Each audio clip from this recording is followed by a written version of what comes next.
can't stop a force of nature. This hurricane season, rely on one of your own. It's a fact. No other news network out there is trusted more than the Weather Channel. This is epic. Trusted to give you every advantage before the storm. Trusted to be there where and when you need us. Trusted to bring you every angle of the storm using landfall cams on our streaming TV app. Absolutely unbelievable. Because America doesn't trust hurricane season to just anyone. Welcome back into the Weather Channel's continuing live coverage of Hurricane Idalia as it is now approaching the Florida coastline over the next 6 to 12 hours. We're talking landfall, and there's still ample opportunity for this to get even stronger. It has intensified drastically from this time yesterday, where it was still a tropical storm. But because it was more slow to intensify today, it has taken a little bit more of that westerly track along the path, which has certainly improved our conditions in Tampa. Now, we're still going to see impacts. Water rise upwards of maybe 2-3 feet in some areas, maybe even a little bit more than that, especially as these outer bands kind of set up and push that water in. But the worst case scenario certainly sparing the Tampa Bay metro area. Winds at 105 miles per hour, pressure now into the 960 millibar range, so we're at 965. That forward speed is still pretty impressive at north at 16 miles per hour. The faster it moves and the quicker it pulls north, again, the farther west this is going to be. So if you are in Tallahassee, if you're in St. Marks, if you're in even St. George Island, Apalachicola, we've been focusing a lot on Cedar Key and a lot of these spots. You got to be prepared because those areas could see even worse conditions than maybe what the forecast was calling for yesterday. Look at this outer squall right now coming through Lake City. That's moving up towards Valdosta in the next 1 to 2 hours, and that is an electrical storm, probably seeing 50-mile-per-hour gusts there. And we've also got some very intense squalls coming up through Sarasota, Venice, and into Tampa Bay. Also into southwest Florida, where that water has come up. Tornado watch through the overnight hours for much of the west coast of Florida. Well, here's what we know about Hurricane Idalia at this hour. The Florida governor has expanded a state of emergency to include 49 counties. More than 30 of those counties are under evacuation orders. The governors of Georgia and South Carolina are also declaring states of emergencies. 4.5 million people are under a hurricane warning. 9.5 million are under a tropical storm warning. Well, Carl is back with me now, and so are our crews on the ground. We've got Justin Michaels in Valdosta, Georgia, which is under a hurricane warning. Wind, rain, a big issue there. Alex Wallace in Charleston, South Carolina, where rain and wind, even some coastal flooding, going to be impactful. A couple questions for both you. Justin, for those inland, this may be a very tough situation, especially across southern Georgia, and particularly Valdosta, where we get hit with some of the highest winds as the center makes landfall in Florida and then quickly pushes in to South Georgia.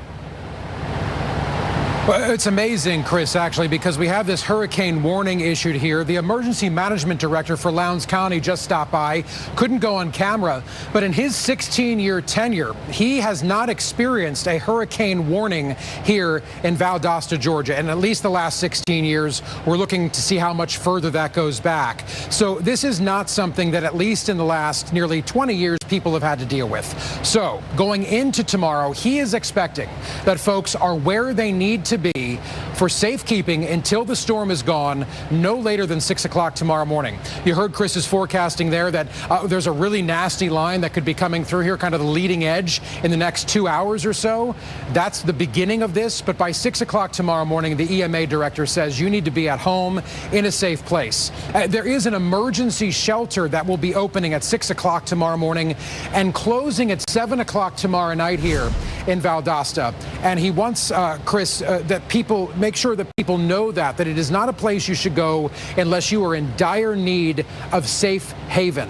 It is not a place you should be sheltering in for a place to sleep. It is a place you should go in a dire need for a safe place to go. So they're managing this as best they can. But of course, people are expecting, those 60+ mile winds. We're going to talk about lots of rain coming here. Could be flooding rain. Again, a hurricane coming coming to southern Georgia. Not something most people have ever had to deal with. Chris, into you. And Alex, also a lot of worry about flooding, especially there in Charleston. You know, the drainage in Charleston depends on the differential between the height of the water and what's going on there in the city. And so when you've got an onshore flow, you have less of a differential. It's a lot harder to drain. And we've seen that a bunch of times there along the coast in South Carolina.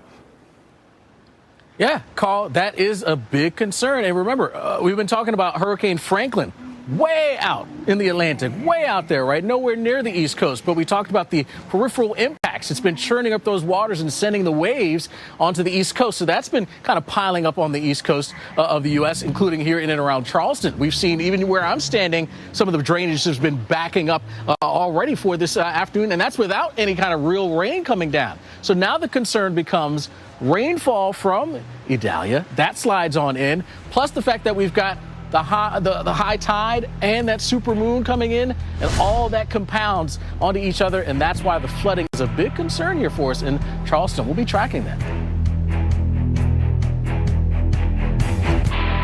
For your weekend, but continued rain all day. You can't count on the weather, but you can count on Dish and our reliability guarantee. Should you ever lose signal, contact us and we'll credit back your account. Back to you, Rob. Hey, Dylan. I want your dad to go out and help you practice your sliding. Yeah. I'll be outside. You're a good dad. The reliability guarantee, only from Dish. Tuned into you. Martial arts is my passion. I work out whenever I can. But with my moderate to severe eczema, it can be tough. Now I'm staying ahead of it. Dupixent helps heal your skin from within, so you can have clearer skin and noticeably less itch. Serious allergic reactions can occur that can be severe. Tell your doctor about new or worsening eye problems such as eye pain or vision changes, including blurred vision, joint aches and pain, or a parasitic infection. Don't change or stop asthma medicines without talking to your doctor. Hundreds of millions of lives impacted. Look at the wind howling through here. Thousands of storms forecasted. 40 years of storytelling. And a former National Hurricane Center director. One trusted best-in-class expert team. America's most trusted news network. The Weather Channel.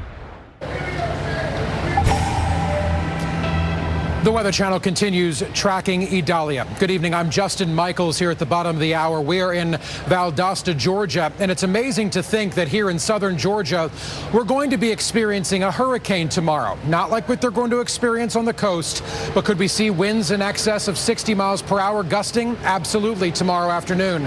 Could we see torrential rains that could cause flooding? Absolutely. Truly a hurricane coming to Valdosta, Georgia. And that is not something many people have ever had to deal with. The hurricane warning is issued here, just like it is out on the coast, but for very different impacts. So people need to be prepared as they go through the next basically 36 hours. In fact, we were talking earlier with the emergency management director for Lowndes County. He's asking people by 6 o'clock tomorrow morning, be in your safe place, be at home, be where you are going to be until the storm passes through and is out of here sometime tomorrow night. So you have a few more hours before any impacts begin here, and those leading edges of the storm will start to roll through with what could be some pretty severe weather as far as thunder, lightning, rain, wind blowing through here in the wee hours of the morning, 1, 2 o'clock. And then it's all just going to go downhill throughout the course of the rest of the morning. And as we get closer to noon, and then imagine this, could we have the eye wall, the eye of Idalia go over this small town of 60,000 people here in the south of Georgia? That is certainly possible. And if it doesn't go right over Valdosta, it's certainly going to go close. And that means we're going to be experiencing those very weakened but eye wall conditions. So just be prepared. This is a Tree City, USA, meaning they have beautiful trees, a beautiful tree canopy here. And because of that, power outages are highly likely. The EMA director, when he was talking with us earlier tonight, said that he wants people to expect to be without power for 2 to 3 days at a minimum. So as you're sitting at home tonight, can you sustain for 2 or 3 days without power?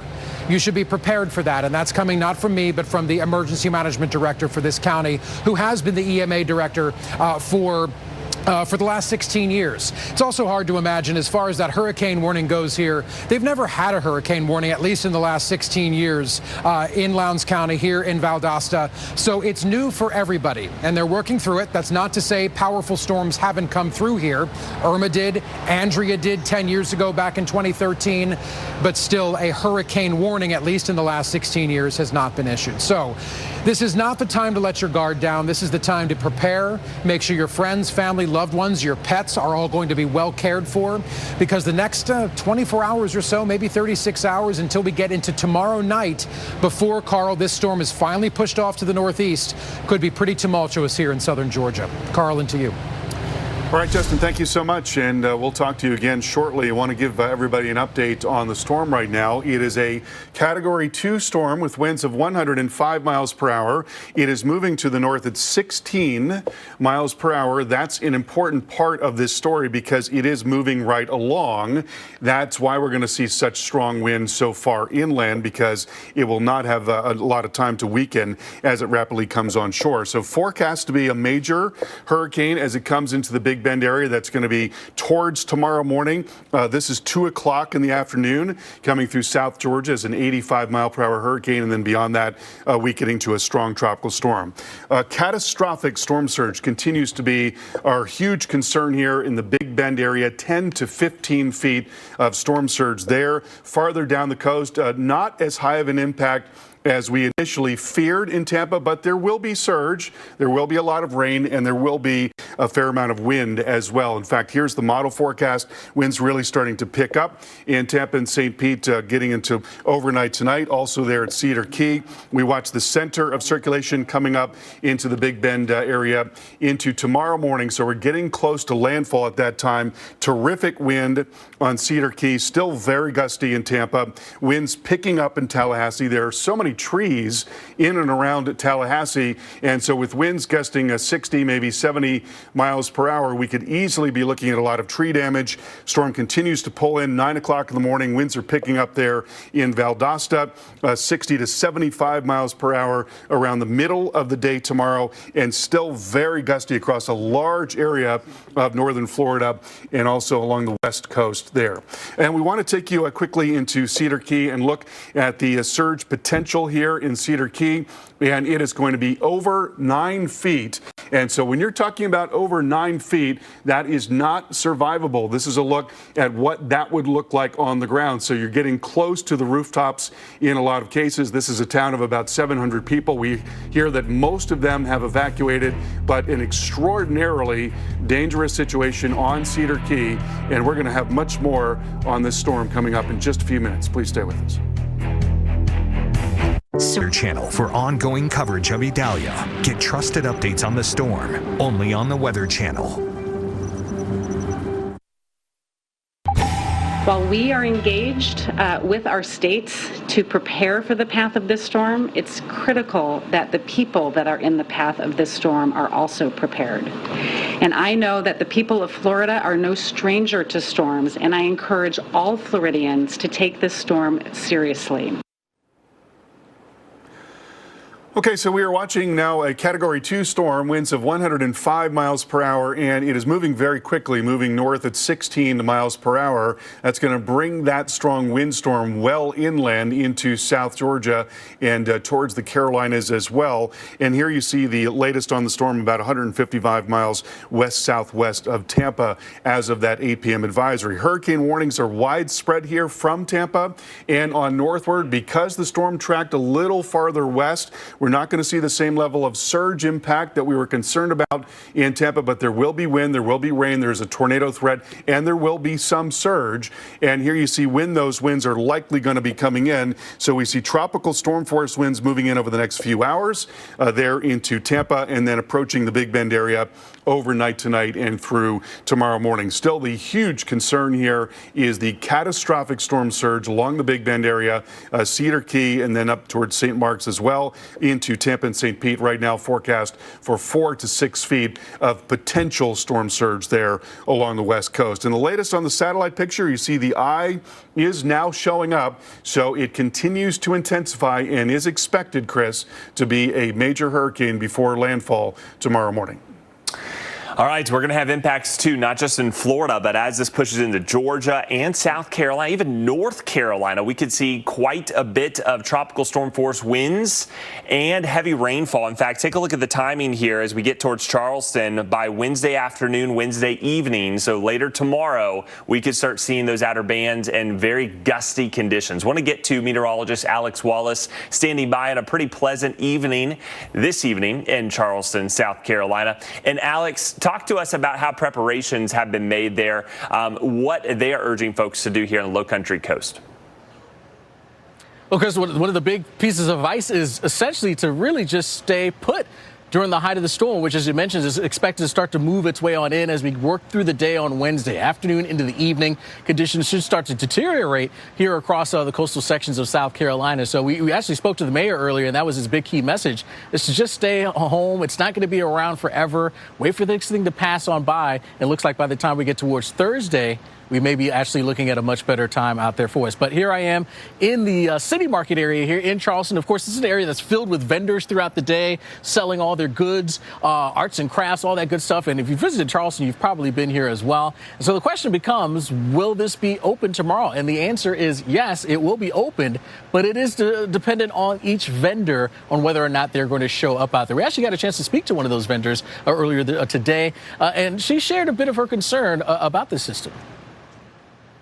Well, we've had it up to our tables before where we've had to sit on top of the table and we just hang out till the water goes down the drains back here. And so we're here, we can be here for a couple of hours depending on if the rain is continuing while we're sitting in here.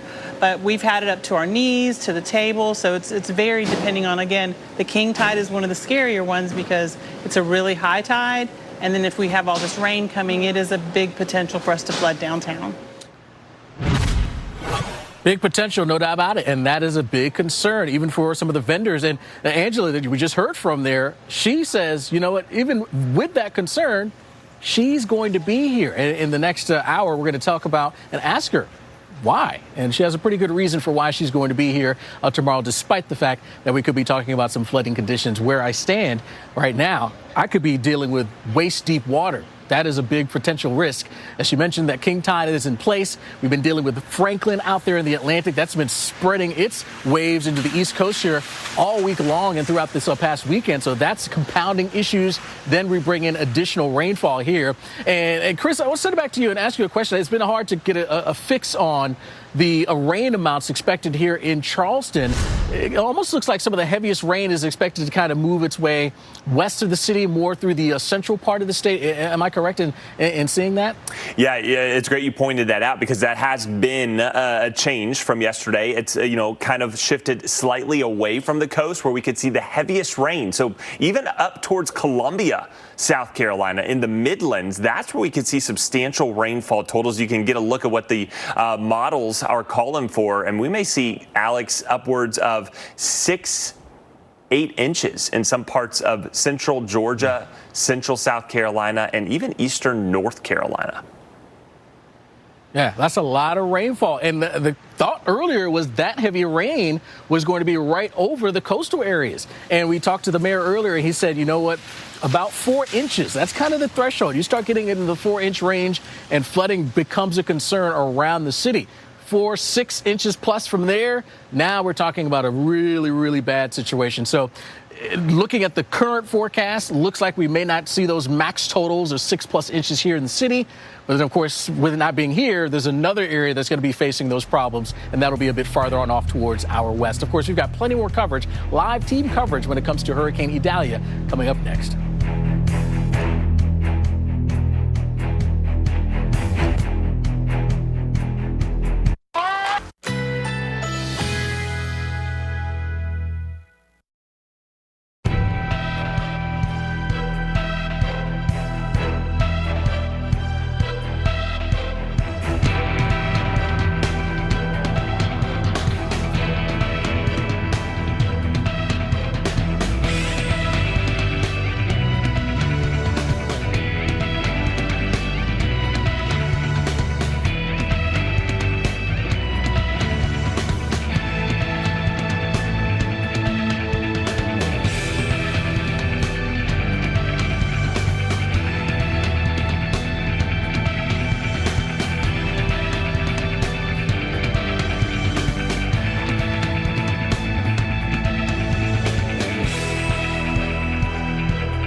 Ultimately, I'm scared. I'm worried my house. And, if I have 100-mile-an-hour winds, my house in Cedar Island won't be there tomorrow or Thursday morning when I get there. I don't feel like.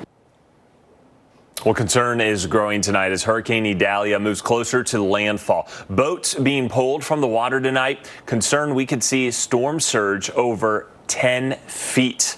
Here in parts of Taylor County. That includes you in Steinhatchee. That's north of Cedar Key and south of Perry. A very vulnerable spot, and hopefully everyone there is either evacuated or has a safe place to ride out this storm. And we're already seeing some of the effects from Idalia tonight. Just look at the flooded dock in Fort Myers. It hasn't even been a year yet since Hurricane Ian made landfall nearby last September, and we're still in significant recovery mode in many of these coastal communities. And here the water's been coming up on some of these docks. We had quite a notable water rise and storm surge. Now, minimal, relatively speaking. This is about as the worst it'll get. We'll have a couple more high tide cycles where we'll have this onshore flooding in those low-lying spots near Fort Myers Beach, Sanibel, Captiva, and Boca Grande, as well as down in Naples. But that's about it. Higher water rise, though, as you go up to Sarasota and Tampa Bay, even more so than what we're seeing here in Fort Myers. And meanwhile, Fort Myers also dealing with flooding along the roads. This was Estero Boulevard. This is the main route along Lover's Key to Fort Myers Beach here on Estero Island. Again, hard hit by Ian last year, and you can see how high the water got as we saw that increase in water rise. Well, it's not just coastal communities we're worried about either. We're watching the radar right now. So there's Hurricane Idalia, pretty much at the same latitude as the Tampa Bay metro area. So Tampa, we have definitely spared a bullet, but our impacts are there. Look at this feeder band coming into southwest Florida. We've got an intense band here along St. George Island. And then in northern Florida, look at this cell that came through Lake City. It has appeared to be weakening somewhat, but likely has some tropical storm force gusts. Certainly heavy rainfall and even some lightning, and that's working into Valdosta. So this is really the beginning of a long night and day ahead tomorrow. We want to get a live report there from Valdosta momentarily just before the storms push in with the Weather Channel's Justin Michaels. He's just north of that state line in Valdosta, Georgia. And Justin, I hope you have the rain jacket with you. It looks like you're about to get wet here within the next 30 to 45 minutes. I appreciate that warning. And Chris, just for clarity's sake and for the folks who are watching here in Valdosta, is that the front edge, the most northern edge of this hurricane coming at us, or has that yet to get to us? No, this is that northern squall, that main line. After this, you really start to get into more of the, this line will come through, and then we'll have a bit of a break, and then we'll get more of those steady bands that feature. But this is that outer squall, that northernmost squall from Idalia. So this is go time here, even into South Georgia. Right, exactly. Amazing hurricane warning here in Lowndes County, in Valdosta, Georgia, southern Georgia, and a hurricane warning. In fact, the emergency operations manager stopped by a little while ago to talk to us here. Couldn't go live with us tonight. We hopefully can maybe talk with him tomorrow and other county and state and local officials. But he did say in his 16-year tenure as the emergency operations manager for this county, there has never been a hurricane warning during his time here. So it's been quite a long time, if ever there was ever a warning like this. So people are learning this as they go. There is a evacuation shelter set up tomorrow beginning at 6 a.m. But the director wanted to make sure that people understand that is not a place that you should just be filtering into unless you are in dire need of a place to go and you don't believe the structure that you're living in is going to be sound, or maybe you don't have a place to go. And it's open from 6 o'clock tomorrow morning to 7 o'clock tomorrow night. But tomorrow is the day. So we've got that initial line Chris was talking about coming through in the next half hour to 45 minutes. And Chris, that line is going to be pretty intense. As far as the main push of the storm, I know that's early morning tomorrow, and then basically all day tomorrow before this finally pushes off to the northeast. So tomorrow's the day where people need to be hunkered down. And Chris, that is something the emergency manager asked us to convey.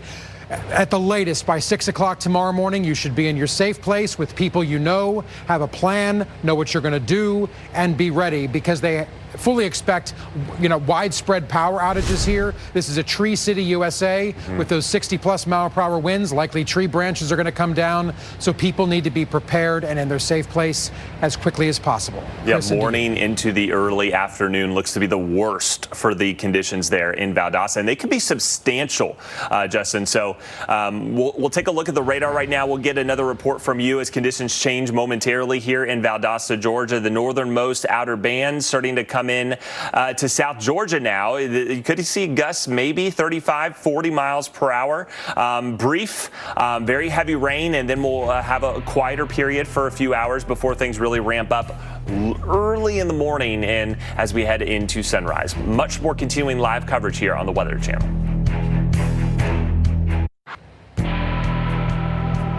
The Weather Channel is tracking Hurricane Idalia. Good evening to you. I'm Justin Michaels. We're in Valdosta, Georgia. This is one of the towns in southern Georgia that, yes, is under a hurricane warning right now. Not something that happens often in the history of this place. We'll talk about that. We'll talk about preparations here and what you need to know to stay safe and the timeline for this storm coming through southern Georgia. It's going to be a major impactful storm here, not like the coast, but still you need to be prepared. We'll talk about all of it coming up. And of course, the journey continues as it moves its way into the Carolinas, where I am in Charleston, South Carolina. The journey of Idalia will continue to bring its impacts. Heavy downpours, also some gusty winds. Those are risks, along with maybe even a few isolated tornadoes. We're going to give you an update on what the city is doing to prepare out ahead of this system. Well, 18 million under tropical alerts tonight, and time really starting to run out as we get into those outer squalls that are bringing already tropical storm conditions and flooding. We've seen that in southwest Florida today from Fort Myers Beach through Naples and Marco Island. Hurricane Idalia also strengthening every hour. The latest advisory in and has it even stronger tonight. I'm meteorologist Chris Bruin alongside storm specialist Carl Parker, and we are live around the clock all night long through landfall and over the next few days, monitoring this situation in Florida, and then as it goes into Georgia, South Carolina, and even North Carolina. So I want to start with storm specialist Carl Parker, and the latest advisory in has even stronger now, Idalia. Yeah, 110 miles per hour. So this is just shy of being a Category 3 storm, right on the cusp of being a major hurricane, and expected to be as it comes in into tomorrow. A very powerful storm, and I want you to also notice the motion north at 18 miles per hour. That's important because that means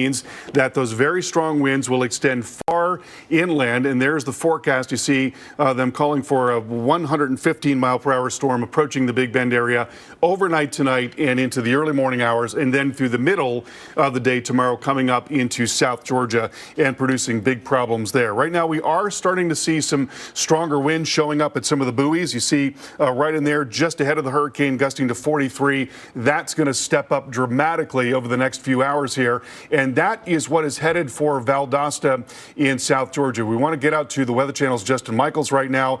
Justin, we often talk about the fact that hurricanes can move very slowly and their impacts can last for a very long time. But the problem with a storm that's moving very quickly is that it doesn't have much time to weaken. So with a major hurricane coming in 70 miles away from Valdosta, you're going to be looking at really significant wind all across that region. Right, and because of that, the governor of Georgia, Governor Brian Kemp, has issued a statewide emergency declaration for any counties that will need the help, like Lowndes County will likely need some sort of assistance tomorrow. Let's just be honest, it's coming here. And remember, when we're talking about Idalia, of course it's going to impact the coast so horribly, but as it moves inland, the inland areas, like here in Valdosta, will be experiencing what could be the eye wall going right over us, the eye of the storm likely to come near or right over this small community here in southern Georgia of about 60,000 people. Because of that, there is an emergency shelter that opens up at 6 o'clock tomorrow morning. But it's important to note that closes tomorrow night at 7 p.m. It is simply a place for people to go if you truly have no other place to go, or if your home is a place that you would not want to ride out a storm. So again, it is not a place that everybody should flock to, only if you are in dire need of some type of shelter. It's amazing to think we have a hurricane warning issued here in Lowndes County and here in Valdosta. There may, at least in the last 16 years, there was never a hurricane warning issued here. And that's coming directly from the emergency management director. He has been here for 16 years. That's what his tenure is.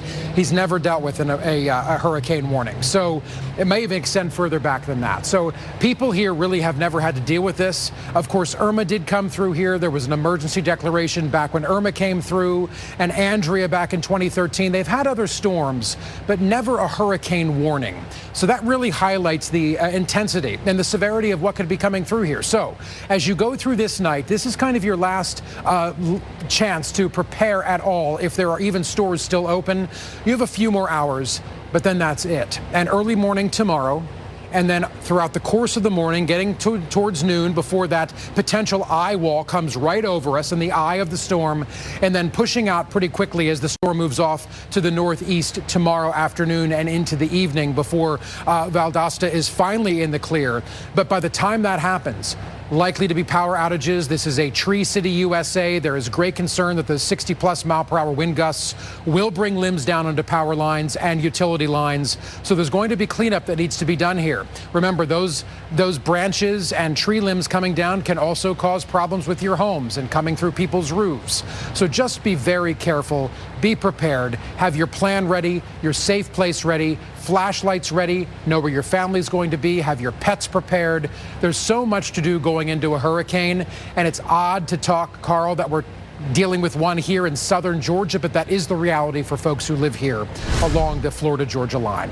Carl, into you. There's going to be a very tough storm there in Georgia as well as into the Carolinas. We're going to talk more about that in a moment. Let's show you what's happening on the satellite picture right now, because we are seeing a very well-developed eye showing on the satellite imagery. And so it has been steadily intensifying. We have not yet seen a rapid intensification. We can't yet rule that out. I want you to notice how the cloud pattern is kind of expanding off to the north here. So we're seeing a very favorable upper level pattern with some evacuation occurring in the upper atmosphere on the north side of the storm. That's favorable for intensification. You've got very, very warm water along the path of the storm here. So it is expected to be a fierce storm coming up into the Big Bend area. Catastrophic storm surge expected there in the Big Bend area, including Cedar Key. Farther southward, 4 to 6 feet of storm surge expected around Tampa Bay. So not quite as bad as feared. Still, though, there is going to be surge. There's going to be rain. There's going to be very strong wind. And there's also going to be a tornado threat. And when we look at the power outage forecast, we see that power outages are likely from Tampa on north and eastward. They'll likely be widespread from Cedar Key into near Gainesville and Jacksonville, and then also likely near Tallahassee and up into Charleston and into Savannah. Could be some multi-day power outages as a result of this powerful storm. On the radar picture right now, you notice we're seeing a very well-developed eye, and in fact, we can look at the velocities here.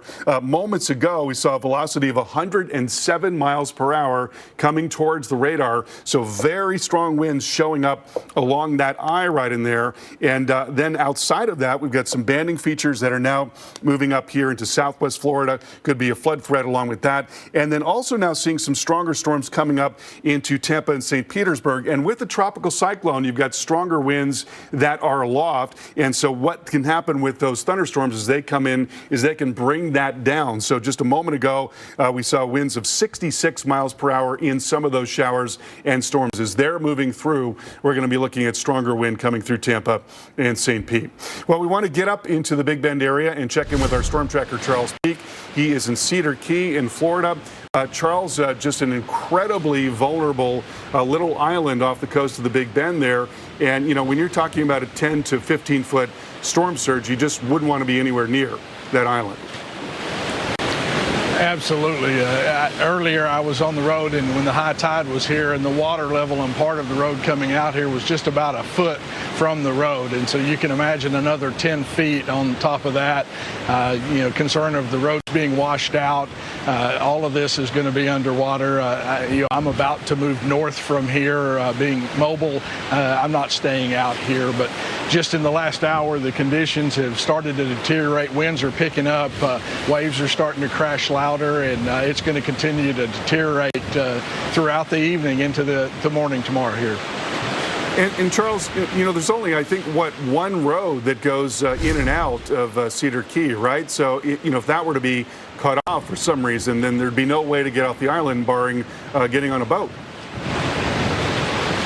think there's a secondary road that can also be used, but it's the same situation. It's going to be, and I was talking to a resident here a while ago, and they're concerned, you know, when you get those only 1 or 2 access points and those roads are washed out, and needless to say, we've also got some the trees are concerned. I was talking to Mr. Smith, who owns some businesses out here on Cedar Key, and he talked about that situation of with all the trees in this county, and hear what he had to say. I think they're starting to, and it's really because guys like you and your channel showing them, hey, we've got all access weather all the time, and people are realizing, hey, this is a big boy. 115, 20-mile-an-hour winds, nothing to fool around, because you know, this is a low-lying area, but there's a lot of mobile homes and a lot of older houses, and you know those things are susceptible to the wind and trees. You got more trees in this county than most in Florida, so they're going to come up, and a lot of water oaks are, you know, they see water, they fall. So I think, you know, these things are going to fill up a lot of chainsaws too, and chainsaws moving wood. So, you know, we just hope for the best. Got a lot of neighbors out here, and we definitely want the best for everybody. Yeah, he was moving from one gas station that he owns to another, a bunch of gas cans. People were still late this afternoon, still getting their supplies, getting ready. I was just talking to some police officers here around here, and there's still more people on the island than they would like to have here. They've done their best to try to convince everybody to leave, but you know, there's a few people that decided to go ahead and ride it out here, and hopefully that'll work out okay for them. But, you know, when you start talking, the National Hurricane Center saying catastrophic storm surge of 10 to 15 feet above normal, that's just nothing you want to play with. Evacuations are what needs to happen, and I'm hoping in the next few hours maybe they'll change their mind while they still have the opportunity to get off of this island here. You know, Charles, we've been thinking about the fact that we have not seen a storm like this in anybody's lifetime along that section of the Florida coast. I think you have to go back to 1851 for a storm that strong to affect that part of Florida. And you were saying earlier that there were still some people that were kind of shrugging it off. And, you know, I think that people often use their own experience. I think you mentioned somebody had been through a Category 3, and so people tend to use their own experience as a frame of reference. But, you know, this might really be outside of everybody's frame of reference when this thing comes in. Yeah, I saw National Weather Service out of Tallahassee tweet something out earlier, graphic, that this was unprecedented to happen in this area of Florida. And so it's not something they've seen before. But yet a lot of people, let me correct myself, a few people that I've run across have said, I don't think this is going to be anything. We've seen this before. And I just think back of Ian last year and how many people decided to stay on barrier islands when you have that kind of storm surge. And I sure hope this doesn't turn out like last year. All right, Charles, thank you so much. We certainly do appreciate you being out there for us. And let's take a look now a little bit at the winds and how we expect this to evolve over the next several hours. So very strong wind coming into Tampa, and that's going to continue to be the case, especially with the bands that move in. Those showers and storms will really step up the winds from time to time. And then we'll go into 2 o'clock in the morning. We're seeing the winds picking up there in Cedar Key. We've got strong winds continuing in Tampa as well. Then we go into 6 o'clock in the morning, winds picking up in Tallahassee. Could be major tree damage in that area. Cedar Key gusting 75 to 90, and then our storm continues on into northern Florida and South Georgia as well. So, Chris, we're looking at a major impact here along a section of coastline that is, you know, not incredibly highly populated. I mean, if there's anything that's, you know, maybe a little better about the situation is that it's well west of Tampa and moving into a, you know, less populated section of coastline. But the impacts for those smaller towns there and well inland are going to be huge. Catastrophic. Yes. In some of those cases. Yeah. It's hard to pinpoint exactly where that highest storm surge would be because that's dependent upon landfall, but we've got to watch those forecasts, especially on that vulnerable coastline like the Big Bend of Florida. Want to also talk about some of the conditions we're going to see this time tomorrow farther north into states like South Carolina. That's where we find meteorologist Alex Wallace in Charleston, South Carolina this evening. And Alex, you know, Charleston, no stranger to flooding. We already have a little bit of those higher than normal high tides right now. That, along with heavy rain and onshore onshore flow could really make for some concerning situations this time tomorrow. Yeah, Chris, absolutely. That is a big concern. Here I am, as you mentioned, in Charleston, South Carolina, here in the City Market area. And if you've visited Charleston, you've probably visited this area here where vendors are usually set up in these booths, and they've got their goods, their arts and crafts, their baked goods, whatever you may be looking for. There's all sorts of great things you can find. But this is an area that is notorious for flooding. In fact, not too long ago, just while we've been standing here, this zone right here, I can actually walk across right now and do it without any problems. But that was not the case about an hour or so ago. I was not going to be coming across this road because it was filled with water. And not because we had any rain. It was because of the tide. As you mentioned, that has been astronomically high, and it's going to be that way for tomorrow. And so no doubt the concern is going to be coinciding with the arrival of this tropical storm by that point, and it could have a increased impact when it comes to what's going on here in and around the city. Well, I got a chance to talk to the mayor, and he told us about what is going on with the teams around the city to help in terms of what may be happening down the road. Well, we have all our first responders, and they go to 12-hour shifts, which means we have more personnel on staff at any given time. We have high water rescue vehicles operated by our fire department. All of our public service workers are either on duty or on call. So we'll be fully prepared to take whatever comes. We prepare for the worst, but we're hoping for the best. Absolutely. Hoping for the best. That is no doubt the point here, not just in Charleston, but in everyone in the path of this hurricane. Major hurricane continuing to get closer and closer to Florida and eventually the Carolinas. Life.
Of the Weather Channel, now available to everyone. This is epic!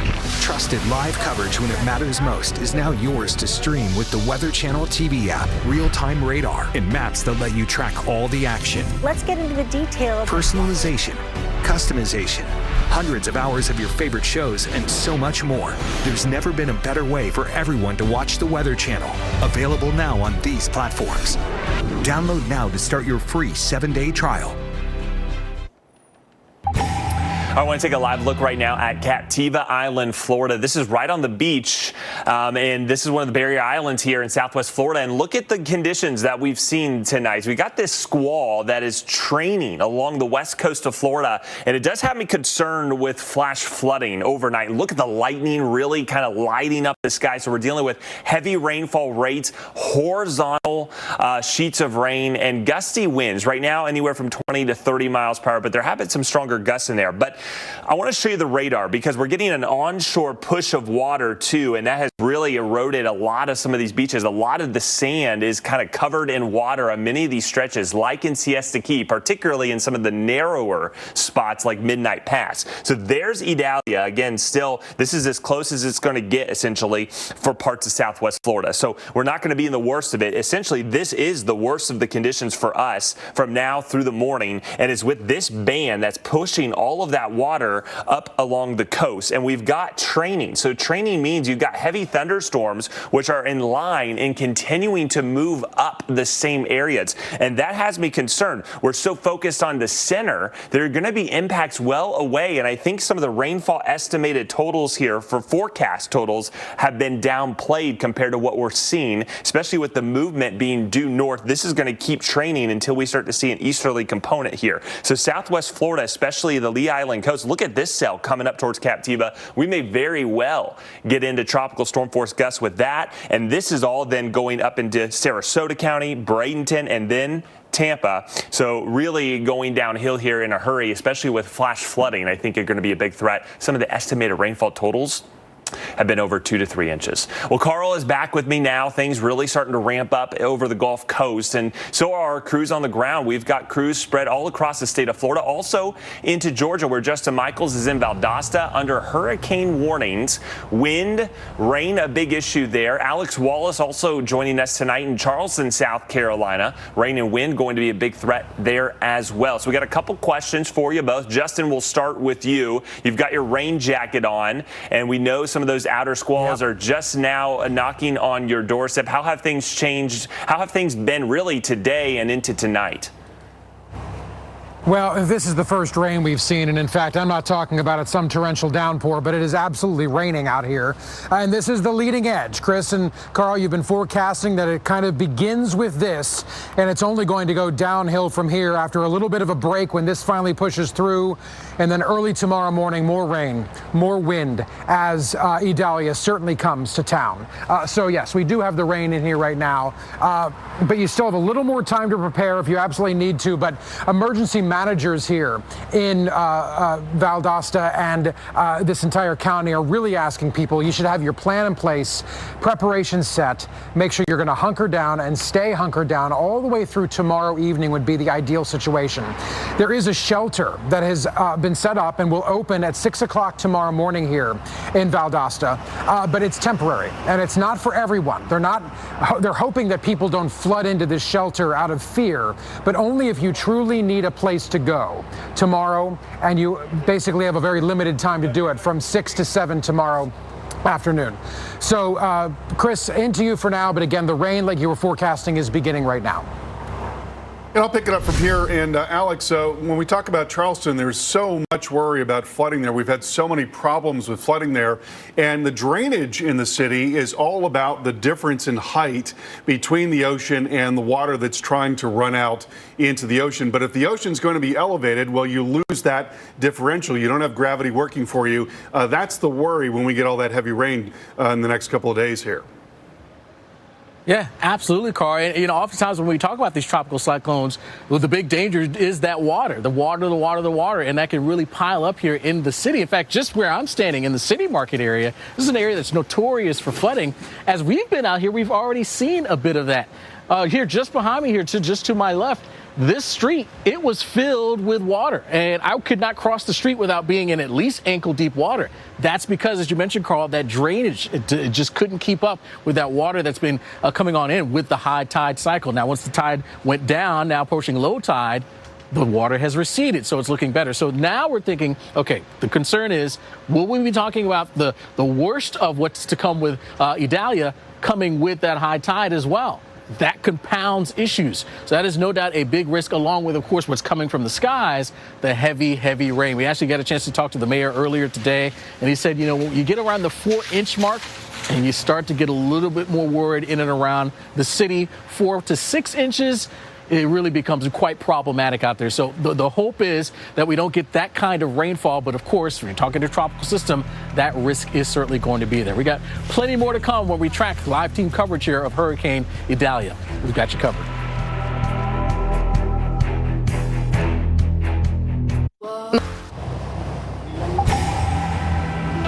The Weather Channel is tracking Idalia. Good evening to you. I'm Justin Michaels live in southern Georgia, of all places, covering a hurricane.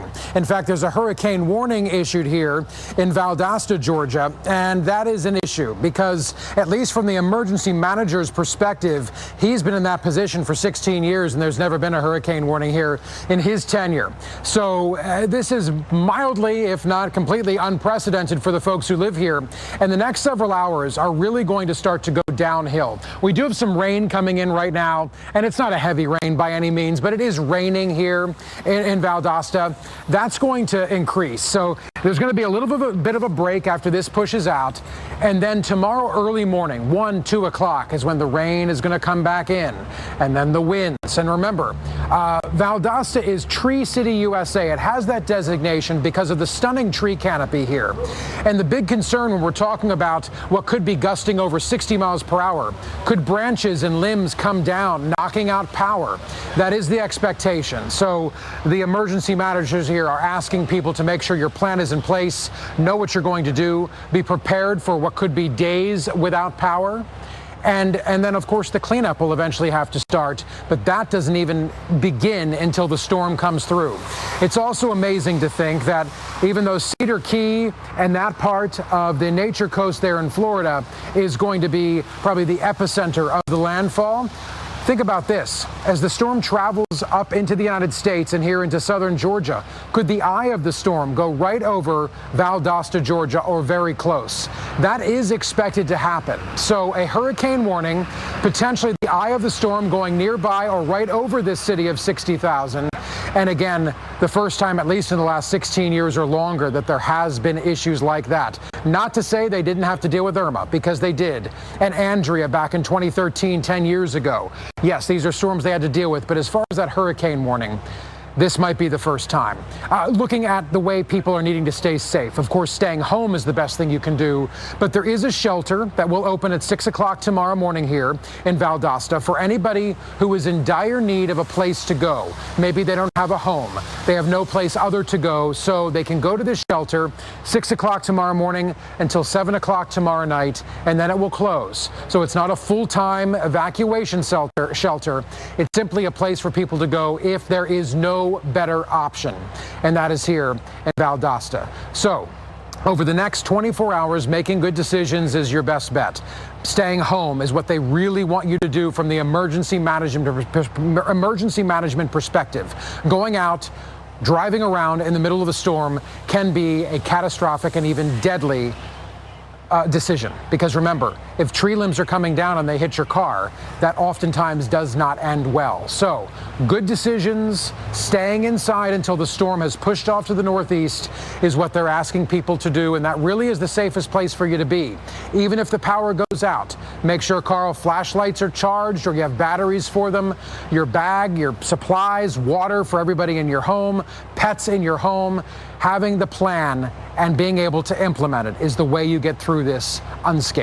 Carl, into you. All right, Justin, thank you so much. And let's give you the latest on this storm. It is a Category 2 hurricane right now, but on the cusp of becoming a Category 3. At 111, it would be a Category 3 or a major hurricane. And now moving north at 18 miles per hour. Very impressive on satellite. You can see the well-defined eye showing up right there. You notice the cloud field also expanding off to the north, indicating a favorable environment for strengthening. And it's also going to be working over exceptionally warm water, so expected to be a major hurricane before landfall, and that's going to be overnight tonight, very early in the morning tomorrow when it comes in there to the Big Bend area. Catastrophic storm surge is our primary worry here. We have not seen a storm like this in this part of Florida for decades and decades, so this is going to be outside of everyone's experience in that area.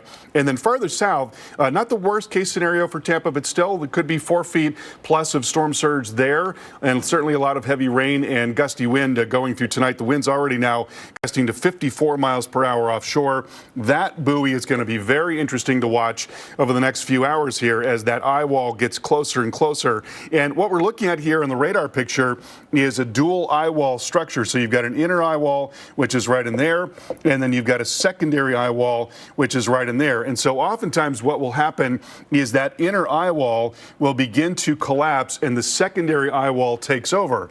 And sometimes when that happens, you can lose a little bit of intensity, but also what happens is the area of strong winds begins to spread out, becomes a larger area of strong winds, and that also increases the risk for storm surge. Very strong wind showing up in the velocity data. That's over 100 miles per hour at the core of the storm. We'll have much more of this coming up in just a few minutes.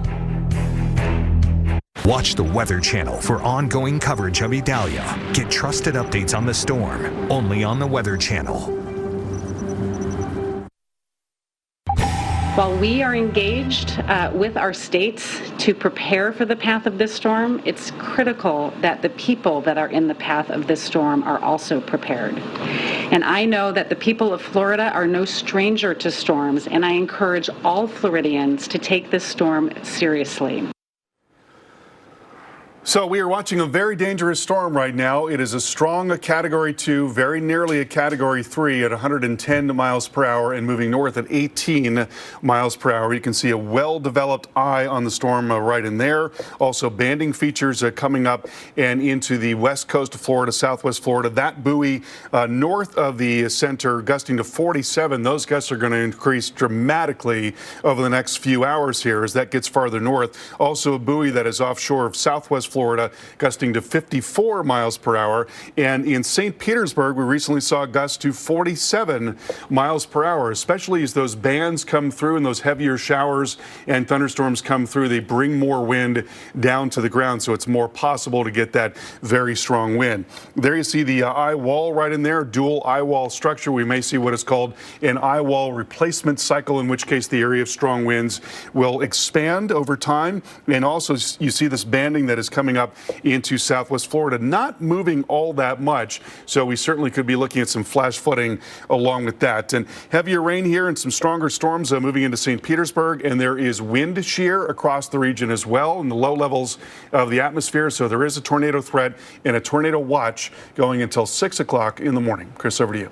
All right, there's going to be impacts well north of Florida too, Carl. So let's get a look at the path and where we've got those warnings and watches, because tropical storm warnings now extend across the entire coast of Georgia, South Carolina. We have hurricane warnings that go well up into southern parts of Georgia. And then tropical storm watches now for eastern North Carolina, the Pamlico Sound, and even the Outer Banks.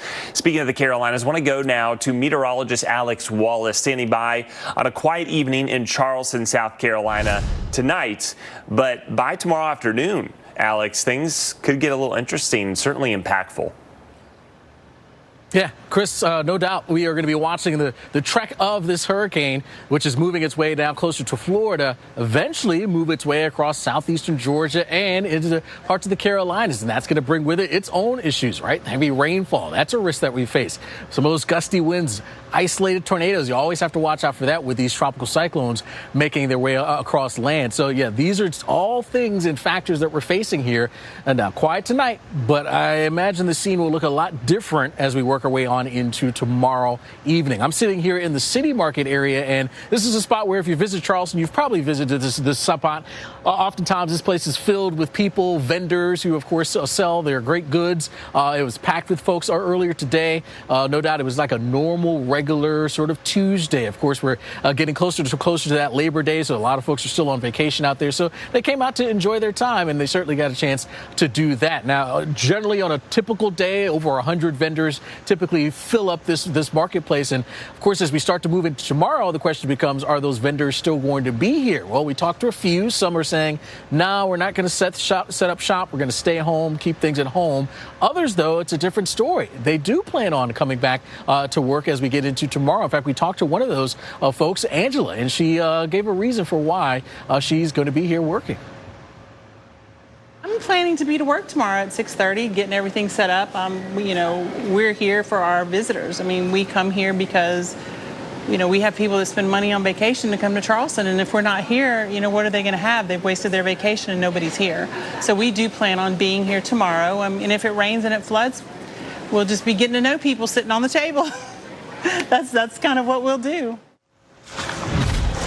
So there you go. There's one of the vendors who is going to be here early in the morning setting up shop, and no matter what, they will hang out here even if this place does get flooded. And this is a spot that is a typical flooding location. In fact, you can kind of pick out here those sort of benches or tables, and oftentimes you can get the water to rise to that level. I've seen a few pictures from some of the vendors here already that have shown me the levels getting that high. So that is a risk that they face, but some of the vendors are going to brave it nonetheless as we get into tomorrow. Now, of course, travel, that's a concern for many. Airport, that is still open. That is some good news, at least right now. And certainly they're going to monitor how things progress as we work throughout the day tomorrow. I would certainly say as we head through the day tomorrow, check with the airlines, check with the airport to make sure everything is running. But there are are monitoring things right now. Everything is open. And for those who may be concerned about the bridges, there is protocol to how the bridges are handled when it comes to strong wind events like a tropical storm, which is what it's expected to be as it's moving its way across the South Carolina region. When those winds start to get above 30 miles per hour, well, high-profile vehicles, they tend to tell them, hey, you may want to avoid getting over some of those higher bridges. Once you get above 40 miles per hour, now they're telling folks it's unsafe. They don't close the bridges or shut them down because they have to have police personnel out there kind of monitoring that, and they don't want them out in those types of conditions. So the bridges are going to be open no matter what, but they're going to warn folks, you don't want to be getting out there. And that's really going to be the key, is to not be out during the height of the storm, which is expected to come as we get into tomorrow during the afternoon and getting into the evening hours there. So we'll be here tracking it. Of course, they're all across the southeast when it comes to Hurricane Idalia.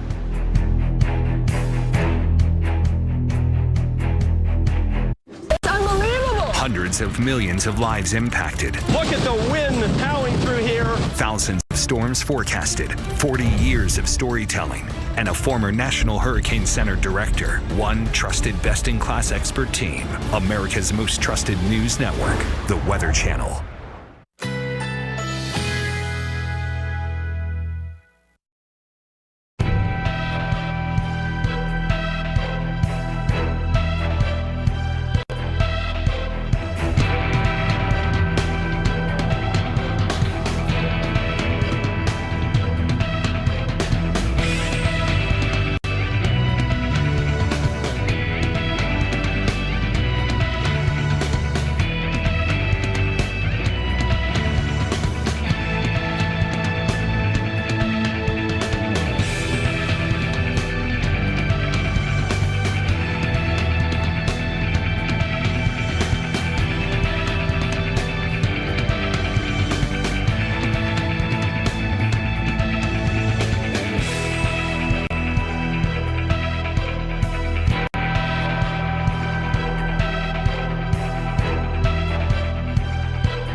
Ultimately, I'm scared. I'm worried my house. And, if I have 100-mile-an-hour winds, my house in Cedar Island won't be there tomorrow or Thursday morning when I get there. I don't feel like.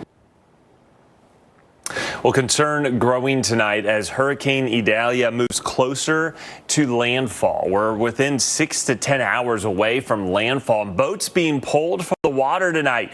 Concerned we could see storm surge in some spots, especially over the Nature Coast, the northern part of the Gulf of Mexico, upwards of 10 feet. That could be the case here in Taylor County, where Steinhatchee is. And we're already seeing some of the effects of Idalia tonight. Just look at the flooded docks in Fort Myers. This was earlier today around high tide. We had that, 1 to 3 foot water rise, that onshore flow, and just that swollen Gulf of Mexico churned up by Idalia. That's far reaching. Even though the center was nearly 200 miles away, we still had significant impacts, even down towards the Keys and Key West.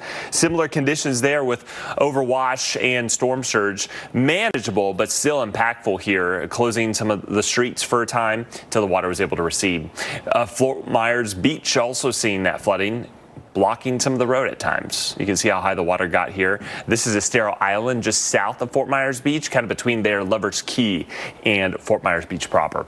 Well, we're getting a quick look here at the radar, and we want to show you how notable it is now on radar. There's Hurricane Idalia continuing to strengthen and on its way to become a major hurricane. We'll get the latest advisory at any minute now, and we're at the point where they update us hourly as we approach landfall. So we're at that time where we're going to continue to monitor this. We've already seen an increase in the winds, and look at these outer bands now coming in through the panhandle of Florida, also getting into southern Georgia. Not overly impactful here, but certainly something that we're watching. Light showers, really just the beginning of the worst coming up through northern Florida. This cell back towards Apalachicola and St. George Island certainly could have some stronger gusts with it. And then you get into more of those persistent bands. That's the north side of really that ongoing rain. Look at all of that, not far away from Florida at all. And we go down the coast to Tampa and southwest Florida, and boy, are we getting hit hard tonight with heavy rainfall. But I mentioned southern Georgia in the thick of it, or at least starting to get wet. We've got some showers right right now, maybe a rumble of thunder or two. How have conditions changed in the last couple of hours? Are you noticing any pickup in winds? Maybe not tropical storm force, but maybe getting a little more breezy? Not yet, but Chris, I know you know that that's coming, but the rain you've been talking about for about the last hour that was coming and coming and coming, it's finally here. And you can see, I mean, it's a pretty decent rain. Is this what it's going to be like tomorrow? No. Tomorrow is probably going to be a lot worse than this. But just looking up at the street light, you can see this is a good, solid, steady rain and the very northernmost leading edge of Idalia as that storm continues to push to the north, eventually coming here. And it's, again, something odd to say, but here we are in southern Georgia, South Georgia, as residents here call it. We're about 144 miles from the coast if you're driving. So that's going to be, what, about a 2.5-hour drive.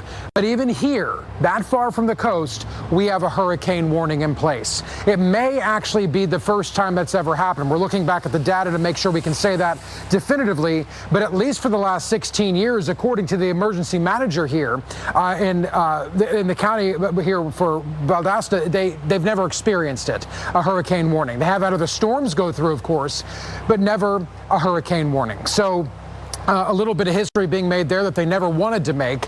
So a shelter will open up tomorrow morning, 6 a.m., closing tomorrow night at 7.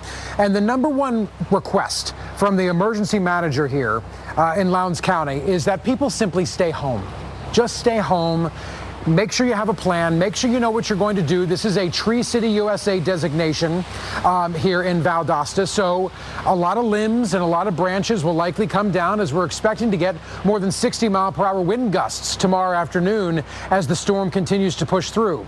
And to add to that hurricane warning designation here in Valdosta, it's amazing to also think the same eye that's going to come ashore somewhere around Cedar Key, somewhere there on the Nature Coast, is also going to likely go at least very close to Valdosta, if not right over Valdosta, tomorrow afternoon. So letting your guard down is not something you should do. Expecting that this is not going to be anything is not something you should do. And in fact, that is the worst nightmare of first responders and emergency managers here in Valdosta and really all of South Georgia. People need to heed the warnings, be paying attention to the Weather Channel, be listening to the warnings coming from emergency managers, and everybody will get through this okay, at least here in South Georgia. But again, Chris, the big concern right now, those heavy winds, Tree City USA, branches coming down, long-term power outages could be a major problem, but also the potential for flooding. Remember, we're talking about a lot of rain coming through here tomorrow as the storm pushes off to the northeast. So a hurricane coming here to South Georgia. I'm Justin Michaels. We have more coverage coming up. I brought in Ensure Max Protein. Welcome back into our coverage of Idalia. We have a new advisory from the National Hurricane Center, and the storm is still a Category 2, a very strong Category 2 at 110 miles per hour, on the cusp of becoming a Category 3, and now forecast to become a Category 4 storm before it moves in, and that is going to be tomorrow morning. It is moving now north at 18 miles per hour. That's important because that means that fast motion is going to bring that strong windstorm well up into North Florida and into South Georgia as well. Could be serious impacts from wind over a large area, which we'll check out here in just a moment. I want you to also notice the structure of the storm in the satellite picture. Very well developed eye right now. It is intensifying and it will continue to intensify. It's expected to. And again, in the new forecast track and intensities from the Hurricane Center, they are calling for the storm to become a 130 mile per hour storm that is just reaching Category 4 intensity before it comes into the Big Bend area, and that is going to be early tomorrow morning. So we're expecting catastrophic impacts in terms of surge. It is also going to be devastating in terms of wind as well, that affecting the Tallahassee area and then coming up across the Florida-Georgia state line there and into Valdosta. There you see the storm surge potential, and it is absolutely enormous in an area that really has not seen a storm like this for many, many decades. In fact, we have not had a storm this intense coming into this part of Florida for probably 170 years. That is remarkable when you think about it. So at no time in living memory have we seen anything like this in this part of Florida. And then here you see farther south, not the worst case scenario for Tampa, but certainly we're talking about high water here. 4 feet of surge is possible, a lot of heavy rain. There's a tornado threat, and the wind is going to be quite strong as we go through the night tonight. As I mentioned, you can see a well-developed eye right in there. Also notice how the high cloud is really fanning out to the north here. We talked about this earlier in the week. There are stronger upper level winds that are to the north, and that is acting as evacuation. You have this in, up, and out model in a tropical cyclone. And if the out part is working very well, which it is on the north side of the storm, that can also serve to intensify the circulation. So that too is part of why we think it's going to get even stronger. Also, the water temperatures are just off the charts here. I mean, they're in the upper 80s to near 90 degrees. There is more than enough energy available for this storm to intensify. Now, looking at the current structure on the radar here, we see what is called a dual eye wall structure. So there's an inner eye wall, which is right in there, and then there's a secondary eye wall, which is right in there. Now, oftentimes, when you have a storm that looks like that, eventually you'll see that that inner eye wall begins to collapse and the secondary eye wall starts to take over. When that happens, you can actually see a little bit of a lull in terms of intensification. You can kind of see a plateau in the intensity of the storm, but at the same time, the stronger wind also begins to spread out. And so that means even more of a surge threat as that stronger wind becomes stronger over a larger area.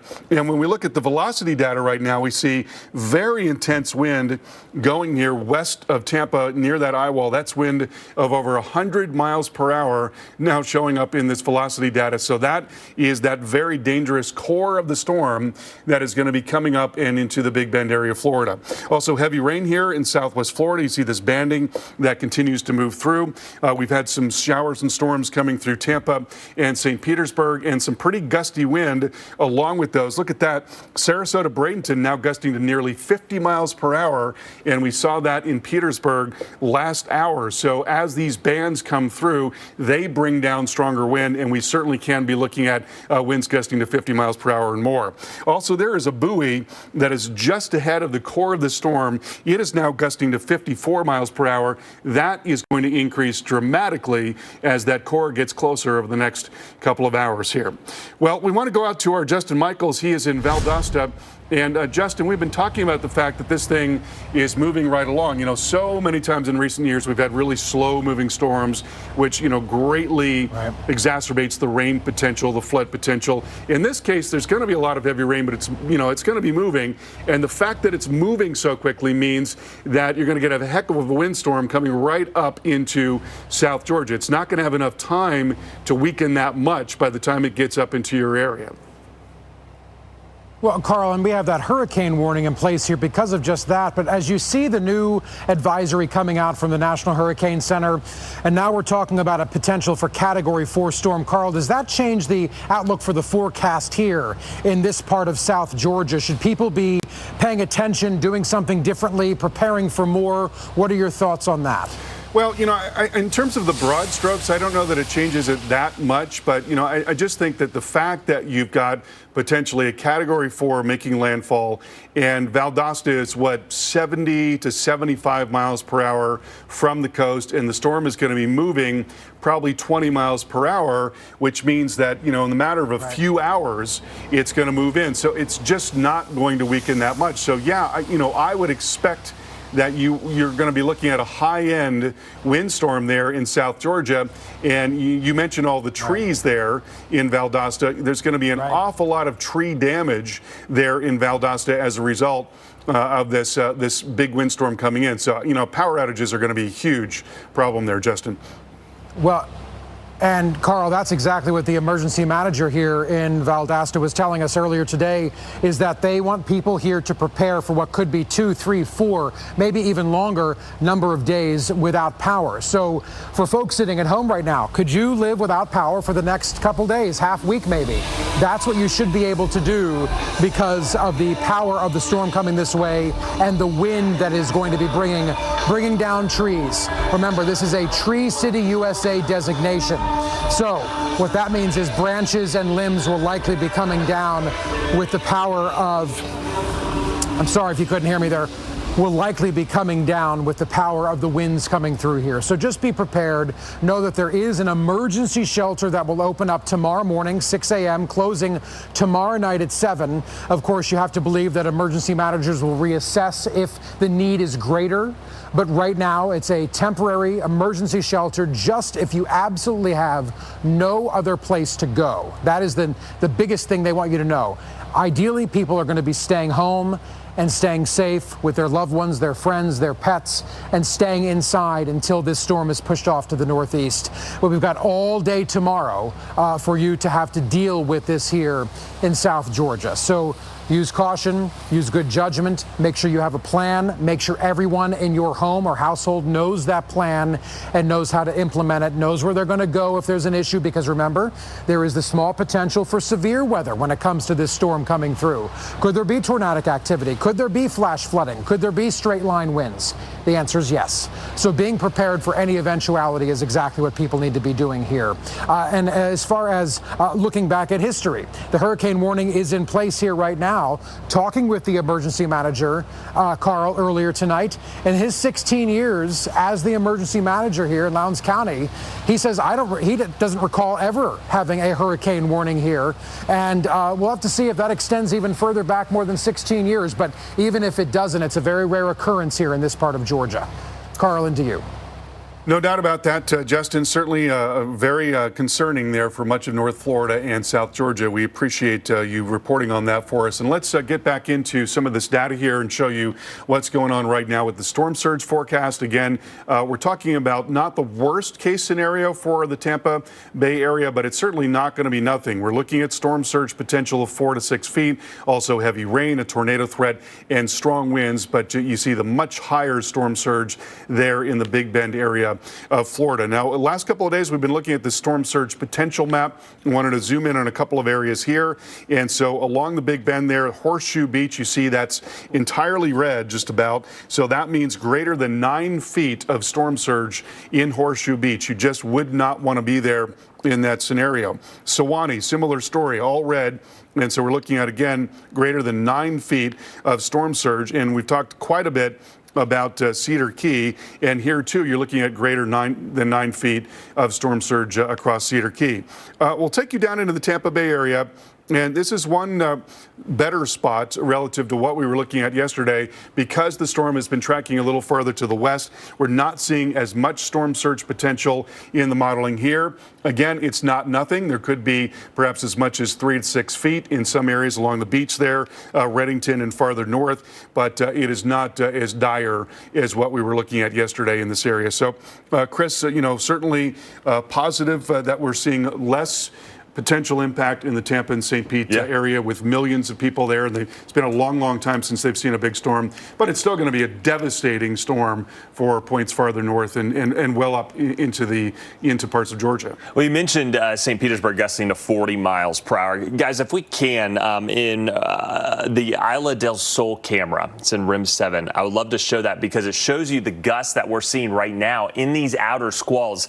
This is some of the more notable weather we're going to be dealing with. And if you look closely, the squall just kind of came through with the rain, but look at the trees there, kind of illuminated by the lights. You can see clearly the strong winds that have now made it ashore along the west coast of Florida. This is what we're going to be dealing with for a good chunk of the night. And some of these squalls, as they come through, they'll bring down heavier winds or higher winds. So we could clearly see some power outages. I noticed in that squall that came through on the right, it almost looks like that's a sidewalk. that's actually water that has puddled there in that low spot, almost like a little ditch there on the side of the road. So that has filled up just in the last hour, and just that short squall that came through. And we've got a lot more of these that are going to be moving ashore along the west coast of Florida. So this is really the beginning of the worst for much of Tampa Bay from now through the morning hours as these outer bands, not to mention the fact that we could see tornadoes. We've already seen a few earlier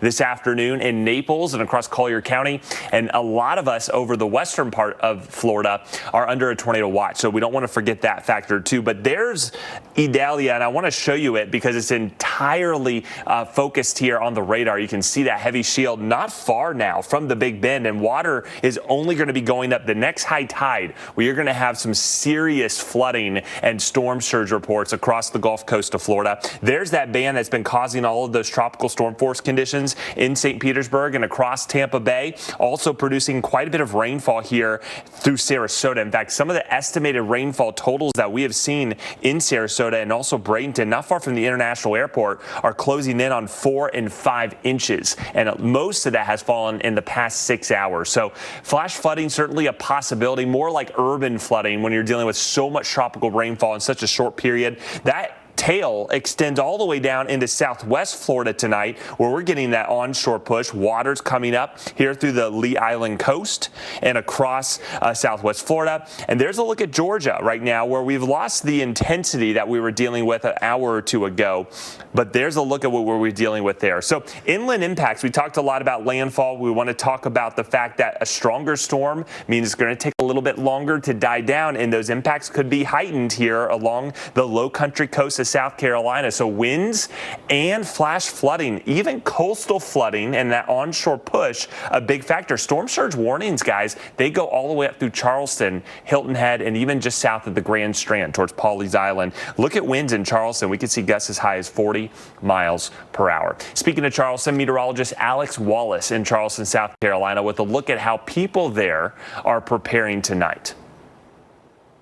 Well, here I am in the city market in Charleston, South Carolina, and this is where vendors set up shop during the day. You know, people are here buying their goods, the food, all kinds of good stuff. And generally, on a typical day, you've got about 100 or so vendors. Now, it's empty behind me because everyone has gone home. They tend to basically shut down shop right around 6 o'clock Eastern time. So everyone's gone home. But as we get into our Wednesday, and certainly as we get into early Thursday as well, we're going to be watching conditions move downhill. But the market is going to stay open. It is not going anywhere. The question becomes, do the vendors populate the market? Some will, some won't. In fact, we got a chance to speak to one of those vendors who is planning on being here, and she gave a reason for why she's going to be doing that. I'm planning to be to work tomorrow at 6:30, getting everything set up. We're here for our visitors. I mean, we come here because we have people that spend money on vacation to come to Charleston, and if we're not here, what are they going to have? They've wasted their vacation and nobody's here. So we do plan on being here tomorrow, and if it rains and it floods, we'll just be getting to know people sitting on the table. That's kind of what we'll do. So there you go. One of those vendors is planning on being here despite the fact that this place may end up seeing quite a bit of flooding. It's a notorious spot to deal with flooding here in the city market. In fact, some of the flooding we've seen before get up to some of those tables, the tops of those tables, which would essentially be up to my waist. That's a lot of water that could fill this area that I am standing in. So we're watching this closely. Heavy rain potential out there for us. And this could all coincide with the high tide cycle, which is particularly on the higher side because we're dealing with a super moon. Yeah, that moon that is going to be full and also nearing its closest approach to the Earth. All that combining to make those water levels higher than they normally would be. So all this is going to be a problem and a big concern. Talking to the mayor, he said, you know what? Everyone just needs to stay put. It'll eventually move away pretty quickly as we move through the day on Thursday. Things will improve. So we'll be watching it here from Charleston, South Carolina. I want to talk a little bit about the rainfall that we could see. The latest guidance here on the European model, again, these change daily, but we've seen some significant changes. Originally thinking some of the higher totals are going to be towards I-95. There's been a notable shift farther towards the inland areas like the Midlands of South Carolina, also up towards Augusta, Georgia. Even Macon could see some substantial amounts of rain, and the GFS hinting at a similar type track with upwards of 6 to 10 inches in some of these spots.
Weather Channel, now available to everyone. This is epic!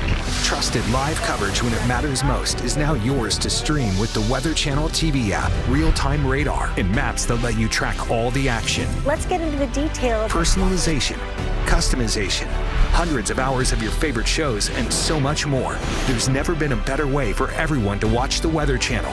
Available now on these platforms. Download now to start your free 7-day trial.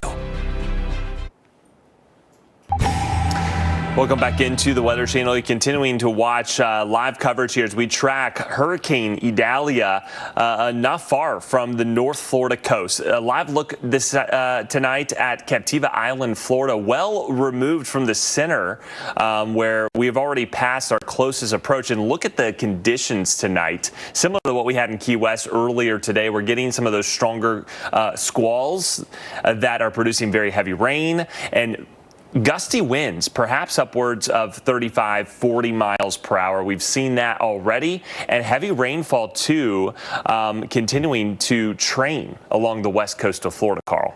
What are we looking at there? Are those palm fronds? That's palm fronds, yes, and you got the wind-driven rain, and then you got the beach there. And you can see the waves kind of breaking up. Yes, very much so. Yeah. Fortunately, this is not going to be the same level of surge event that we saw last year, not even close. But we have seen some flooding already in southwest Florida. You see some of it here. And Chris, it's not just the flooding along the coast. It's also with the heavy rain, the training that we're seeing. Yeah. We're getting some water on the roads in some parts of southwest Florida. That's going to be an ongoing issue through the night tonight. Yeah, this is near St. Petersburg, and you can clearly see the winds here much stronger. So we are notably now in tropical storm conditions across the Tampa Bay metro area with this latest squall that has come through. And the wind, even though the rain has let up, Carl, the winds are staying strong or persistent. We're getting into those persistent gusts that are getting up near 40, 45 miles per hour. And then when those rain squalls come in, they even bring stronger winds. And we're seeing that across Clearwater, even up towards Tarpon Springs and throughout Pinellas County tonight. You can see that there in that Isla de Sol live camera. Yeah, and there's a shot of Clearwater Beach right now. At St. Petersburg gusting to 38 miles per hour. Sarasota gusting now to 48 miles per hour. We're seeing a relative lull in terms of the weather coming through. You absolutely do see stronger winds when those bands of showers and storms come through. And that's because there are stronger winds off the ground. And what they do is they bring some of that stronger wind down to the ground. And so the center of circulation is now just about due west relative to Tampa. And it's actually fairly far to the west. And that really did help us out here in the Tampa area. We're still going to be looking at water level rise of over 4 feet potentially. And also we're going to be looking at plenty of heavy rain and gusty wind. But that center of circulation, Chris, now the eye wall about 95 miles away from St. Petersburg and Clearwater Beach. And so, certainly helpful that it was so wide coming up. Well, imagine if it had shifted, or taken a more easterly track and maybe it was 50 miles from the Pinellas County beaches. We would have had much higher winds, a higher surge of water, and the surge is only going to go up. Notice the wave action here in Cedar Key, how different this has looked now than even just a few hours ago. Yeah, and it's going to be interesting to see, what we see on this camera tomorrow. But, it would not be at all surprising if most of that scene was covered by water, say for the second floor of that structure there. It looks like a really nice place, maybe a restaurant or something like that. But, the fear is that there's going to be a terrific surge. Catastrophic 12 to 16 foot surge is what is expected along the Big Bend there in Northwest Florida. Which means that, Chris, most of what you see right there is going to be water. It's going to look like the ocean with just a little bit sticking out of it. Well, and also, if we could pull that camera up again, the water's pretty low below that seawall. It's at least a couple of feet below the wall, and then you've got the road, right? So, we're forecasting, upwards of 10 plus feet of storm surge. Could even be higher than that with the intensity. And imagine what that would look like in the scene. You see a vehicle there on the street. I mean, this is not a spot you're going to want to be at all come sunrise in the morning, and how quickly this is going to change. Yeah, the forecast has been bumped up. You know, storm surge is a function of a lot of things, but certainly intensity is part of it. And, you know, right now it's up to 12 to 16 feet for this area. So you think about the height of a basketball goal. And then add another half of that. So, you know, like a basketball goal and a half is what we're talking about in terms of a water level rise there. And back to Clearwater Beach we go. We see that there's some elevated wave action right now, starting to see an angrier sea as the storm passes just off to the west. Going to be a very gusty night tonight, winds gusting 50 plus miles per hour potentially. That'll continue for most of the night and then into tomorrow as well. And we expect that it's going to be just, you know, far, far worse as you get farther north as the storm is nearing landfall. So there is a live look at the radar right now. You can see those outer squalls have come in. Some of the estimated rainfall totals, too, have been impressive, especially through Bradenton and Sarasota. Those areas we've seen estimated rainfall over the past 6 to 12 hours, upwards now of 3 to nearly 5 inches in some of those yellow shaded areas. And there are more heavy squalls set to push in overnight. Some days Tracking Idalia, only the way the Weather Channel can, bringing you life-saving information to make decisions you need to make to keep yourself and your family safe. I'm Justin Michaels. We're live for you in South Georgia, of all places, where there is currently a hurricane warning. Here in Valdosta, it's a rare occurrence, maybe having never happened, where a hurricane warning was issued here in its county and for several counties here in South Georgia. The governor of Georgia, Governor Brian Kemp, has issued a statewide state of emergency ahead of Idalia just to make sure all the resources are ready to go. So whatever counties are impacted, whether it's over on the coast with Savannah or here in South Georgia, just at the Florida-Georgia line, we know there is going to be an impact from this storm here. It's yet to be seen what it's going to be. But we can look at the tea leaves a little bit to understand the forecasting and understand how much this will actually impact this area. So here in Valdosta, this is a Tree City USA designation city, meaning the tree canopy here is quite lush, quite beautiful, but also dangerous when we're talking about more than 60-mile-per-hour wind gusts and also torrential rains that are going to be coming down. The little bit of rain that's continuing to fall here is the very far northern edge, the leading edge. There's going to be a bit of a break when this pushes through, and then early tomorrow morning into the wee early morning hours, into the late morning, early afternoon, rain, more wind pushing in, and around midday to early afternoon, we're talking about those 60-plus mile-per-hour wind gusts that are likely going to bring down tree branches. In speaking with the emergency management director for this county earlier tonight, he is strongly encouraging people and imploring people to stay inside, ideally tonight and all the way through tomorrow evening before you venture out. You are safer in your home than you're going to be out on the streets, driving around, walking around, especially with the potential for trees and limbs and other things to fall down. You don't want to be under them. That's how that ends very poorly for you. So stay inside. There's going to be a shelter here in Valdosta in place beginning at 6 o'clock tomorrow morning, but closing at 7 o'clock tomorrow night. So you might wonder, why only be open for those 13 hours? Well, it's not a shelter they're expecting tons of people to race to take safe haven from the storm. It's an emergency shelter only if someone does not have a place to go, or if they find themselves without a place to go, or if maybe you're in a mobile home or a home that you don't feel is safe during the storm and you want somewhere safe to go. There is an emergency shelter only set up here in Valdosta. So let's hope people don't need to take that shelter, but it's there if you need it. Going through the overnight into tomorrow, that's when we're really going to be ramping up here, and when you cannot let your guards down. Be paying attention to the forecasting, have your cell phones charged, have your flashlights ready to go, because something from the emergency management team here is that they need people to be prepared for what could be 2, 3, or more days without power. So you have to ask yourself before you go to bed tonight, can you do that? Can you sustain right now with 2 or 3 days without power?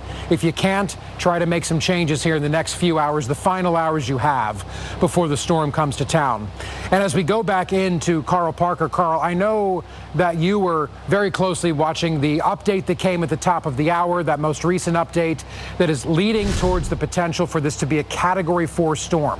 Does that mean the impacts could be even greater here in South Georgia, or are we still on that idea that there could be 60+ mile per hour winds, several inches of what could be flooding rain, or could it be worse than that? Well, certainly I do think that raises the ceiling in terms of the strong winds. I don't know that it necessarily changes anything about the rain because the storm is going to be moving pretty quickly. But certainly when you're talking about a 130 mile per hour storm, that is going to be moving at about 20 miles per hour and will be about 70 miles away from Valdosta when it's making landfall. Absolutely, that could raise the ceiling in terms of the wind gusts there in Valdosta. So, I think that is going to be something that will be a huge problem.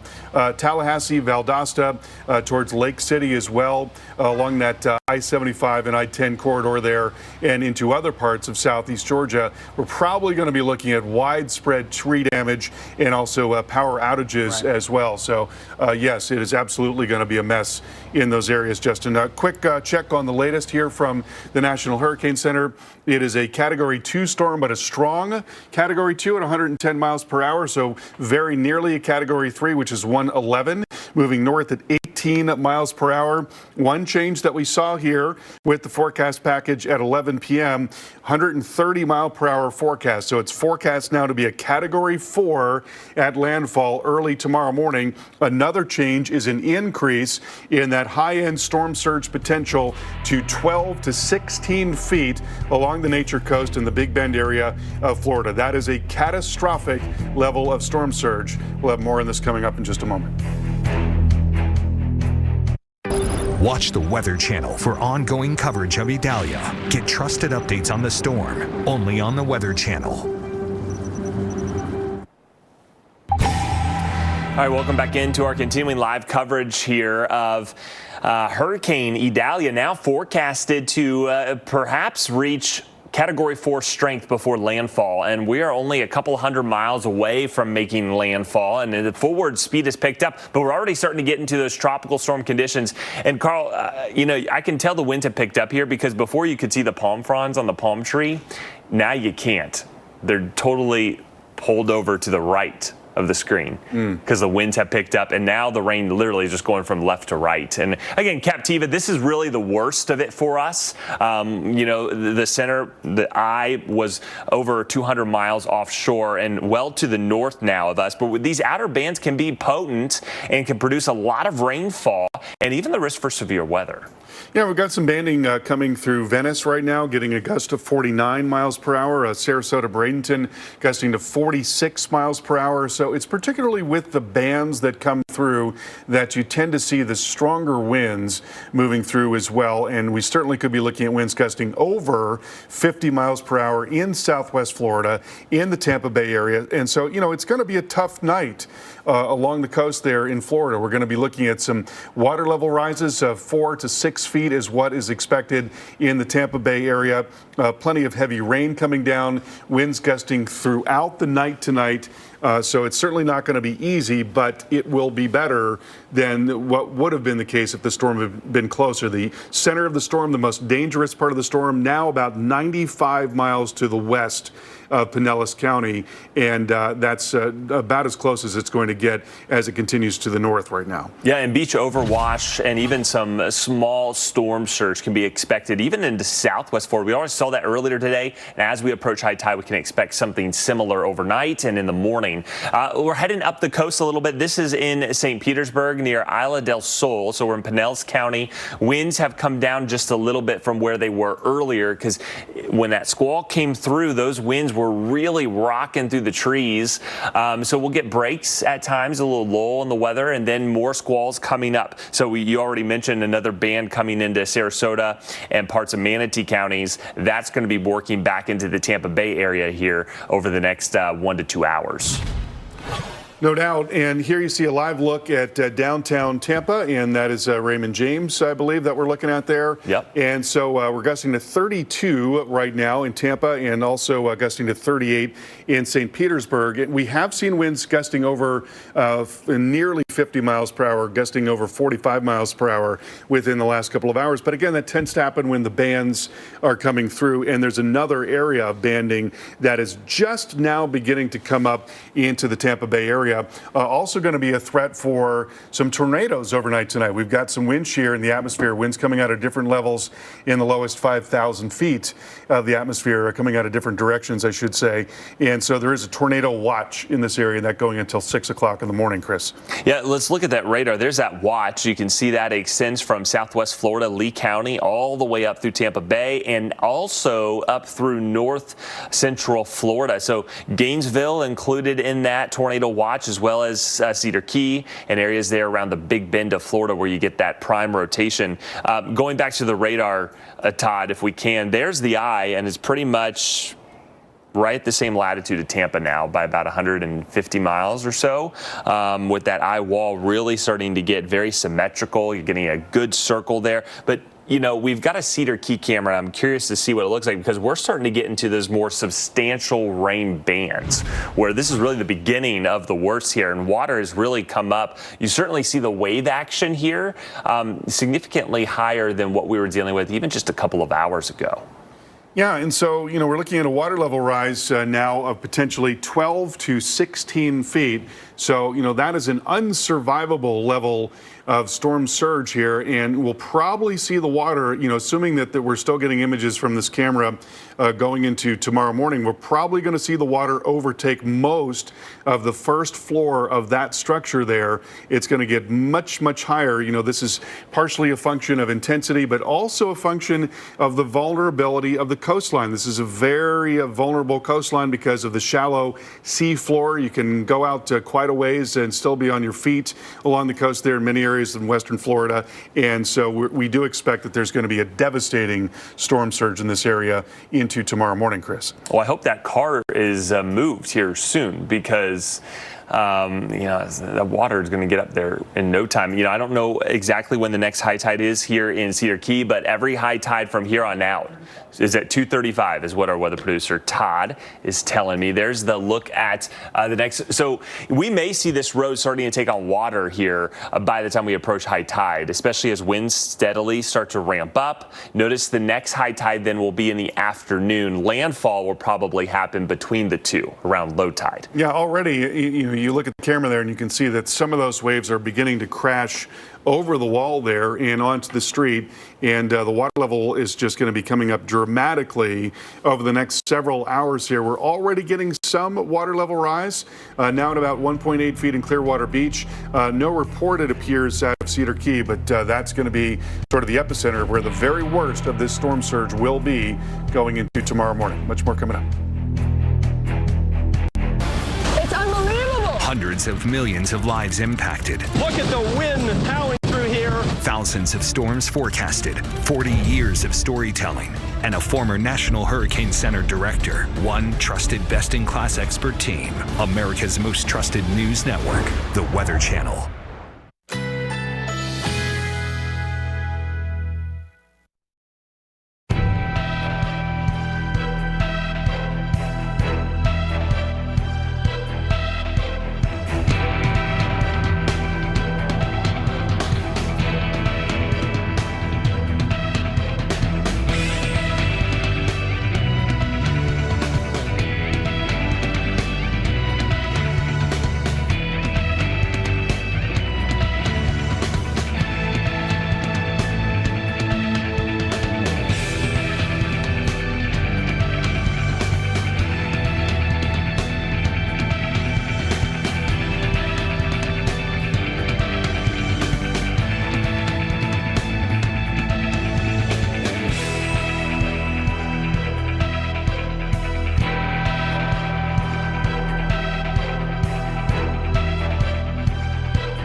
Ultimately, I'm scared. I'm worried my house. And, you know, if I have 100-mile-an-hour winds, my house in Cedar Island won't be there tomorrow or Thursday morning when I get there. I don't feel like.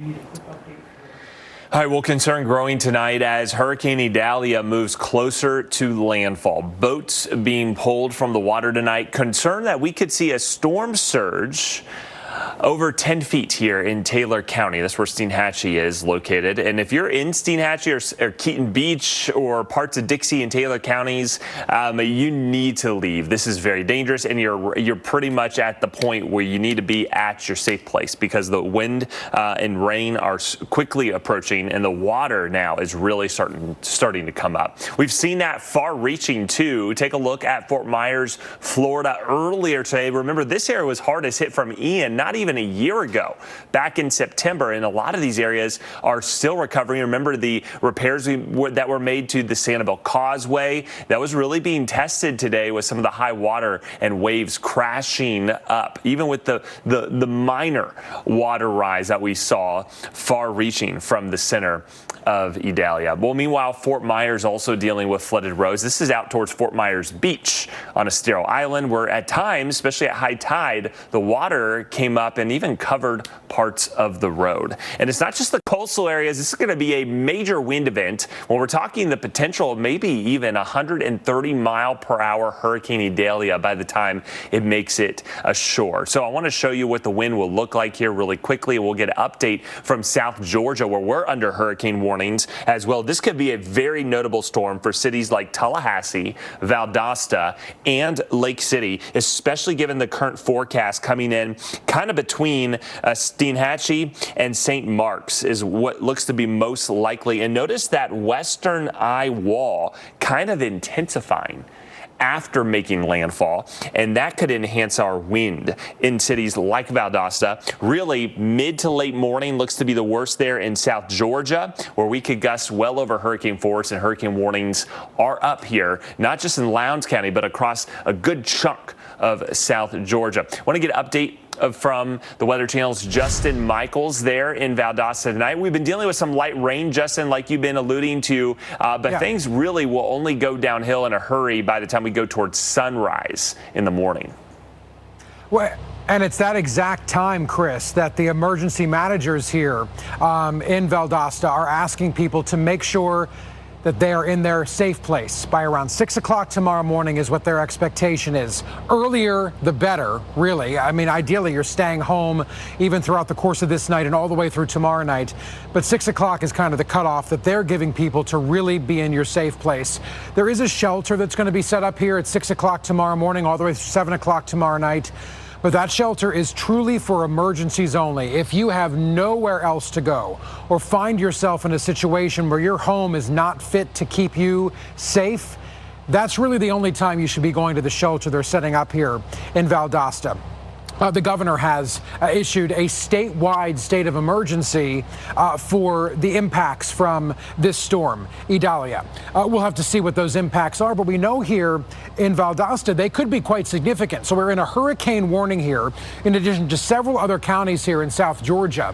And that hurricane warning is really letting us all know that we're going to be experiencing what could be definitely 60+ mile per hour winds, could be flooding rains. There could be a severe weather component to this, possible tornadic activity, possible straight line winds, flash flooding. I mean, think of all the things that can start when we're dealing with a storm as powerful as Idalia, and that is the concern. Now think about this. As the crow flies, 70 miles from the nature coast there in Florida, the Big Bend area of Florida, where landfall is expected, and 70 miles inland, you find where we are, Valdosta.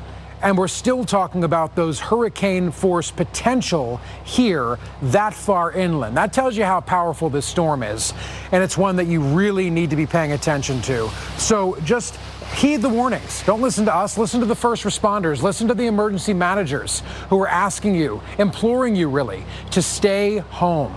And don't go out. Don't be driving around during the storm, because this being Valdosta, the Tree City USA designation, because of the lush greenery, the trees that line the streets here, they're stunning. It's a beautiful city when it comes to the buildings here, but also the trees. But remember, when we're talking about hurricane force winds coming through a town like this, what that does is bring down branches, bring down limbs into your home, into your cars, and also on power lines. So the emergency managers here are also asking people, can you sustain for 2 or 3 or maybe more days without power? If you can't, you have a few hours left before the storm comes here to Valdosta. I'm Justin Michaels. The Weather Channel has more live coverage coming up after this.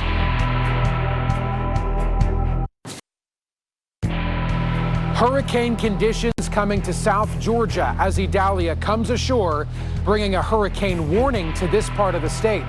I'm Justin Michaels in Valdosta with more.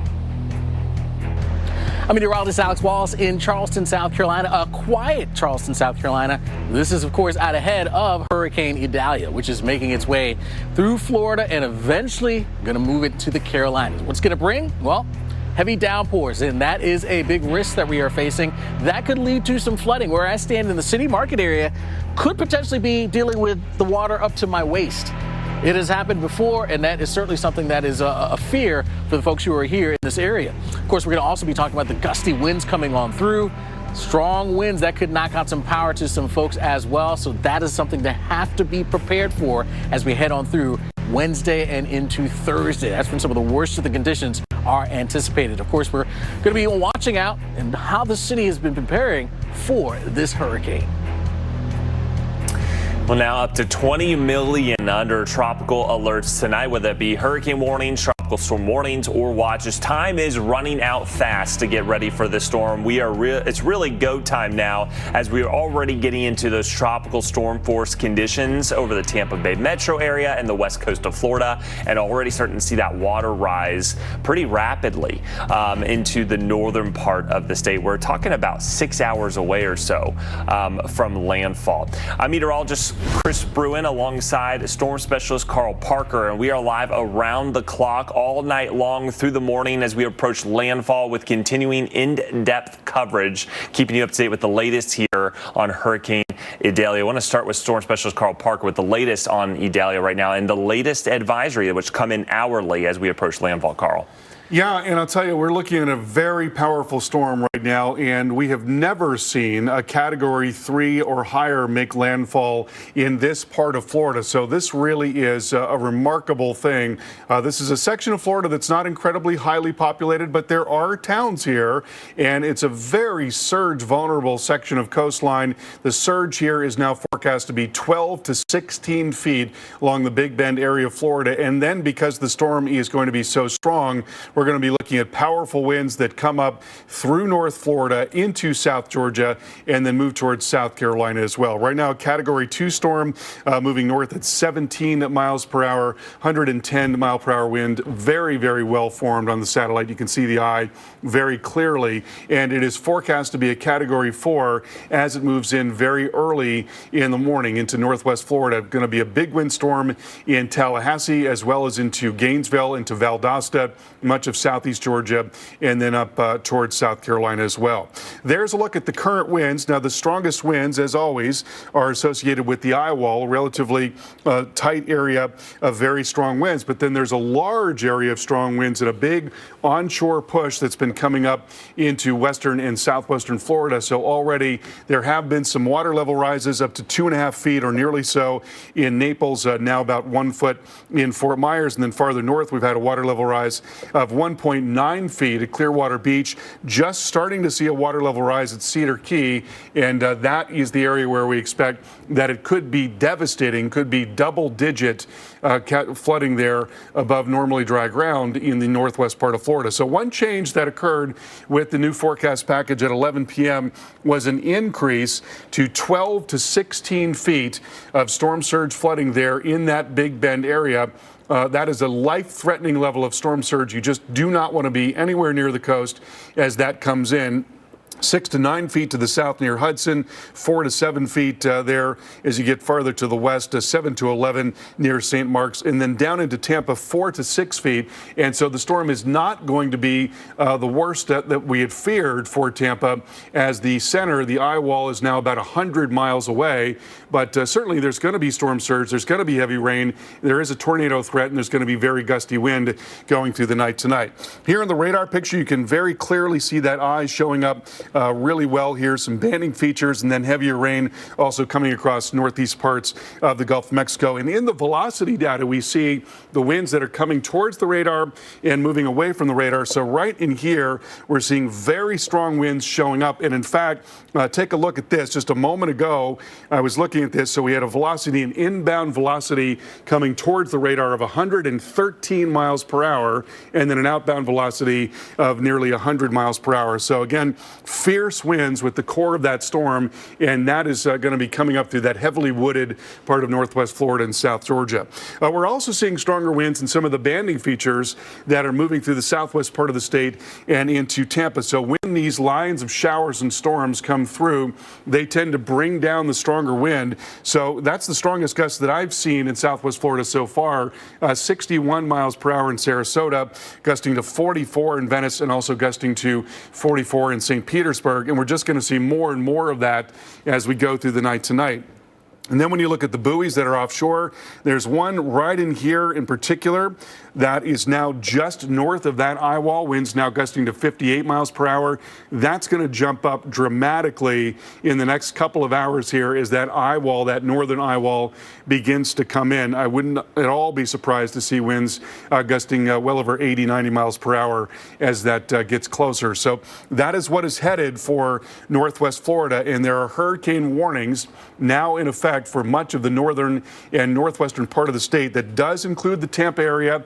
Winds could gust to hurricane force up through Cedar Key and then up through the central part of northern Florida, Gainesville into Lake City, the I-10, I-75 corridor, Tallahassee as well. So many trees in Tallahassee, could be serious power line and tree damage, and then Valdosta and also into southern Georgia as well.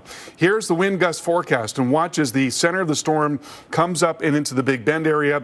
We see the winds continuing to be very strong in Tampa. Cedar Key gusting 75 to 90 miles per hour near daybreak tomorrow, and you've got this massive onshore push of wind right at that time.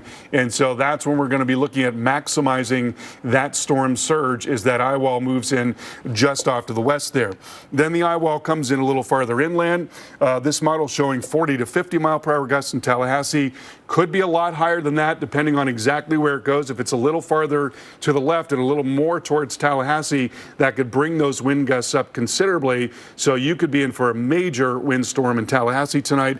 And then again, it's going to move up into Valdosta as well, near the I-10 and 75 corridor, 60 to 75 mile per hour wind gusts there in Valdosta, and continuing into southeast Georgia as well. And you see, we've still got a lot of very strong wind all across the state. Winds gusting 40 to 50 miles per hour into Gainesville and farther southward into Leesburg, into Orlando and Tampa, right into tomorrow afternoon as this thing is pushing off to the north. Even late tomorrow afternoon, still very strong wind across much of the state. And then from there, it continues up and it moves up into the Carolinas and Georgia. So when we look at the power outage potential, it is likely to be widespread from Cedar Key into Lake City and into Jacksonville. We'll see likely power outages in Tampa, just northwest of Orlando, near Tallahassee, and then over into Savannah and also into Charleston. Still could see some subtle shifting in the track. And again, if it's a little closer to Tallahassee, that's going to increase that wind potential, that power outage potential really dramatically. Looking at the rainfall, also very heavy rain here, 4 to 5 inches of rain. And one thing that we have seen is a little more shifting of the track to the northwest. So you see this large area of 5 to 8 inches of rain, southeast Georgia into parts of South Carolina, North Carolina, going through the next couple of days. So a very serious flood threat along with the storm. And then we're going to be looking at storm surge along the coast. And Chris is going to talk more about that. So, you know, even as the water is trying to run back out and into the Atlantic Ocean, it's going to be stymied by the fact that there's a flow that's coming into the coast here, and the water level is going to be rising there. So that is going to contribute to the water level rise along the coastal areas in particular. So looking at the long-term forecast here, storm is expected to be a hurricane all the way up through Georgia. Again, a Category 4 storm in northwest Florida, and then a hurricane right up to the Georgia-South Carolina state line there. And then continuing along the coast, 60-mile-per-hour storm near Wilmington and Myrtle Beach. And then it moves out into the Gulf of Mexico, and it does begin to slow down considerably. There have been some hints that it could actually work farther back to the west, and we'll see what happens in the long term. Well, the Weather Channel's Justin Michaels is just north of Florida in Georgia in Valdosta, and he's got this report for us. A hurricane warning in South Georgia as Idalia puts this place in its crosshairs after it makes its landfall somewhere there on the nature coast in Florida. This is the next spot, South Georgia, and we could see certainly more than 60-mile-per-hour wind gusts, flooding rain potential where we could have bands setting up and dumping inch upon inch of rain. It's a real problem here, especially because this is also a Tree City, USA. That's the designation that Valdosta has. And because of that, with the wind potential, the rain potential, the soaking rain potential, could tree limbs and branches come down? I think the answer is probably yes. And because of that, emergency managers here in this county and in this city are asking people to be prepared for what could be 2 or 3 days, maybe more, without power. So as you prepare, as we go through this night, and time is really ticking away, make sure you have the ability to sustain for 2 or 3 days or maybe more without power. Make sure your family knows what to do as the storm is bearing down, because there's also a severe weather component to this. Could there be tornadic activity or flooding rains, flash flooding, even straight line winds? That is certainly possible as Idalia comes through South Georgia. In Valdosta, Georgia, Justin Michaels, the Weather Channel. All right, Justin, thank you so much. I want to bring in Chris right now and talk a little bit about where we go from here. And, you know, Chris, this is just such a big deal for not just Florida, but many other places.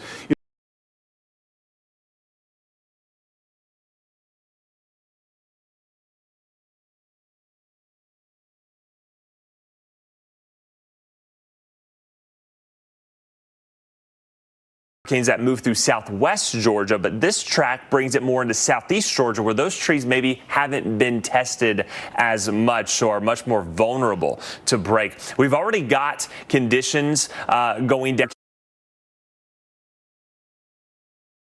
That move through southwest Georgia, but this track brings it more into southeast Georgia, where those trees maybe haven't been tested as much, so are much more vulnerable to break. We've already got conditions going downhill, especially across the Tampa Bay area right now, and we're watching those winds steadily pick up. You can see the latest full advisory that we had with the new updated track and intensity now calling for a Category 4 hurricane coming ashore across the Big Bend, just south of Tallahassee, which this could be a very tough situation in a place like Tallahassee. So I hope you have prepared and have made it through past storms. We may see power outages, extensive, lengthy ones, especially given the tree canopy we have here. And those hurricane warnings go through South Georgia and into parts of North Florida. All right. We want to get a look at conditions outside right now in St. Petersburg. This is near Isla del Sol, where we've got strong winds sustained near 30 miles per hour, gusting over 40 miles per hour. And we may see scenes like this in Charleston, South Carolina, as we go through tomorrow afternoon and into tomorrow night. Meteorologist Alex Wallace is in Charleston with an update there, how people are preparing. Well, here I am in the city market in Charleston, South Carolina, and this is where vendors set up shop during the day. You know, people are here buying their goods, the food, all kinds of good stuff. And generally, on a typical day, you've got about 100 or so vendors. Now, it's empty behind me because everyone has gone home. They tend to basically shut down shop right around 6 o'clock Eastern time. So everyone's gone home. But as we get into our Wednesday, and certainly as we get into early Thursday as well, we're going to be watching conditions move downhill. But the market is going to stay open. It is not going anywhere. The question becomes, do the vendors populate the market? Some will, some won't. In fact, we got a chance to speak to one of those vendors who is planning on being here, and she gave a reason for why she's going to be doing that. I'm planning to be to work tomorrow at 6:30, getting everything set up. You know, we're here for our visitors. I mean, we come here because we have people that spend money on vacation to come to Charleston, and if we're not here, what are they going to have? They've wasted their vacation and nobody's here. So we do plan on being here tomorrow, and if it rains and it floods, we'll just be getting to know people sitting on the table. That's kind of what we'll do.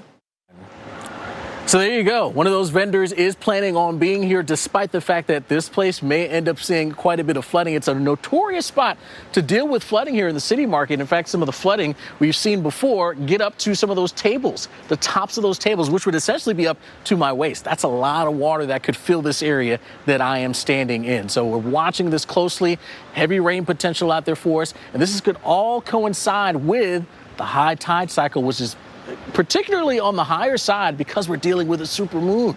Yeah, that moon that is going to be full and also nearing its closest approach to the Earth. All that combining to make those water levels higher than they normally would be. So all this is going to be a problem and a big concern.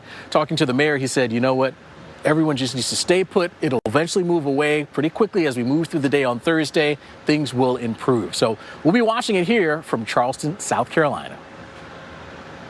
All right, appreciate that update, Alex. I want to get you back to Florida right now where conditions are really deteriorating in Pinellas County. There is a live look at Safety Harbor. This is at the marina. Watch the palm trees. You see that there on the lower right of your screen? I mean, we've got sustained winds easily in the 40-mile-per-hour range and gusting upwards of 50, even perhaps closer to 60 miles per hour. We have a squall coming through Tampa right now. Tampa can expect similar conditions. We actually had a gust over 61 miles per hour in Sarasota, and power outages now up to about 20,000 across the state of Florida.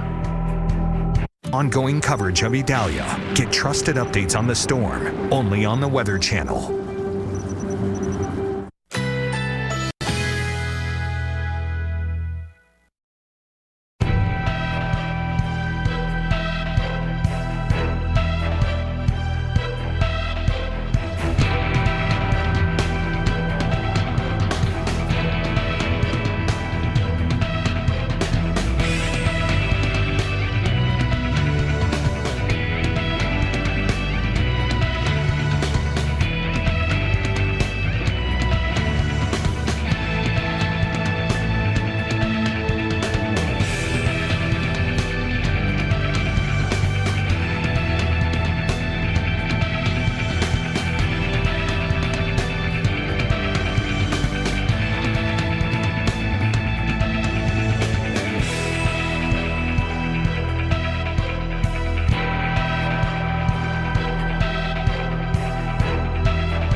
Of the Weather Channel, now available to everyone. This is epic!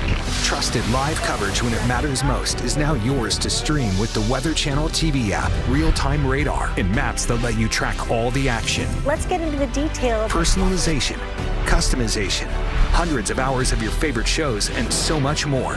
There's never been a better way for everyone to watch the Weather Channel. Available now on these platforms. Download now to start your free 7-day trial. All right, we're starting to get some new video into us here as some of these squalls are really ramping up across the west coast of Florida. This is earlier this evening in Crystal River, where you can see those heavy tropical rains really picking up. This is over an hour north of Tampa, and I expect conditions right now are even worse than what they look like in this video. And you can notice, too, there's puddles of water. It's hard to make out, but I'm not sure. That looks like a dock, so there's some sort of pond or water body right there as the rain continues to pound some of the docks here. And conditions have deteriorated quite a bit over the last hour here along the west coast of Florida. Let's take a live look south of here. We'll go all the way down to Captiva Island, where you can see the Gulf of Mexico, the waves coming ashore, and the wind-driven rain. Usually you would see it come from the top down, but the winds have substantially picked up here too with some of these onshore this onshore flow and this feeder band that's really kind of training up the west coast of Florida.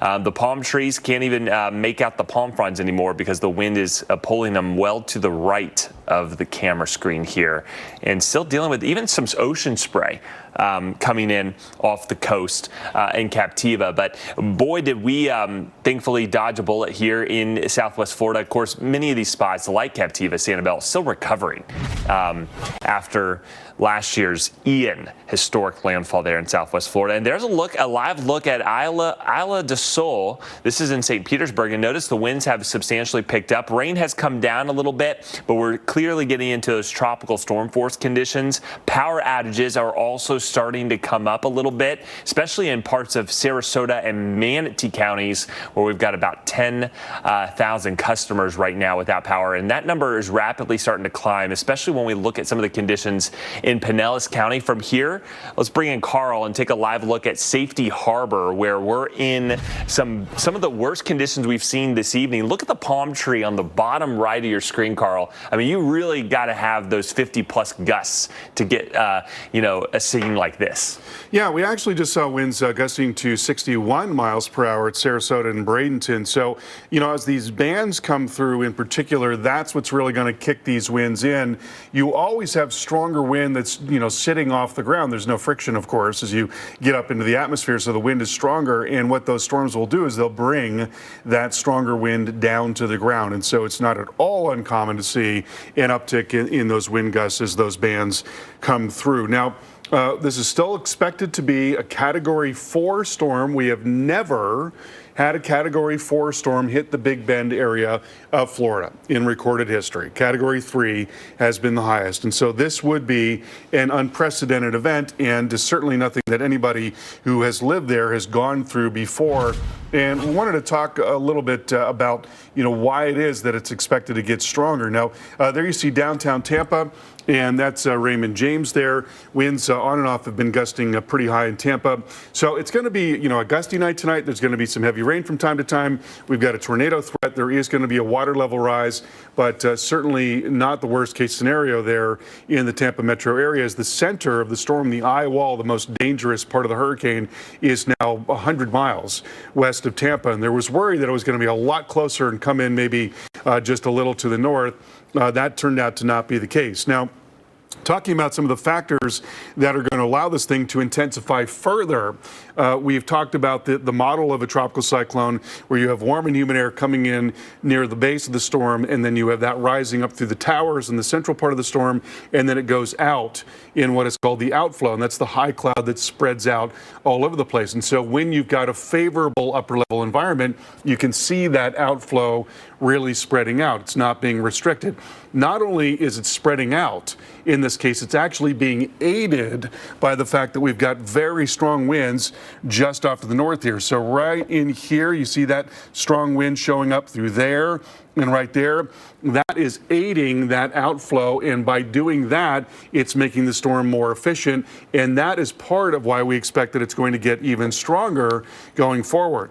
The other thing, of course, is that you've got exceptionally warm ocean waters here across the northeastern part of the Gulf, well above what is necessary to sustain this thing. And so you put all that together, and you end up with a really strong storm with a very well-developed eye wall, and there's really no reason why it won't continue to strengthen up until the point that it makes landfall.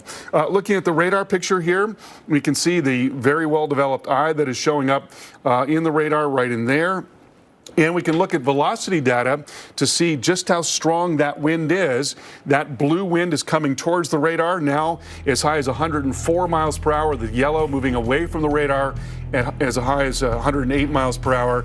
That is what is coming for Northwest Florida and South Georgia over the next 12 to 24 hours.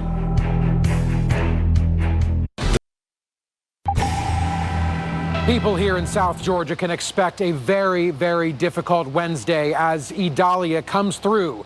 Of course, a lot of the focus, and much of the focus should be right on the coast of Florida, there on the Nature Coast where landfall will eventually happen. But after landfall, The eye of the storm, the eye wall, is expected to come here to Valdosta, Georgia, right over this city, if not right on either side of it, meaning we will feel the effects of a hurricane here in South Georgia. There's a hurricane warning in place here, and by every indication, that has not happened for quite a long time, if ever.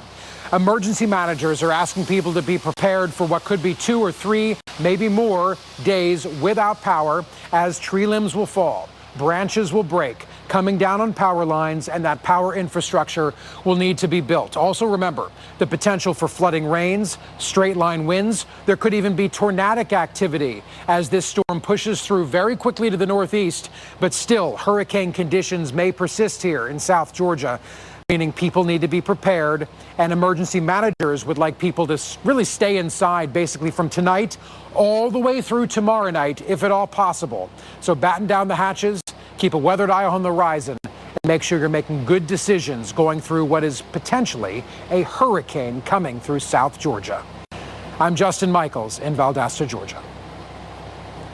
All right, Justin, thank you so much. And we're looking at the latest advisory now. It is a Category 2 storm, but at the very high end of Category 2. Once it gets to 111, that becomes Category 3. So it's just about there.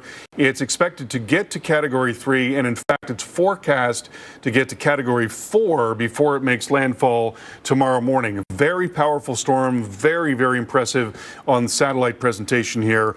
And it's going to be going through exceptionally warm water, and that's at least part of why we expect that it's going to be very strong as it moves into northwest Florida, causing serious problems with storm surge. There's the strong wind right there. You see this large area of what we call fetch, or winds driving towards the coast already. That is beginning to pile up the water in some areas. We've got a 2.6 foot storm surge in Naples, 1.3 in Fort Myers, and then farther north, 2.2 Clearwater Beach. And the water is starting to come up in Cedar Key. You know, this section of coastline is not only very flat, not only has a very shallow seafloor, it also has a concave nature, and so it's like a catcher's mitt. It's more likely to catch the water for that reason. And right now, you see there's actually a little bit of an offshore flow, and there's still a water level rise there at Cedar Key. So once that onshore flow begins to push up there into that Big Bend area, the water is going to rise very rapidly. And what we're looking at here is a catastrophic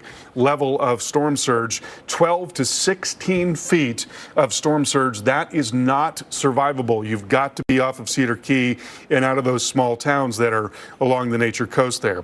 Looking at the radar picture, we see a very well-developed eye showing up. It's now about 100 miles away, the eye wall from Pinellas County, and so that's a good thing. We thought there was a chance that it might come in a little bit closer to Tampa, and that certainly would have raised the stakes in terms of that surge there in Tampa. And there's a live look at Cedar Key.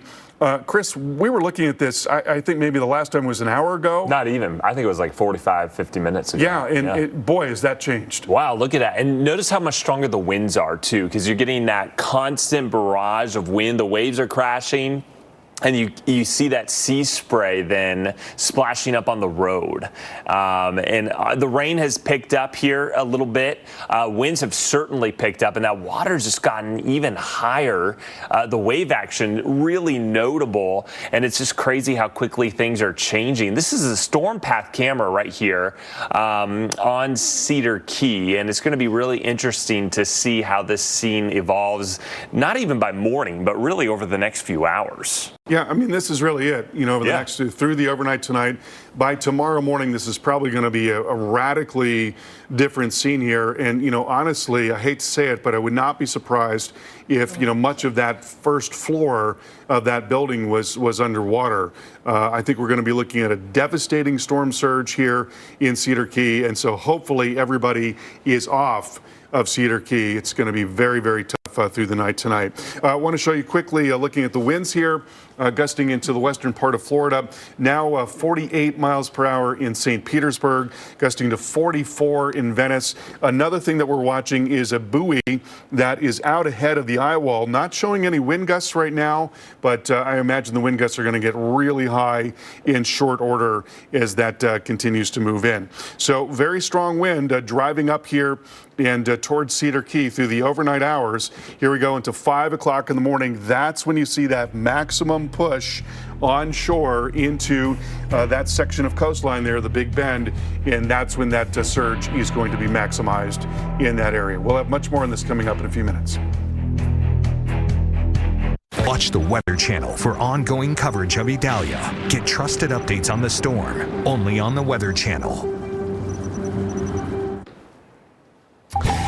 I want to take a live look right now of conditions on Cedar Key, Florida, where the water is starting to come up pretty quickly here. Winds have also ramped up. You can see the constant barrage of wave action now slamming up against the seawall. We have power, but it won't be long before we start to lose power in a lot of these spots as winds quickly start to ramp up. And this is really the beginning of what's going to be a very long night ahead and morning, with the worst conditions expected by sunrise and shortly after. Yeah, just amazing to see what's been happening here in that area. And there's a look at Captiva Island in Florida, and you're looking at palm fronds there. That's what's kind of waving in front of the camera. We've seen some pretty strong winds in southwest Florida, gusting up into the 50s, even into the 60 mile per hour range. There was a gust in Sarasota to 61 miles per hour. And it's going to continue on and off like that throughout the night tonight and even into the early part of tomorrow. The eye wall of this hurricane actually 100 miles to the west of Tampa, and despite that, we're still seeing strong winds all across the west coast of Florida. And so, you know, Chris, this could have been a whole different ball game if that eye wall had been close to Tampa and coming up and moving just north of Tampa. It would have been a very different story for the west coast. Even 50 miles closer would have had notable impacts. But we're still going to get that water rise. We're still going to get the storm surge, but we'll be on the lower end of the forecasted amounts versus the upper end of the forecasted amounts. And really, the worst is still yet to come here across St. Petersburg and Tampa. We'll expect conditions to steadily ramp up. Now, we'll be spared the worst case scenario, and we're not going to deal with those 100+ mile per hour winds or the 10+ feet storm surge, but we still will have at high tide coastal flooding and water rising up, covering those low-lying spots around town. In fact, this was a camera we were looking at a little earlier, just a few minutes ago, in Safety Harbor, Florida. The winds here have been notably strong, enough so where the power's been flickering on and off. It was off. There's several street lights there that actually went out for just a few minutes, and then now they've come back on. So the power, we're getting to that threshold. We're starting to see power outages start to ramp up. At last check, Carl, we're up to about 23,000 customers without power. A very insignificant when you look at the population as a whole, but that number rapidly will go up as winds continue to intensify, and most of those outages are here in the Tampa Bay metro area so far. Yeah, and we think that it will be likely that we see power outages in Tampa and up through Orlando. We will likely see widespread power outages from Cedar Key into Lake City and then on into Jacksonville as well. And there's a live look at downtown Tampa, Raymond James Stadium. Here we see rain coming through and some gusty wind here as well. Winds have on occasion been gusting up to near 50 miles per hour as bands of storms have been coming through. So this is, you know, kind of where we're going to be through the night and into tomorrow morning. We'll see winds gusting 40 to 50 miles per hour. We're going to see some water level rises, could be a few feet there in the Tampa Bay metro. Not what we feared might happen, but still it's not going to be an easy time, especially in some of those low-lying coastal areas. And a lot of heavy rain coming through from time to time as well. In addition to all that, there's a tornado watch that is going until 6 o'clock in the morning. Yeah, it's pouring. I'm looking at the light pole, and it's dripping so heavily. Winds are a little bit more, there's more friction here than you have, say, off the bay or right along the coast. So the palm trees aren't moving like what we saw in Safety Harbor. But the rain falls so heavily, and this is the Hillsborough River, as you get that surge of water to come in, especially at high tide, and you're dealing with pretty hefty rainfall rates. That water there could certainly flood the riverbanks, some of the popular parks that are along the shoreline here in downtown Tampa, especially as we get close to high tide, the next couple high tides. Yeah, we've talked about that, you know, gravity is how draining works. water piles up and it drains down through the system and out to the open water. But if the open water is higher than normal, then you don't have as much gravity working for you. So it makes it harder to drain, and that can increase the inland flooding as well. Another look at Raymond James there, and we see that banding coming through right now. Again, that center of circulation a pretty long way off, and now is coming towards Cedar Key. And so the eye wall at this point, I'm going to measure this out, is now also about 100 miles away from Cedar Key, but we've got this very large onshore push that is driving up through the eastern part of the Gulf. So, right in here, that's where the winds are pushing, to the north there. Up near Cedar Key, it's more of an offshore flow for the time being, but that's going to flip over. And as soon as that onshore push comes in, Chris, we're going to see even more dramatic of a water level rise than we've seen already. Yeah, and especially up towards, Appalachia Bay, even up north of Cedar Key, we're going to get substantial and catastrophic storm surge where you're talking about buildings even being lifted off their foundations in some of these coastal seaside villages. They're smaller towns, but there's several of them here along the nature coast, and hopefully everybody has evacuated. I think a good majority of the folks who live on Cedar Key did leave, but for the emergency crews who are behind, please be safe. Only getting worse from here as we approach landfall over the next several hours. It's unbelievable. Hundreds of millions of lives impacted. Look at the wind howling through here. Thousands of storms forecasted. 40 years of storytelling. And a former National Hurricane Center director. One trusted best-in-class expert team. America's most trusted news network. The Weather Channel.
All right, welcome back into the Weather Channel's continuing live coverage as we await the latest on Hurricane Idalia approaching the Florida coastline here over the next few hours. And we expect landfall this morning as we wake up on Wednesday, just after sunrise, likely over the Big Bend area near Taylor County. Could shift 30 miles or so, but either way, we're really honing in between St. Marks and Steinhatchee. It looks to be the most favored area for landfall, but that would put the storm surge at some of the highest on record in place like Cedar Key, Florida. And when you're looking live at Cedar Key right now, where winds still aren't yet at tropical storm force, but we're already seeing that push of water really ramp up. The wave action getting noticeably higher. We're about an hour and a half away from a high tide, and the water will only get higher from there. So you're already getting overwash on the street. We could certainly see that surge get up to the seawall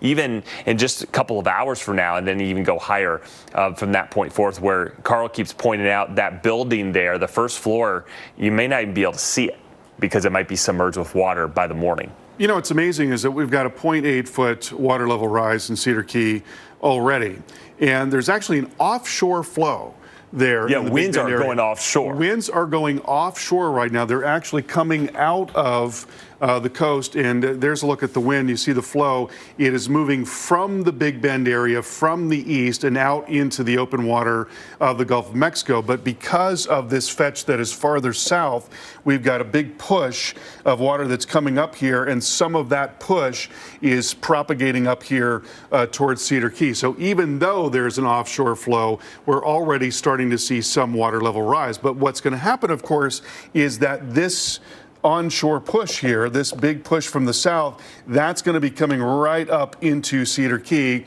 and the Big Bend area, as the center does as well. And I think once that happens, it's going to be a really rapid rise of water. Yeah. Getting towards, the overnight, the very early morning hours, it's going to come up very quickly. And yeah, this is an area, there you see some taillights right there. And, this road is going to be covered by water. I mean, it'll I'm happen almost certain. Quickly. Yes, it's going to happen quickly, and I just hope that people are off, this island, because it's all going to happen very fast, and I would not be at all surprised to see just a radically different picture from this camera come tomorrow morning. It's really interesting, too, because of that offshore wind. That's why winds here aren't as strong as what we've seen in Tampa Bay, where we've got more of that exposed wind, less friction, and we've seen those gusts now get up to 60 miles per hour. We're already getting power outages of up over 25,000, mainly in Tampa Bay. But I want to show you conditions here in St. George Island. This is on the other side of the Big Bend, and while we'll likely be on the west side of the center of circulation, we're going to have some very intense winds, and we may have a storm surge on the bay side where you get the water pushing down, but it doesn't have as much to go, so it won't be as high as what we're talking about back towards Steinhatchee and Cedar Key. But the winds here could be substantial, and this has been a very popular spot, especially because of all of the bookings and travelers going to, B30A and some of the popular spots. St. George has become a very popular place for wanting to kind of escape the crowdiness. It's got a lot of those unspoiled. Exactly. Yeah. Yes, very much so. And yeah, there's still some question as to you could never really tell exactly where the center is going to come on shore, and if it does move a little more west, some of the higher resolution models have suggested that. Then yeah, that would be even more of a threat here to St. George Island, as well as to Tallahassee. We could be in for a major windstorm in Tallahassee. It's going to be really, you're going to get wind no matter what in Tallahassee. The only question is, do you get firmly into the northwestern eye wall of the storm? Because that makes a very big difference. You can see a big change in the amount of wind from outside of the eye wall to inside of the eye wall. Yeah, and in power outages in Tallahassee, if it ends up being a higher wind event for Tallahassee, we could be dealing with power outages for lengthy periods of time because of the tree canopy and the grid. And so hopefully people were prepared and have, those necessary supplies needed. Tampa, one thing we can say, we dodged the worst case scenario, thankfully, although the impacts are still going to be felt. We already are seeing that right now and could see even stronger gusts along with the flash flood threat, heavy rainfall from these tropical bands. Yeah, it's going to continue to be a tough night. Winds gusting 50, maybe 60 miles per hour. Very heavy rain. There is a tornado watch going until 6 o'clock in the morning. There you're looking at the velocities, by the way, of the center of the hurricane there offshore. And we're looking at banding features coming up into the region and just gusty wind that will continue right into tomorrow morning and through the day tomorrow. But that is going to be the epicenter for the storm surge. We will continue our coverage. Ray Stajic and Todd Borick coming up next. Stay tuned.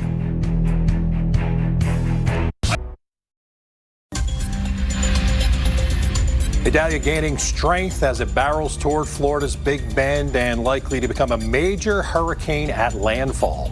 Idalia is forecast to become an extremely dangerous Category 4 storm at landfall and could cause catastrophic damage. Storm surge, damaging winds, and tornadoes are all a threat right now, and that threat continues to move east to the Carolinas later on today, and eventually could be hampering parts of the Carolinas as well. It's going to be a long 24, 48 hours here. Yeah, it is, and thanks for joining us for our special overnight coverage now, tracking Hurricane Idalia. I'm meteorologist Ray Stajic. And I'm meteorologist Todd Borick. Idalia is starting to hone in on northern Florida, right around the Big Bend, bringing life-threatening impacts that will be felt up and down Florida's Gulf Coast. Heavy rain, strong winds, storm surge, all expected as we head on through the rest of this morning. And Ray, things are just going to get worse before they end up getting better. In fact, a new advisory just came in. Yeah, not much change. 110 winds, so still a Category 2 storm and moving north. Still, it's now 16 miles per hour, so that's 1 mile per hour slower and likely continuing to intensify here as we look at what's going on now with the 1 a.m. advisory.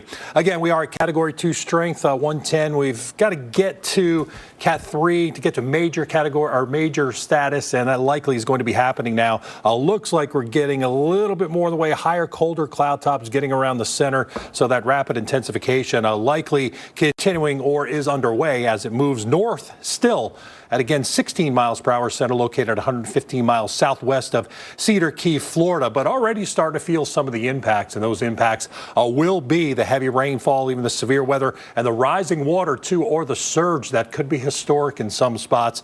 And it does look like we are going to continue to see not only a better organized center, you can see the eye wall kind of tightening up here, but also getting thunderstorms around that eye wall. So we may see further strengthening continue here as we continue to head through the next few hours before landfall sometime just after sunrise. Here's the radar, and the radar showing some of the outer bands already producing gusty winds and heavy rainfall in this tornado watch, and some of the storms stronger just north of Fort Myers. So as we continue to head through the next few hours, we'll continue to see these bands come in first, and then eventually as a turn toward the north and eventually northeast happens with the center, we'll see deteriorating conditions further on up the coast. But right now, winds have been gusting pretty strong tropical storm force here. One of the buoys closer to the center at 60 miles per hour, but it's sustained at 47. Tampa, you've been gusting recently to 25, 50 down at Sarasota, and up at Crystal River about 22 miles per hour. So winds are starting to pick up here, getting to strong tropical storm force winds at times, but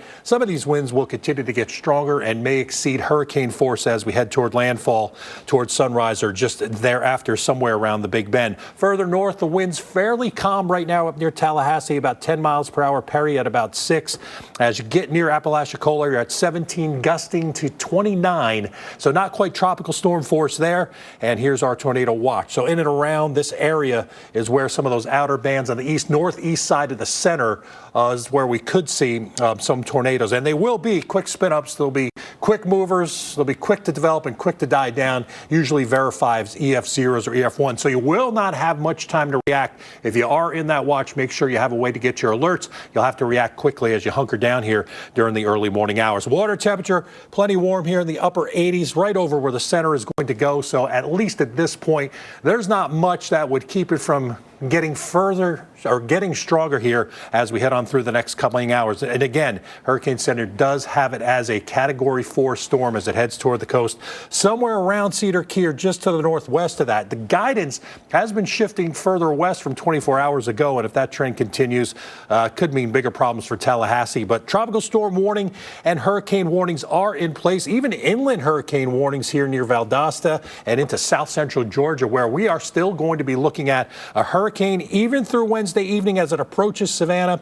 Charleston expecting water rise and heavy rainfall and strong winds. A tropical storm Thursday morning as it's close to Myrtle Beach. Impacts there, especially along the beach, with maybe some water rise and certainly some beach erosion. And we'll continue to watch this center make it out to sea and kind of sit out there for a couple of days. So what we know right now, forecast to become a risk to life-threatening storm surge and dangerous hurricane force winds. Flash flooding expected, Todd, even as we head inland, which could be a big problem.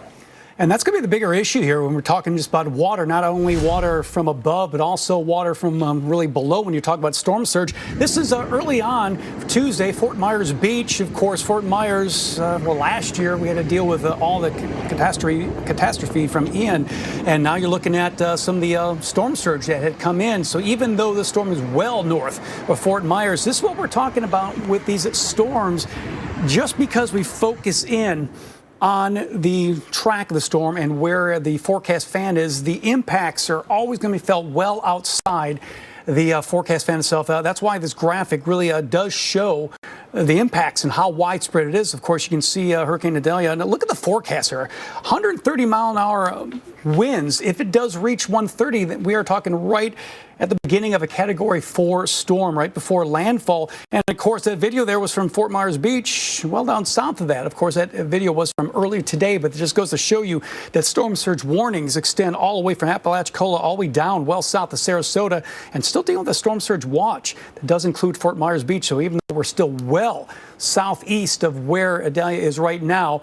The impacts certainly are being felt. Now, here is where the current storm surge flooding is now. Now, Cedar Key, about an hour and a half ago, didn't have any storm surge flooding. Now, notice that we are approaching 1 foot in terms of storm surge flooding. Look at Clearwater Beach, already 2.5 feet of storm surge flooding. Pensacola, well outside, away from that too, but you got to remember, especially Pensacola Beach, you're looking at the bay, and so a lot of that water is actually going to be filling in for Pensacola Beach. So not be surprised we end up seeing some storm surge flooding well outside of that as well. Look at these numbers. Now, this is storm surge potential, meaning that the possibilities are certainly here. Look at the numbers here. Over around the Big Bend, Cedar Key on northward over toward Fish Creek, that is 12 to 16 feet above normally dry ground. So if you're talking about a one-story building, well, that building's underwater now. When you're talking 12 to 16 feet, that is absolutely catastrophic. And also just the shape of how the coastline is here, not only in the Gulf side of Florida, but also well up into the Carolinas. Well, just had convex coastlines experiencing the lower surge over in the Outer Banks. So that's why when you have the beaches facing out that way, well, you may experience lower surge, whereas when they're concave or basically able to trap the water, like it is over here in the Big Bend, that is why storm surge is going to be such a devastating thing, particularly when we are looking at how and exactly where landfall is going to go with Idalia. So here is the potential here, and just looking from Cedar Key on northward, look how far inland this goes as well. So we're not only talking along the coast, but even as far inland, there's the possibility of seeing some areas well below water rate. We're looking at these numbers up to 9 feet. That's the orange. That's a lot of areas that are here, Ray. And hopefully when those evacuation orders go up, why they go up well ahead of time, this is why you need to heed caution, because once this starts happening, once that water starts rising, Ray, you're talking about devastation, you're talking about dangerous conditions, and obviously could be very deadly as well. Yeah, and not only water coming in from the Gulf of Mexico, but coming out of the sky too, so a lot of fresh water, and it's expected to bring not only that catastrophic surge to Florida's Gulf Coast, but rain maybe up to a foot in some spots right up through North Florida, South Georgia. There's flood alerts, and they're going to be through tomorrow morning along the coast also as we watch Idalia come inland and then become an inland rain and wind threat, and quite a significant one for many, especially North Florida, South Georgia, the Georgia coast, as we continue to watch what looks to be an inland event. And even as it passes through South and Southeast Georgia, through the whole time, it weakens, but still a hurricane by Wednesday evening. So the impacts here, as we had said, Category 4 at landfall, at least that's the forecast right now, and then weakening here, but still a hurricane by Wednesday evening as it crosses the Georgia-South Carolina border and heads through eastern South Carolina and eventually southeastern North Carolina. So still a long way to go here. And along the track and right around in north and northeast of the center is where the heaviest rain is going to be, 5 to 8 inches, locally higher totals in these areas. So this is inland freshwater flooding, and it's going to happen pretty quickly because the rain will come down hard, it'll come down fast, and you may not have much time to react. So if you know you are in a flood-prone area, or anybody, especially in this orange from Augusta to Columbia and on off and just northwest of Wilmington, prep for heavy flooding rainfall. Even around Charlotte and Mecklenburg County, you are in a flood watch, and you could get some of the heavier rain, especially toward the east. Most of the rain and the heaviest rain right now concentrated on the north side and the northeast side of the center, and most of it is offshore, but we are getting heavier bands of showers, thunderstorms with gusty winds, and occasionally we are seeing some heavier downpours here. No warnings on the storms, but this is the area that is under a tornado watch. Rainfall so far almost 4 inches here just south of Tampa near Fort Myers, about 3 inches. These are Doppler estimated rainfall totals, and haven't heard too much in the way of flooding or flash flooding from these outer bands. But as we go further up the coast and into South Georgia, eastern half of North and South Carolina, basically, we've got a flood watch, meaning the potential for flooding all along that line, basically from Valdosta and through Savannah, Charleston, and up toward Wilmington. So if you are in an area green or in and around that area, expect to see some heavy rain and the potential for flooding. Atlanta not in it, Greenville not in it, but close enough. As you head south and southeast out of those cities, you may experience some flash flooding. The river flood forecast already a minor flood stage for some of the rivers here in South Carolina, and even the moderate flood stage here as we get in through parts of Georgia. So it's not going to take too much more in the way of rainfall to get some of these rivers over the banks. Likely flooding here, Todd, Wednesday morning through Thursday morning in yellow, and then Thursday morning through Friday morning in eastern North Carolina. We could see a little bit of leftover flooding there. All right, so we're talking about the water issues with storm surge as well as rain, but there's obviously another component here too. We're talking about the wind. And with this is what it looks like, at least outside, in terms of Captiva Island. Just amazing. The amount of wind we're seeing here. Of course, that rain's trying to fall, but it's not falling down. It's just actually falling almost horizontal, because now we're dealing with wind over in Captiva Island that is now closing in on hurricane strength, maybe even closer, and maybe even a little bit stronger than that. Now look at how big this wind field is, right? So Idalia's forecast wind field. Here are the hurricane force winds, at least the latest advisories that came out of the National Hurricane Center. Now, hurricane force winds extend up to 25 miles from the center, but tropical storm force winds extend 160 miles from the center. So you got a place like Tampa well away from the center of the eye, but again, it's less than 160 miles. That is why we are looking at tropical storm force winds. And not only that, look how where the water is coming in. And that is why we're starting to see that water pile up. So you may not necessarily be dealing with the eye at all, but it is going to be a very impactful storm. And look at the path of this as well. This hurricane will continue to push its way onshore. It's moving at a decent clip for its motion. And because of that, going to be a very strong Category 3, maybe even a Category 4 storm upon landfall later on this morning, the Big Bend, but it can still be dealing with hurricane force winds as far north as South Georgia. And because of that, you got to remember this whole area is inundated with very tall trees. I would not be surprised we have power outages that occur in South Georgia and maybe even over into the coastal parts of the I-95 corridor through Georgia into the South Carolina, as it will continue to track its way farther off to the north. So when to expect tropical force winds? Yeah, we're only talking hours from now, by 8 o'clock. So we're only really about 7 hours from now. Those tropical storm force winds will easily pushing their way into South Georgia, maybe even making it to a place like Savannah by early this afternoon. So there's really no time to prepare anymore. You're down to hours. Yeah, I really want to get away from the center as soon as we can after landfall. Everybody usually stops paying attention, but there's going to be significant inland impacts, and those inland impacts will be flooding, strong winds, and there's going to be power outages too along the path of where the center is, especially as we're looking at some of the timing now around Cedar Key early Wednesday morning. 50-plus mile-per-hour wind gusts early Wednesday. Hurricane force wind gusts get in there. 90-plus miles per hour could be some of those gusts closer to where the center comes onshore, maybe at 100 miles per hour, 3 to 5 inches of rainfall as it moves onshore and we get some of that heavier rain. And here's some of the banding features right now with rounds of heavier rainfall. You're getting little breaks at times, but further north out near Perry, and getting ready over the next couple hours in Tallahassee to see your conditions deteriorate and go downhill. So if you're up this morning watching, get ready. Over the next few hours, we'll start to see things slowly deteriorate, then pretty quickly as we head towards sunrise and the early morning hours as the center gets closer. The future radar, right? This is going to give you an idea what the model thinks will be happening. We're at 2 a.m. This is where we're at. It looks like the model's doing a pretty good job. Then notice 5 a.m. we're getting the center to start to take that little jog toward the north and east, north of Cedar Key and southeast of Tallahassee. And then right about 6 to 7 a.m. you're looking at the outer edge of the eye wall starting to scrape the coast now. This is when maybe some of the strongest winds and the highest water rise will begin occurring around Cedar Key and points north of that. So right in and around that center through 6 to 8 o'clock when it comes on shore is when the strongest winds and the highest water rise will be realized. But notice even on the backside around Cedar Key, you're getting that push of water coming in off the Gulf. So a significant amount of water coming in and then a significant amount of water coming down from the sky as the center heads on up into South Georgia and through the day Wednesday into the afternoon. That's when we'll start to see the flood threat increase further north. So late morning, early afternoon now, most of the rain and strongest winds start pulling out of Florida, but still on the backside, you still may have a little bit of push from the Gulf of Mexico, and it's not until later Wednesday that things will start quieting down and move further north. So on average, the heaviest rain, 4 to 5 inches, locally higher totals, 8 to maybe 10 inches of rain, especially if you get into some of those heavier banding features as we go through the day.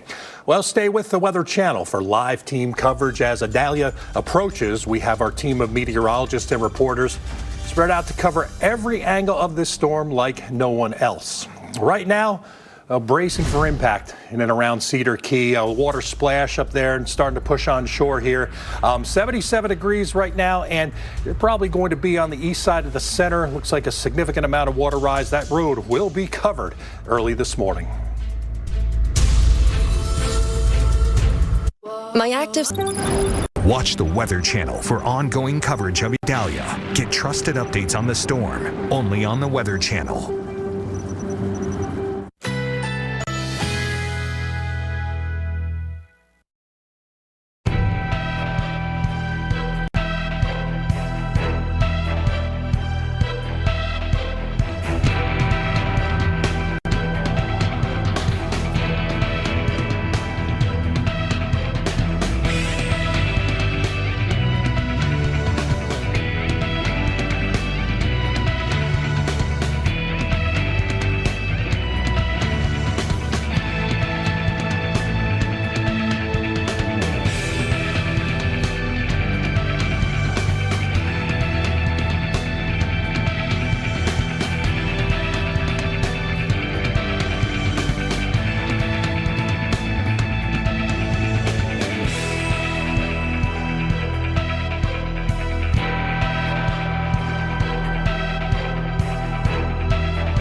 You can't stop a force of nature. This hurricane season, rely on one of your own. It's a fact. No other news network out there is trusted more than the Weather Channel. This is epic. Trusted to give you every advantage before the storm. Trusted to be there where and when you need us. Trusted to bring you every angle of the storm using landfall cams on our streaming TV app. Absolutely unbelievable. Because America doesn't trust hurricane season to just anyone.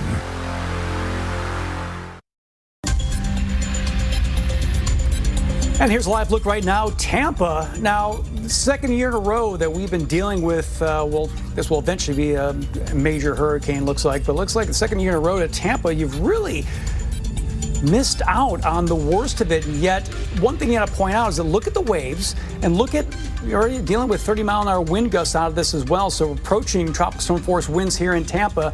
So again, it just goes to show you that you don't necessarily need to be near landfall for impacts to come your way. So here's the latest look on Hurricane Idalia, and 110-mile-an-hour sustained winds, Category 2 storms. It's been holding at 110 for the last couple of hours. 111 is a Category 3. So at this point, we're just looking at basically on the verge of a major hurricane. Moving north at 16 miles an hour. This was another change that happened early on Tuesday evening when we started seeing not only the forward motion at 16 miles an hour, but also a little more of a jog to the north. Right now, 115 miles southwest of Cedar Key, Florida. And Cedar Key, that does look like we'll eventually be getting this little bit of a turn here. Look at that eye wall. And we're starting to see the eye wall really come together. Early on, again, a couple hours ago, we actually had almost a double eye wall. Now this thing is starting to really come together very well. And this is one of the reasons why the idea that Idalia will continue to strengthen will be there. There's a lot of warm water ahead of this, and there's a lot of really nothing much in the way of shear that's going to make the storm either stay steady or at least weaken. So if anything else, it does look like this is just the beginning of what will be further strengthening. Look at some of these gusts here. Again, Sarasota now 67-mile-an-hour gusts, well away from the center circulation. Again, one of the bands that are working its way on through. Over in Tampa, we have a gust, at least right now, 20. Crystal River, 23-mile-an-hour gusts. Also look out from that area from Tampa over toward Cedar Key. The Storm Prediction Center has issued a mesoscale discussion indicating that there's going to be an area right around here we could start seeing some possible tornadoes, which is not unusual for tropical storms and for hurricanes when we look in the northeast quadrant from the center of circulation, where we can start to see some hurricanes, or start to see some split up tornadoes. Moved over to velocity mode here. I'm going to show you winds that are heading toward the radar site, winds moving away. So the green and blues heading toward the red moving away. But look at some of these wind speeds. Already 102-mile-an-hour winds toward 97 mile-an-hour winds away. So, Ray, this is something, again, that when you are looking at this, these are the winds that we're going to be expecting when we get close to landfall. And then well away from that, this is where we're looking at some of the bands. This is going to be some of the areas, Ray, that we are going to be seeing the heavy rain, the frequent lightning, and for the simple fact, we could be seeing a couple spin-up tornadoes. So this is just a widespread thing. All the attention, of course, around the eye and the forecast cone. But well away from that, many impacts will be affecting a good part of Florida, even if you're far away from the center of circulation. Right, and then that's all going to move inland, too, as Hurricane Idalia won't only threaten Florida, but the southeast as well. Savannah, Carolinas, now's the time to start preparing and finishing up your preps as you head through, I'd say, early Wednesday, South Georgia, or sooner, or a little bit later as you head into the Carolina coast. But still in the southeast, this is where the impacts will be. Hurricane force winds first and then weakening as it goes north and east, as some areas will continue to see what looks to be wind damage, which is going to bring trees and power lines down, along with flooding as we head inland here out across not only this hurricane warning area in Georgia, but also these tropical storm warnings and tropical storm watches. So from Wilmington to Myrtle Beach and Charleston, Savannah down toward Brunswick, and even out near Valdosta, places like Jessup are in this hurricane warning. Hopefully you've prepped and you've got everything ready for maybe an extended period of power outages, as the track once again as a Category 4 major hurricane Wednesday morning heads eventually to the north and east. Currently still moving to the north at 16, but that turn should start occurring pretty soon. And then notice by Wednesday evening, we are still a hurricane with 80-mile-per-hour winds as it gets ready to exit Georgia in through coastal Carolinas, and then weakening to a strong tropical storm by Thursday morning, but still feeling impacts here, not only along the coast with water rise, but also heavy rainfall, especially just inland with the inland flooding. Right now, not much in terms of wind from Raleigh down toward Columbia, Charleston, and Valdosta, basically 10 miles per hour or less. Some rain north, not associated with our hurricane, but very heavy rain and flooding in and around the Atlanta area. The alerts and storm surge advisories here, the storm surge watch from Charleston to Savannah and Jekyll Island for the potential for some of that water rise, which could be in the neighborhood of 2 to 4 feet, 1 to 3 feet further north, and then parts of the Outer Banks here, about 2 to 4 feet of water rise is expected. So hopefully prepping here for what looks to be a little bit of water rise, some heavy rainfall inland, and some strong winds. Well, the Weather Channel will stay on top of the threats 24/7 with the TWC streaming app. You can find updated alerts for the tropics and the temps. Go to streamtwc.com to get it for Roku, Amazon Fire, and Google TV. And remember to download the free Odyssey app so you can listen to the Weather Channel's coverage live. Hundreds of millions of lives impacted. Look at the wind howling through here. Thousands of storms forecasted. 40 years of storytelling. And a former National Hurricane Center director. One trusted best-in-class expert team. America's most trusted news network. The Weather Channel. It's definitely going to hit the Big Bend. Everywhere in the Big Bend is going to get storm surge, is going to see major impact, whether the eye wall's hitting you or not. So please prepare for that. It is going to be a significant impact to that region of Florida. All right, Idalia gaining strength, and it's barreling toward Florida's Big Bend and will be a major hurricane at landfall, potentially a Category 4. It's forecast to be extremely dangerous at landfall and could be catastrophic damage with storm surge, strong hurricane force winds, tornadoes, and the threat right now. And we're going to continue to see that threat move east and north into the Carolinas later today, maybe even on through early Thursday morning as you head further north and east. So welcome back to our continuing coverage. Due within the next 30 minutes, another update from the Hurricane Center, doing hourly updates now as we approach landfall. We'll see if we get a strengthening of our storm, which is currently a Category 2 storm, but forecast here, notice by early this morning, potentially up to Cat 4 status right at the lower end, but really the difference between a strong Cat 3 or a low-end Category 4 isn't going to be that significant. It's just that it's never happened in this part of the country, at least just to the northwest of Cedar Keene in the Big Bend area. Then weakening, but still a hurricane as it comes onshore and goes through South Georgia and into the Carolinas as a tropical storm, and then weakening and heading on out to sea.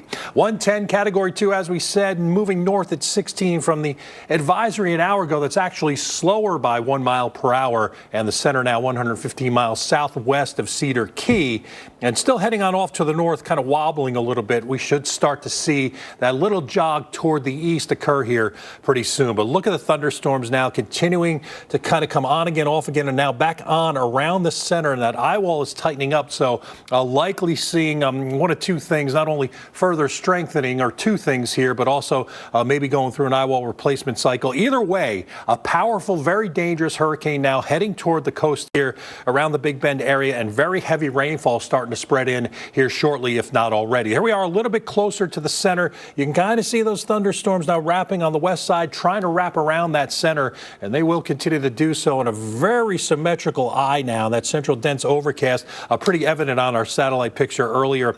Then your velocity with your winds blowing toward and away from the radar. We had some stronger values earlier toward the center in excess of 100 miles per hour. And there we go. We've got some of these velocities now over 100 miles per hour right around that center. So, as we had said, this is the kind of winds that may translate down to the surface here as we head on through and toward landfall over the next few hours and as we get into Wednesday morning. Right now, almost a 70 mile per hour gust now at this buoy here just to the northeast of the center. Tampa gusting to 22, 23 up at Crystal River, and out of the buoy to the northwest, and on the northwest side, some of those stronger bands gusting to tropical storm force. So at this point, we are seeing some of those stronger winds closer to the center. But look at this, it's just popped up. That's probably due to that cluster of storms that went through around Sarasota, a 67 mile per hour wind gust. So, that's pretty close to hurricane force. You got to get to 73. Further north now, a heavy rain is starting to spread in. So the rain's going to start adding up quickly. But the winds for now have remained below tropical storm force. Gusts to 29 Apalachicola. Again, Crystal River about 23. But again, starting to see some of those stronger gusts and getting close to hurricane force now, closer to the center. Tornado watch, Todd. This basically meaning in and around this watch, we could see some tornadoes forming here over the next few hours.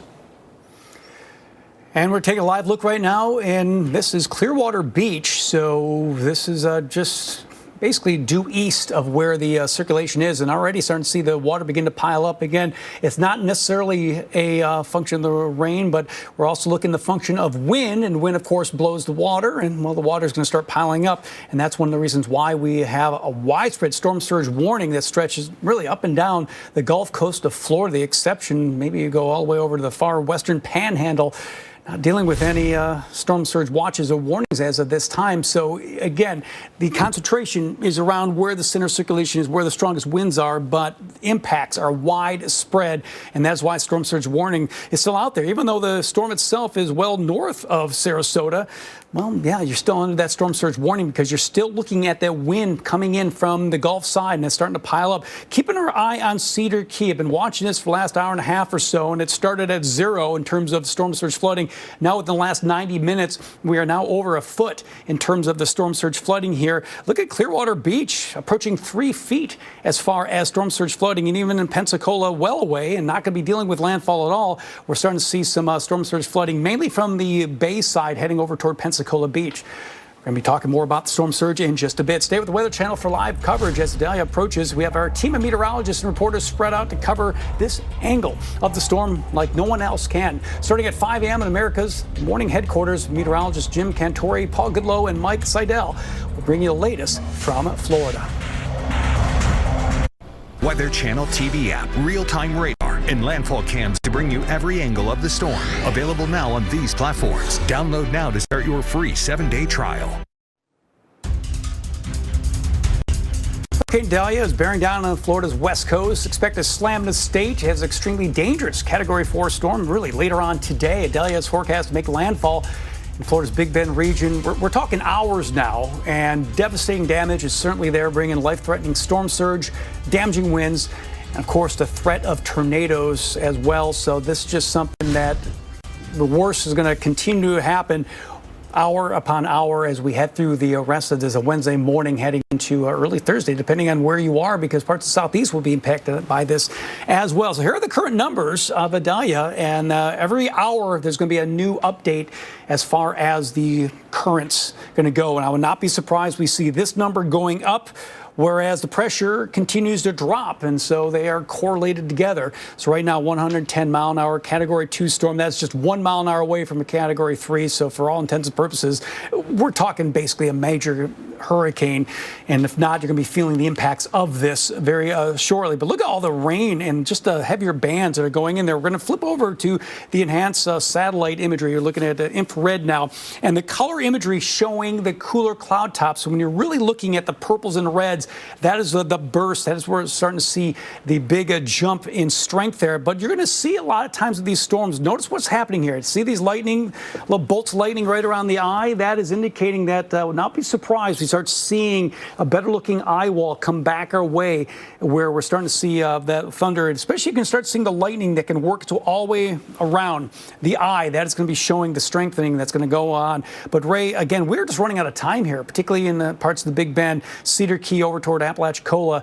The worst is going to continue to head your way for the next several hours, and I would not be surprised we end up seeing this major hurricane be issued any time when the next update comes our way. Yeah, I think a big question will be, do we run out of time before we get to Cat 4, which it is forecast to be, and time will tell, as we've got a strengthening hurricane right now in some cities that are going to be impacted, include Savannah.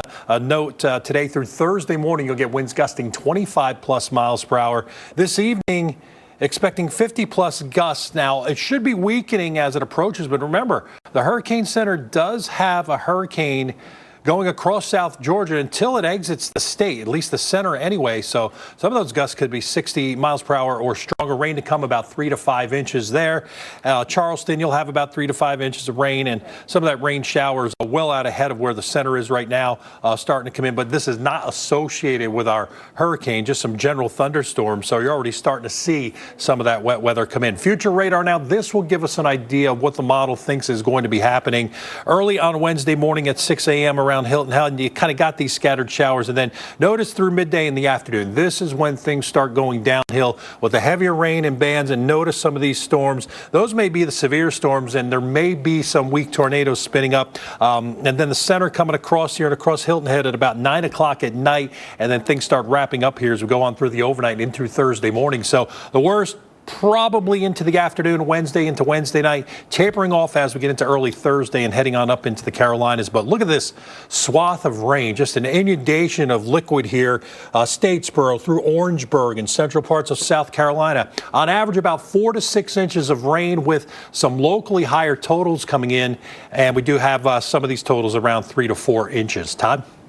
Well, it's not that unusual to have hurricanes, tropical storms, and some tornadoes out there as well. In fact, our first tornado warning of the evening has just popped up here.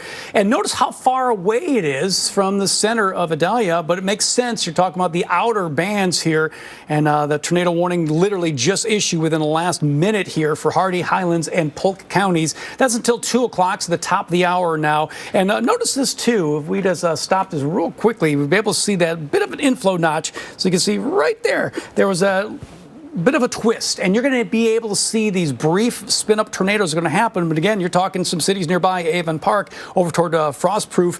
These are all areas that are going to be within this tornado warning here. So again, there is that little notch there that has popped up. So I would not be surprised. This is the beginning of what could end up being quite a few tornado warnings that could end up developing over the next couple of hours. That's not unusual for storms like this. So tracking this out, Avon Park at 147. So right now you're talking about 5 minutes from now in order for you to take cover. So this is the time you should already be inside, but get yourself ready. Get yourself an interior room, as many walls between you and the outside as possible. Pittsburgh at 153 and Frostproof at 205. So again, this is moving north at about 30 miles an hour, and we're going to continue to see it moving off to the north as well. Bigger perspective falling out back. Again, we are talking how far away and how widespread the impacts are going to be. So the center of circulation well off shore, at least for now. Look at that buoy. Looking at gusts at 69 miles an hour, but then you look over towards Sarasota, you have a 64 mile an hour wind gust that blasted through from these winds that are probably from some strong thunderstorms that are passing around. It's going to be interesting to see in places like Lakeland Florida, home of the Detroit Tigers AAA ball club there. Just be aware, not AAA, AA, but just be aware that you're going to be seeing the possibility for some tornado warnings that could come up your way. So even though your gusts are in around 28, 30 miles an hour, don't be surprised we end up seeing these spin-up tornadoes looking your way as well. So we have a live look, at least for Osprey, Florida, I believe. And with that, we're going to be seeing more in the way of heavy rain and waves coming your way. Some days.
And Hurricane Idalia is closing in on northern Florida. Right now, it's expected to strengthen to a major hurricane. We have another advisory coming out from the National Hurricane Center really any moment now.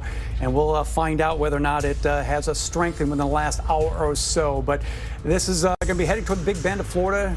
This is something that, in terms of strength and as far as a hurricane goes, this part of Florida has not seen this type of storm in years. Expected to bring life-threatening conditions like storm surge, flooding rains, and hurricane-force winds as we continue to watch Idalia bear down on the Gulf Coast of Florida. So this is a very dangerous situation, and this is the latest look right now. Would not be surprised, again, if these numbers do change before the top of the hour, but the last advisory that came out at 1 o'clock a.m. Eastern Daylight Time, Category 2 storm, 110-mile-an-hour winds, sustained winds around that center of circulation. And the hurricane force winds extend about 65 miles outside of the eye. Pressure at 958 millibars, but if we see that number go down, we're going to probably be seeing this number go up. Right now, Idalia is moving north at 16 miles an hour, and that is actually a big key to places like, let's say, South Georgia over toward South Carolina, because that fast forward motion and a very strong hurricane is going to be taking those strong winds farther inland, and that's going to be something we're going to have to keep our eye on. Enhanced satellite, always looking at this, when you're bringing out the enhanced colors here for the infrared, we are looking at those brighter colors, those purples, the reds, and now the whites showing the coldest cloud tops, showing the strength of this storm. And so we're starting to see again what looks to be what could end up being a strengthening eye around here. And one thing you can also notice too, notice the last couple of frames here, we see the little lightning strikes that are starting to work, at least on the western edge around that eye. Well, if that continues to work its way not only around the eye, but around the entire eye itself, that does show a very strong storm. It does show a strengthening storm as well. And notice again, just going back the last couple of frames here, I'm going to just jog back a bit. We had a little bit of an eye, and then it went away, and it looks like we're going to start to see perhaps another stronger eye that could come out of this. Looking over at radar now, well, not only do we have those bands of rain, well, now we have a tornado warning that has popped up as well. So as we take a look at some of the winds around the eye, the biggest thing here is going to be the strength of these storms. I want to get right there with that tornado warning just has been reissued here for Highlands and Polk County. So it has dropped off a county as well, but we still have that active tornado warning here for Highlands and Polk County. That's until the top of the hour, 2 o'clock. The town of Pittsburgh, 1:57. You got 6 minutes from now. Get as many walls between you and the outside as possible. This tornado warning storm, 2:27 and Nullcrest. So Ray, these tornado warnings, not too unusual for particularly the outer bands of storms like this. It's good that at least it's in an area that may not be as heavily populated. But again, Pittsburgh and Nullcrest, you are in the path of this storm. All right, thanks, Todd. And in Ingles, Florida, right now, pretty calm, but you're under a hurricane warning, meaning within 24 hours or less. hurricane conditions expected. A little light breeze, dry pavement. For the most part, we are in pretty good shape, but deteriorating conditions. From this point forward, think all along where we do have our hurricane warning, especially closer into where the center may pass, and that's further on up and around the Big Bend area here in northwest Florida. So we are looking at our storm surge warnings where some of the highest water rise may be, and those are from basically just north of Fort Myers up to Apalachicola, kind of right in the middle there is where the highest water rise or surge will be realized. Some of these could be anywhere from 7 to 11 feet, and then you get near Horseshoe Beach and Cedar Key, Fish Creek, 12 to 16 feet of water. That's from dry ground, 12 to 16 feet, starting to get into second stories of buildings. So a pretty tremendous amount of inundation there. A little bit lower down near Tampa, about 4 to 6 feet, and Apalachicola about 3 to 6 feet here. So we do have some of this water rise and some of this water coming in. Right now we're looking at Gulfport here, and some of this water looks like it's starting to get in on the land. Kind of tough to see there, but you can see that surge starting to push inland here just a little bit. And that will continue to get worse before it gets any better as we head on through the next few hours to get close to landfall, and then seeing that water most likely receding as we get into the midday hours. So right now around Cedar Key, although the wind's coming off the land, we still got about 1.5 feet of water rise because we're getting this push out of the south and the southwest of the water coming off the Gulf, kind of compensating for or dominating that wind flow that's coming in from the east. A 3-foot water rise at Clearwater Beach and up toward the north around Apalachicola, so far about a 1-foot water rise. Further on up the coast to the north and east, these are storm surge watches from just north of Charleston down toward Jekyll Island. Preparation should be wrapping up here for not only looking at flooding coming in from the Atlantic from the surge, but also water coming out of the sky, likely flooding eastern parts of the Carolinas, down from Wilmington to Savannah and even around Jacksonville. Inland flooding with heavy rain will be an issue.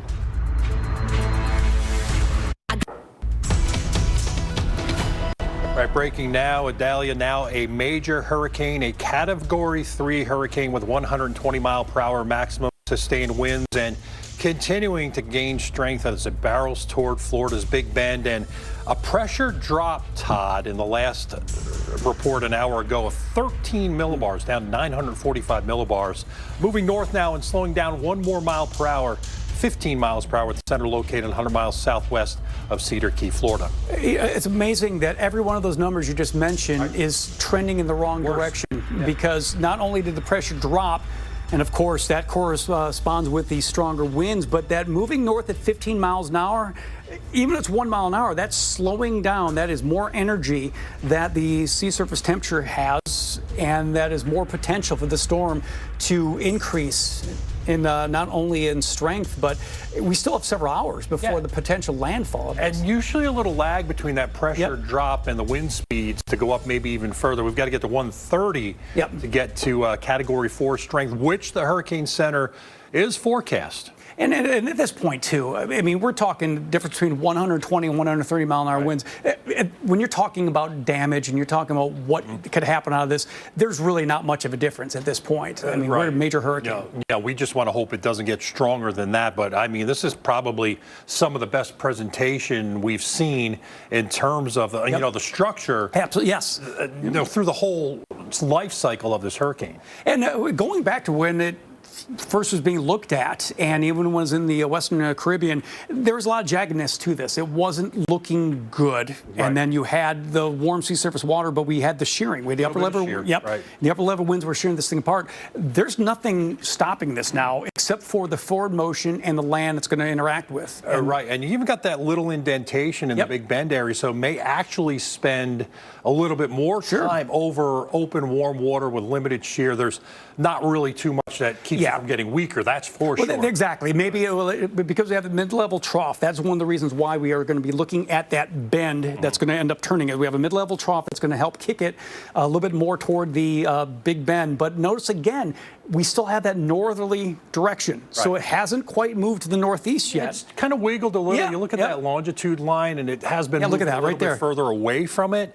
And that turn may be beginning. We'll see what happens because we're getting hourly updates now. So that should be coming out next hour. So again, again, now a major hurricane that has now just been issued by the National Hurricane Center. So Idalia starting to hone in on northern Florida, bringing life-threatening impacts that will be felt up and down Florida's Gulf Coast. Heavy rain, strong winds, strong storm surge expected all later on this morning. You look at the villages here in Florida, so that's well inland. You're talking closer to the Orlando area, but that doesn't mean that you're not going to be impacted by this as well. And also looking over to Gulfport. Now, we had this image up earlier, Ray, and notice on the far right side of the screen that actually is a volleyball court there. So this water has worked its way onto the beach. You can see in the foreground there looks to be some type of wall of some sort. This could either be a playground or something. But again, yeah, the water is now working its way onshore. That is part of the storm surge that is coming out of this as well. Yeah, and the water rise, it's not going to get any better. It's continue to get worse. I mean, when you get a stronger storm, that Category 3 strength now at 120, certainly looking at, devastating damage here, especially closest to the center, but also those impacts well away from the center with hurricane force winds and obviously the storm surge. And it does look like, if I kind of draw the straightest line I can there, a little bit of a jog to the right now, and maybe it's starting to take that little bit of a turn east. Like I said, it's still north at 15, but very powerful and well-structured hurricane now, continuing to barrel toward the Big Bend. Already seeing heavy rain and strong winds. Haven't gotten any official reports of hurricane force winds, but the rain and the thunderstorms, even some severe weather, continue to rotate in over on the east side, even through central Florida. Orlando, you may have some stronger storms coming, even around Fort Myers and Tampa, getting kind of these rounds of rain and thunderstorms. Dangerous because they could go severe or tornadic, but the winds for now have been backing off a little bit to about 53 at Sarasota with a gust, Tampa around 45. But within these cells and those supercells embedded within this line, that's where you may get the tornadoes up. Brief but quick movers and quick to spin up too. So you really need to be on your guard in this area right here and be ready to seek shelter into your safe place. If you do get warned for a tornado, closer in the center, we're still getting 60-mile-per-hour wind gusts. Further north up near Crystal River, about 24. And then now as we get into the area where we may have landfall sometime early Wednesday morning, kind of in that area there, just to the west-southwest of Perry is where the Hurricane Center has the center going. The winds are calm for now, but certainly in the coming hours, things will continue to go downhill. Here's your tornado watch.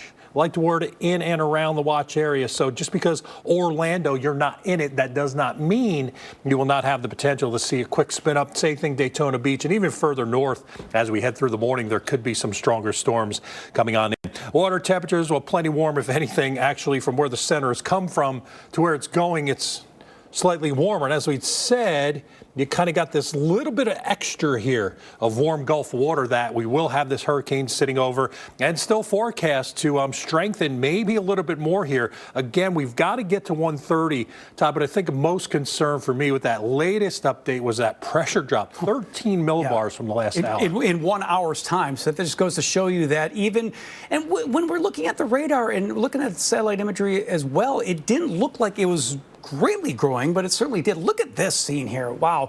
So this is another component of what is going to be happening as far as devastation. That is Cedar Key. Was that a person in the foreground there? Yes. I just said there is somebody out there. I cannot believe that is exactly what you should not be doing. I'm sorry, but if you look at that screen, there is the waves battering there, and there's a person basically right in the middle. It's hard to see that just because you're dealing with a major hurricane that is barreling down Cedar Key. That water, we're looking at this water right now. I would not be surprised, Ray, in maybe 2, 3, 4 hours that entire pier will be underwater that you're looking at here. Yeah, I mean, whatever this person, very dangerous out there. I mean, this just isn't. You can't be doing that. Yeah, perfect case of what you do not do. Yeah. You do not do. And as you said, we'll keep an eye on this Cedar Key camera here. It already looks worse from our last view here, where you're getting more splash coming in, you're getting more inundation as that sea level is continuing to rise. Yeah, there's also a car in the foreground there as well. So that's tough to see just because at this point, the worst is still going to be coming your way. So here's the latest look. Not only is it Hurricane Idalia, the alerts, but we have the forecast fan there, but look at how widespread this storm surge warnings and watches go, extending all the way down almost the entire Gulf Coast of Florida. So the impacts with all that wind, because of course you're dealing with counterclockwise spin, so that is just pushing all that water, as you've seen with that live cam with Cedar Key there. And then the bottom picture on your left-hand side there, that is from Lake City, Florida, so a little farther inland. But another thing that's a little disturbing here when you look at the numbers, so you have the possibility of a Category 4 storm making landfall later on this morning. But look at later on ahead. We're talking moving north at 15 miles an hour. Look at here. By later on this evening, when it looks like we're forecasting this storm is going to be somewhere over South Georgia, we are still looking at a hurricane. So there's a very heavily wooded area, particularly in South Georgia. I would not be surprised if we see those power outages really begin to ramp up as well. Cedar Key, now the storm surge flooding almost 1.5 feet. Clearwater Beach, right very close to 3 feet. And again, all that rain, and all the wind, you got to remember that wind is still almost offshore, but where Cedar Key is, there's enough water there that is being spread on. But it's just going to continue to get worse, Ray, here in places like Cedar Key. One point I want to show here is that the storm surge potential. We're talking over 1 foot. So again, every time we go back to that Cedar Key live shot, Ray, I would not be surprised we see it get worse and worse. Yeah, especially as we head towards sunrise, as Idalia is not only expected to bring a catastrophic storm surge to Florida's Gulf Coast, but nearly 1 foot of rain could be falling further inland and through parts of North Florida, setting flood alerts throughout tomorrow morning, even along the coast and the southeast coast too, including the Carolinas. So rain and then inland flooding becomes a problem, and a lot of times with landfalling tropical systems, many of the fatalities actually occur from just that, and that's inland flooding rather than they do closer to the coast, as we'll see a weakening but powerful hurricane make landfall, probably as a Cat 4, and then weaken as it comes on shore. But notice we're still at Wednesday evening, an 80-mile-per-hour Category 1, a high-end Category 1 storm, or toward the higher end, but still weakening to tropical storm status, and impacts, though, in and around that center, especially on the north and the east side. So picture the center heading in about that direction there, and you can see some of that locally heavy rainfall from Columbia and just south of Augusta, the 5 to 8. So if you're in this area of orange, that is the best opportunity for flooding. It's going to happen quickly because the rain's going to come down hard, too. Some totals could exceed 1 foot, maybe in some spots. As you can see, the rain shield now continuing to kind of get a little bit more intensity and coverage in through North Florida now. Tallahassee starting to get in on some of that. And around the center, again, still seeing stronger thunderstorms trying to get going. So if anything, this hurricane's likely getting stronger with that little push now and that little jog potentially off to the east. Some of the estimated rainfall totals so far, the estimates just south of Tampa, about 4 inches, in and around Fort Myers, about 3. So these haven't been blockbuster totals, but further north where you see the bulk of the heaviest rain around that center to the north and east, that's where the heaviest rain is going to be. So from Raleigh to Wilmington, Charleston and Savannah down to Tallahassee and Valdosta, anybody in between here, Todd, expect some heavy rain and expect the potential for some flooding. Yeah, so it is a multi-tiered thing, not only the wind, but the rain. And, well, you're looking at a live look at Captiva Island, Florida. So we're looking a little bit closer to the Tampa area, or actually, no, a little bit farther south there. I'm sorry. And again, widespread impacts well away from where the center of circulation is. Frequent lightning there, too. You can see the rain almost coming in on a horizontal, and also the waves crashing in to the beach as well. So when you look at the wind field itself, look how large this is. As far as the hurricane's force winds that came in with the latest update, hurricane's force winds extend 25 miles outside from the center. So that is that purple area here. But look at the tropical storm force winds. That is 160 miles away from the center of Idalia. So this is one of the reasons why this is just a very impactful storm, not only for where it makes landfall, but where it's going to be pushing a little bit farther inland as well. And you can see how we're dealing with tropical storm force winds in areas that also have a lot of big trees. Let me back this up just a little bit here. So here we are later on this afternoon, and there's the potential that we could still see hurricane force winds here well inland in South Georgia. Again, very heavily wooded area, so that could be knocking down some trees, knocking down some tree limbs that could cause for power outages. Moving that ahead later on into the evening, we're still looking at the possibility, maybe small, but still a possibility of hurricane force winds in places around Savannah, maybe over toward Charleston as well. So this is something that we're going to have to keep our eye on, that it's moving north at 15 miles an hour, even though the forward motion dropped off a mile an hour, but you're dealing with a very strong hurricane that is pushing inland at a decent clip. So therefore, it's going to be bringing the winds farther inland as well. So the first parts of maybe the most likely arrival time here for tropical storm force winds. Look at that, already pushing into South Georgia by later on today, later on this morning, Ray. So just only 6 hours from now. And again, of course, the everything getting much worse for the Big Bend. It's going to get worse before it gets better. And it just, every time we go back, I hated seeing that live shot of that person out there. I know there must be some thrill that goes on with that, but that's just wrong. That's just... Yeah, and again, now we're going to focus on, the wind and the timing. And you made a great point. There is going to be impacts inland, not only because of the wind, but because of the rainfall. So let's give you an idea here of some of these impacts. First in Tallahassee, 25+ mile per hour wind gusts today. This morning, those gusts could get 60+ miles per hour. We'll see how close the center gets. If it jogs a little further toward the west, could these get to tropical storm force 73? We'll see. But east of them, certainly rain to come about 3 to 5 inches. So there could be a little minor flooding here. I think they can absorb 3 to 5 inches. We'll have to see how quickly it comes down. But, you're looking at the tree canopy here and around Tallahassee, and, those strong winds, even a tropical storm force could bring down some trees on power lines, so we can expect power outages. Around Perry, starting to see some of these heavier bands come in as the center is still displaced well down to the southwest, but starting to show up here, at least on this radar shot. Stronger storms around Spring Hill, they're all heading on off toward the north, so starting to see some of those outer bands produce some of these bigger storms too. Winds gusting right now across city 17 miles per hour, but still calm here at Perry and Tallahassee, at least with the gusts sustained about 10 miles per hour on average. Out near Apalachicola, coming off the land, you're getting gusts to 26. So starting to see that wind pick up, and if we keep an eye on those winds all morning, you will see looks to be those wind speeds picking up. Now look at these wave heights now coming in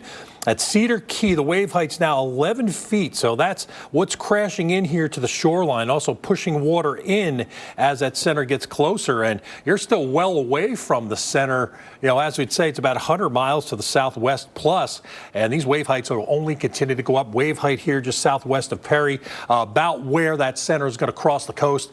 Already at 7 feet, well out ahead of the center once again. Now here's the timing, what the model thinks we're going to be seeing in terms of the rain increasing in intensity and coverage.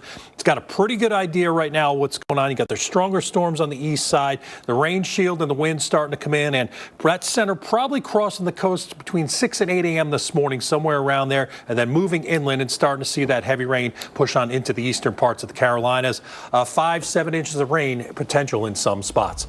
Well, stay with the Weather Channel for live team coverage as Idalia approaches. We have our team of meteorologists spread out to cover every angle of this storm like no one else can. Going back now to Cedar Key, where the water's rising and the waves are splashing. Watch the Weather Channel for ongoing coverage of Idalia. Get trusted updates on the storm only on the Weather Channel.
of the Weather Channel, now available to everyone. This is epic! Trusted live coverage when it matters most is now yours to stream with the Weather Channel TV app, real-time radar, and maps that let you track all the action. Let's get into the detail of Personalization, customization, hundreds of hours of your favorite shows, and so much more. There's never been a better way for everyone to watch the Weather Channel. Available now on these platforms. Download now to start your free 7-day trial. And welcome back to our continuing coverage of, well, Hurricane Idalia. And check this out. Remember this video, just this shot earlier, Ray? And now it looks as though the bulk of the water is already working its way and covering the sidewalk and the street itself. And notice the lack of buildings on the right because they had lights on and looks like they lost power. Yeah, and what we'll continue to see is this getting worse as the center gets closer, and they'll likely stay on the eastern side of the center where it looks like it's going to pass northwest of them by a little bit, but we're continuing to see the water come up out of the Gulf of Mexico, and we're covering the roadway now. Looks like that vehicle's not moving, or is it trying to drive through there? We've had this on for the last several hours. That vehicle was there all evening, so I guess someone just parked it there and we'll see what's going to happen. But when we watch this every hour, it's going to be interesting to see how much of that road we see. Because, again, we went there about 10 minutes ago, and we saw the waves crashing over it, but it was not over the sidewalk. Yeah, and it's a good lesson in what we expect it to look like, if not worse, as we get closer to the center as we go through Wednesday morning. So this is at least a sampling of some of that water starting to come in now, starting to get on the land. And, this is not even going to be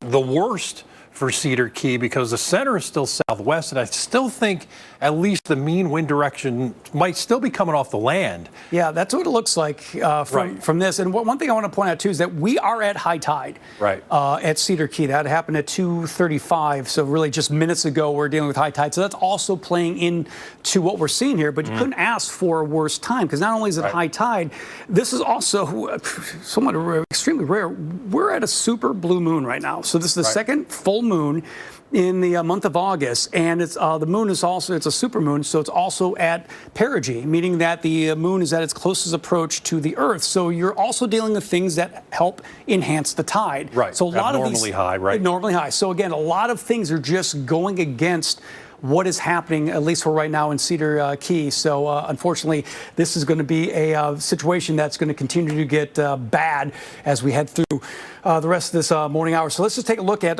where we are, at least active-wise, and see, again, that was where the high tides were. So this is where Hurricane Idalia is. The latest advisory that came out just the top of the hour. We'll have new updates every hour, but the big number happened. It dropped 13 millibars. The storm itself that helped boost Hurricane Idalia up to a Category 3 hurricane. Maximum sustained winds around that center of circulation, 120 miles an hour. And again, the hurricane force winds extend about 25 miles outside the eye. And it is moving north at 15 miles an hour. So it is moving along at a decent clip northward, even though the northerly extent has dropped down 1 mile an hour as far as that forward speed goes. So not only are we looking at here where Idalia's eye is, but look at all the feeder bands and all the outer bands. And this is an area here. We already had a tornado warning that had popped up over parts of south central Florida, and we're going to continue to see the possibility for more tornado warnings that could be out there. But some of these wind gusts, Sarasota from some winds that blasted through 59 miles an hour. Lakeland, we're looking at 26 mile an hour winds. Also watch out for Lakeland.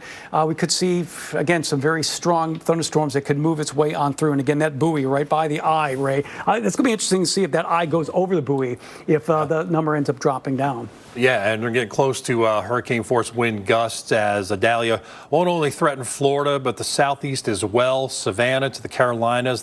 The time is now to start preparing for Idalia as the rain will continue to spread north and eventually northeast, and that rain's going to come down hard at times in some spots. So Charleston, Savannah, all under a threat here for tropical storm conditions with tropical storm warnings, meaning within 36 hours or less. Hurricane warnings further south. So just about a given that in this hurricane warning area, you'll have at least Category 1 winds inland in South Georgia. at least as certainly in some of the gusts, and right around the center, so right around that core. So we're talking about wind damage and trees on power lines and power going out, along with a rain threat. And then tropical storm watch is kind of on the fringe here. So New Bern, you're in it, not off towards Charlotte, but Charlotte, you do have a flood watch, so you could get some heavier rainfall. As we said, even by Wednesday evening, by Savannah, a Category 1 hurricane. So all across the southeastern part of the state of Georgia, we will have a hurricane and then a tropical storm with tropical storm conditions expected in the eastern parts of the Carolinas. Well, the Weather Channel will stay on top of the threats 24/7 with the TWC streaming app. Here you can find updated alerts for the tropics. Go to streamtwc.com to get it for Roku, Amazon Fire, and Google TV. And remember to download the free Odyssey app so you can listen to the Weather Channel's live coverage of Idalia.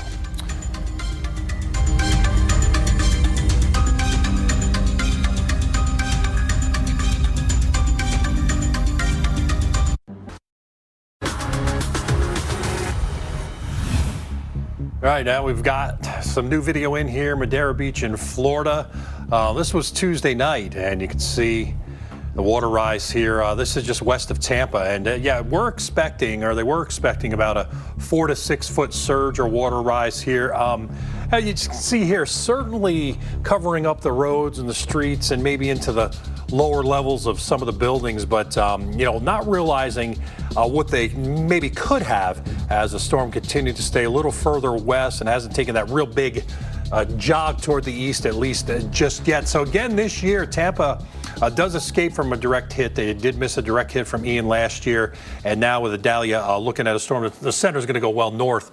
Continue to gain strength, too, as it heads toward the Big Bend. And major hurricane, and it is now and is expected to be one, and maybe a stronger one than it is now at landfall. So extremely dangerous. Category 4 at landfall, and could cause some catastrophic damage, storm surge, damaging winds included in that, and tornadoes on the northeast side. And then right now the threat is going to continue to move east through the morning into the Panhandle and eventually into the Carolinas later today. So we're not just talking about something along the coast that's going to be devastating to catastrophic damage in terms of wind and especially storm surge. We can't forget about what's going to be happening inland. That's inland flooding and inland hurricane force winds for some, as the center goes right down the middle of the cone here, and still a hurricane Wednesday evening as it exits Georgia and the center tries to go into southwestern South Carolina. So you're still looking at strong winds, potentially with gusts especially to hurricane force. 120 Cat 3. All right, we've got to get to 130 to get to Cat 4. The pressure dropped 13 millibars from the last hourly update. We should be getting another one close to the top of this hour, moving north at 15. The center now 100 miles southwest of Cedar Key, Florida. So things starting to unravel now. We're already seeing water rise near Cedar Key and starting to see some of these brighter, colder cloud tops get into areas around the Big Bend and near Tallahassee. Here's your center now, and look at this strong convection, these higher, colder cloud tops starting to get wrapped around the center and the south side. If we can wrap those all the way around, which we may do here in this tightening eye wall, we may see additional strengthening with our next update. So very well designed. The radar presentation on this, Todd, over the last, let's say, multiple hours here as we've gotten into tonight, probably the best it's looked, meaning the worst, unraveling here early this morning. Yeah, it certainly has strength. And again, considering the difference between the 1 o'clock advisory and the 2 o'clock advisory, how much that how much the pressure dropped and those winds jumped up. Here's a live look, Clearwater Beach, Florida. So we're talking about an area well away from the center of the eye, and yet we are still looking at some pretty high surf coming in. And we're going to continue to deal with the storm surge because, of course, especially where this storm is, you are now looking at the water coming in from the west and the southwest, wrapping itself around that center of the eye. So that is why we're looking at a very widespread storm surge warning, not just in and around the Big Bend, but extends farther south across parts of southwest Florida as well. Look at all the way down and around and even south of Sarasota, because, again, the flow of wind and the storm surge is the function of that wind. So it's going to wrap itself around and will continue to pile up that water and also bring about some storm surge flooding. Look at Clearwater Beach now. higher than 3 feet, 3.2 feet of storm surge flooding that's going on there. Cedar Key already at 1.5 feet. Apalachicola, 1.2 feet, and even Port Manatee at 2.5 feet. And again, it makes perfect sense because if you look at the trajectory of that wind, it is certainly piling its way up into Tampa Bay and also causing some issues there. And even with Cedar Key, that wind is actually blowing in more out of the south and east, but because that little area that just sticks out there, that is why we're looking at the storm surge action coming in from the east. The bigger perspective here, you can see the storm surge potential not only on the Gulf side of Florida, but all you got to do is look on the other side. Now you're looking at storm surge potential up the Gold Coast of Georgia. But the one numbers that we're really concerned here is in around Big Bend. We're looking over a foot, maybe look at that, 12 feet to 16 foot storm surge above normally dry ground. Just think of a one-story building. That water, even at its lowest level right there at 12 feet, that's above one-story building there. So that is how devastating it is. That is how dangerous this situation could be and could certainly blow away any of the storm surge flooding records over in past storms as well. So again, the biggest storm, 6.1 feet above normally dry ground. And again, high tide has just happened a little while ago. So stay with the Weather Channel for live team coverage of Idalia as it approaches. We have our team of meteorologists and reporters spread out to cover every angle of the storm like no one else can. Starting at 5 a.m. in America's morning headquarters, meteorologist Jim Cantori will be out there. Weather Channel TV app, real-time radar, and landfall cams to bring you every angle of the storm. Available now on these platforms. Download now to start your free 7-day trial. Hurricane Idalia is bearing down on Florida's west coast. Now is a major hurricane expected to slam into the state as extremely dangerous. Category 4 storm. Idalia's forecast make landfall in Florida's Big Bend region really just hours from now, bringing in life-threatening storm surge, damaging winds, threat for tornadoes, amongst other things, and you're still dealing with a lot of rain that's going to come out of this as well. So let's take a look at the latest numbers for Idalia. And again, this is from the 2 o'clock advisory. We're at the point now where the National Hurricane Center will issue updated advisories every hour, and the last update really showed a major increase in strength. Now, Category 3 hurricane, 120 mile an hour. Winds around the center circulation. The hurricane force winds extend 25 miles out of the center circulation.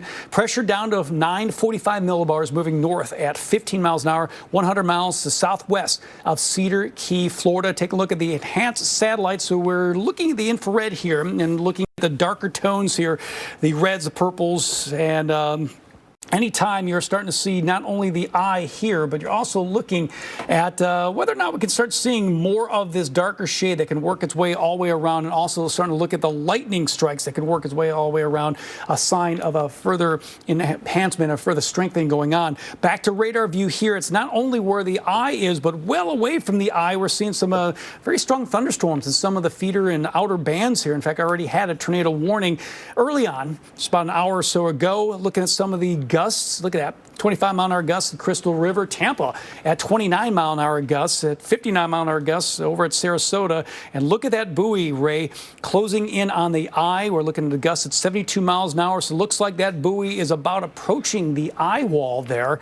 And it'll be interesting to see if that buoy actually makes it inside the eye wall as well. Something we'll have to watch. Yeah, and it may. And we'll also have to pay attention to not only where we see the center cross the coastline, but inland. And inland is where we're going to have a significant amount of rainfall. And kind of on the edge here, Charlotte, you do have a flood watch, but through 3 a.m. this morning, not expecting much in the way of rain yet. Through midday, I think we'll be okay. But notice now as we get into the early afternoon, 485, at least on the east side of Mecklenburg County, and points to the east and south, we'll start to see some rain and thunderstorms come in. So there's going to be a sharp cutoff here through the evening drive to where we may have some heavier rain to the west side where we may not have any rain at all. So as you go 77 north, you run out of the rainfall. That rain will continue at least through the early part of the nighttime hours tonight. So Charlotte, one of those cities that's kind of on the edge, and any movement toward the east, and this 1 to 2 could end up being an inch or less. So we'll see some of this rain come in with the heavier totals to the east, even the strongest winds closest to the center. We may see some of these winds pick up as we head on through the day. Notice by 9 o'clock as we get into Wednesday night, maybe gusting 30 miles per hour, even even around Monroe and Rock Hill through early on Thursday morning, looking at some of these winds gusting under tropical storm force, but still gusty winds and rain coming in, and some of that rain continuing to push through in the afternoon. Well, Dr. Greg Postel shows us how high the surge could get as Hurricane Idalia is just hours away from making landfall. As extremely dangerous Hurricane Idalia closes in on the North Florida coast, expect life-threatening and catastrophic storm surge flooding. Imagine Hudson, Florida, where water inundation levels above normally dry ground could exceed 9 feet. Everywhere here shaded in red. This completely floods out the first floors of homes and businesses. Now let me show you what that looks like as we bring the water up, how quickly it rises, as it typically does during storm surge. And you can see that above 9 feet of water, way above my head, truly unsurvivable. And it's exactly why we remind you to follow the evacuation advice from the local officials and monitor the latest updates in the forecast from the National Hurricane Center. It just may save your life.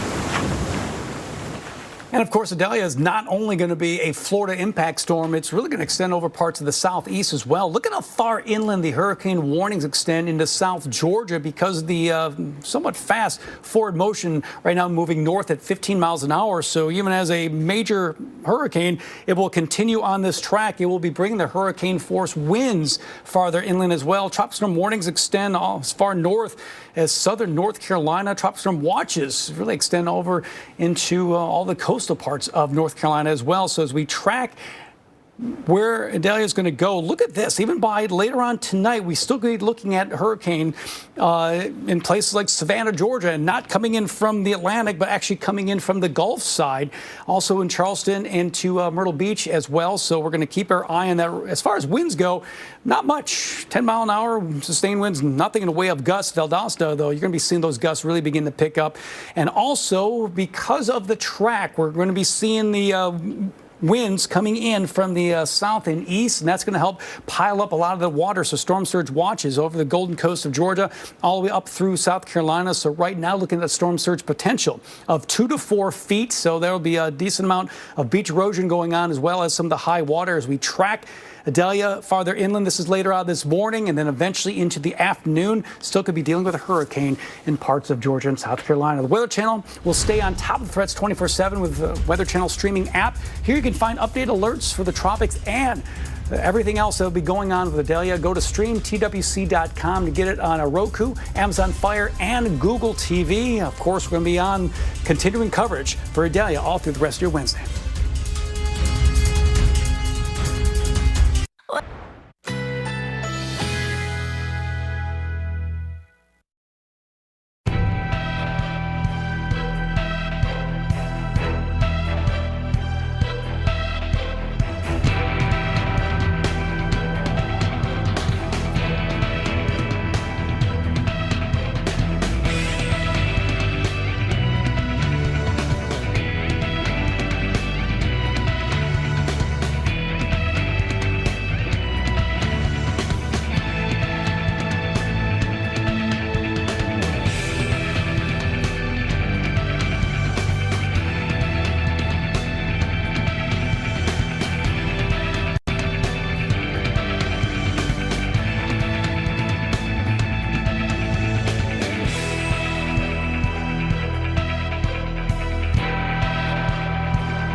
Hurricane Idalia is closing in on northern Florida. Now a major hurricane, something the Big Bend of Florida really hasn't seen in years.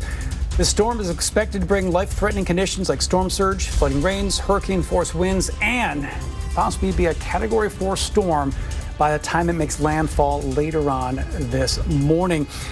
Taking a look at how we got to this point, Idalia really has been strengthening. And we're just looking back last 24 hours. We want to see what a rapid intensification looks like. This is where it is. Yesterday, about 2 o'clock in the morning on Tuesday, we're talking about a 70-mile-an-hour wind. So strong tropical storm.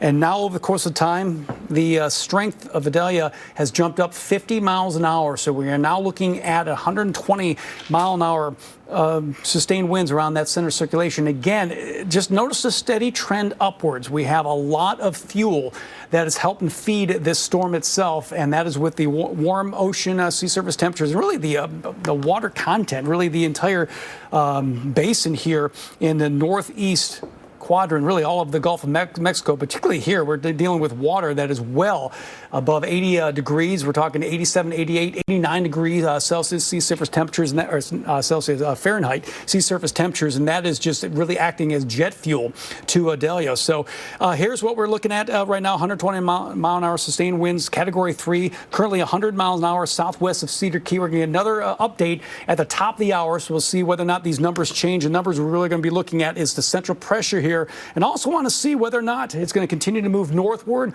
or does it have a bit of a jog to the east. It does look like there might be a little bit of a push to the east.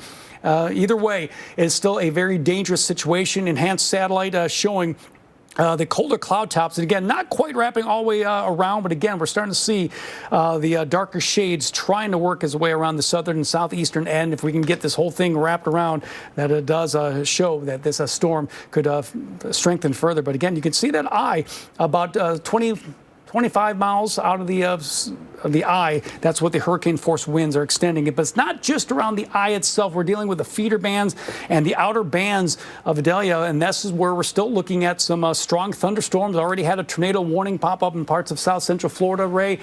So, yeah, this is something that it doesn't have to be where the center of circulation is. The impacts are certainly felt well out there as well. And again, look at that buoy. Might be entering the outer eye wall soon, that buoy of 4236 there, Ray. Yeah, now hurricane force wind gusts, and now we're back into Cedar Key here.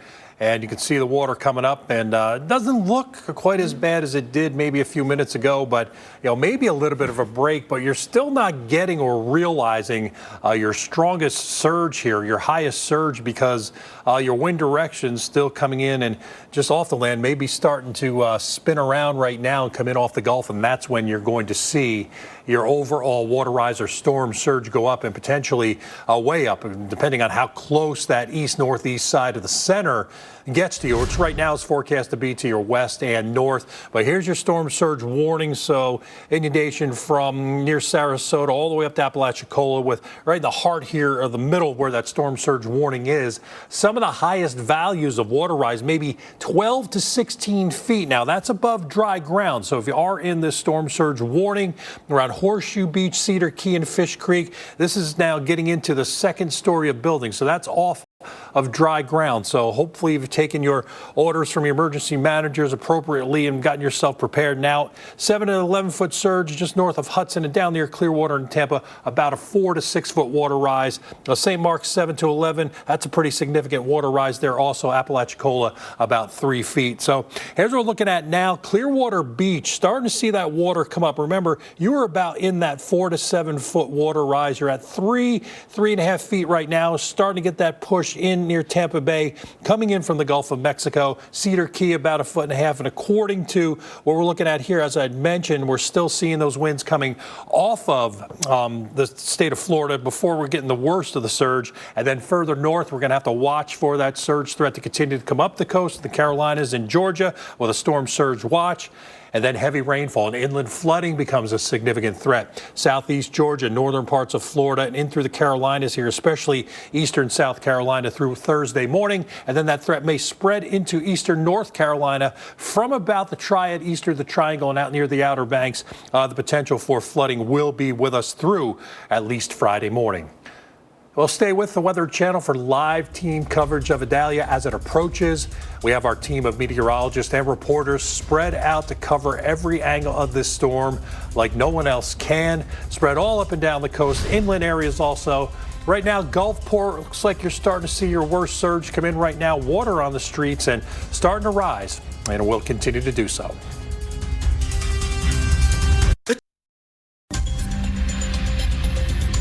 Breaking now, Idalia is now a major hurricane, a Category 3, as it continues to gain strength, barreling toward Florida's Big Bend. And Idalia is forecast to become extremely dangerous. Category 4 storm at landfall could cause catastrophic flooding, storm surge, damaging winds, tornadoes. They're all a threat right now, and that threat continues to move east later on today, Ray, and that's going to be pushing into parts of, let's say, southern Georgia into the Carolinas as well. Yeah, with it all the threats, and thanks for joining us here for our special live coverage tracking Hurricane Idalia. I'm meteorologist Ray Stajic. And I'm meteorologist Todd Bork. Idalia is continuing to hone in on northern Florida, bringing life-threatening impacts that will be felt up and down Florida's Gulf Coast, actually happening right now. Heavy rain, strong winds, storm surge, all expected to continue to increase this morning. Look at that live look there. That is from Gulfport, Florida. And what looks to be here, if you look on the far right of the screen there, that is actually looks like a little volleyball court there. So it looks like the water is definitely now inland. The new update just came out for Hurricane Idalia here, and it does look like we are still looking at 120-mile-an-hour winds. And with that, the pressure went down one millibar. Right. Yep, at 944 millibars. That was the newest update. National Hurricane Center is bringing up updates. Basically, every hour you can see the updates on the upper corner of your screen there. So still Category 3 storm. So again, Gulfport in and around the St. Pete area. So again, we're talking well outside. I'm a little curious because it still says north at 15. And I mean, if you look at the satellite presentation right now, there is a little movement toward the east, so whether that's a temporary jog or not remains to be seen, but still north at 15, so small changes, Todd, but they didn't really change the wind speed. Either way, the center is now 90 miles west-southwest of Cedar Key, and kind of it continues in this direction, probably going to see a landfall later this morning, somewhere northwest of Cedar Key, as this storm now looks pretty impressive, and even that eye wall now, the last couple of frames continuing to tighten up, pretty concentric eye. We're seeing the central dense overcast now trying to get wrapped around that center. So if anything with that pressure down, even though it's only 1 millibar, we may still continue to see further strengthening. We'll see if we're going to get any adjustment to the track with the full advisory that comes up at 5 a.m. Still got one more intermediate advisory to go before we get that. So starting to see some of that heavier rain in these stronger bands now, a little bit closer to the center, starting to come in. The winds are starting to gust, so starting to go downhill from this point forward. These outer bands have been more intermittent, but they have produced at least a couple of severe warnings. Did have a couple of tornado warnings earlier, but as we go through the next few hours, this is really where we are going to see some of the worst conditions in and around the center, where this buoy is gusted to 67. And did we have an 83? We had an 83 mile per hour gust just a few minutes ago there on that buoy. So getting some real strong winds around the center. Tampa gusting 29, Sarasota 52 miles per hour, and some of these thunderstorms that have been coming through at times. But the rain now starting to pick up from Cedar Key all around the Big Bend and even up and getting close to Tallahassee as these heavier, more concentrated bands continuing to push in. Now, as we're getting more on the west and the southwest side of the circulation, Apalachicola is starting to see some wind gusts in these bands, 30, 35 miles per hour, sustained at 20. So kind of a windy and rainy early morning here on Wednesday. Certainly going to be a tough day to travel, only if you need to. Tornado watch, all right? So this is what we talked about, where severe weather will be on the east side of the storm. Short-lived, quick spin-ups. They usually verify as EF0s and EF1s. Even Orlando, Daytona Beach, in and around this watch area. Be ready to take action quickly. If you do get warned, get into your safe place, as that is also going to be of concern here. Water temperature, well, plenty warm to continue to support a strong Category 3 dangerous hurricane heading toward the coast here. And if anything, it may be strengthening a little more. Remember, the Hurricane Center does still have it as a Category 4, 130 mile per hour storm as it starts across the coastline later this morning, probably somewhere around 6-ish, give or take. And the hurricane warnings are up even inland here in South Georgia. We may have hurricane warnings and hurricane force winds here expected as we head through this morning, Todd, and this afternoon. Particularly if that forward motion, the forward speed continues on at about 15 miles an hour. Here's a live look at Cedar Key, Florida.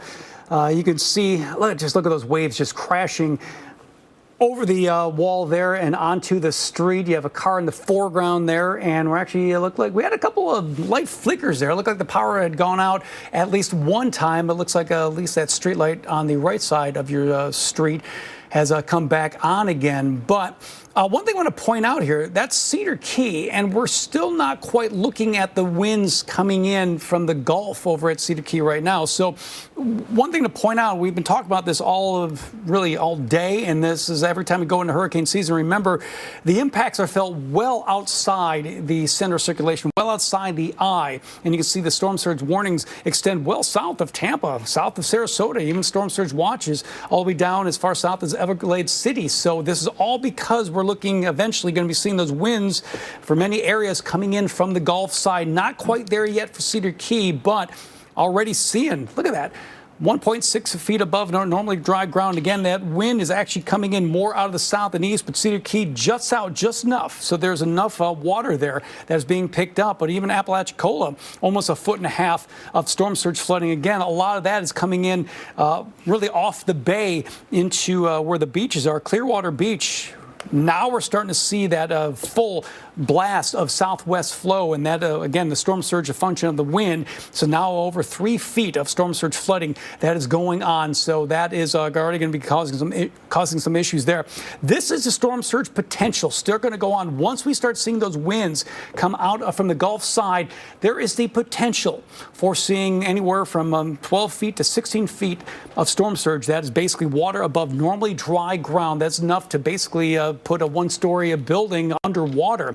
If that ends up happening, and this is all due to the concave nature of the Big Bend of Florida, almost as if it catches the water a lot better than it does, let's say, the Outer Banks, which is more of a convex. So you don't quite see the storm surge there, but the bathymetry of the Gulf of Mexico into parts of Florida, it's just a very gradual push, and that is one of the reasons why we have the potential for seeing the storm surge as much as we are. So again, there is Cedar Key. So right now we're seeing the winds coming in from the north and east, but look at really a good part of Cedar Key could be seeing the storm surge potential higher than 6 feet, higher than 9 feet at this time, Ray.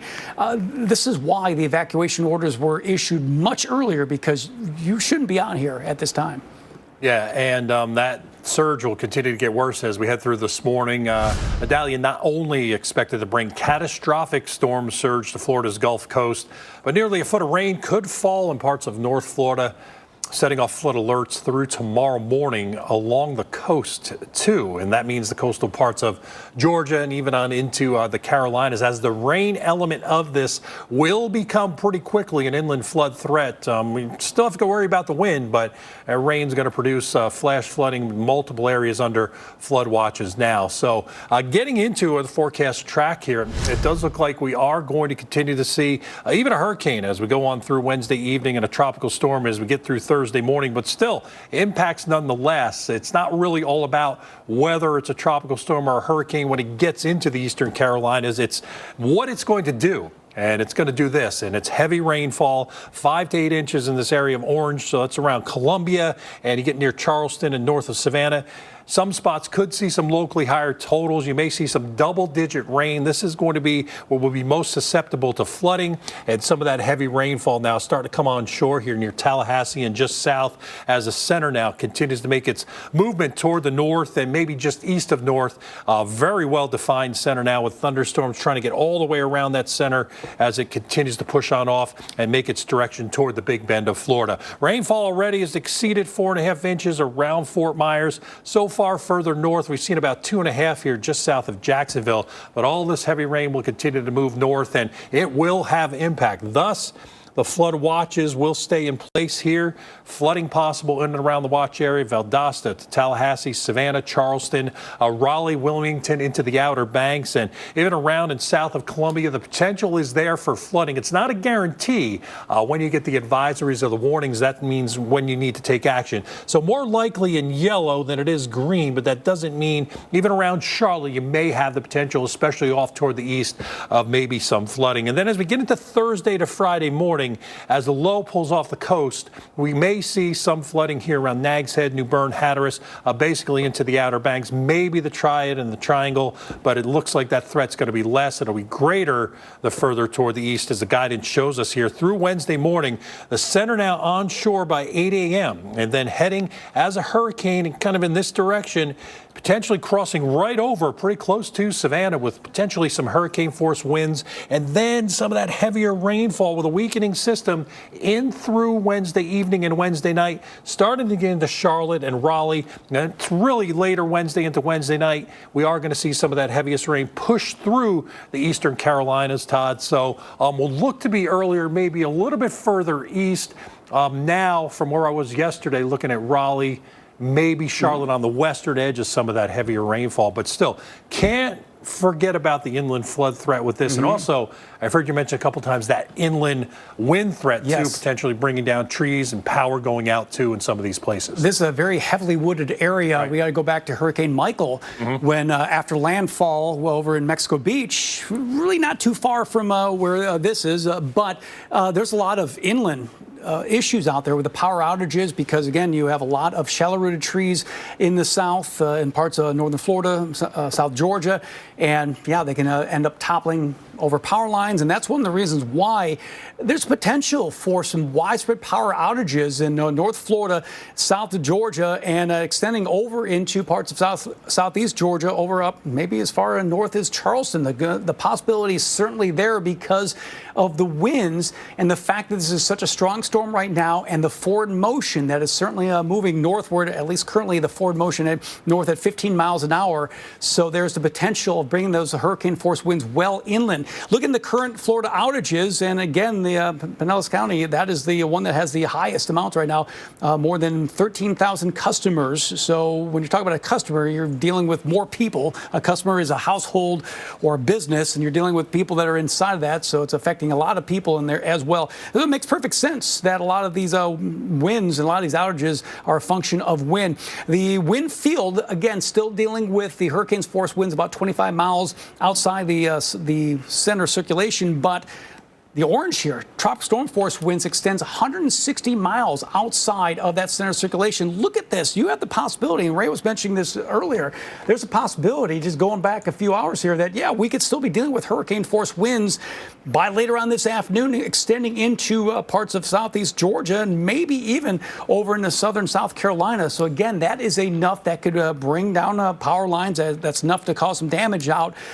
to these parts as well. So it's not just going to be a Florida event. This will also be extending into Georgia and the Carolinas as well. The most likely time for hurricane force winds, we're running down to hours now. So currently about 5 hours from now, Ray, we're going to be seeing those hurricanes, tropical storm force winds hitting into places like, Valdosta, Georgia. Our very own Justin Michaels is there. He's been watching things, going to be seeing things go downhill as well. So it is a function of many things. Obviously, the water is really the deadliest and could do the most damage, but this wind field could really be tough for parts of Georgia and the Carolinas. Yeah, and you hope in the inland areas people took it seriously where, you are going to have that threat from the wind and the rain. And as we go inland, that's certainly going to be a flood threat. And, some pretty major cities are going to have some impacts here. Let's go, though, to Cedar City here first, or Cedar Key, in Florida. Some of the winds gusting 50-plus miles per hour this morning. 90-plus as the center gets closer. We'll see. The closer that we do have the center get to Cedar Key, the better chance we'll have the 90-plus mile per hour hurricane force winds, 3 to 5 inches of rain still to come.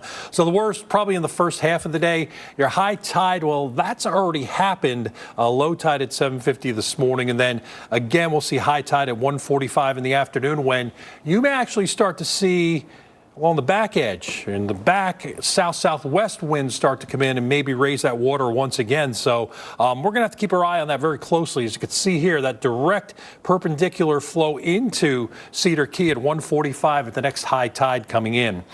Here's your Hurricane Idalia storm surge potential. Your greatest above 9 feet further north here, where about the center is expected to come in, but as you can see around Cedar Key, up to 6 feet is your potential. As you go a little further inland, you are seeing some lower values up to 3 feet in some of these spots. Your wave heights already 11-foot wave heights. Well out ahead of where the center is, about 9 feet as you approach the coast here south of Perry. That's about where the center is forecast to pass. And looking at your current radar, we're seeing a well-structured storm. Heavy rain now starting to come on in here just south of Perry. I believe that's Taylor County. And your center now showing up on this radar, showing very strong storms wrapped around just about the entire center, showing there's not going to be much weakening. And as we go through the next hour, looking at the center just about at the latitude of Cedar Key, and then kind of getting in, crossing the coastline that looked like between about 6 and 8 a.m. and then heading northeasterly, most likely accelerating just a bit also as these storms get through and get into the northern latitudes. They start picking up forward speed. Rain, all right, this is still to come now. Highest totals just to the north and the west of the center, where we could see 6, maybe 8 inches of rainfall. Elsewhere, 1 to 2 inches in the areas of green, but Tallahassee, you may end up with a couple of inches. We'll stay with the Weather Channel for live team coverage as Idalia approaches. We have a team of meteorologists and reporters spread out to cover every angle of this storm like no one else can. Take a live look now back at Cedar Key, where we're seeing that water splashing in, and it looks like things are just going to get worse.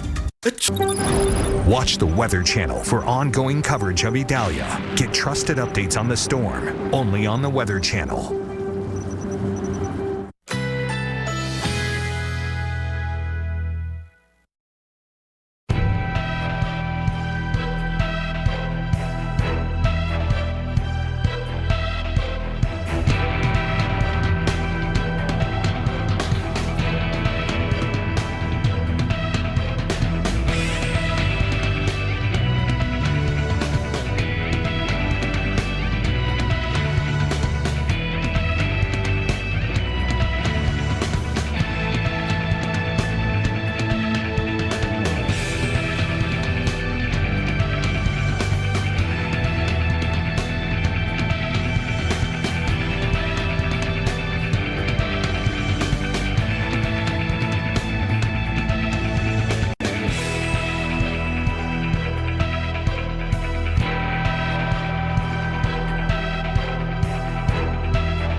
Of the Weather Channel, now available to everyone. This is epic! Trusted live coverage when it matters most is now yours to stream with the Weather Channel TV app, real-time radar, and maps that let you track all the action. Let's get into the detail. Personalization, customization, hundreds of hours of your favorite shows, and so much more. There's never been a better way for everyone to watch the Weather Channel. Available now on these platforms. Download now to start your free 7-day trial.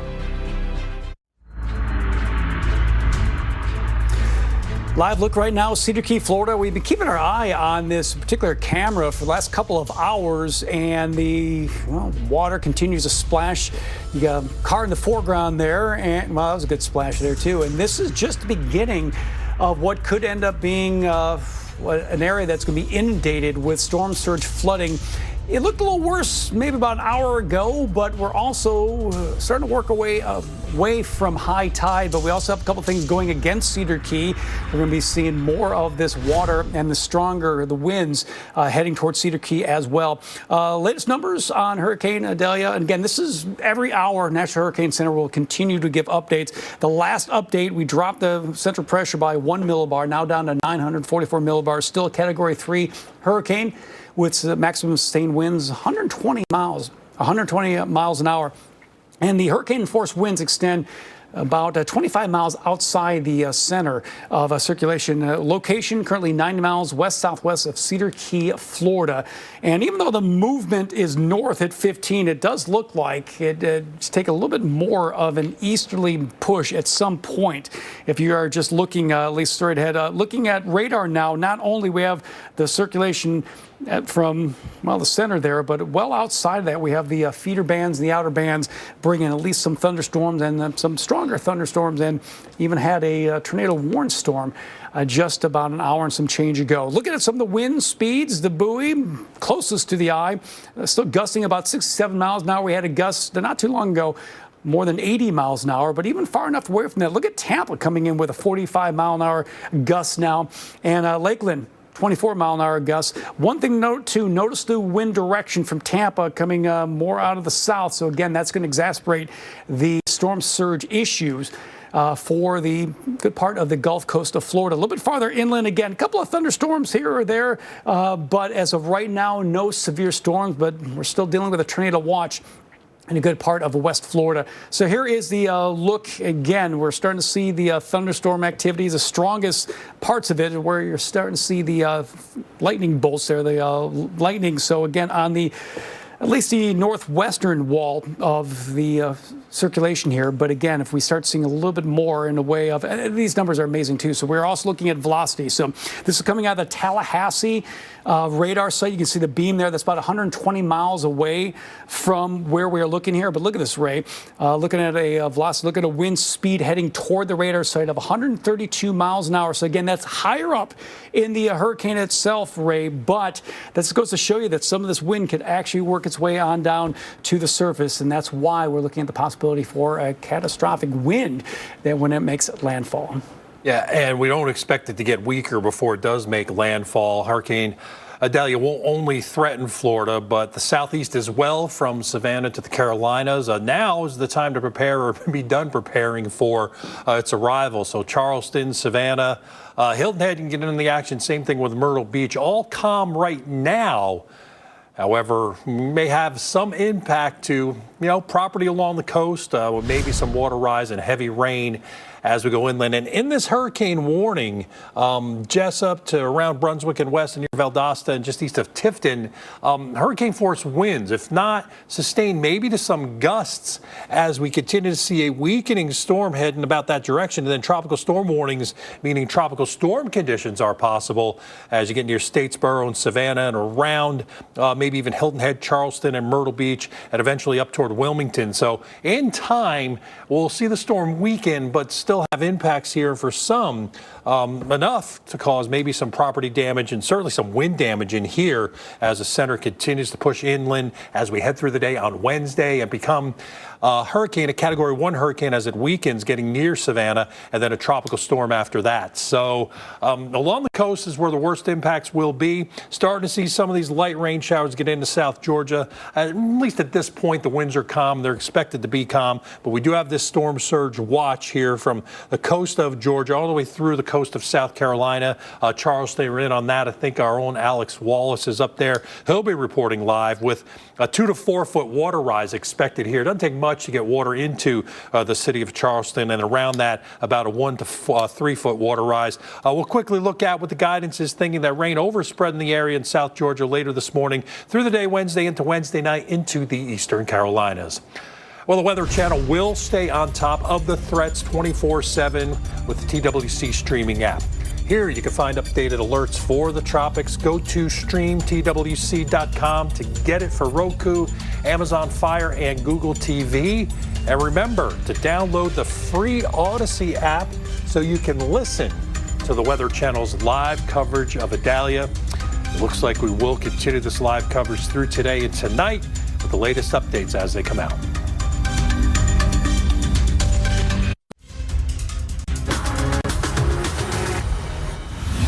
New video just in out of St. Petersburg, Florida. Yeah, we do have some water on streets here, gusty winds, heavy rain, flooding, but certainly not the maximum storm surge you could have seen from this hurricane. A powerful Category 3 storm, Idalia, continuing to gain strength, but enough to keep people off the streets, luckily, as it continues to barrel toward Florida's Big Bend here. And it'll be a major hurricane at landfall. Our question will be, are we going to be a Cat 3 or Cat 4? Either way, extremely dangerous. And if it is a Cat 4, it'll be the first time in this part of the world that that has happened. So the surge will continue to come up, damaging winds, tornadoes, all part of this inland flooding, and that threat's going to move east and north into the Carolinas later today and tonight. So our coverage continues here of Idalia as it continues to make its push toward Florida's Big Bend. Looks like it might start to take a little bit of a turn now. Got another update coming from the Hurricane Center within the hour, and a full forecast update at 5 a.m. or just before of our storm to see where we are at. But again, looking at a storm at landfall, maybe 130 miles per hour maximum sustained wind. So that's Category 4, a low-end Cat 4. But nonetheless, if it's a strong Cat 3 or a low-end Cat 4, the impacts will still be the same, which is almost catastrophic flooding from the surge in the surge areas, strong damaging winds, especially right around the center where the core of those most significant winds will be. So let's take a look at the latest. Again, as of the 3 a.m. advisory, 120 storm pressure down from the previous advisory, 1 millibar to 944 millibars. Moving north, at least in the last update at 15, center 90 miles west-southwest of Cedar Key, Florida. So things are starting to come unraveled here on the coast as the center continues to move north and just east of north. And look at these thunderstorms continuing to fire up around that center. Very well-defined eye wall, very strong winds within the core of that eye. Now, the hurricane force winds, the strongest of those winds don't extend too far out from the center. So that is where the strongest wind field is. And notice this colder cloud tops, or these colder cloud tops on this satellite picture. It's trying to wrap around that eye with the thunderstorm action continuing. So as we've been saying all night, there's no indications that it's going to get any weaker until it comes on shore and gets unraveled from, frictional forces. If anything, it may get stronger and is forecast to get stronger. And with the thunderstorms continuing to show their intensity, not getting any weaker, but getting stronger. It's certainly underway here. Some of these winds at a little bit higher up in the atmosphere, around 100 miles per hour toward and away from the radar, Todd. So, really seeing what looks to be a storm that is going to produce some quite significant damage, especially right near the center. And it makes perfect sense that not only are we looking at the wind, but when you deal with the wind, storm surge is a function of the wind.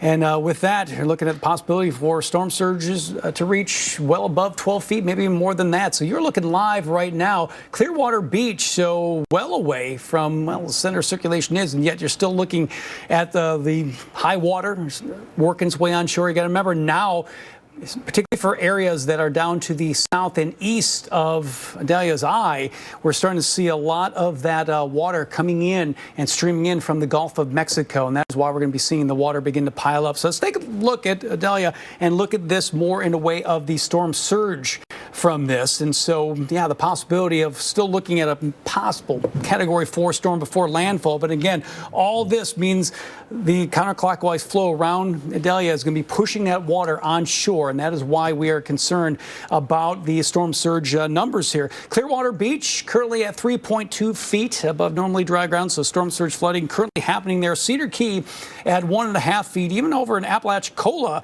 where you're getting the water coming in from the bay side, so that is why you're looking at 1.5 feet. And even as far west as Pensacola, at least Pensacola Beach, you're looking at about a half foot of storm surge flooding. Again, all that coming in from the bay side. So, storm surge potential still up and down the Gulf Coast, but the area of concern is right here from Fish Creek over to Cedar Key. There's possibility for 12 feet to 16 feet of storm surge potential. So we're talking water above normally dry ground.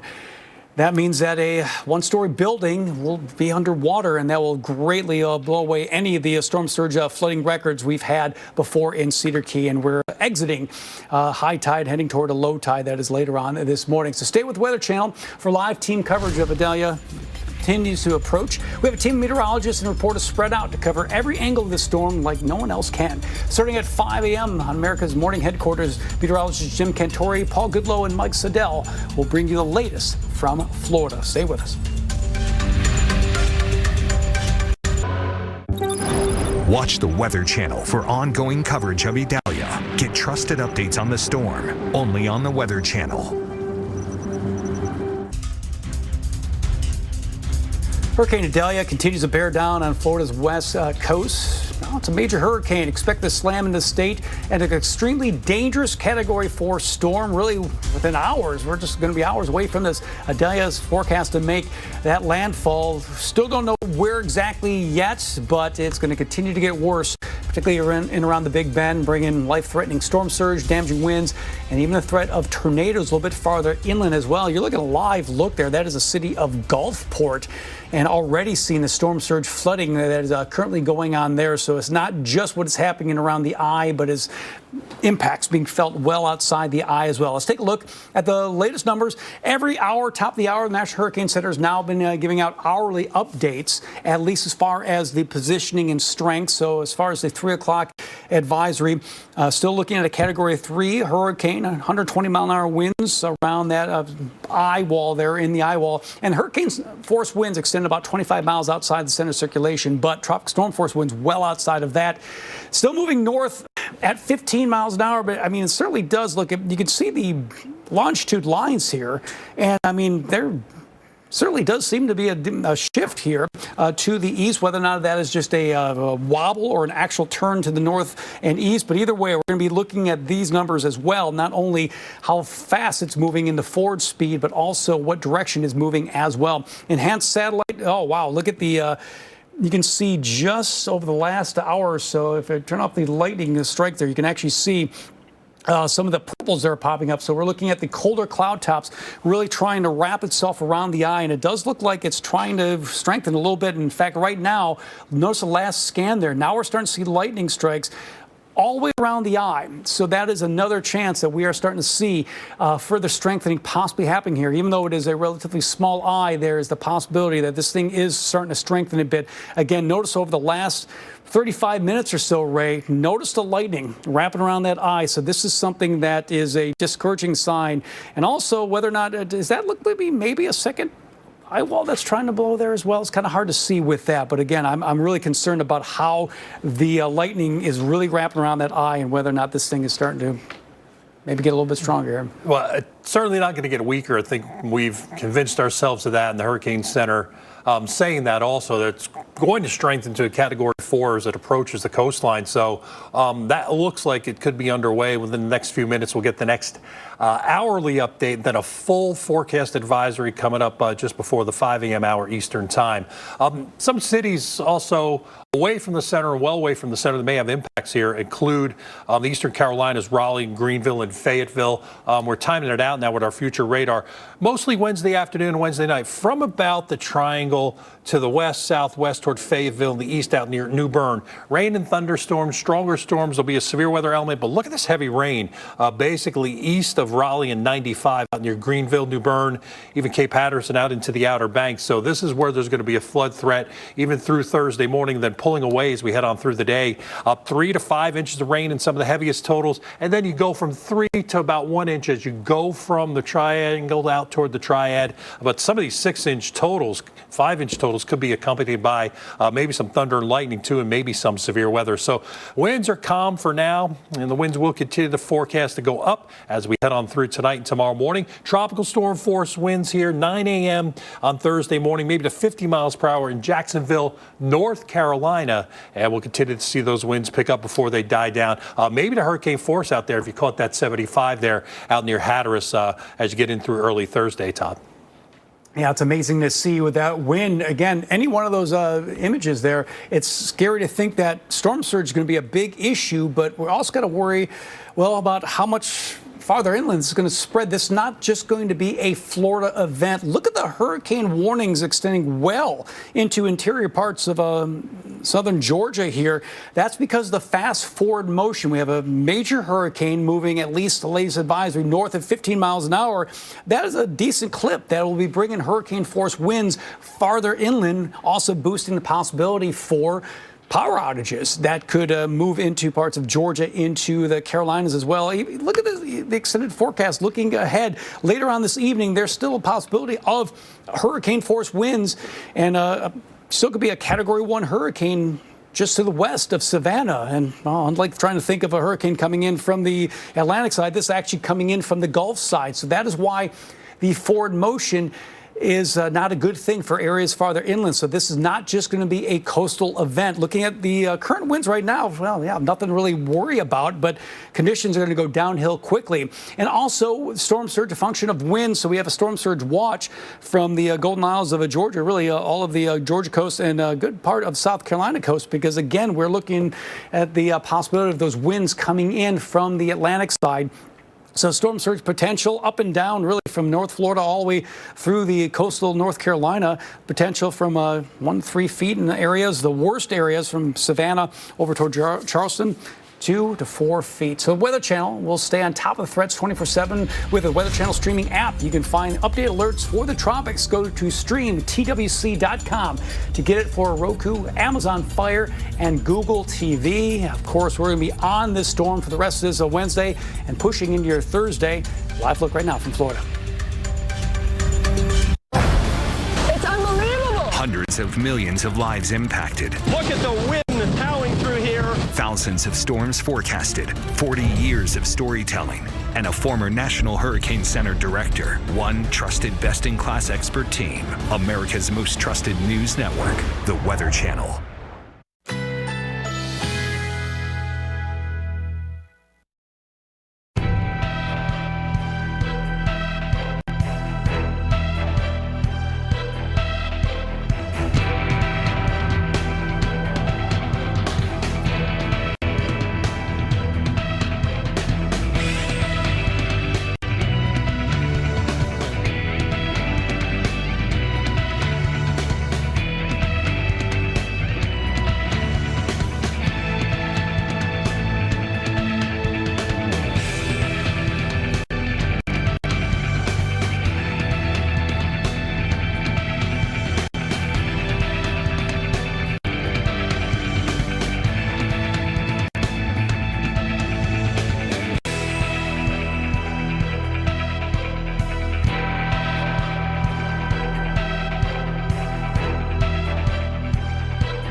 Well, Hurricane Idalia continues to close in on northern Florida. It's a major hurricane, something the Big Bend, Florida hasn't seen in years. This storm expected to bring life-threatening conditions already underway in some places, like storm surge, flooding rains, hurricane-force winds.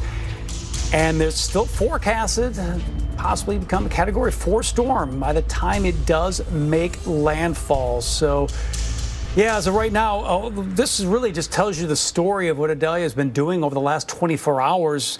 Just going back 3 o'clock Tuesday morning, Eastern time, it was a 75-mile-an-hour storm, just made it a Category 1. And then that steady climb upwards of 45 miles an hour from 24 hours ago. So just showing the gradual strengthening that has been going on in these wind speeds.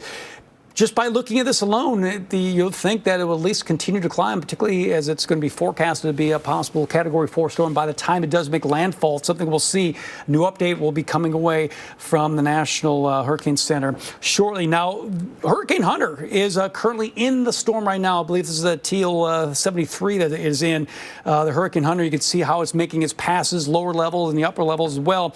And you can already see well above. Not only did it have the higher wind speeds we saw about 40 minutes ago here, but look at this. The latest pass, now we even had some higher storms. Somewhat tough to interpolate where exactly that is, but anytime you're looking at the higher end of the hurricane force, especially in the higher level here at 150 miles an hour, I would not be surprised we end up seeing a boost in the latest advisory numbers. That will be coming out again maybe a couple of minutes from now, but this is not a good sign as we are seeing this storm. You could see how it was working its way into the eye itself by watching those numbers also dropping as well. So again, 3 o'clock advisory showing the Category 3 storm moving north of 15 miles an hour. This is bound to change that direction. And again, we'll see whether or not the pressure drops. If we see that pressure drop, 940, 938, we're going to be seeing this number likely jumping up as well as far as those wind speeds. And we've been talking about this as well. The threshold a lot of times to sustain or to get hurricanes going at sea surface temperatures about 80 degrees. We're looking at 88 degrees here, Ray, and there's even been some sensors maybe even warmer than that as we approach the Big Bend. So as far as the sea surface temperatures go, this is jet fuel. This is something that's just going to further enhance the strengthening of this storm. A little bit of shearing going on above, but not much. It looks like they'll be weakening the storm at all. Yeah, not much. And one of the biggest threats here, especially along the coast, is going to be the water rise of the surge. And still looking at Cedar Key, winds gusting 25 miles per hour, and still plenty of water coming in and covering up the roadways. Just a couple of hours ago, we didn't have any water on that road. Now we're certainly seeing some of that wash come on in here from a pretty dangerous surge, actually maybe catastrophic in some spots close to Cedar Key, but just to your northwest where the center is expected to come in. It's going to be on the east and northeastern side of that eye wall where you are going to get the strongest winds and the highest surge. So storm surge warnings in place. And as you can see, it's 12 to 16 feet. That is included in Cedar Key, Horseshoe Beach, and Fish Creek. So these are the areas where the highest water rise will be. Remember, that is how deep the water is above ground level. You get further south, Clearwater and Tampa about 4 to 6 feet. Apalachicola about 3 to 6 feet also. So starting to see this water come up around Clearwater Beach as the winds are now coming in out of the west or south-southwest, 3.5 feet or close to it. Cedar Key now continuing to see that water come up just above 1.5 feet. And I think that some of the worst surge may be yet to come as those winds will come in more off the Gulf here shortly. And then as we head into coastal parts of South Carolina and Georgia, this is a storm surge watch. We're looking for that potential for not only water rise, but we'll have flash flooding too, as the greatest threat from the coast to just inland here from Savannah to Jacksonville and just east of Tallahassee here, respectively. Wilmington, you could have some flooding Wednesday through Thursday morning, and then Thursday morning through Friday morning. It's basically North Carolina may get into the Hampton Roads area and around Virginia Beach, but flooding is possible in these areas with some of the heavier rainfall as what's ever left of Idalia continues to push on out over the Atlantic. Here's the timing now. 5 o'clock center, still not crossing the coast. It looks like it's sometime after 6 and before 9, and then the heavy rain will spread inland from Savannah and Charleston, accompanied by strong winds, potentially to hurricane force in this area, weakening as we head through midday in the afternoon and Wednesday night to a tropical storm, but still impacts in here through South Carolina and starting to get into North Carolina through Wednesday overnight and on into early Thursday morning. Well, stay with the Weather Channel for live coverage of Idalia as it approaches. We have our team of meteorologists and reporters spread out to cover every angle of this storm like no one else can. Still waiting for the latest hourly intermediate advisory from the Hurricane Center with a full advisory coming up just before 5.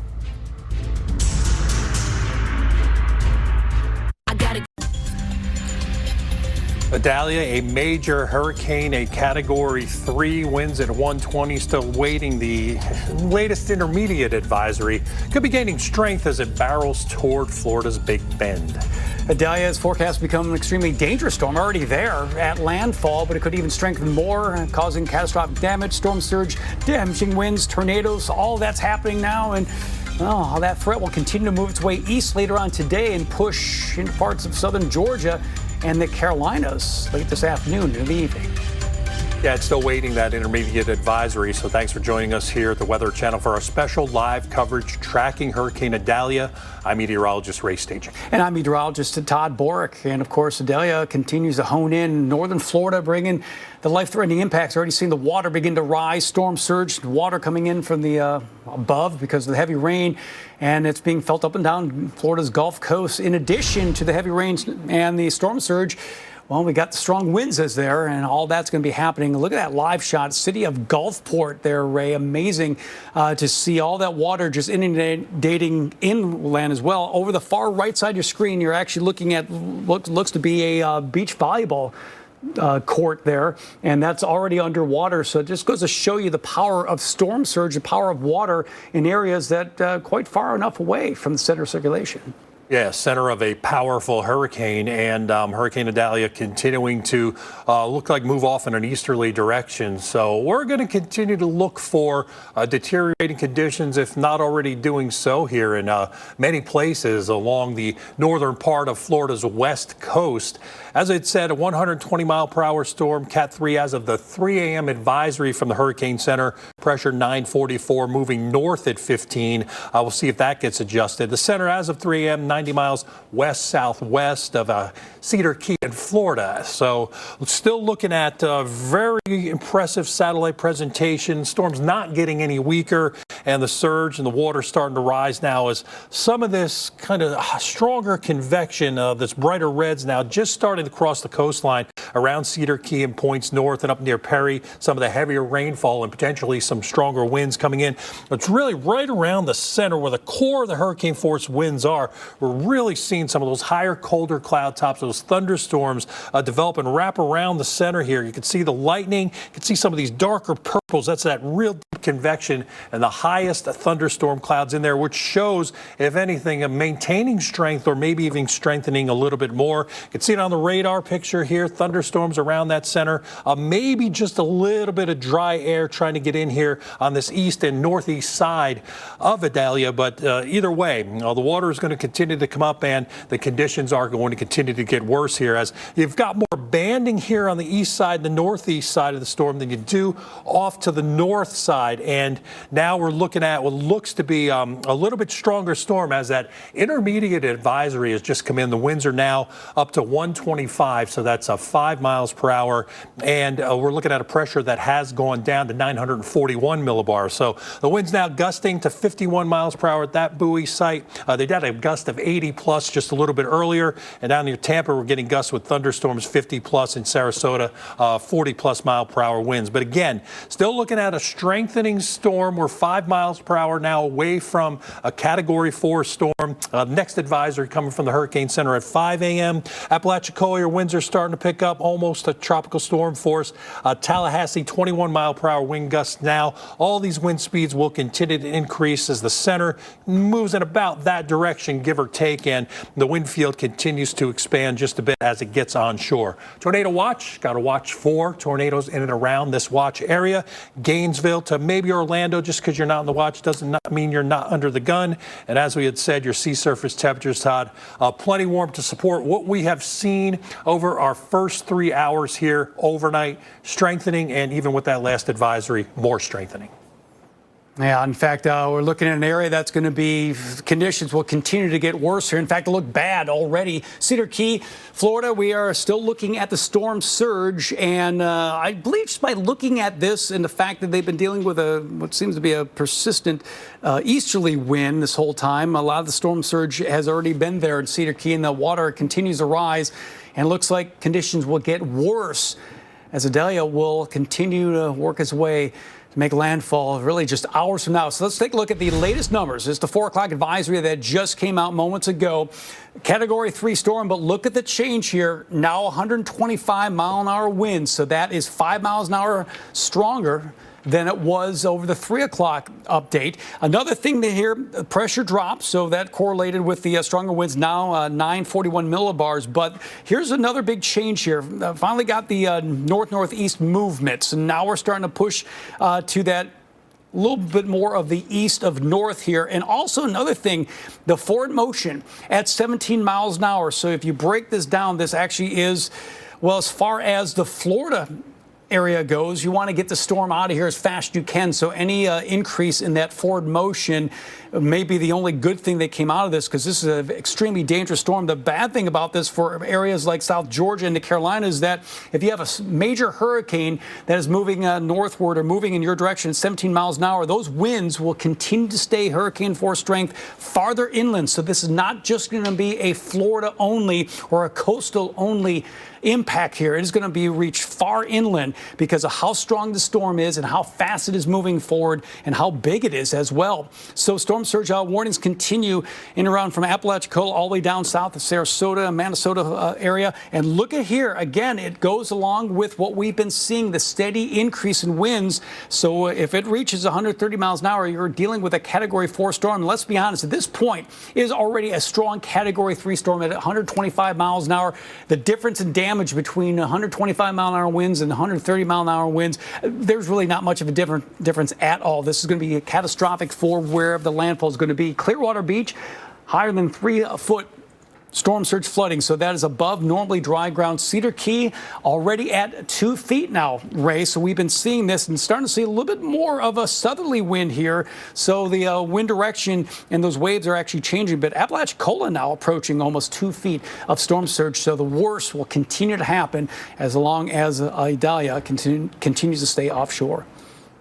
Idalia not only expected to bring catastrophic storm surge to Florida's Gulf Coast, but nearly a foot of rain could fall in parts of North Florida, setting up flood alerts through tomorrow morning along the coast. And that not only includes southeast Georgia and even the Carolina coast, as we're on our way here. Once again, looking at this live shot here, we're at Horseshoe Bend, Florida, pretty close to where the center may get on shore, 77 degrees. And right now looks fairly calm, but things expected to change with our hurricane in that center and those core winds, those hurricane force winds continuing to get a little bit closer. All right, let's take a look at the latest track and our guidance, what it's suggesting from the Hurricane Center. And that is we're looking at a storm that's going to pass right along the coast here, northwest of Cedar Key, southeast of Tallahassee, probably just after 6 a.m. or so, give or take, as a Category 4, and then weaken, but still a hurricane as it goes through southeast Georgia, tropical storm as it gets into the eastern parts of South Carolina, still weakening, but still bringing heavy rain and impacts. And for some cases, in some cases with the rain, the flooding will be an impact, but there's going to be a wind element too, especially in this area here where you're going to have trees down, likely going to be trees on power lines and power outages. Latest radar continuing to show, if anything, a strengthening hurricane. Look at the red around the center. That's thunderstorms trying to get wrapped all the way around the center. There may be a little bit of dry air intrusion there on the east side, but either way, I don't think it's going to slow this thing down in terms of forward speed and or obviously its strength. Still, as Todd has mentioned, it's academic whether we're at 125 or 130 at this point. 5 inches of rain just north of Tampa, almost 5 around Fort Myers. Those heavy rainfall totals will continue to move north and eventually off toward the east. That's why flood watches are up from the Carolinas, especially eastern North Carolina, most of South Carolina, but not Greenville, and most of the southeastern half of Georgia, not Atlanta, but south of you from Macon to Savannah to Valdosta. Heaviest rain and the most likelihood of flooding in that area from Jacksonville to Savannah and Wilmington. West of that, the potential for flooding is a little bit less, but it's not zero. It will all depend on where some of this heaviest rain ends up being. So looks like as we go through the early morning hours, that's when we are expecting the center to cross the coast. That is when they officially will call it landfall, though the eye wall will come in a little bit sooner. Than the heavy rain into the afternoon and the strong winds, although weakening, will continue to push through southeast Georgia into eastern South Carolina by dinner time. Columbia toward Charleston, very heavy rainfall. We're also going to be getting that surge element too here on the coastal parts of the Carolinas, and then in through the nighttime hours, basically east of Raleigh, east of Columbia, around Wilmington, very heavy rainfall and strong winds, and starting to see that center emerge early Thursday morning out over the open waters of the Atlantic, but still impacts here even into the Outer Banks with high water rise and even some heavy rain, Todd. And just like this, one of the other impacts we're talking about, new tornado warning has just popped up, and that is well away from the center of Idalia. So we're talking one of the outer bands here to the east of Orlando. The tornado warning for Orange and Osceola counties until 4:30. It is radar indicated. This is not unusual. 4 tropical systems for us to see tornado warnings pop up, particularly in northeast quadrant of the storm. But that doesn't necessarily mean, look at that, you can actually see a couplet pretty well on this as well. That is the going over the velocity mode here. Jensen is actually doing a great job tracking this. But again, we're looking at the reds and greens together. Greens are movement heading toward the radar site. Red is heading away from it. So anytime you have a tight look here, that is where we're starting to see that circulation.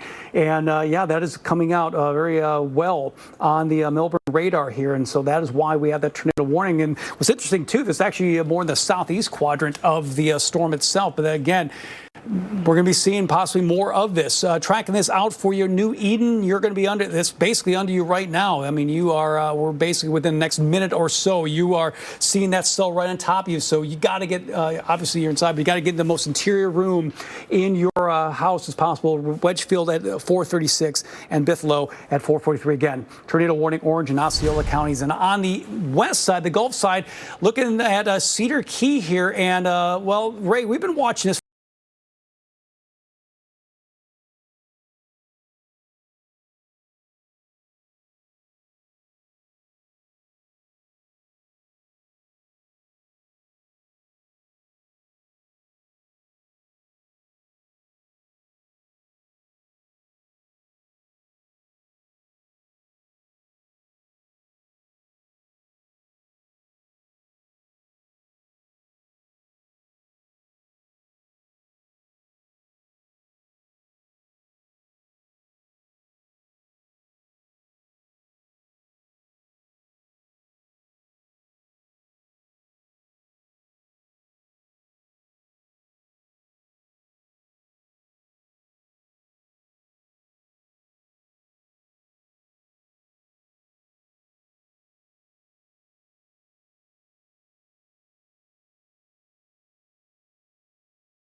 And getting better.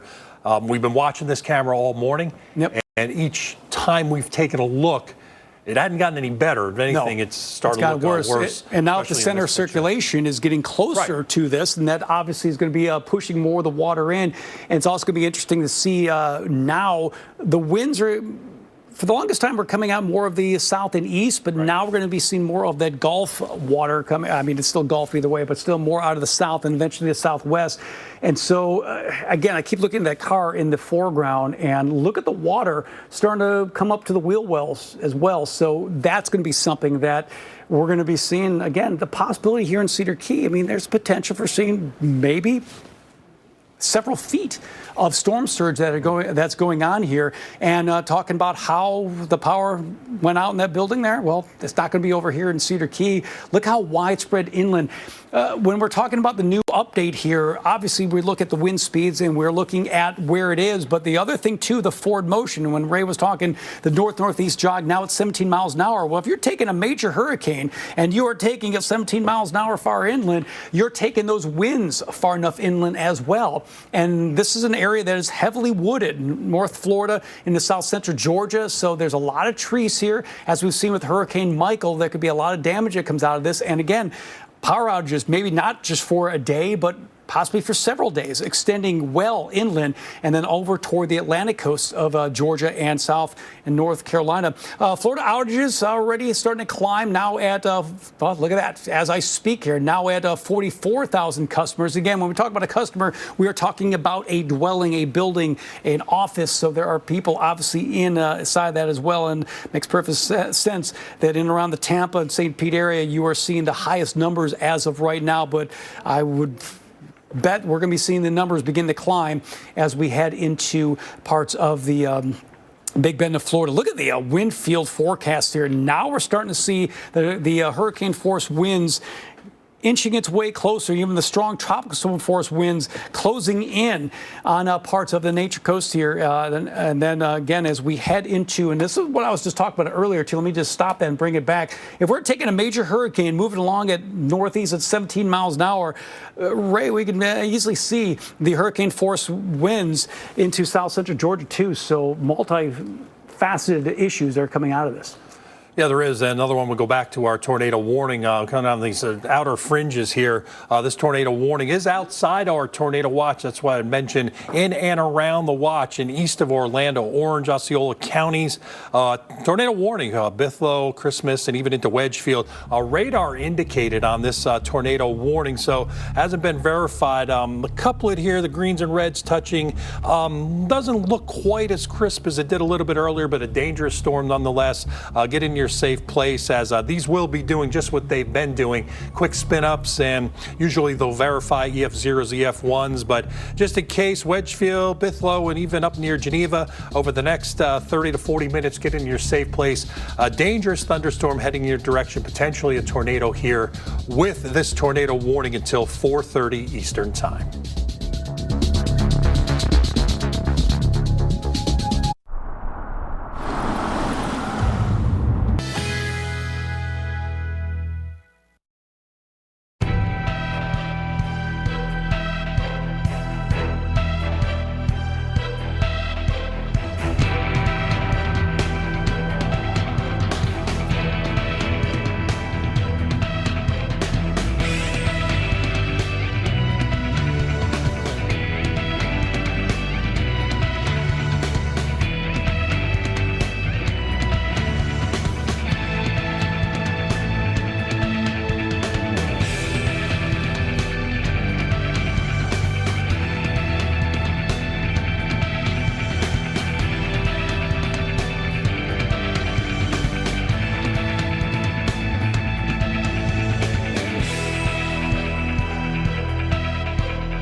The Weather Channel, now available to everyone. This is epic! Trusted live coverage when it matters most is now yours to stream with the Weather Channel TV app, real-time radar, and maps that let you track all the action. Let's get into the detail of Personalization, customization, hundreds of hours of your favorite shows, and so much more. There's never been a better way for everyone to watch the Weather Channel. Available now on these platforms. Download now to start your free 7-day trial. And the latest look right now, Cedar Key, Florida. Conditions continue to get worse here as the storm surge continues to rise.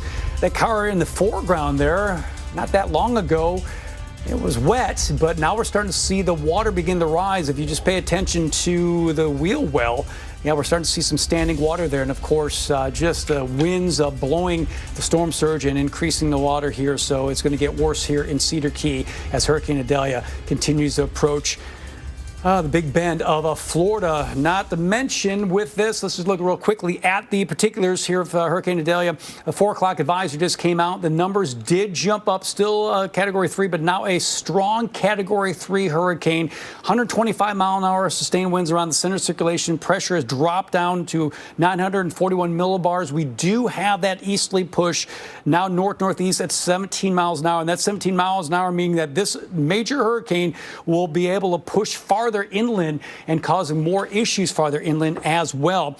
Currently 90 miles west southwest of Cedar Key, Florida.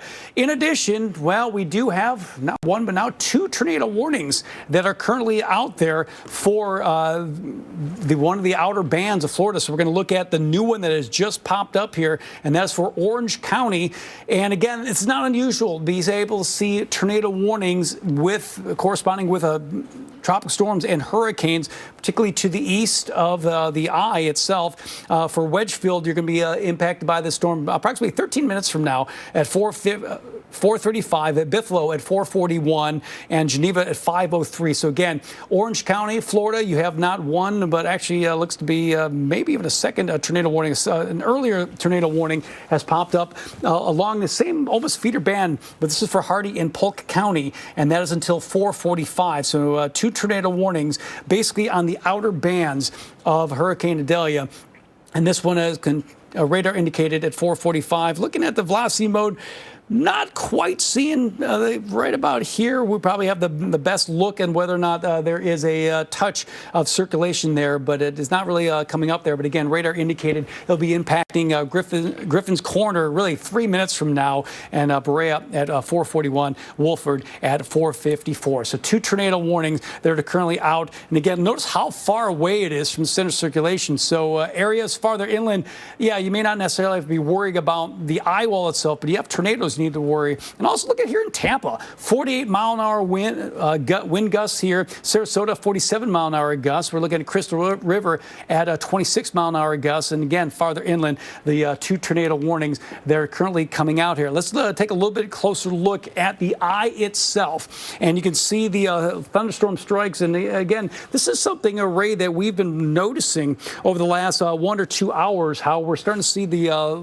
thunderstorm and all the lightning really begin to wrap itself around the eye itself, showing that this eye at least is holding on strength. And as we've seen over the last several hours, continues to increase strength, maybe become a Category 4 before landfall. Yeah, possibility as Hurricane Idalia won't only threaten Florida, but the southeast as well. Savannah to the Carolinas, the time is now to start preparing for Idalia as rain and wind, and the further south and southwest you are, the stronger your winds are going to be. But winds nonetheless, even into the Carolinas, that could cause some minor damage. I think under the hurricane warnings in South Georgia, that's where the stronger winds and maybe more widespread damage may actually occur. So we're looking at these areas under hurricane warnings. That's when hurricane conditions can be expected within 24 hours. It's probably a lot less than that closer to the coast and further north as we head through the morning and into the afternoon. Then tropical storm warnings for tropical storm conditions, Myrtle Beach to Charleston, to Statesboro, even up toward Wilmington in North Carolina, and then tropical storm watches outside of that for the possibility of tropical storm conditions, because we will have a weakening, luckily, storm, but a hurricane as it goes through the state of Georgia, southeast Georgia, and then into a tropical storm as it gets off the coast here as we head on through Thursday morning. So impacts will be felt now. Worst going to be along the coast and slowly getting better, but still pretty bad here as we get into parts of the coastal parts of South Carolina and Georgia with this surge watch, storm surge watch for rising water. Some of that water could rise above ground level 2 to 4 feet from Savannah to Charleston, Brunswick, and around that about 1 to 3 feet. But notice up here as you get near Morehead City, as you get near the Outer Banks, about a 2-foot water rise. Watching what the model does with it, takes it right across the state of Georgia and into the Carolinas late today and tonight, and lingering effects even on into early Thursday. Well, the Weather Channel will stay on top of the threats 24/7 with the TWC streaming app. Here you can find updated alerts for the tropics. Go to streamtwc.com to get it for Roku, Amazon Fire, and Google TV. So we're getting close now, and we're looking at Cedar Key with deteriorating conditions and waiting for, within the next 30 minutes or so, the next full advisory coming from the Hurricane Center.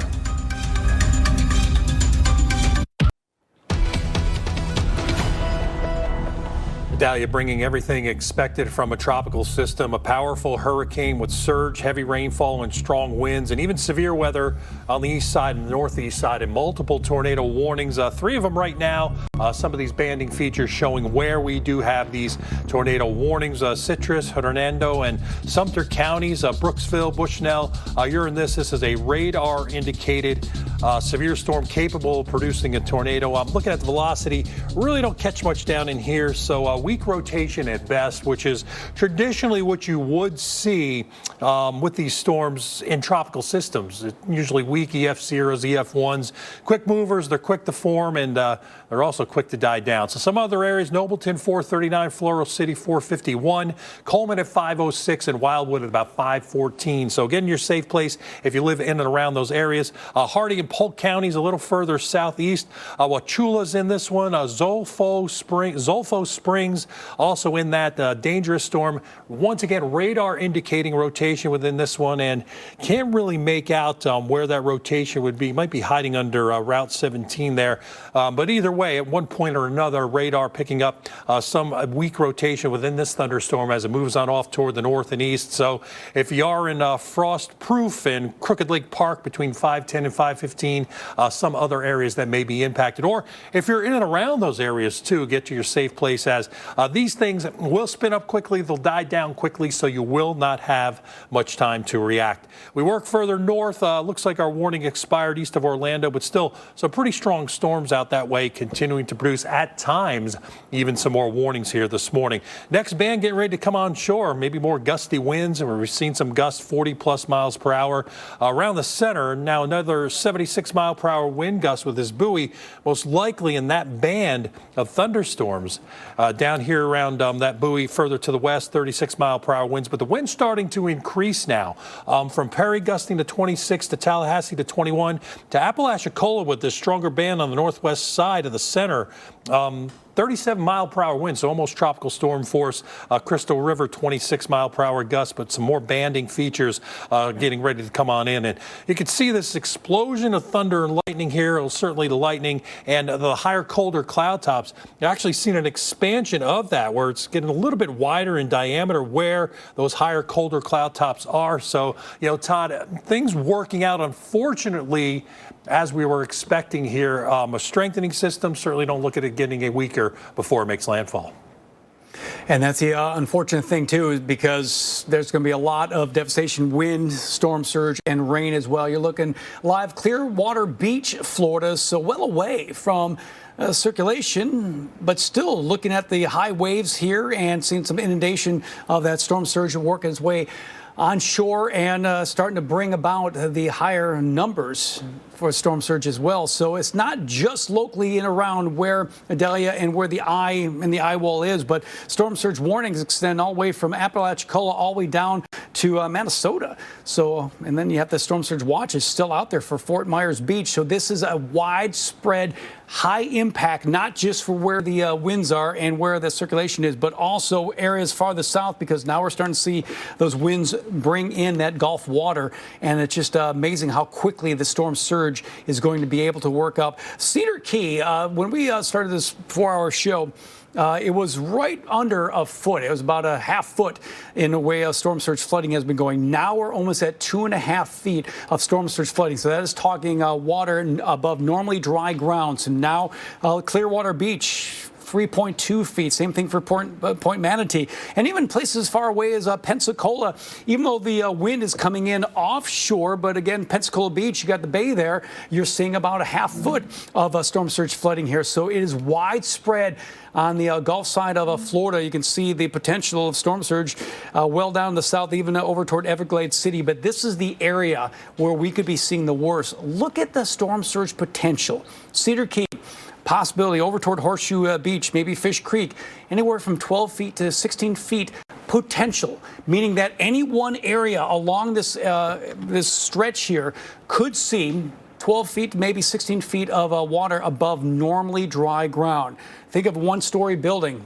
Think of a house, one-story house. That basically is water that is above that. And again, if it coincides with high tide, and we also have a full moon, in fact, a super blue moon going on today, too, all things that can elevate those tides. So stay with the Weather Channel for live coverage as Idalia approaches. We have a team of meteorologists and reporters spread out to cover this angle of the storm like no one else can. In fact, starting at 5 o'clock, we're going to continue our coverage on American Morning Headquarters. Everyone's going to be out there talking about things, and of course, we'll be on there for landfall as well. We'll have the latest from Florida coming up.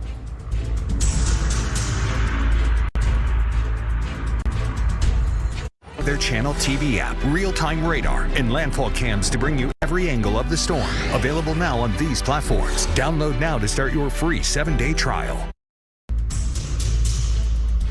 All right, we're within hours now. Hurricane Idalia, it continues to bear down and strengthen as it approaches the Big Bend of Florida. It's a major hurricane. It continues to strengthen with every advisory, it seems, and it's expected to slam into the state. It's extremely dangerous, strong Category 3, maybe even a Category 4 storm.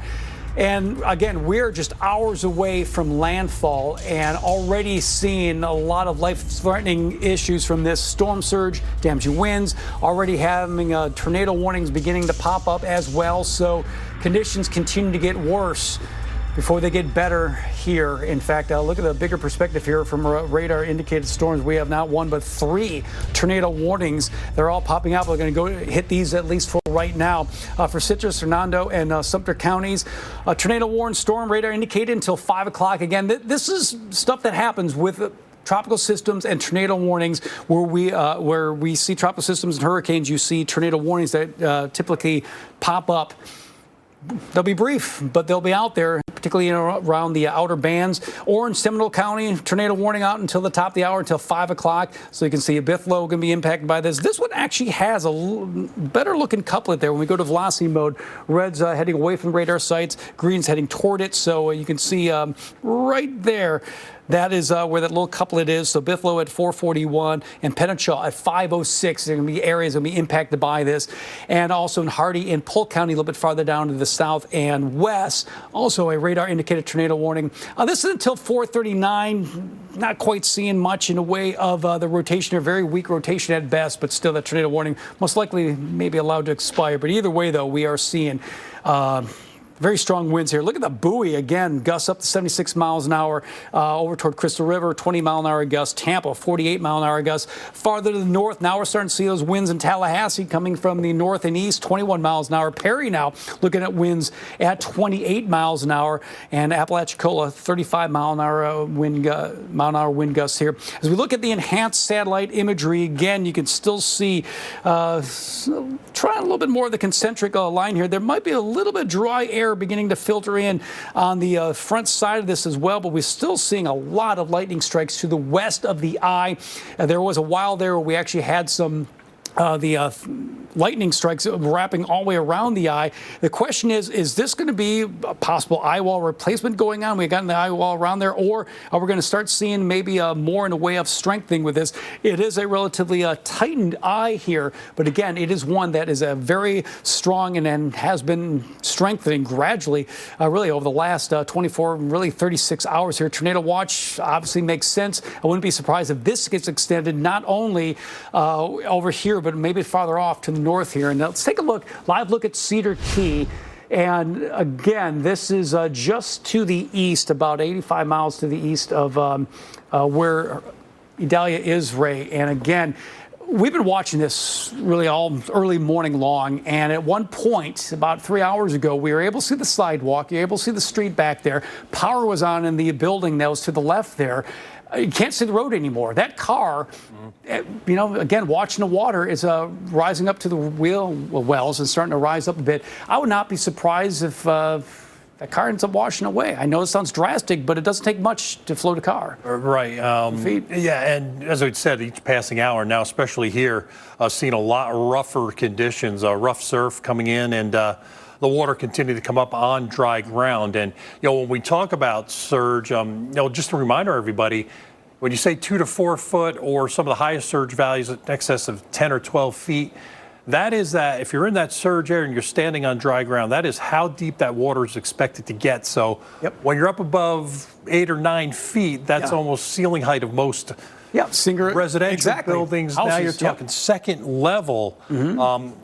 A lot of the structures are built on stilts, or at least the lower levels or garages or whatever it is. But, you're talking about some pretty serious water. Maybe not here in Cedar Key, but it's going to be close. Yeah, and again, watch this too. And you're not only talking about standing water. This is moving water. This is water that has motion in it. So anything that is in that, whatever's being pushed around in there, that is what we are seeing. And again, just going to show you how dangerous the water is the biggest killer when it comes to tropical systems, the water.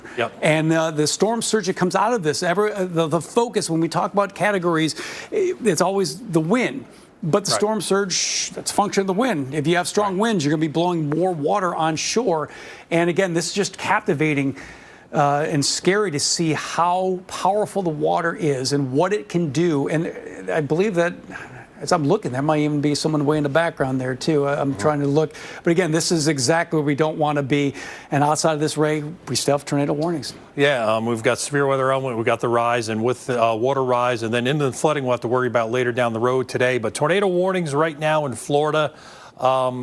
A lot of them kind of into the interior and away from any of the big cities, but we're still in Citrus, Hernando, and Sumter. This is a tornado warning until 5 o'clock.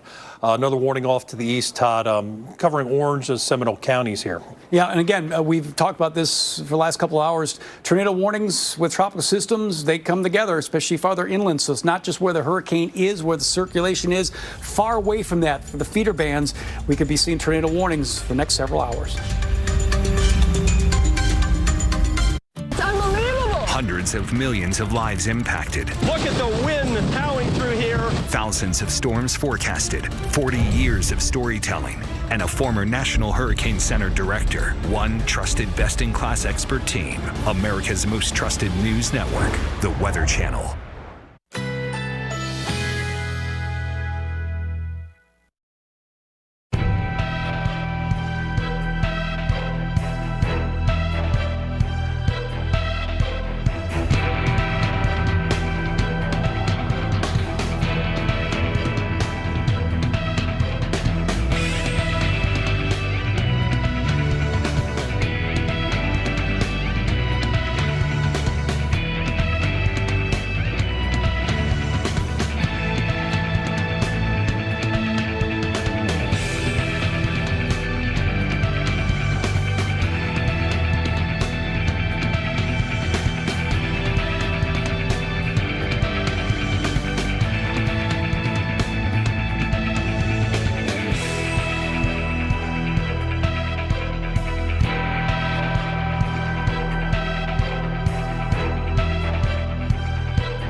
Okay, Hurricane Idalia continues to close in on northern Florida. It's a major hurricane, something the Big Bend of Florida really hasn't seen in years. And this storm expected to continue to bring its life-threatening conditions. Storm surge, we're already seeing that. The flooding rains, we're seeing that. Hurricane force winds out there as well.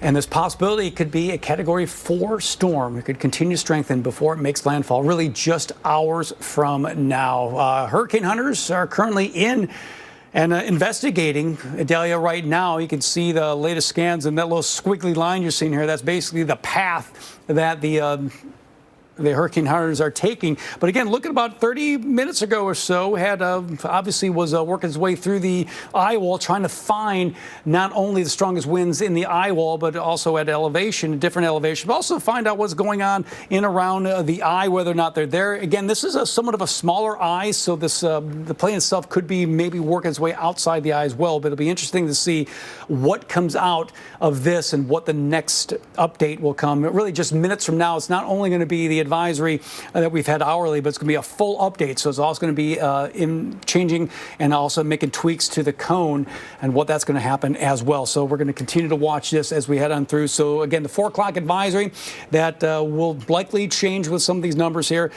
Pressure 941 millibars. It's a strong Category 3 hurricane moving north-northeast at 17 miles an hour. And again, that is key to areas farther inland, South Georgia, over into coastal parts of South and North Carolina, because if you have a major hurricane moving at a decent clip, moving north-northeast at 17 miles an hour, that means that's going to be taking the hurricane force winds farther inland as well. So it's not going to just be a coastal Florida thing. This is going to be felt well inland as well. And also far enough away, we actually have a couple of, at least had a couple of tornado warnings. We had one that was out earlier that was allowed to expire, but a secondary one has still out there for Orange and Seminole County until the top of the hour. So again, radar indicated tornado warnings, and that will most likely continue. Look at some of these wind gusts now on the backside of this. We still have that buoy south of the eye, and we're still looking at gusts upwards around 72 miles an hour. Tampa looking at gusts at 48.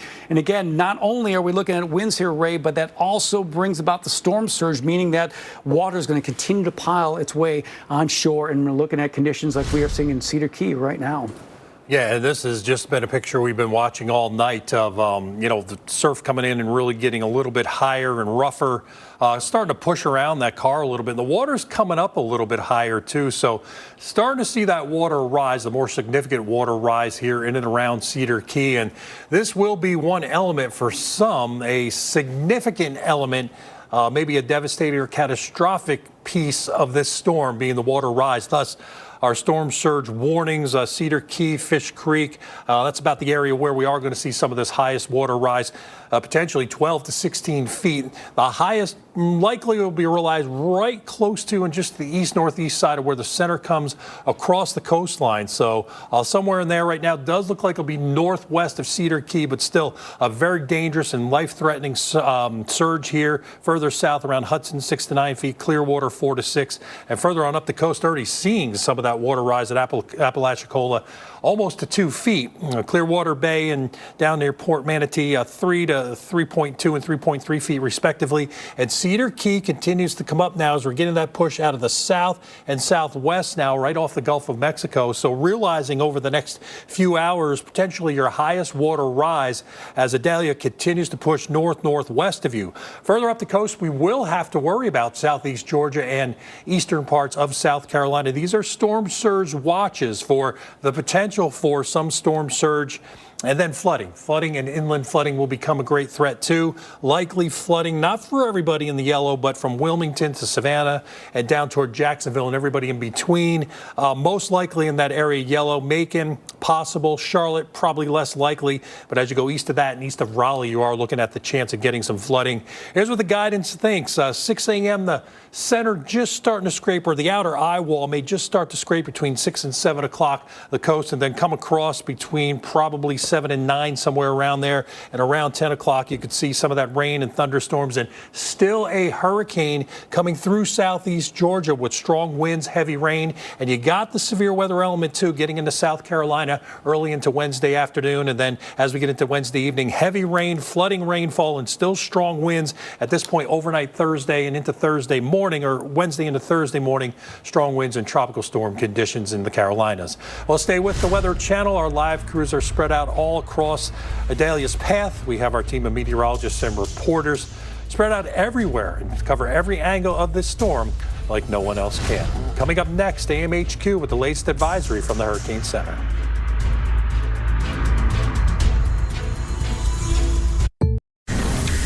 Well, we are continuing our coverage of Hurricane Idalia as it lashes Florida and parts of the southeast. We got a risk of catastrophic storm surge, flash flooding, extensive power outages expected, and the newest update is breaking right now that this is a Category 4 hurricane. The Weather Channel has a team coverage of Hurricane Idalia as this thing approaches the Florida coast, and we want to start off with meteorologist Jim Cantori, who is in Cedar Key. Jim, and yes, that new update just came in, Category 4 status. Over to you. Yeah, we're not surprised at that, given what we've seen here, guys. But the surge is coming into Cedar Key. I just wanted to come down here for 1 or 2 shots while I can, all right? We've got about 3 feet of surge already, and we know the forecast here is about 12 to 16 feet. We are at the University of Florida bunker here. This thing was made for a Category 4 hurricane. We know that at some point we are going to get cut off in terms of where we are, but we wanted to show you why it's so important to get out of the storm surge. There's a lot of planning that went into this. But just to give you an idea, again, 3 feet now, forecast 12 to 16. You look across the street, you can see all those buildings that are up on stilts right here. How high does that get? Well, maybe to the bottom of the first floor by the time we peaked out at this. So we're just starting to get the first push now. The center of this is about due west of us, 65 miles. All right, 65 miles due west of us. And that is what's pushing the water with the southwest wind into this area, and it will continue to do so. It's just going to continue to rise and rise and rise and rise right through the morning hours. You know, you think sometimes you get a benefit when the storm comes ashore at low tide, but we're already, with the astronomical high tide, 1.5 feet above that low tide because of the moon. So that's an issue. So we're not going to get a big bonus there when you have about a 3-foot tidal shift. We're only going to get about 1.5 feet. But that may make the difference in getting it on the first floor of somebody's home and not getting it there. Either way, this will be historic storm surge here. We may see a doubling of the record here in Cedar Key. And that's what we're looking at. Hermine, as I mentioned yesterday, 2016, that's where we had 6.1 feet.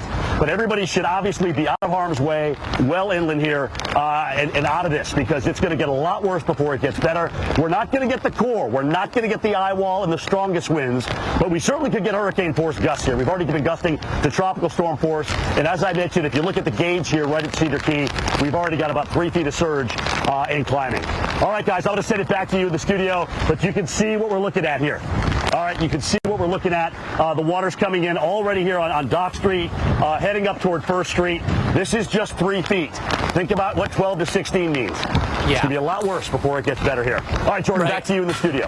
Okay, we'll get caught up with you in just a bit, Jim. I want to get everybody caught up on what Idalia is doing right now. It's just to your west. So when we take a look at the map, again, Jim is in Cedar Key, Florida, which is right kind of on the start of the Big Bend area. And you could actually see the storm system is well structured. It had a clear definition of that eye a couple of cycles ago. And now we got a lot of convection here on that western side of the storm system, again, as it's moving north-northeast at about 20 miles per hour. So today, this storm is going to cruise, and it's going to hit multiple states. In fact, by tonight, we could be talking about big impacts and potentially the center of it all the way up into the Carolina coast, South Carolina coast right now. So you've got a lot of convection, pressures at 940, again, 60 miles west of Jim, but you can see the impacts that Jim's already experiencing with that 3-foot storm surge, and it's expected to rise. So if you look at the last 24 hours, it's been on cruise control and constantly ramping up its speed, and we just got that new update in. It went from Category 3 to Category 4 within the past 5 minutes or so.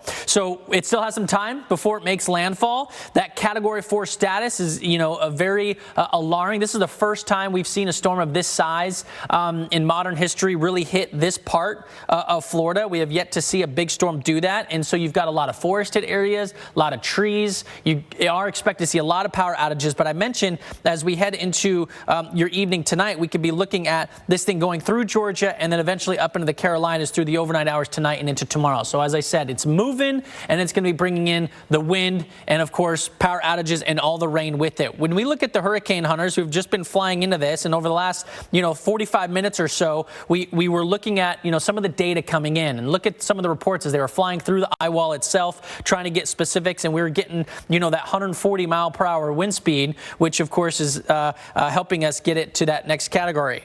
You look at the hurricane warnings, you've got, they stretch up into the Peach State. I think we could still be looking at a strong hurricane, or a hurricane at that, by the time it arrives into Georgia, and then of course works its way into the Atlantic. So that's why we're seeing all the alerts up for coastal Carolinas, both of you, North Carolina and South Carolina, and that tropical storm warning goes all the way into the interior, into the parts of the Piedmont. So I mentioned all the convection on that west side. You can see a lot of the thunderstorms there. We've been seeing some tornado warnings overnight, especially for areas into the interior here of Florida, as some of those bands tend to do that. And so we still will be watching out for the chance for some tornadoes to pop up as the storm system is arriving. Thunderstorms all the way back into Fort Myers. Looking at those winds, and of course the highest concentrated wind is going to be closest to the eye, but it's got a pretty big footprint here. So you've got gusts to 40 at Fort Myers, 45 here in Venice. Look at this, 50 in Sarasota. Same thing for you folks in St. Petersburg and Clearwater. And even on the east side, we're getting some gusts upwards of 25 and 30 miles per hour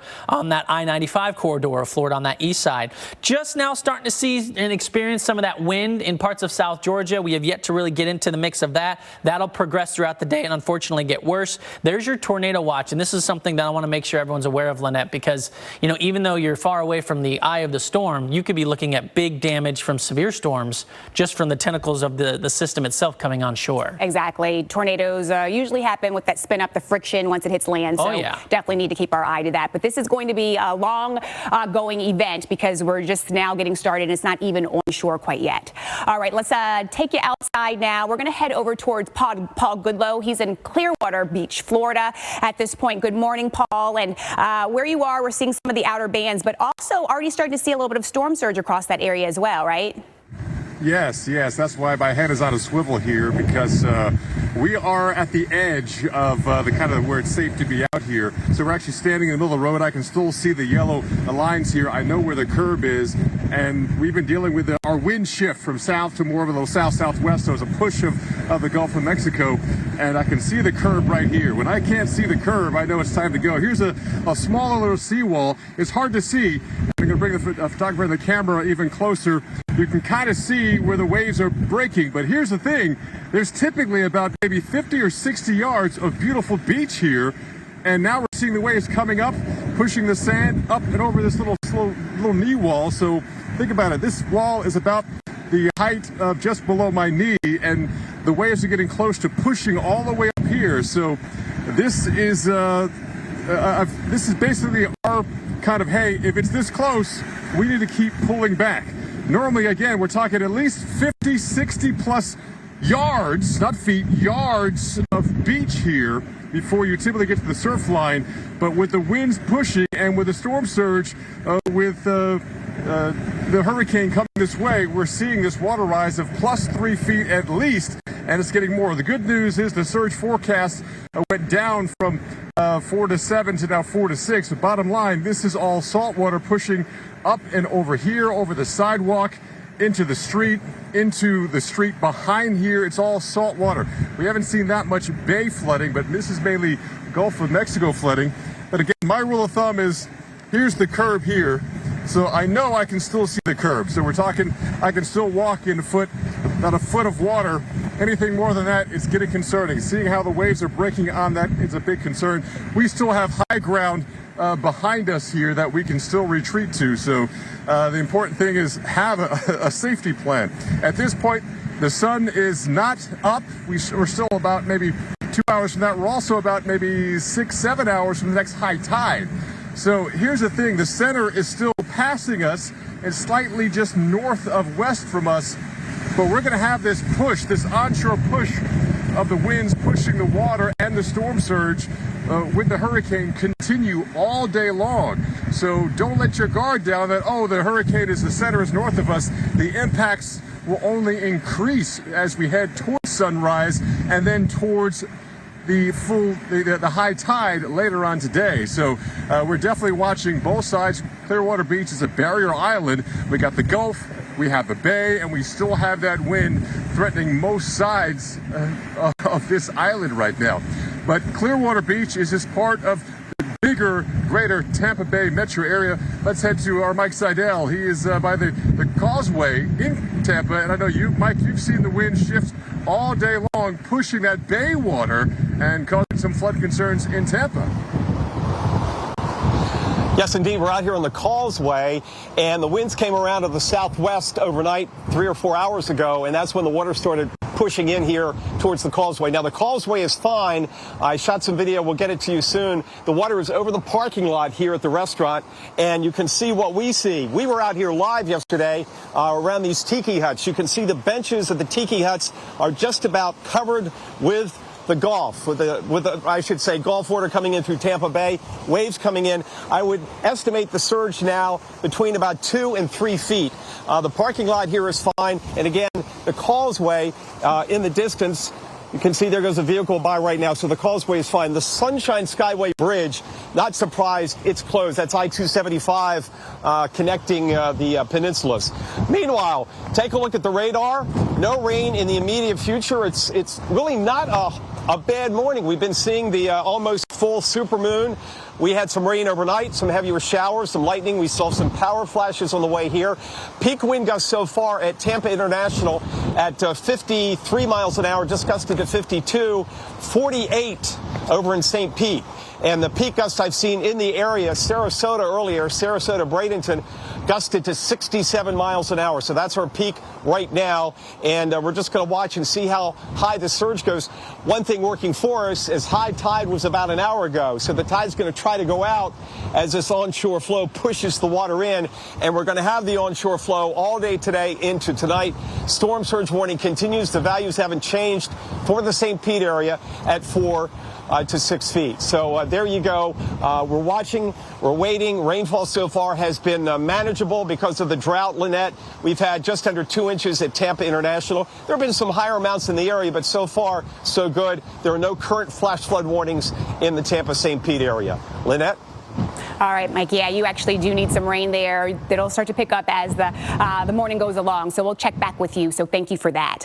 Let's get an update on what's going on here in terms of the wind, in terms of the storm surge, as we do have those alerts right now. The storm surge you can see from Apalachicola. This is a storm surge warning. Apalachicola down off towards Sarasota. We're seeing this. And then we do have the storm surge watches. We can see here in the areas shaded in the pink coloring. Fort Myers Beach are in on this. But look at this as we head up off towards towards Georgia, southern Georgia, dealing with that around Jekyll Island as well. So this is going to be a system that affects the Florida coast, but also it's going to be affecting the Georgia coast, also South Carolina, and even North Carolina before it's all said and done. So this is what we're working with in terms of that potential surge as we go through the rest of today. Remember, Idalia is just out in the Gulf right here. This will continue to move on shore as we go through the morning. And with that push, we could see up to about 12 to 16 feet in some spots here where you're looking at the pinkish colors. So Cedar Key, Horseshoe Beach, you are in on this. And, you know, the way that it's set up, the shallowness of this area in the Gulf, this is why we're going to be dealing with the storm surge really coming in on the high side of things. And then also the fact that we have all those bays, that just exacerbates the problem as well. Check out some of the wave heights that we have here. We're going to look at about 12 feet in some spots. And again, this is going to be pushing on shore as well. So this is going to be the name of the game as we go throughout the day. Already starting to see, Jordan, some storm surge happening as we're seeing that onshore flow. Definitely. Yeah. Definitely. I mean, we caught up with Jim Cantore not too long ago to give you guys perspective of that 3-foot storm surge that he's currently experiencing. So let's get it back out to him. Jim, the storm is about 60 miles to your west, but you're still technically in that front right quadrant, which you'll see the brunt of the storm itself. Right. Well, that's the problem, Jordan, is you have a bowl up here in the Big Bend. Plus, it's flat. All right, so you get this bowl, and then it's flat. So the water just piles up on that and has no place to go. It's even you're going to have storm surge west of the center. All right, we talked about that yesterday, all the way over to Apalachicola, just because of the push and the enormous amount of water. By the way, we're at 4 feet now with the storm surge. Our gauge is at 7 feet. If you look at where mean water is, it's supposed to be at about 294. So you've got over 4 feet of storm surge right now, and here's what it looks like. All right, let's take you out here, and I just decided we're done in terms of down there because there's already water coming in. We knew we would be cut off at this point, which is what we are. You can see where the water is across the street. Those pilings are about 12 feet high. That's going to be a good gauge as to if we get to that 12 and 16 feet that's forecast. But look to the left here a little bit. There's a hotel that's right on the ground. That is probably going to go completely underwater. You can see where the water is already in that, about a fifth of the way up the door. And then, Brad, look across the street. Now, these are homes right across the street there that are not on stilts.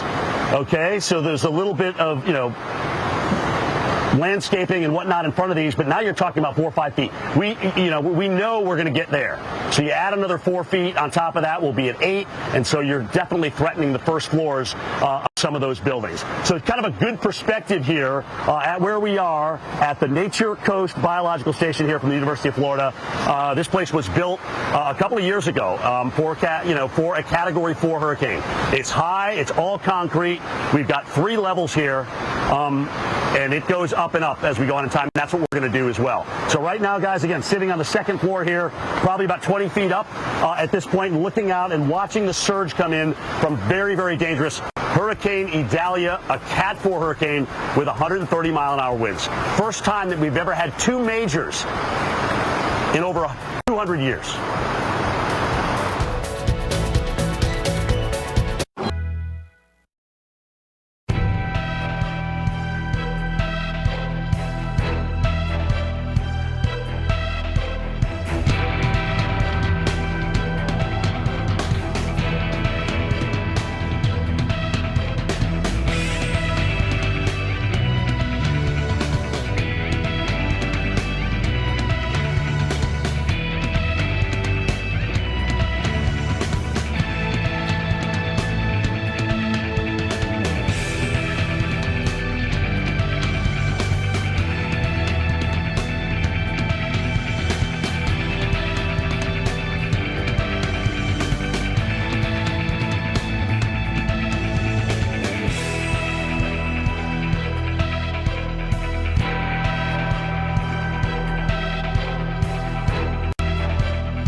The Weather Channel, now available to everyone. This is epic! Trusted live coverage when it matters most is now yours to stream with the Weather Channel TV app, real-time radar, and maps that let you track all the action. Let's get into the detail of personalization, customization, hundreds of hours of your favorite shows, and so much more. There's never been a better way for everyone to watch the Weather Channel. Available now on these platforms. Download now to start your free 7-day trial.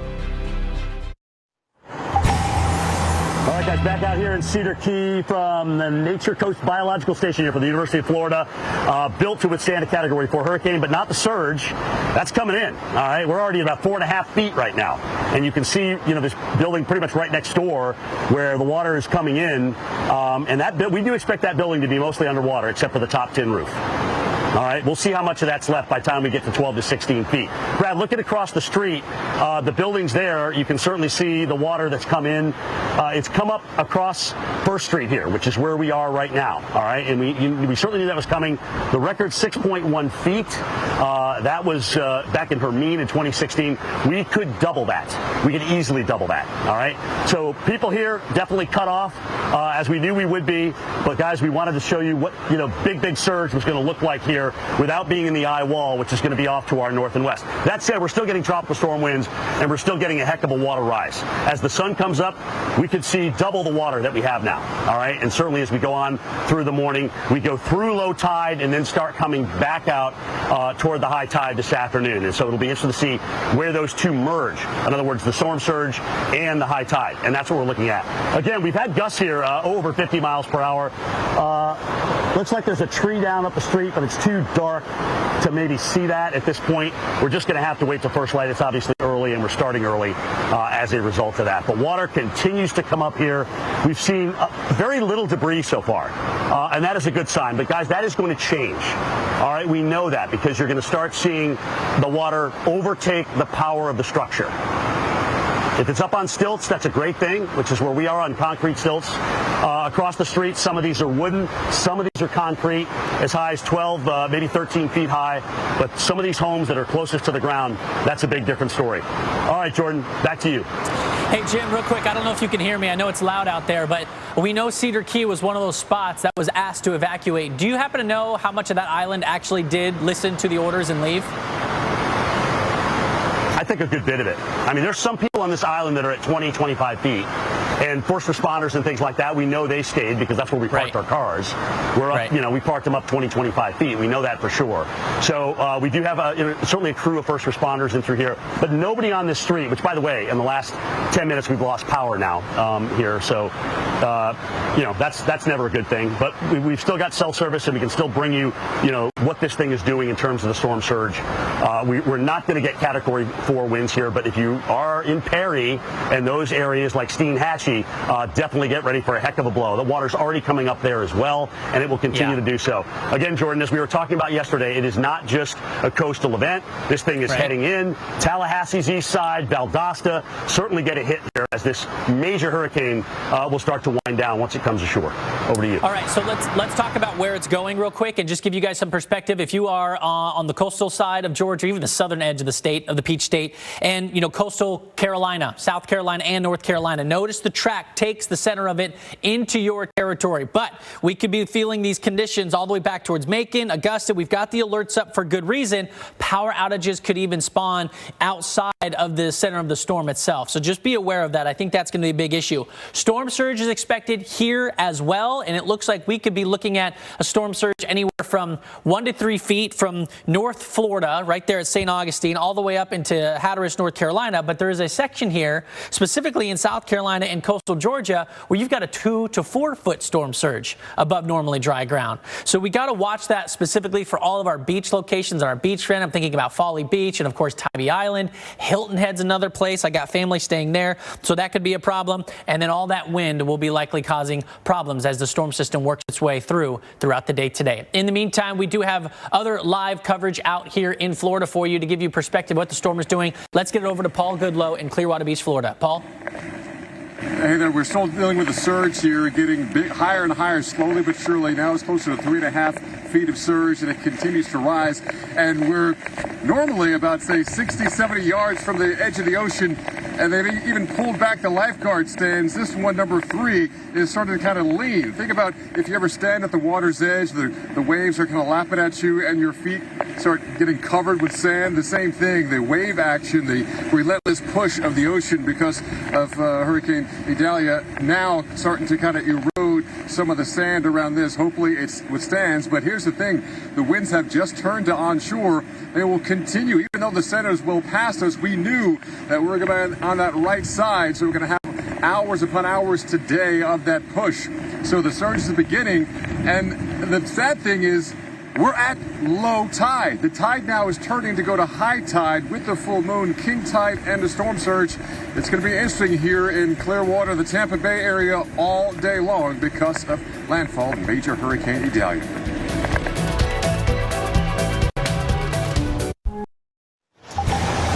Our continuing coverage of dangerous Category 4 Hurricane Idalia. So remember, yesterday morning, we just had this thing upgraded from a tropical storm to a Category 1 at this time. This morning, we've gone from a 3 to a 4 at 130 miles an hour. We expected the rapid intensification yesterday. That's exactly what happened. That continued into the night. There's a lot of lightning in and around the eye wall, which shows that this thing still has room to see a pressure fall, and pressures were falling from the hurricane hunters when they put out the new 5 o'clock advisory. So we may not be done, but we do know that we're going to stay in line with a 12 to 16-foot storm surge, which is exactly why we're here at this University of Florida bunker, which sits up about 25 feet, and then the top floor is about 35 feet. But I want to show you what's going on out here, because we've got about 4.5 feet of storm surge right now. All right, you can see it. Winds are gusting occasionally, 35, 50 miles per hour. We're not going to get the Cat 4 winds. That's going to be north. That's going to be associated with the eye wall. So we're not going to get into that. But we will get into the surge. And that's why a lot of times, guys, when you look at that cone, especially close to landfall, it's not very wide at all, okay, because there's such a confidence and there's been such great work done as to where it's going in the short term. You're going to have a thin cone, especially at this stage of the game. We're within hours of landfall. But the storm surge warnings continue all along the coastline here, especially up to the Big Bend. And that's why the wording, catastrophic, life-threatening storm surge, is what's coming in. And you can see it already. This is the building right next door. Looks like a little either apartment building or hotel. I'm not quite sure what it is, but look at how high that water is. So we're at about 4.5 feet right now. If you look at the gauge at Cedar Key, we have a gauge, and then you subtract it from where the mean water is supposed to be. So that tells you right there we're at about 4.5 feet in terms of what we got. So 130 miles an hour. In terms of Cedar Key, we're going to get winds probably either strong tropical storm force or even minimal hurricane force. That is what I'm expecting in through here. We've already lost power as of the last 30 minutes or so, and we're expecting a lot of these structures, especially on the left there, to go underwater. The ones that are on stilts here certainly have a chance. To go through the 12 to 16 feet. But all along First Street, which is where we are now, this street is completely underwater as far as we can see at this vantage point. So, guys, we're cut off. We knew we would be. We planned for this. But we wanted to show you firsthand what storm surge was going to be like without getting into the eye wall. But you can see it and how fast it comes up, even with a center that's about 60 miles to my west right now over the water. It is just a hair north of due west at the present time. You can see those other storm surge values in the tomb, about 3-4 feet, but they're coming up very, very quickly here. Let's get down to Paul Goodlow. I'm interested to see how high the water is there, Paul, again, as that southwest wind continues to push the water toward you in Clearwater Beach. Yeah, the water keeps coming up, Jim. The beach keeps coming up. We keep watching this lifeguard stand here, which is getting kind of battered and slowly but surely sinking deeper and deeper into the sand. But also, the sand is piling up around it. In fact, look at where my feet are. This should be sidewalk, but as far as I can kind of dig down, it's nothing but heavy, wet sand. We almost have wave action as our wind shifted from kind of along the shore to now onshore, and that will continue throughout the day. Here's the rub. We are actually just coming out of low tide, which is well above average. You can see the waves now crashing at this knee wall, which is because the sand that is built up really not as doesn't look as high as it actually is, because now sand is building up here. But normally there should be yards and yards, maybe 60 yards or plus of beach, and now the waves are crashing up and over. That's why this part of the west coast of Florida is so vulnerable. It is such a gentle slope from surf line as you get out in the ocean, so that really helps to exaggerate the storm surge, which will continue with our astronomical high tide, our king tide coming in here. So while you're getting up and thinking, okay, well, maybe the surge is not that bad, we are just getting into the turning of the tide. With the onshore push, the winds will still push, even though the center is well north of Clearwater Beach right now. We have the wind shifting and will stay onshore throughout the day. So it'll be interesting to see throughout the morning and then the afternoon how high this water will get. So yes, this is a complete opposite of what happened last year with Ian because it was south of us.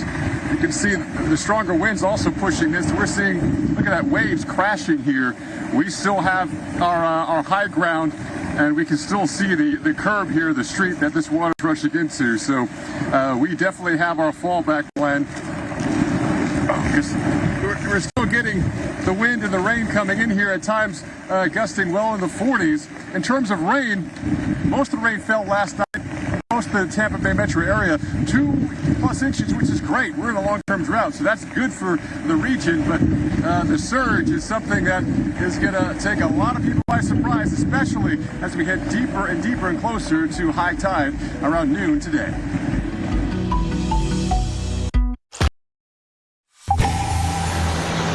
And good morning. Our continuing coverage of Hurricane Idalia. Not out in it, and here's why. You can see as we look out here, we've got storm surge coming in somewhere in the tune of about 4 feet or higher at this point. Looking at the gauge, up at about 7.2, and then you go and you look at the mean water and where it's supposed to be, then you subtract it, right? So that's how much the surge component is adding to the water level. And you can even see it, Brad, look at this just rushing in. Right below us here to the left. Look at it coming in. So, I mean, the gauge, like we see with river flooding, guys, is going straight up right now. It's literally going straight up. But what's supposed to be happening with the water is the tide is coming down a little bit. But it doesn't even matter with storm surge because that's going to overtake any tidal shift here. And the fact is we've got an astronomical high tide. So where we would have maybe saved 3 feet, we're only going to save about 1.5 feet out of all that. All right, storm surge has no friends at all. These houses across the street on stilts, you can see the water now coming under there where you would normally park your cars and put, boards, canoes, things like that you use here in the Gulf. But now that Gulf of Mexico is now entering the garages. We go to the left and it's a different story. All right, you've got homes there that are just pretty much trimmed out with lattice, maybe 4 feet off the ground, okay, maybe totally 7-8 feet of height from the water, and we do expect the water to get up over that lattice and onto that porch, especially with what we've got going on. As a matter of fact, that's going to be a really interesting house to watch, and there are a lot of houses like that along the way, and that's why Cedar Key is so dangerous. There's one way in, one way out, 50 miles to the southwest of Gainesville. Nobody's going anywhere at this point, including our team, as we plan on riding it out here in this bunker from the University of Florida. It is we're currently standing at about 25 feet. The next floor up is about 35 feet. All right, let's go and talk to Mike Seidel, who is in Tampa right now. And Mike, as we are seeing, you are seeing the water come up. That was going to be, and always was going to be, the west coast of Florida's problem. Yes, indeed, with that southwest wind coming in just a few hours ago, so we're getting the push across Tampa Bay, and you can see here at the restaurant, this is where we were yesterday. There was no water at all. These tiki huts, you can see the water now is continuing to come up just over the benches on the tiki huts. We get first light here in an hour. You'll have a much better idea how the water has encompassed this whole area, not into the parking lot, it's more elevated, and in the distance is the causeway, the Courtney Campbell Causeway, and it is fine. That's not closed. The Skyline Bridge is. Mentioned earlier, the peak wind gust so far I've seen in the area, Sarasota to our south at 67 miles an hour. Right now, we want to go out to the beach town of Treasure Island. That's out there between St. Pete Beach and Madeira, and bring in their Fire Chief Trip Bars. And Trip, I've seen there have been some power outages in Pinellas County, minimal so far at about 4,000. What can you tell us about the situation out there on the Barrier Island this morning? Yeah, Mike, good morning. About 1 o'clock this morning, we started seeing significant storm surge activity on our Barrier Island. We've had about 3 to 4 feet throughout the island as hampered EMS and fire responses. At one point, we even had a washover where water from and waves from the Gulf of Mexico met up with the intercoastal waterway on the other side. So is there sand and water on the highway there, the coast highway? There is. Our main north-south thoroughfare is Gulf Boulevard. It's still currently under about 3.5, 4 feet of water, so we're having trouble getting out to check on folks who chose not to evacuate, not to heed that mandatory evacuation order. We're getting out there as best we can with our high water vehicles and shallow draft boats, but it's been a difficult night for us, and we're still working through that. And what about the power where you are, and what do you know about the power out there on the barrier island? So in Treasure Island, we've got just over 1,000 people without power. We've had about 7,000 residents.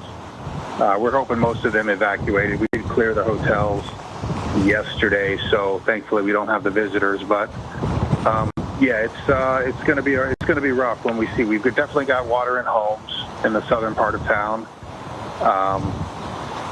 We had a structure fire this morning. The crews had to fight fire from waist deep water, and there were power lines down. So it's been all around a rough situation. Okay, Fire Chief Trip Morris from Treasure Island. Thanks for the update. Hang in there. It's going to be a long morning into the afternoon because the wind's going to stay southwest.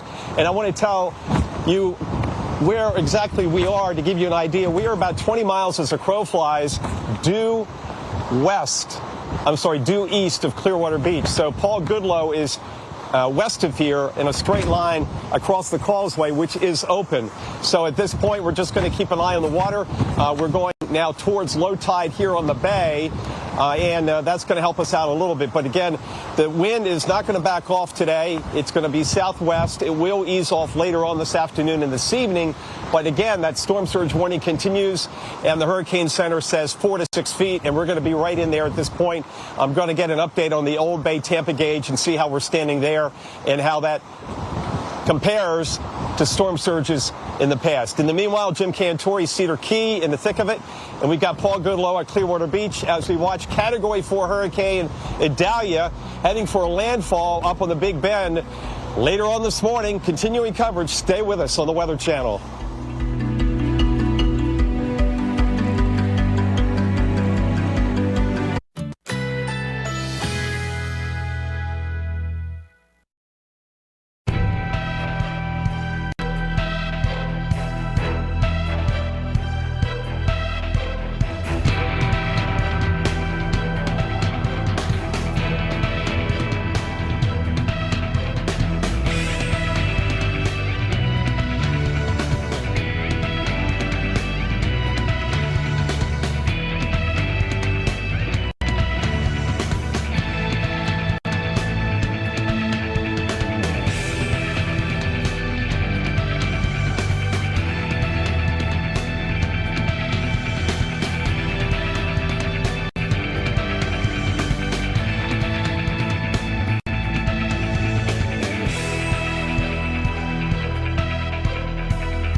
Breaking news right now, we do have a tornado warning. This is in southeast Georgia at this point. There it is right there. We can see plenty of rain. So this thing is rain wrapped at this point. This is for Charlton County, and this is for the cities of Folkston and also Homeland. This goes until 6 o'clock Eastern time. This is going to continue to push on off towards the north here. And we put on our velocity mode, and we can start to see some of those reds and some of those greens. We look to see if they're close together. When you see the greens, that's going towards the radar, and the red going away from the radar there. Trying to see if there's any type of rotation really going on. Right now, this has been radar indicated. And at this point, you do need to be in your safe space at this point. But once again, this will continue to work its way on off to the north. You can see it right there. There's a little bit of rotation. It's on the broad side of things. So when we have these outer rain bands in tropical systems, they can spin up and they can spin down very quickly. I will say that they are weaker than your regular tornado. tornado, but with that said, still quite deadly out there. So you definitely do need to be in your safe space. As we go ahead and time that out, we can see what's happening around Cypress Siding. It will be in your neck of the woods fairly soon. But if you are just tuning in, we do have a tornado warning for the county of Charlton. This is in southeastern Georgia. This will continue to push on off towards the north. Plenty of rain with this. It looks like it is starting to weaken a little bit, so that's some good news. But once again, this is what these systems do. They come in contact with land, they spin up very quickly, and they can spin down just as quickly as well. But you also always need to be on guard with this. Make sure you are in the lowest level of your home at this point. When we're talking about tornado warnings, I know we're also talking about a hurricane as well, and lots of flooding with it. But still, you definitely need to seek shelter at this point, and we're going to continue to monitor this for you. We also are dealing with tornado watch until 3 o'clock this afternoon, so make sure you do keep your head on a swivel. Speaking of that, let's go out to Paul Goodlow. He is in Clearwater Beach, Florida at this point. And Paul, we're dealing with a few tornadoes in Georgia, but right now you're dealing with a lot of storm surge happening, and Idalia hasn't even made landfall yet.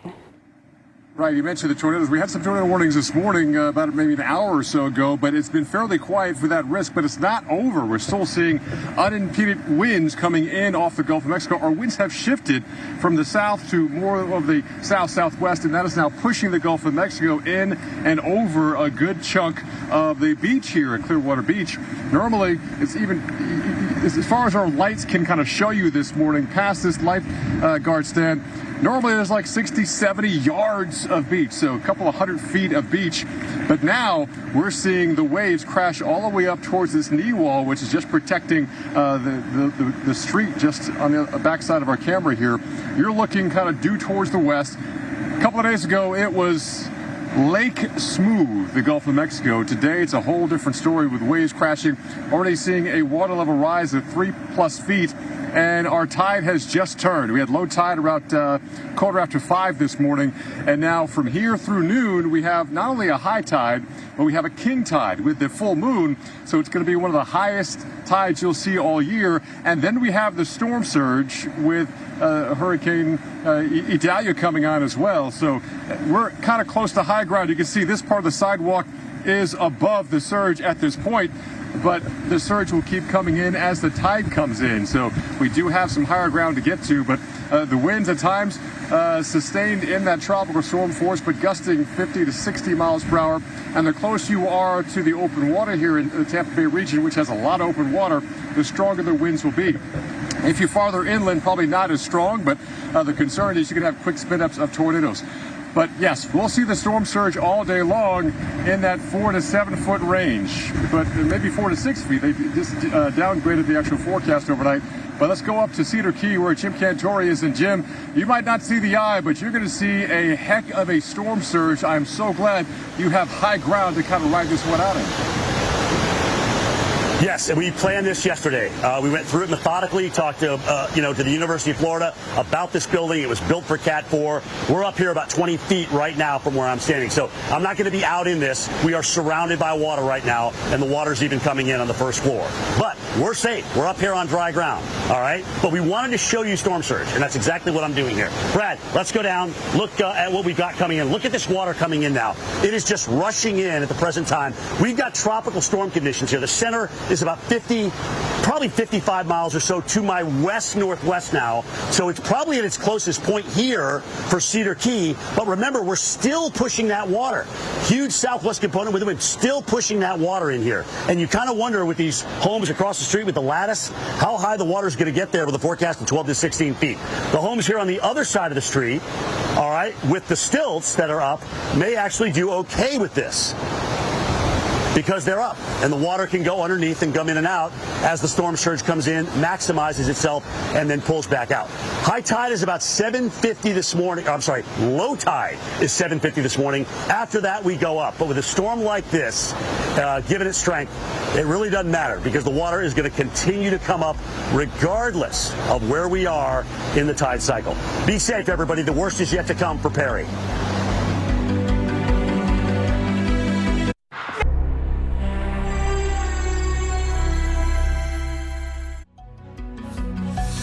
Good morning, everybody. Well, Idalia still a Category 4 storm, or updated a Category 4 storm within the last hour. We continue our coverage of this hurricane as it lashes Florida and parts of the southeast. We have a risk of catastrophic storm surge, big flash flooding, and extensive power outages. The Weather Channel has your team coverage as Idalia approaches the Florida coast. We're going to start with meteorologist Jim Cantori. He's been giving us some perspective this morning on that storm surge and what is happening in Cedar Key. Yeah, well, you'll notice I'm not out in it because we're 20 feet up. Because we're watching the storm surge come in, okay? Let's just take a look at this here quickly, and you can see it literally coming in like a river. The Gulf of Mexico is probably 100 yards to the left of this camera that you're looking at, and you can literally see it coming in. This hotel down to the south, obviously boarded up, but it's all about the water coming in. And by the time we top out, we're at about 4.5 feet now, maybe up closer to 5 feet in terms of, the water that's just come up above mean tide. You're talking about something that could be on the top of that roof. All right, and that's going to play a big role in what we see in through here. Hey, just a quick look, though, because we're probably at our closest point to the storm here, 55, 60 miles. And you're going to see hourly updates come in from the Hurricane Center. But I want to show you this camera up at Perry, which, may take the eye wall. We're not going to see that here. We're going to take tropical storm force. This is Peak's camera. You're going to be able to see that here come up in just a second. And as it does, it's starting to go downhill in a big hurry there. So they're going to get not only storm surge, but they're also going to get very, very strong winds. That's the direction it's heading, and we expect things to go down. Now, it says the height of Perry is 49 feet. Now, that's not everywhere, just like here at Cedar Key. There's some places that are right at sea level. There's some places that are actually 25 feet. But the mean height, 49 feet there. But definitely be out of the surge zone if you're asked to evacuate. It's almost getting to be too late for that now, as this thing is on final approach. And we will see, again, advisories come in every hour now from the Hurricane Center. Every hour we will see those advisories come in. All right, back to our camera and Brad, and you can see what's going on as we continue to watch water pile up here in Cedar Key. We are completely surrounded at this point, so we are going to be bringing you shots from 20 feet up, which should be well above the surge that we get. But what we're going to be able to watch, so Kevin, go ahead and shine the light on that house across the street, and Brad's going to show you that. Now, this is a house that just has some lattice. It's certainly not above 12 to 16 feet. All right, so this one and the ones next to it to the left of that all sit very close to the ground. It'll be very interesting to see how high the water gets with them. So we're gusting now big time. I think that was an over 55-mile-an-hour gust that we just had. Right now on the gauge, though, at Cedar Key, 56 was the max gust this far. But those are going to continue to go up. We're expecting strong tropical storm force gusts as well as maybe even minimal hurricane force gusts here. But this eye wall with this thing, very, very dangerous as it heads up toward Perry. But what we're seeing now, again, is the storm surge coming in, a little different perspective, certainly as opposed to standing out in it versus being able to be in a safe structure here and show you what's actually going on. All right? We're not going to take the Cat 4 winds here. So this is a very strong building. It was built to withstand Category 4 conditions, but not surge. The water's still going to come in, and we know that we're cut off now as the water's coming in on the first floor. We'll show you that a little bit later on, but I wanted to show you what's going on here this morning with this water coming in, because you can literally go 5 minutes to 5 minutes, and the water is changing height as we speak. Brad, let's try and walk around a little bit. Kev, move aside. Let Brad swing around you a little bit, because he is showing this. This is actually, let's show you. This is the balcony we're at right here. All right, we got a generator down below, plenty of gas to power that, but we're up high. We're up here at about 20 feet. But it is certainly weird standing up here surrounded by water, which is exactly what we are. Homes across the street, a little different story. 12 to 16 feet surge means that we'll see how high that gets, because some of these stilts are sitting probably at about 12 feet. Now, that's just above the ground. They're probably more like 3 feet, if you will. Where are you talking about, Steve? They're not turning down the street. The street, there's no way you can be out on that street, because we got 4 feet of water there. There better not be any vehicles coming down this way. There are some, certainly, that are roaming around where it's a little bit higher, and we do know that there are some amphibious vehicles in-house, if you will. But every vehicle, including the higher vehicles, are sit at 25 feet right now, which is where we parked our vehicles as well. We know the water's going to come up. We know it's going to come down. If we have to, we'll walk out of here. But what I'm hoping for is for the folks at Cedar Key is we don't have a lot of debris. We don't have a lot of structural damage in through here. But when you're talking about this kind of surge component and homes that are going to have at least their first floor in that, you could easily get that. All right. Hopefully the water will just come up and down and we won't have a lot of damage. That's my hope for this area, because we know it's going to come up. But the problem is you've just got a lot of wind bringing this water in, and it's going to continue to rise from this point forward. Almost at the time of low tide here, guys, coming up at 7:50 this morning, but it doesn't really matter because you've got such a push coming in. All right, let's find out what's happening down at Clearwater Beach. Paul Goodlow dealing with the same thing we are. Again, this tropical storm conditions, but nonetheless, Paul, it doesn't matter because we knew the water was going to come up there as well as up here. Right, because again, these hurricanes, like even a Cat 4, Idalia, it's not a single point. Yes, we track that center, but there are weather fields, and look at what the weather's doing here at Clearwater Beach. We're at this kind of a restroom snack shack area here, which typically is 60-plus feet away from 60-plus yards, maybe 70 yards from the surf line, and we're seeing waves now crashing up to these stairs. There's at least 2 missing stairs right now. I'm not quite sure where that wood is from, but you see the waves now kind of lashing at here. So that's that push of the water.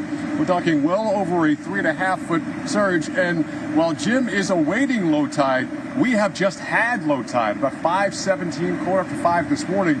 And now we're turning towards high tide, which will be around noon. So we still have the high tide and the push of the water, the surge, with Hurricane Idalia. So the wave action on top of that continues to slowly move the beach and the sand across this area. The roads on both sides, the bay side and also the Gulf side, we're seeing much of it covered in water. And we do have kind of a way out. We are kind of on slightly high ground here. But every single minute as that tide moves towards high tide, this water will get higher and higher and higher. For example, the water now is kind of pushing on this top step, and I stand over 6 feet tall. So we still have perhaps another 4 or 5 feet of water rising. So while we're here now, we're probably not going to stay here very long because it's just not going to be safe as we continue to have this coming on through. So as we move towards sunrise, and we have about another, I think it's about 6:15 or but before 6:30 local time, that's where the sun should be up. So it'll be brighter. More people are up as we head throughout the morning.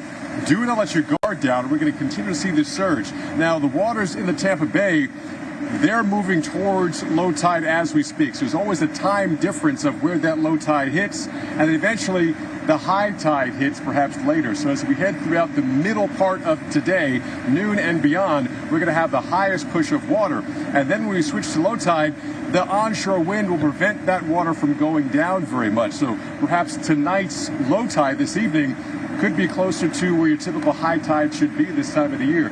We're still seeing waves of rain coming in, but rain really hasn't been a harmful issue. It's been more the wind. We have tens of thousands of people in the Tampa Bay area without power right now. That's more of a creature comfort because the air temperatures are in the 80s right now. It's a purely tropical type kind of air across the area, as well as humidity is high.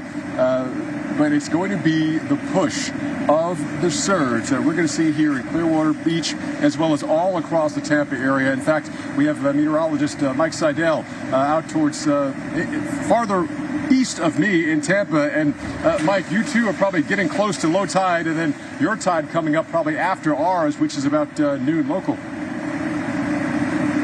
Yes, our tide is now going out. It's having a tough time because that southwest wind is piling the water in. We are safely protected from the rain to keep our camera dry and operational, and it's blocking some of the wind. Our wind gusts still at the area airport, St. Pete, Petersburg, Tampa, are gusting between 45 and 55 miles an hour. The peak gust I saw overnight was in Sarasota at 67 miles an hour.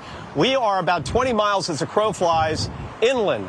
So we're 20 miles east of where Paul is on the beach on the barrier island where there's a mandatory evacuation. We here in this parking lot off the causeway, and this is where we were yesterday, and this tiki hut has now been blown over, washed over by the surge. That was standing up, and the water continues to come up. We could see the benches earlier, and now as the surge comes in and the wave action covers up the tables of these tiki huts. This entire area was dry yesterday. In the distance is the Courtney Campbell Causeway. That's open. That is wide open. I do not think they're going to close that at this point. They have closed the Sunshine Skyway 275.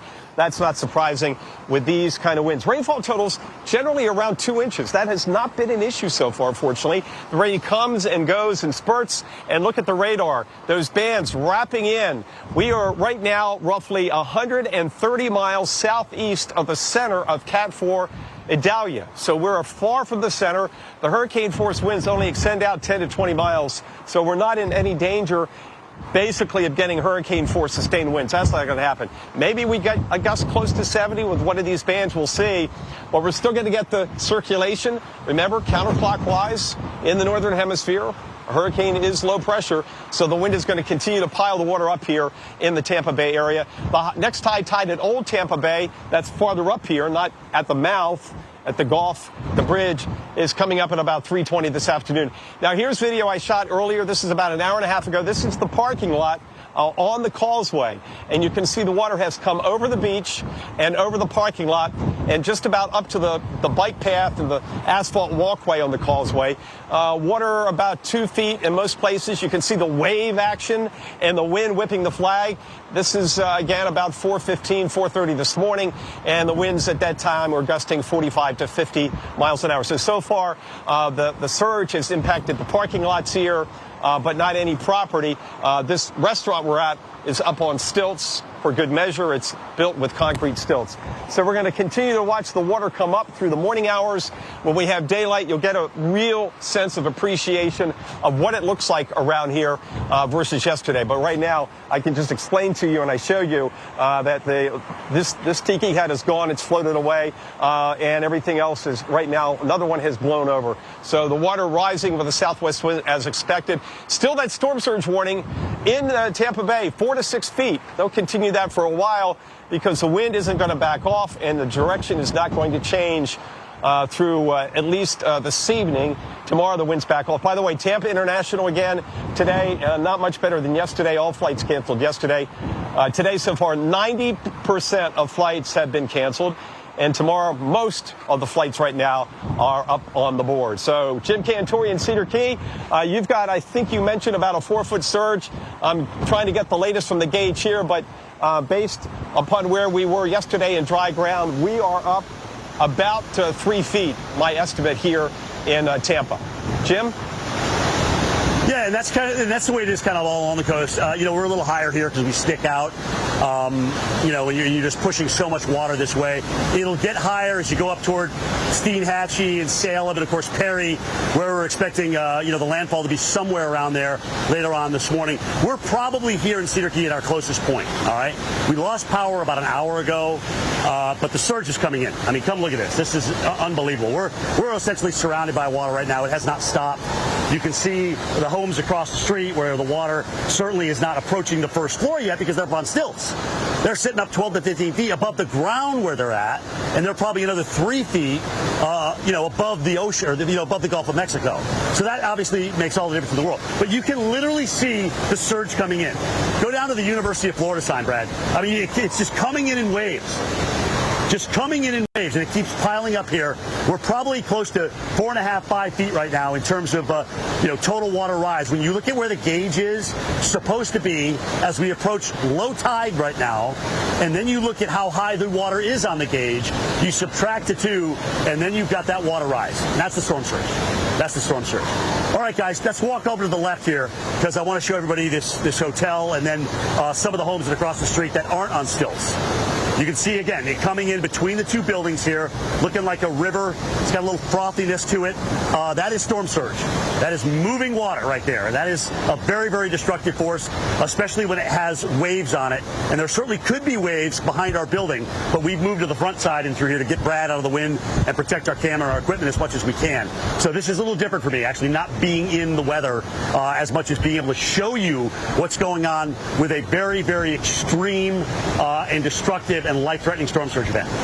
All right, but we're 25 feet up right now, and that's why we chose this building. We know we're going to get trapped here. but we're going to have to wait till the water comes down. All of us, Mike, Paul, myself, even Reynolds to an extent later on in Perry, will see the sun later on this afternoon because this thing is actually accelerating as it's heading off to the north and east. And we have, just a few hours to landfall. But we're gusting 50, 60 miles an hour here.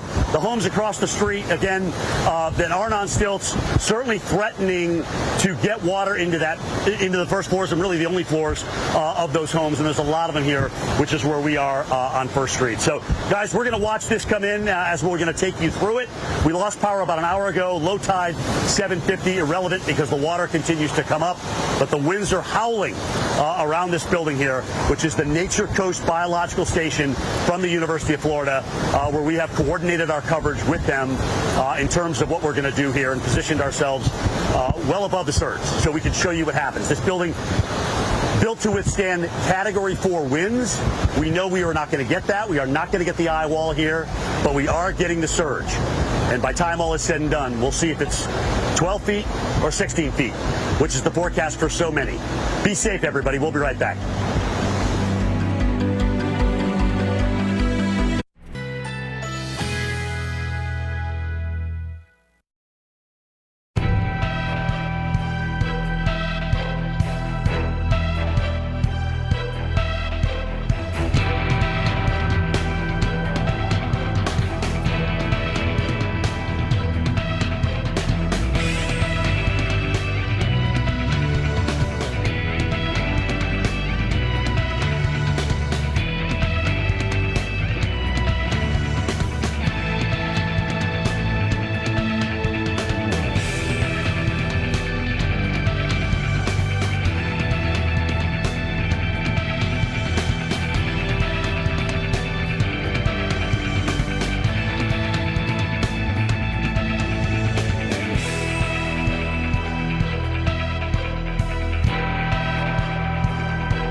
The Weather Channel, now available to everyone. This is epic!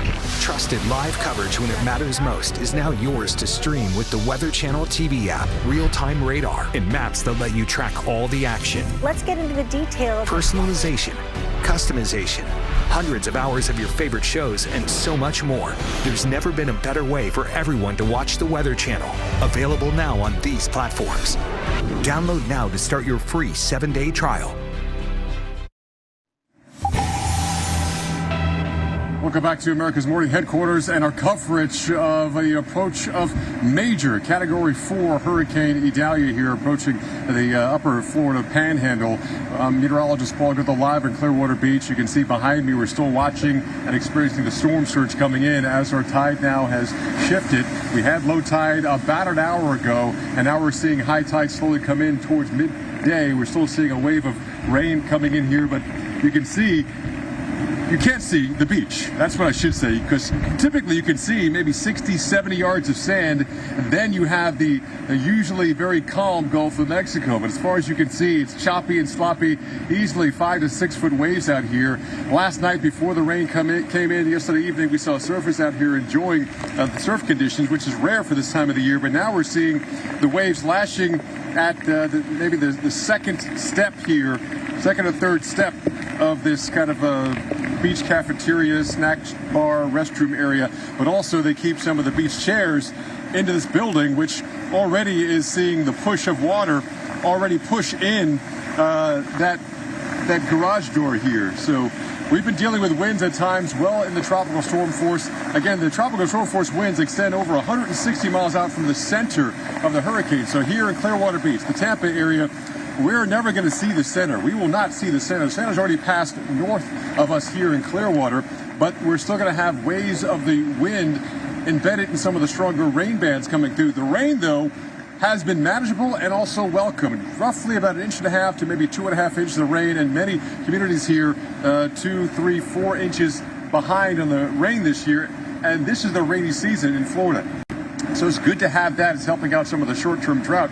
The bad news is it's not just the rain coming from the sky. It's the water coming from the Gulf of Mexico we're concerned with, because we still have that storm surge forecast, that warning of 4 to 6 feet of water rise. That's down from the 4 to 7 they had yesterday, so that was revised last night, but we're still watching that with the push of the tide coming in. And even now, we talked to our Mike Seidel, who's farther east of me in Tampa. The low tide is approaching him, and the water's having a hard time going out because now the winds are keep pushing the water in. And we're going to see the same thing here. We already had our low tide, and we're already dealing with street flooding from the bay and also from the Gulf across the main roads that go kind of north-south here at Clearwater Beach. And now we're still seeing the push of water as now our tide is shifting. So we do expect to see easily that 4 to 6 feet of storm surge here, and maybe even some wave action on top of that. So it continues to last year, and we have no idea where this wood is coming from, but Mother Nature has always been unbeaten, untied, and that's the thing. These storms aren't just singular points. They are weather systems, and this is the big concern. This is why the Tampa Bay area is so vulnerable. Yes, we knew that we're not going to have a direct landfall, but we're going to have impacts throughout the day. Sunrise here is just after 7 a.m., so we have another close to an hour before the sun is officially up here. But the surge continues throughout the day. So if you're watching us anywhere across the west coast of Florida, we're expecting the surge to continue all day long and even into the evening. So our low tide this afternoon, this evening, is not going to be nearly as low as it typically is. It might be closer to your average high tide because we have this relentless push of the winds even after landfall.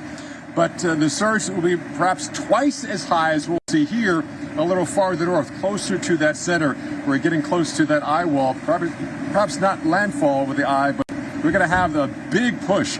That's up in Cedar Key, where Jim Cantori is this morning. And Jim, you guys are, 20, 25 feet off the surf. So you're going to see that water perhaps get pretty close to where you are. Yeah, it's going to be interesting, for sure. As a matter of fact, let me give you some reference point here. Again, as Paul said, we're about 25 feet up on this first floor of the deck. Brad, pan up for a second. There's the other floor. So we can go up another 12 feet if we have to, all right? And the whole building's concrete. It's here to build the University of Florida buildings withstand Category 4 hurricane winds. We know we're not going to have that. We're going to have maybe a hurricane gust at 75 miles an hour, but mostly tropical storm, which is what we're getting now, 55 miles an hour. Brad, come on over. Guys, this is storm surge. If you've been watching us for the last couple of hours, we started off outside where I could stand up. Now you can't. Now we're surrounded by water, and we knew this was going to happen. We know the first floor is going to flood. We're not anywhere near that. We're up 25 feet, and then, if we have to go even higher up to 35 feet, we can do that. But because of the structure here, I wanted to be able to show you guys the storm surge. Some of these homes across the street here on First Street on the left side, definitely a big concern as this water comes up about halfway up the stairwell now and the lattice. So the surge coming in somewhere between 4 and 5.5 feet at the moment. Your heart is the beat of life. It's unbelievable. Hundreds of millions of lives impacted. Look at the wind howling through here. Tens of thousands of live reports where the weather is happening. Yeah, this is extreme. Thousands of storms forecasted. 40 years of storytelling. 22 specialized and advanced field degrees. 7 innovative weather presentation patents. And a former National Hurricane Center director. 1 trusted best-in-class expert team. America's most trusted news network. The Weather Channel.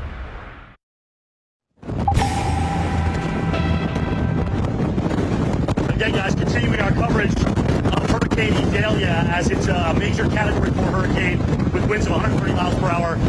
There's never been a time, actually, since the 1800s that we've had 2 majors at one time on the Atlantic Basin. It's kind of hard to believe, really. You think about the Atlantic Basin and all the hurricanes that we've had, but this is the first time that we've seen that. You have Franklin and, of course, that as well. So looking at Perry, Georgia, right there in the shot. This is where Idalia is heading. We know it's heading that way, so the water's going to come up and the winds are going to get stronger. You're going to take the eye wall, likely. That's where the strongest winds are. Within that tiny eye wall, that's where you're going to get the gusts to 130 miles per hour. So destructive winds and destructive surge combined. We just decided to ride it out here in Cedar Key because we weren't going to get that. We're getting, strong tropical storm force, maybe a hurricane gust, but what we're seeing is this right here, the storm surge coming in. And now what's really been interesting since the last time we talked to you guys is now that the water is high enough where you're not getting that land interface with the Gulf, the waves are just free to roll in. So look at how many more waves we're seeing now coming in around this area. And I'm using this door over here, Brad, as kind of a gauge, as to the water going up. You can kind of see the doorknob right there. And we've had a couple of waves roll over the top, almost like that one did, of the doorknob. So it continues to come up. Let's go across the street because I want to show you a couple of different types of structures. One where, you've got lattice, a much lower home, stairs up to the main floor, the living center of the home. And with the forecast of 12 to 16 feet and the fact that we're sitting here now, maybe somewhere around 5.5 feet, we got a long way to go. All right? We got a long way to go. So it's homes like that, obviously very concerned about getting the water inside and then even getting into some structural damage. So we're going to step back, let Brad pivot a little bit because there's another set of homes that are sitting on stilts. And those homes are up probably about 12, 15 feet. All right, and you can see where those are in relation to the storm surge. So water's underneath that, which is why they're on stilts. They're meant to be there. That doesn't mean you're safe in the home, all right, because, you certainly could see wave action come in, but we're in a bunker with concrete all the way around it. This thing's made to withstand Category 4 conditions. We know we're not going to get near that in terms of the wind, but we thought we could show you water coming up, how high it gets, hopefully no structural damage, but we may very well see that, especially with some of these homes as they continue to get weakened by water and now waves, frankly, that are coming in. And once we get out of here, obviously we'll be able to get the full light of things. But speaking of light, we may very well see the light from the sun a little bit later on today as this moves ashore. So we showed you Perry first.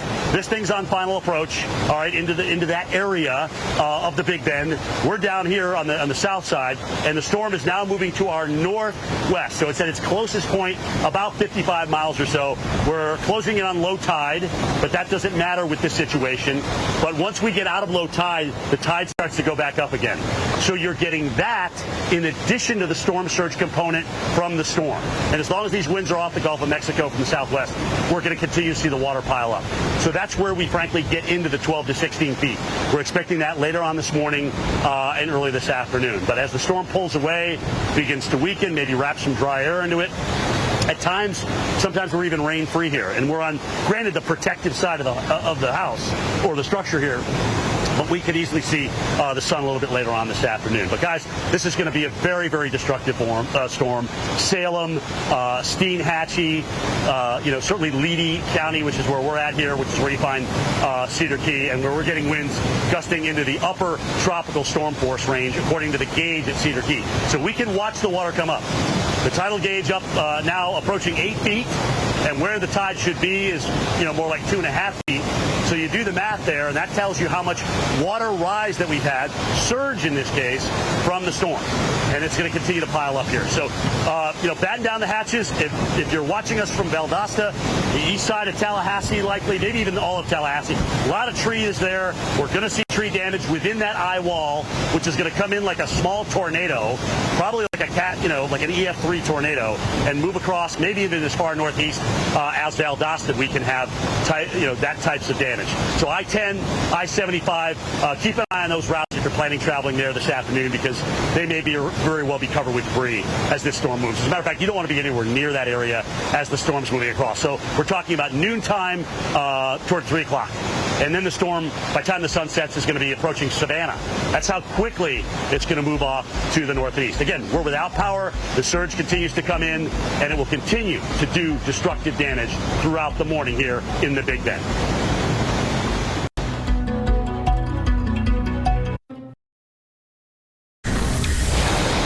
Our continuing coverage, very, very dangerous Hurricane Idalia. It's a major hurricane. And now look, we have a high wind warning out for, that is Dixie and Taylor County. That's Horseshoe Beach.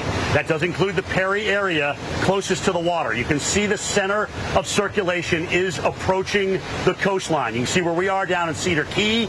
We're just outside of that high wind warning. We knew that. This is an extreme wind warning, so they're talking about hurricane gusts in the tune of 110 to 130 to 140 miles per hour. That means destruction with the wind.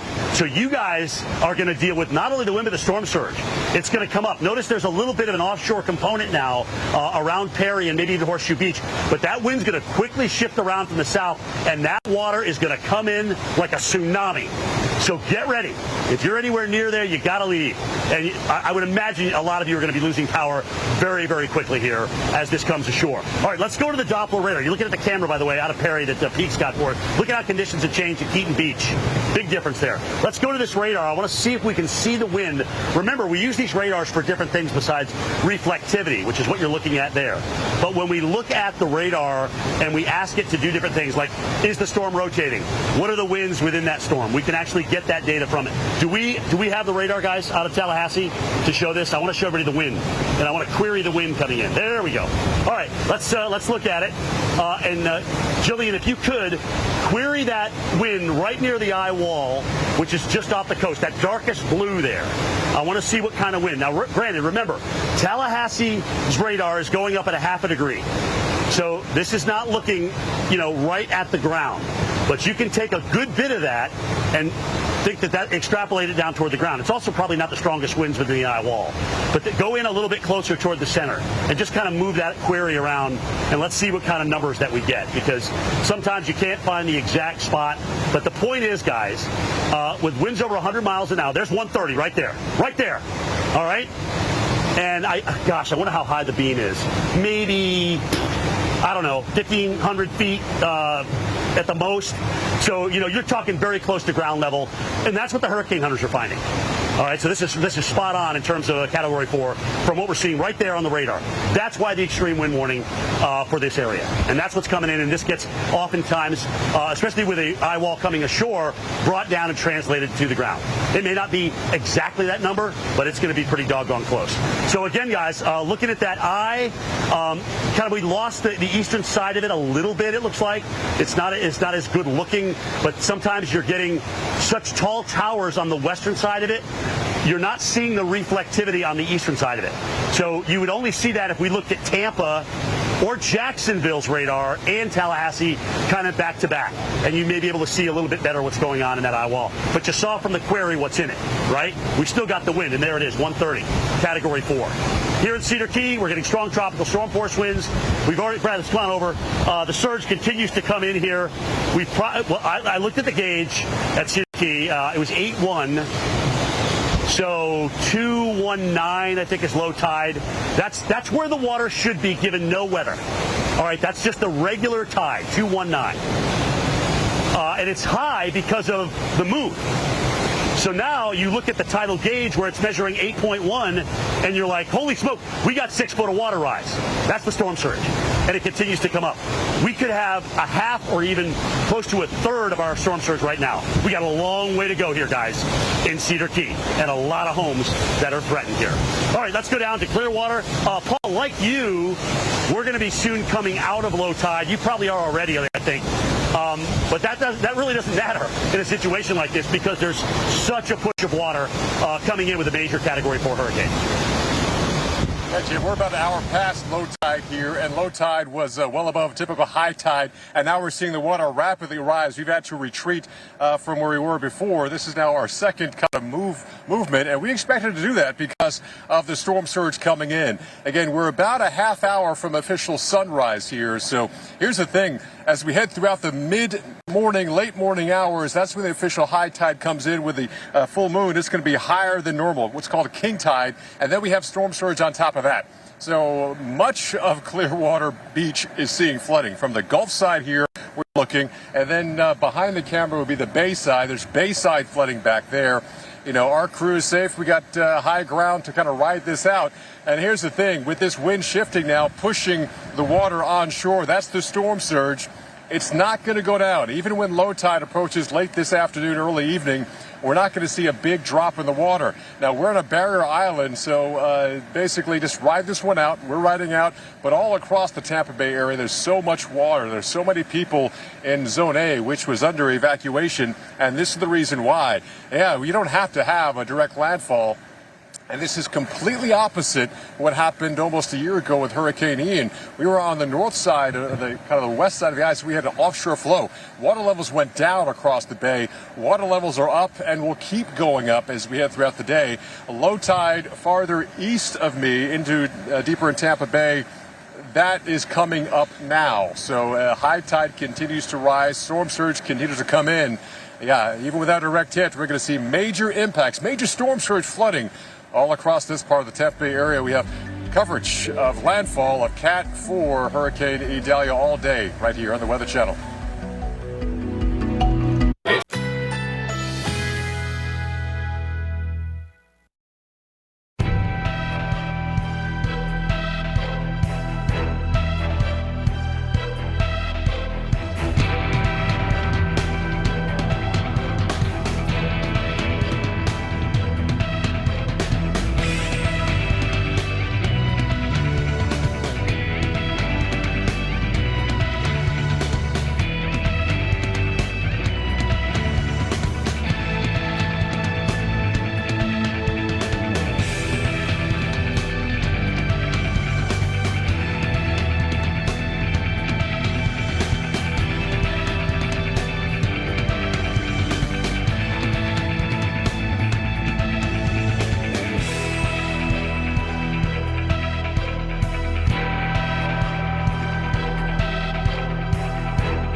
Very dangerous. Hurricane Idalia coming in, Cat 4, 130 miles per hour. This thing continues to roll on off toward the north and east, and as it does, we are expecting landfall here, certainly within the next hour or two, as it's closing in on the coastline here. Remember, Hurricane Center is going to put out updates every top of the hour. What's interesting is I can tell you from where that center is, now I'm at the side of the building here where we're getting the wind coming more off the water. So it's coming around, it's bending around more from the west-northwest right now. But I want to talk about this high wind warning here. This is for 100 miles an hour or greater. This is an extreme wind warning. It comes usually when you get a hurricane making landfall. This is Dixie and Taylor counties, and you can see the eye. It's disappearing from the Tallahassee radar, but it's still there. It's still there. You know how I know that? Because I can show it to you by looking at another parameter. This is the wind. We're going to switch the mode of the radar. Instead of looking at reflectivity, now you're looking at the velocity of the wind. And we're going to zoom into that eye. So Jillian, have Carrie in there and zoom in. You can see where the eye is. Just because you can't see data on the east side, that doesn't mean there's nothing there, because there is. So let's show it to you. That dark blue area, 106 miles an hour. We're going to move that cursor around a little bit so that you can get Aquarius to other winds. And see where the beam is in Tallahassee? Remember, it's at a half a degree angle, which isn't much. But when you go out, dozens of miles, you're going up in the atmosphere. So we're probably around 1,000 feet with that 100-plus mile-an-hour wind. And that's why they issued that for Taylor and Dixie. That is what's coming in there. That is what's going to cause damage to roofs. That is going to cause tree damage. It is going to cause power lines to snap or come down as well. So you can't be in on that. This is, again, looking at it from Tallahassee's radar. That's the best perspective on it right now. Dixie, Taylors County, Horseshoe Beach. And those extreme winds aren't throughout the whole radar reflectivity. In other words, if you go to where we are or go back to Apalachicola, you're not going to get those extreme winds. All right, you're outside, way outside the eye wall. We're going to get tropical storm force as we have, maybe a hurricane force gust. But the problem is it's still pushing the water on the coast up through the Big Bend. And that's why the surge is coming up. Let me show it to you. All right, Brad, come on over again, guys. Going and looking at the gauge, you can see it coming in. It's still coming in, even with the storm center now moving away from us. So we're seeing it slowly go about 55 miles, 56 miles off. It's at its closest point to Cedar Key right now. And you can see the waves just coming in. Let's go over and show everybody this wave thing again, guys, because this, think about it. When you have a land-sea interface, if you have a seawall and whatnot, that kind of can break the waves. We know that. We've seen that on jetties and things like that. But now you're kind of above that seawall, right behind our building here at the Coastal Biological Station. And now you can actually see the waves rolling in on top of the surge. That's what causes the destruction. That's what we're worried about, because if you look at everything now, hang in there, Brad, you know, you're looking at the winds here gusting to about 50, 70 miles an hour from time to time, and we're probably getting a little Bernoulli here. We're getting affected by the wind closing in on us. But either way, it's that wind and that water and those waves that cause the destruction. And we're maybe halfway through the surge right now, if we're lucky, but the forecast is for 12 to 16 feet. And we're probably closing in on what we had with Hermine. And Hermine was a Cat 1. All right, so remember that. We're going to get higher surge here than what we had with Hermine. We know that. And that's going to threaten some of the buildings across the street here on First Street. We're starting to get a little light now. You can't see much. If Brad pans up, maybe changes the iris a little bit, you can see a little bit of the definition. Trees are still standing. We don't have power. We have not had power for a while now. It looks like at least most of the tin roofs here, except for that one. Brad, do you see the third one over? There's a little flapping going on out there. I don't know if that's no, that's the roof. That's the roof. So there's a little peel back on the top of that roof that we can see there. But now go left, Brad. Now go left past that lanai, and you can see out beyond the tree and some of those waves crashing in. That's what's hitting the seawall. So we have not got the full brunt of the waves yet. We have not got the full brunt of the waves yet. Those are still coming up. They're hitting a little bit of that interface I talked about between land and sea. And once they get above that, which we think they will, with the kind of water rise, we could easily see, you know, more waves and more destruction. And that's what we're here up high at 20 to 25 feet to show you. Well above the surge in a building that was built to withstand a Category 4 hurricane. It's not going to withstand the surge. We knew that. We knew water was coming in on the first floor. But we're in a concrete bunker up here about 23 feet right now. We got another level above us, which is up over 30 feet. So we know we're not going to get into this. But here's the deal. What we're going to watch for as we go through the rest of the morning is just how battering these waves and surge components are going to be. Are they going to be enough to take down structures like we have across the street, okay, that are starting to see the water rise now, and start to throw that debris around? That's going to be something that we'll be watching for this morning. Let's hope not. Either way, I'd be surprised if water wasn't getting in that building. Be safe, everybody.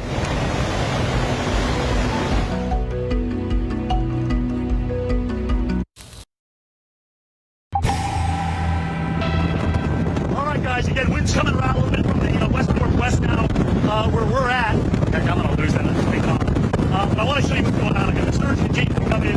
We're almost at the level that we were with Hermine back in 2016. But look at this. Look at this. It's rushing in here. Absolutely incredible amounts of water. Now over halfway up the shore. But here's the difference.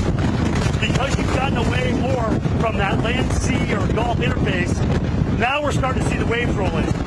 All right, and there are bigger waves than that, and that's what does the damage, the waves on top of the surge, and that's what's starting to come in. But we've also had, even with the winds, you know, and tropical storm force, maybe minimal hurricane, I haven't checked my top, but we've got some roof damage. All right, let's show the roof here, about 2 doors down, 3 doors down. You can see it flapping around there. It's a tin roof, and there it goes.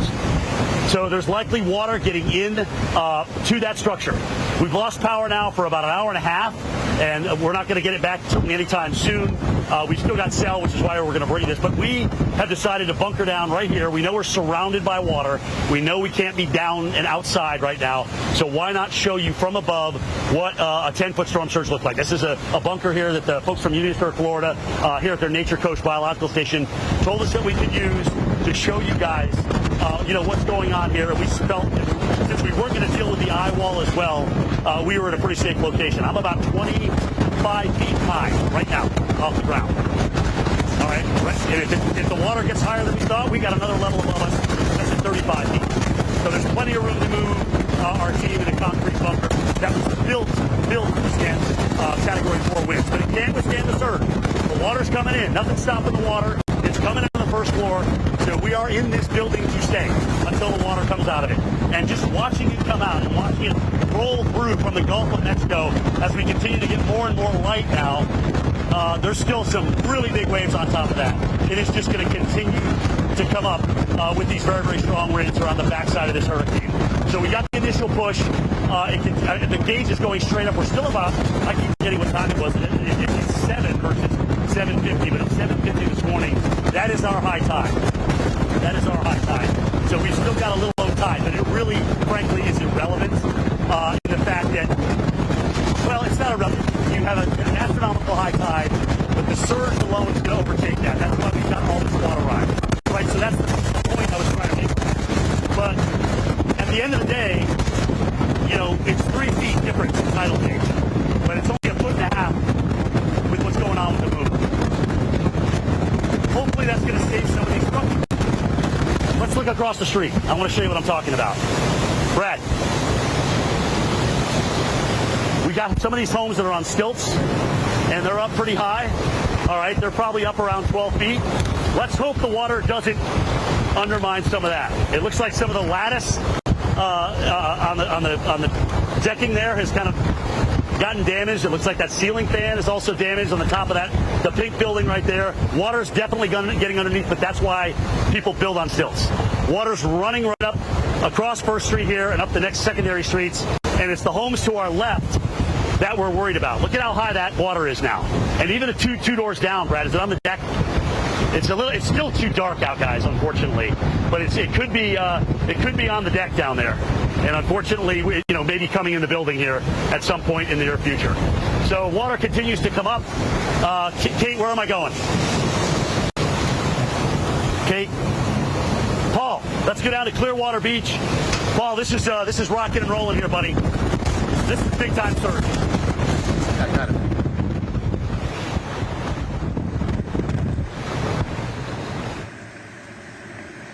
Hey, Jim, we're here in Clearwater, and we're still in one of these outer bands, just kind of pushed up. That's where the strongest rain, strongest winds are. I just checked. Water is actually up about 6 feet here in Clearwater Beach, according to the last gauge I saw. And we're standing a stone's throw from Gulf View Boulevard here, and it's part of the Gulf right now. We had to kind of abandon this kind of building. Not quite sure if you can see past this tree, where we were earlier, about, say, 20 minutes ago, because the waves were now crashing up and over where it was, which is typically, 60, 70 plus yards from the Gulf. I'm actually seeing huge waves now crashing on shore, and a couple of days ago it was Lake Smooth. So now we're seeing these outer bands where the strongest winds are, strongest weather are, helping to push this water farther and farther in. So we are continuing to retreat. And yes, even though Idalia is now a Category 3 hurricane, and it's well past, the center is well past here in Clearwater Beach and the Tampa Bay area, we are still getting major impacts of the surge, and will continue to do so as we head throughout the day. So, yeah, we're seeing huge waves, huge push of water. This part of the street was actually dry, or I should say dry, but it wasn't covered in water just 20 minutes ago. Hence, we were allowed to come over here because we're still running from the surge, and that's what you have to do. We're still about, say, 20 minutes away from sunrise here. It's getting lighter here, and as people in the metro area are waking up, this is not the time to go drive around and survey the damage, because the damage is yet to really peak here, as this water, the surge, has yet to peak. Again, high tide coming up around noon today, so we still have hours to go of a water rise and hours of this onshore push of the wind, which is pushing the water and creating waves coming on through here. So it continues to be a developing situation well away from the center of this, in the process of making landfall of that center. And Jim, you guys, I know you're getting in some of the stronger and stronger winds now as Idalia continues to move closer to the Cedar Key where you are. Are we down from 140? 125. I know that. Was it 140 at one point? All right, guys, we're looking at this gauge. It's sitting here at 125 miles per hour here now, so we're seeing the hurricane come down. I think the max was 140. So the point is, it's weakening. It's weakening, but there's still extreme wind warnings out for areas around Perry. And look at this camera that we're watching the water rolling at. So this is a camera right in the surge. Horseshoe Beach. So this is where the storm's coming ashore. All right, this is up there in, I believe, Taylor and Dixie counties, where the storm is coming ashore right now. Is this Peak's camera? Or this is a static, okay, this is a static camera up there. I just want to make sure I get these right. And you can see what's going on here, guys. This is, if you look at this, does it not remind you of Ida? Okay, when it came ashore down in Fort Myers. This is exactly what happened. This water just literally came in an instant. But the difference is between there and here, they're going to get more wind. they're going to have a lot stronger wind here, guys, than what we had. And so that's, certainly something to take into account. But the storm, again, on final approach into the coastline right now. And here we are in Cedar Key talking about the storm surge. Brad, let's go over this roof. I do want to say, that even with these winds, and they're not Cat 4, and not even close, but we've had some roof damage. You can see that tin roof flapping around there. About 2 houses down. The lanai to the left of that has had some damage to the screens. And now, if you look out, Brad, is under that little overhang. Look at the Gulf of Mexico here. Coming in to Cedar Key. If we are not at the point of the lead record, 6.1 feet, we are really close in terms of storm surge. But it's still coming in. And now with the storm moving to our northwest, the winds are coming around a little bit more west, northwesterly. But that's still pushing the water in. That's not going to stop. By the end of the day, we may see some sunshine. But in the meantime, we're taking the storm surge. We have a long way to go before things get better. All right, going out toward First Street again. Again, I don't see any large debris. There's a log down there. Looks like it was from a palm tree. Up the street here. This is right off First Street here, where the University of Florida Biological Center is. You can see the water just literally flowing right up the street. Right up the street here. Back. Yep. We're back out of the wind. There you go. Okay.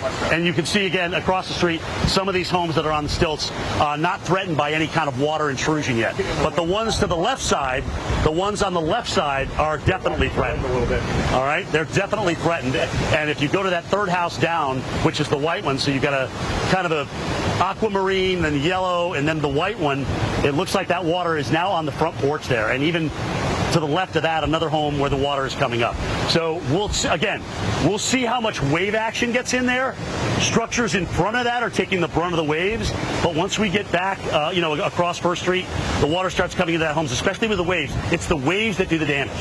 It's the waves on top of the water rise that do the damage.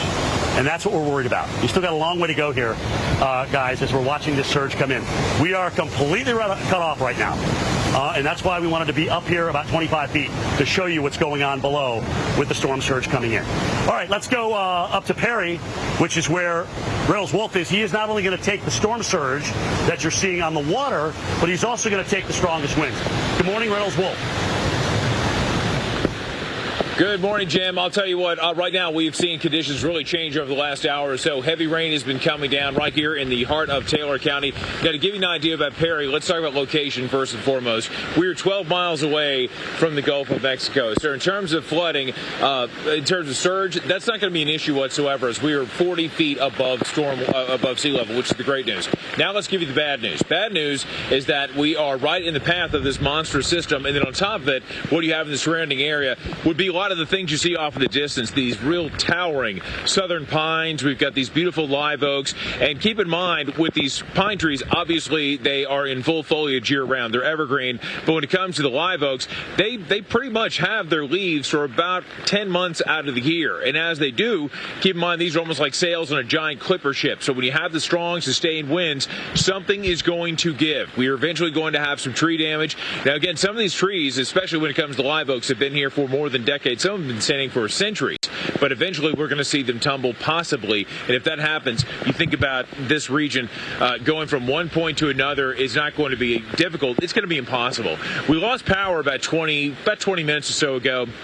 And with a situation like that, you've got to remember, when power crews come back into an area, you've got a bit of I guess you could say, a schedule that you have to deal with. First and foremost, you've got to clear the roadways, right? And then you have to bring in the new supplies. And that is going to be the biggest issue of all, trying to get stuff from one point to another when roads are going to be impassable. So a lot of these big things have been standing and facing all kinds of weather for centuries in the teeth of a strong storm. We're talking a Cat 4. When it comes onshore, obviously it will begin to weaken, but still enough to really test the mettle of these trees.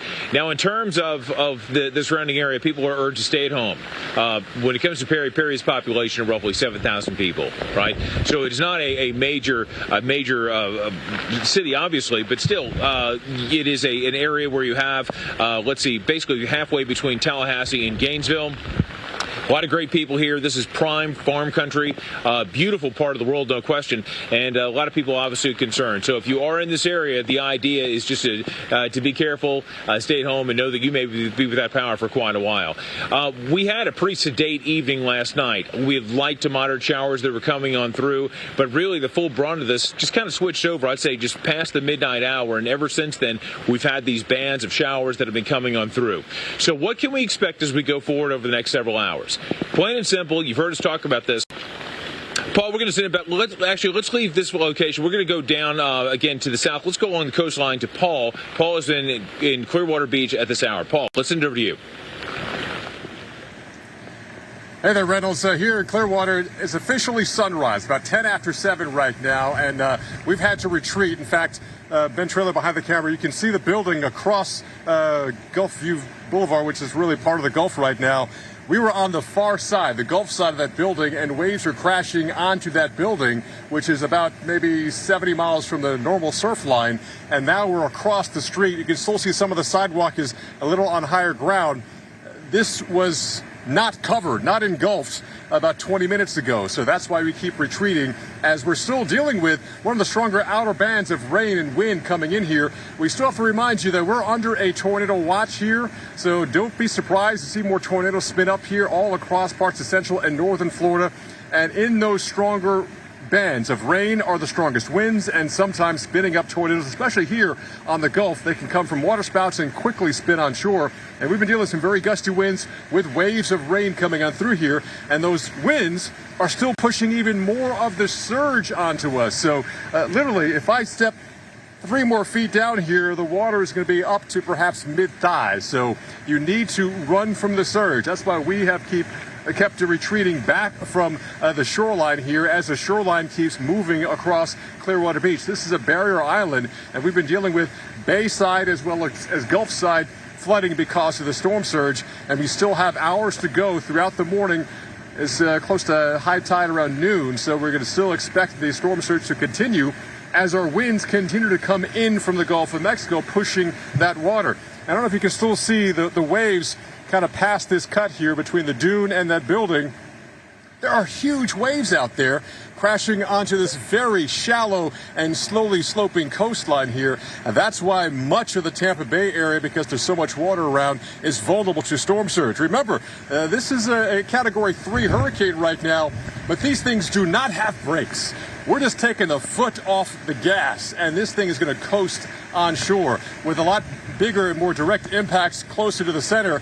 But even this far away, we're still feeling the tropical storm force wind gusts, which are well over 150 miles from the center, and we're still dealing with the storm surge. Right now, last gauge I checked, over a 6-foot water rise already here in some of the markers in Clearwater Beach. And yeah, we're under a storm surge warning. We'll deal with high water all day long here, perhaps potentially even into Thursday as well. We got coverage all day long here on the Weather Channel.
Of the Weather Channel, now available to everyone. This is epic! Trusted live coverage when it matters most is now yours to stream with the Weather Channel TV app, real-time radar, and maps that let you track all the action. Let's get into the details. Personalization, customization, hundreds of hours of your favorite shows, and so much more. There's never been a better way for everyone to watch the Weather Channel. Available now on these platforms. Download now to start your free 7-day trial.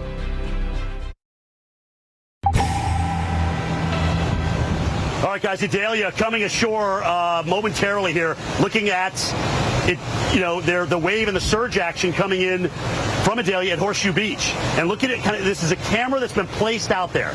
Okay, there's nobody at that camera. And you can see how the surge is up and the waves are rolling in on the top of that. That's what you're looking at right there. And if you remember Ida, this looks exactly like Fort Myers Beach. Exactly the same thing. And we may have some similar numbers in terms of the surge, maybe a little bit less. But either way, this is why it's dangerous. This is why we want you to get out of it. All right? Be careful out there, folks. A lot of you are going to lose power because we have extreme wind warnings out as this thing comes ashore now near the Perry area. It's weakened a little bit, thank goodness. It's not strengthening on landfall. That's something we haven't seen in a while. But either way, you still got a Cat 3. You still got a major hurricane here that's about to make landfall, and that's why we have that extreme wind warning out in these areas. Look at those bands rolling in, affecting areas like Sopchoppy and Carabel, Tallahassee, the east side. Maybe some damaging winds and some power outages. By the way, we're at about 100,000 customers without power now. Now you're looking, again, at the Horseshoe Beach camera. You're also looking on the left at our camera, which is where we are. We're at the University of Florida Nature Coast Biological Station, and we are up. We are surrounded by water, but we wanted to show you in this safe facility what it would look like out there at Cedar Key, and you're looking right at it. We are surrounded by water. This is the Gulf of Mexico that's come in. We're probably approaching what we had with Hermine in terms of the surge, which was 6.1 feet. That's the record. We talked about this yesterday, how we could potentially double that. All right.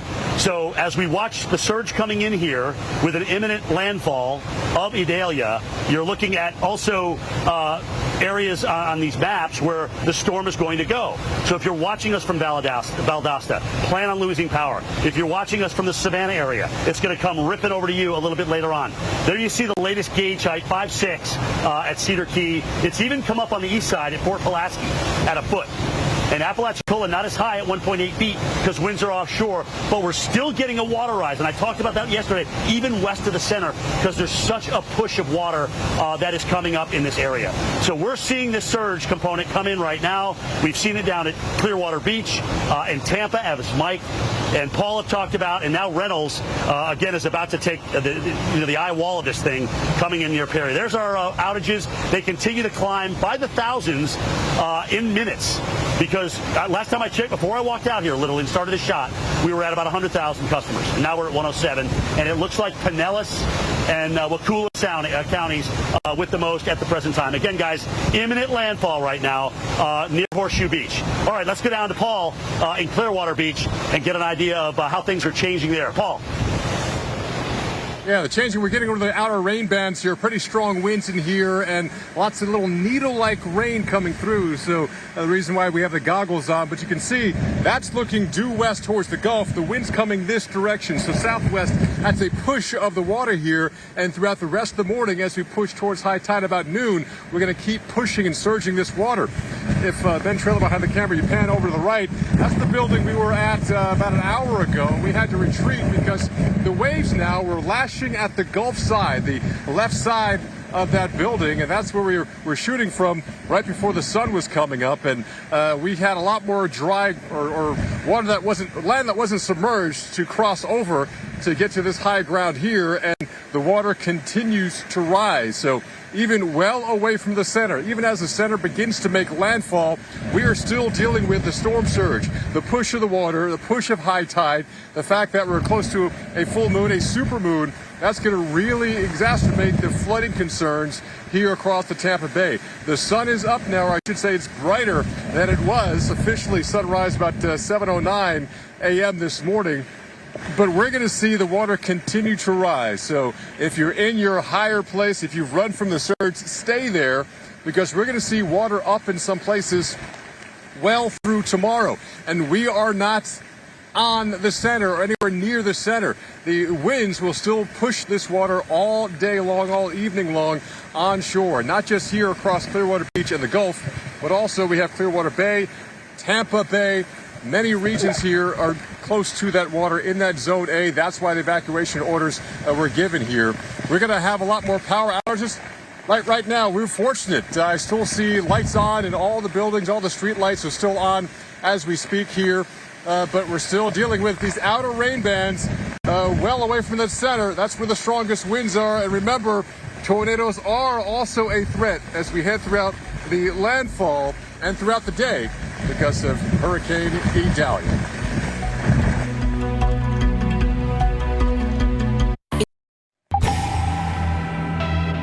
Welcome back to the Weather Channel. Meteorologist Paul Goodell live in Clearwater Beach, Florida. We're getting one of the outer rain bands of Hurricane Idalia lash the air. That's where the strongest weather, the winds are. But we're still seeing the onshore push. So our water is up 5-6+ feet right now and going to get higher throughout the day. But we're well away from that center. That center is heading towards Perry, Florida, and they're under an extreme wind warning right now. Let's check in with our storm tracker, Charles Peak, who is in the area. And Charles, what are you seeing? We're well away from the center, and we're getting buffeted with tropical storm force winds. What are you seeing closer to that center? Yeah, Paul, we have had times when the winds have just been tremendous. There's this flag in front of me. It'll almost be sideways. And right now there's a little dry slot that is pulled right in here, so it's calmed down just a little bit right at the moment.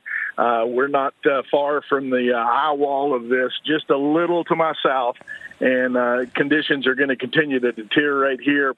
Power's been flickering. You can see as I was driving around a little bit ago, we've already got tree branches and those types of things down, trash cans blowing across, and that situation is going to only get worse here.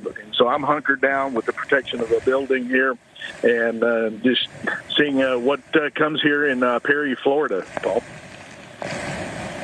All right, thank you so much. Stay safe, my friend, as you always do, but wish you the best out there in Perry as that center, the eye of Idalia and the eye wall gets closer and closer. Again, that's close to where the center will be. You got to remember the tropical storm force winds over 150 miles out from the center, which includes right here in Clearwater Beach. And by the way, this is just a word of kind of caution to people who might think about getting out, even well away from that center.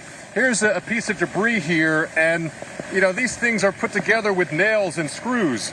Now, my boots have an impenetrable sole. That's why I can still walk around here, but still cautiously. And by the way, this is salt water. That's corrosive. So if you're driving around, two things can happen: corrosion to your car and flat tires. And trust me, AAA is not coming out in this to come get you. So stay in your safe place, your high place, and ride this out. We have watched this water get higher and higher, and the high tide is still a couple of hours away, closer to noontime here. And in those outer rain bands, you're seeing the strongest wind. So that's creating wave action on top of the storm surge, which in parts of Clearwater is well over 5 to 6 feet. And the forecast was perhaps 4 to 6 feet, but perhaps we're going to overachieve that in many locations, and also is dealing with high tide coming on through here with some of the strongest wind and rain. There's still an ongoing tornado threat as well. So yes, I know you haven't been directly hit by a hurricane in about 100 years here in Clearwater, but you don't have to have a direct hit to have major impacts. Last year with Ian, we were north of the center, and we had a big-time offshore flow for much of the event. Still had wind and power outages. Wind is changing. An onshore flow now pushing the Gulf, pushing the bay waters on land and into people's businesses and homes. We're seeing many homes here, many businesses on the ground floor getting water into that or close to it, because the road over here is called Gulf View. It's actually part of the Gulf of Mexico right now. And as far as we can see, we're seeing waves even past this dune line, which has been kind of cut up a bit. Huge waves as far as we can see here in the Gulf. Now, we do expect to see some sunshine, but we still do not expect to see the Gulf calm down for a couple of days here. When we first got here on Sunday and even Monday, it was Lake Smooth, the Gulf of Mexico. Different story right now, but we're still watching this water rise. We have higher ground that we keep moving back to because we expect this water to keep coming up. Winds are still increasing in those bands. We can still have more power outages. So yeah, we're past the center, but we're far from the end of the weather impacts here across the Tampa area as we head throughout the day. We have live team coverage. We have teams even all across the southeast because that center keeps moving across Florida, into Georgia, into South Carolina, even North Carolina as well.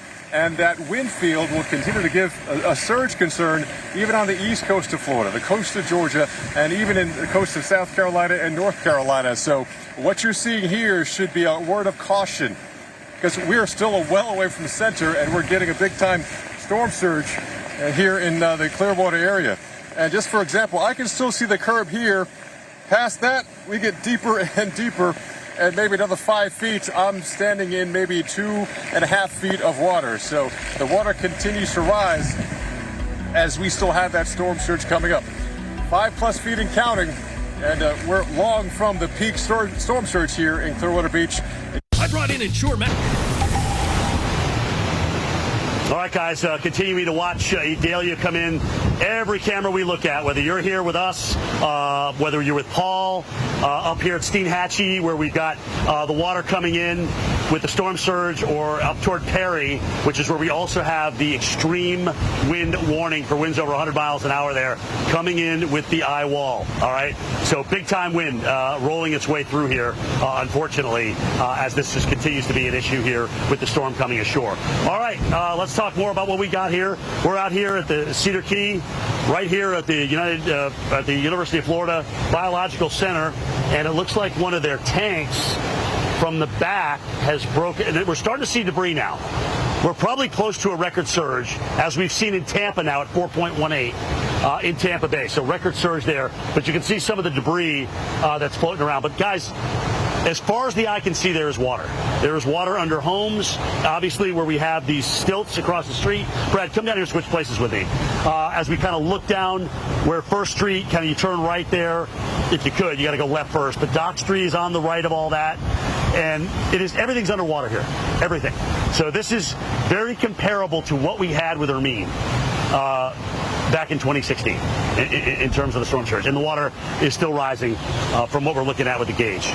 All right, winds are out of the west-northwest now with the storm getting close to shore, and we're going to take a look at that in just a moment, but I did want to show you where we're actually getting water into homes. So Brad's got to move around for a second, give him a second to readjust, and we're going to come over here and show you what we've got. So these are the houses that aren't up as high. They're not on stilts, but they're probably, 6 feet or so, 4 to 6 feet above the ground there. So as you look down from the aquamarine to the yellow to the white, you can see the White House actually has water up on the porch and is coming in the house. And look even farther down, the second white one, Brad. It looks like the waves are actually splashing up toward the lower part of that window. So there's definitely water intrusion there. Big time. And let's come around here. I'm going to switch places with Brad. He's going to show you this hotel we've been talking about. And occasionally you'll get even splash over from the Gulf of Mexico on top of the building. We've had some damage to a lanai, roof damage, a couple of homes down and through here, and just huge waves continuing to roll in here from the Gulf of Mexico. So just an incredible surge event, one where we knew we would set the record. The big question is, how high do we go from here as this storm continues to come ashore? All right, speaking of that, let's go to the radar, guys. I'm going to call an audible as you look at the cameras. In the bottom screen there, I want to call the radar up. You can see where the winds are. Tropical storm force on the coast. We've got about an inlet landfall. Zoom right in there, Jill. Let's just show everybody quickly what's going on there. It looks like we just about got a landfall, if we don't already. All right, my time is up. Let's go to Paul Goodloe, Clearwater Beach.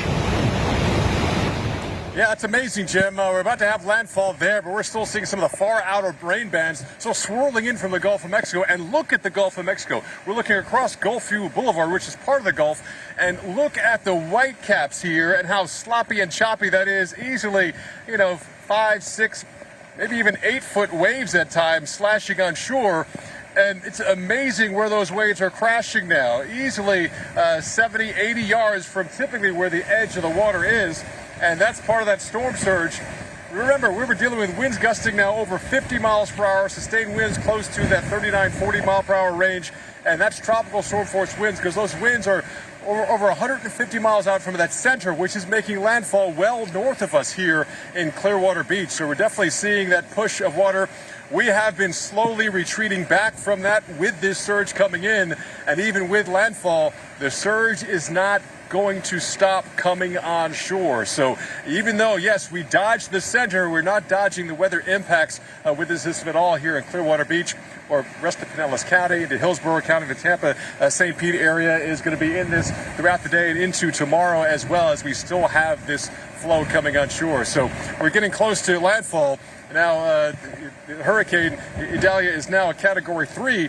It was a Category 4 at peak intensity. We're not putting the brakes on. We're taking the foot off the gas. So we have a lot of activity, a lot of energy, a lot of wind, and even storm surge coming in close to center. Let's head to Reynolds Wolf, who's going to be in the midst of that, some of the strongest impacts with us up towards Perry, Florida. Good morning, Reynolds. What are you seeing right now? What we're seeing are the effects of what happens when you're away from the coastline. We're 12 miles from the beach, and we just had a very large tree fall on part of the structure of this building where we happen to be staying. Leaves have been coming down, a lot of heavy branches. Some of these, I mean, just towering. You'll have a gust that'll come through that'll catch in the uppermost branches. Pardon my language, but all hell breaks loose. You'll see these big, huge, again, just tremendous branches with very, very, very thick in terms of diameter. They can tend to come down with a thunderous crash. And my goodness, this is what we're going to be seeing, not just this spot, but up and down the coast. Remember, even though it may be beginning to weak, once it comes on shore, it still poses a tremendous threat. Now, we are in beautiful farmland. You've got a lot of rolling hills and trees and all kinds of livestock. For people that happen to be in the path of this, please stay sheltered in place. If you get outside, walk around, you may be subject to the strong winds and the damage. Coverage continues. Coming up in a few moments, this is The View from Perry, Florida.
Hurricane Idalia coming ashore now. We have an official landfall from the National Hurricane Center. Keene Beach is the location. We're, of course, in Cedar Key, where we continue to see water rise, probably past the record now that we had back in Hermine from 2016.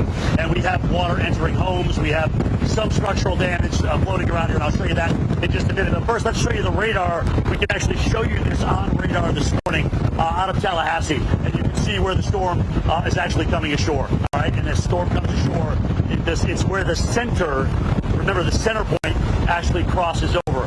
That's when NHC calls an official landfall, and that's what we've got right now at Keene Beach. All right, Brad, let's look down the street here. We've been showing you this all morning here, guys, as we continue to go past 6 feet of surge now. As far as the eye can see, we've got damage, all right? And you can see these homes here that we've been looking at. This is right down, I think, Dog Street. This is First and Dog. This is where 24 comes in. That is the only way in and out of Cedar Key. And until debris is removed and that water goes down, nobody's going anywhere, including us, as we're surrounded by water. But we actually planned for that. We planned for that. Again, guys, we'll show you in a little bit where the water is coming into homes. But right now, let's go over to Perry, Georgia, that is not only taking the storm surge, but also some of the strongest winds. These Cat 3 winds in Perry, Florida. Reynolds, over to you. My goodness, folks, it's one of those situations when you have a landfalling hurricane, you could just pick your threat, right? I mean, you got storm surge on the coast, but what we've been seeing here has been one tree after another falling down, some huge branches, damage to the structure we happen to be staying. And this yard, which was clear a short moment ago, we've had a lot of huge branches, some of these standing for more than a century, all at the mercy of this tempestuous system, which continues to onslaught much of the region. And this is going to be really the fate possibly for many parts of America, going from, say, my gosh, from Florida into Georgia into the Carolinas, maybe even Virginia before all is said and done. And I'm telling you, some of these trees, which have been here for well over a century, some of these live oaks have been around with lifespans up to 1,000 years. They are falling by the wayside due to these strong gusts. Here comes another one. And take a look at this video, too. It really shows what happened in terms of these gusts. When these concentric bands come on shore, they sweep their way across the landscape, and they catch what is ever in their path. And some of them have been these incredibly grand trees that are in full foliage. These gorgeous Florida live oaks, these southern pines, some other assorted trees. Again, one after another. And when you have one tree that breaks, snaps, falls, it collapses onto others. You've got the saturated soil, and then it's really just almost like a stack of dominoes where they begin to fall. Now, this is just one small sample of what we're seeing here. Now, imagine, here comes another big gust. Imagine what's happening on a lot of other roads, thoroughfares. Things are going to be blocked. It's going to be very difficult once this eye passes to go from another big snap, guys. It's going to be really difficult to go from one part of the area to the other. So this is going to be something that long after the storm passes, we've got days, perhaps even weeks, of trying to make sense of all that has happened here and trying to get things back together. But I'll tell you, the way it goes is you'll have a little bit of the eerie quiet. The wind begins to pick up, and then you have this loud snap. It's almost like a gunshot or artillery fire, and then I'll be honest with you, I've been doing this for 3 decades, and it just raises the hair on the back of your neck, and we're just thinking, my gosh, where in the hell is the next one going to fall? And they have been coming down, stacked everywhere. In terms of vehicles and things, we've got one vehicle that is parked there. We're trying to think, where is a safe place? Well, really, there isn't a safe place. One spot is as good as the other in terms of these falling trees and these branches, because it's at the mercy, the fate of this system, which continues to crawl its way on shore. Another thing that we need to talk about, and folks, sorry for throwing so much information at you, but when the system comes on shore, you're going to see at least the intensity begin to slowly drop. Do not let your guard down. This is a time where, when these landfalling systems come on shore, you often have tornadoes. That's right, tornadoes can form in these bands that move on shore. Now, unlike some of the tornadoes you'll find across Central Plains, these tend to be smaller, they are weaker, but the problem is they can still cause loss of life, and they can cause all kinds of damage, so you've got to take them seriously. That situation that we have here, we're going to send it back down to Paul in Clearwater Beach. Paul, anywhere you go, you're seeing the impacts of this monster system. Let's send it back to you, my friend. For sure. Be safe up there, my friend, there at Perry, Florida, close to where that center will be. We're here more than 120 miles from center, and we're still dealing with tropical storm force winds here in Clearwater Beach. We're still seeing some lighter rain, but the wind continues. Take a look at the Gulf of Mexico. It was lake smooth earlier, and now we're seeing huge waves still crashing here. Our winds were from the southeast and then south overnight, then changing just before daybreak to southwest, and that's an onshore push. And we've seen that kind of surge begin. We're easily 5 to 6 feet above the typical sea level here already here in Clearwater, and we are not done. High tide is coming in just before noon, and it's not a normal high tide. It's called a king tide. We have a super moon, so the moon is pretty close to the earth right now, and we're going to have an increasing or higher than normal tide, but we have the storm surge, so that's going to even be a bigger concern. Yes, we're still in some of those outer rain bands. That's where the strongest winds will be. But we're going to be in this all day long. Again, we're more than 120 miles from the center, but we're still dealing with storm surge for much of the day here in Clearwater Beach. Coverage all day long here on the Weather Channel.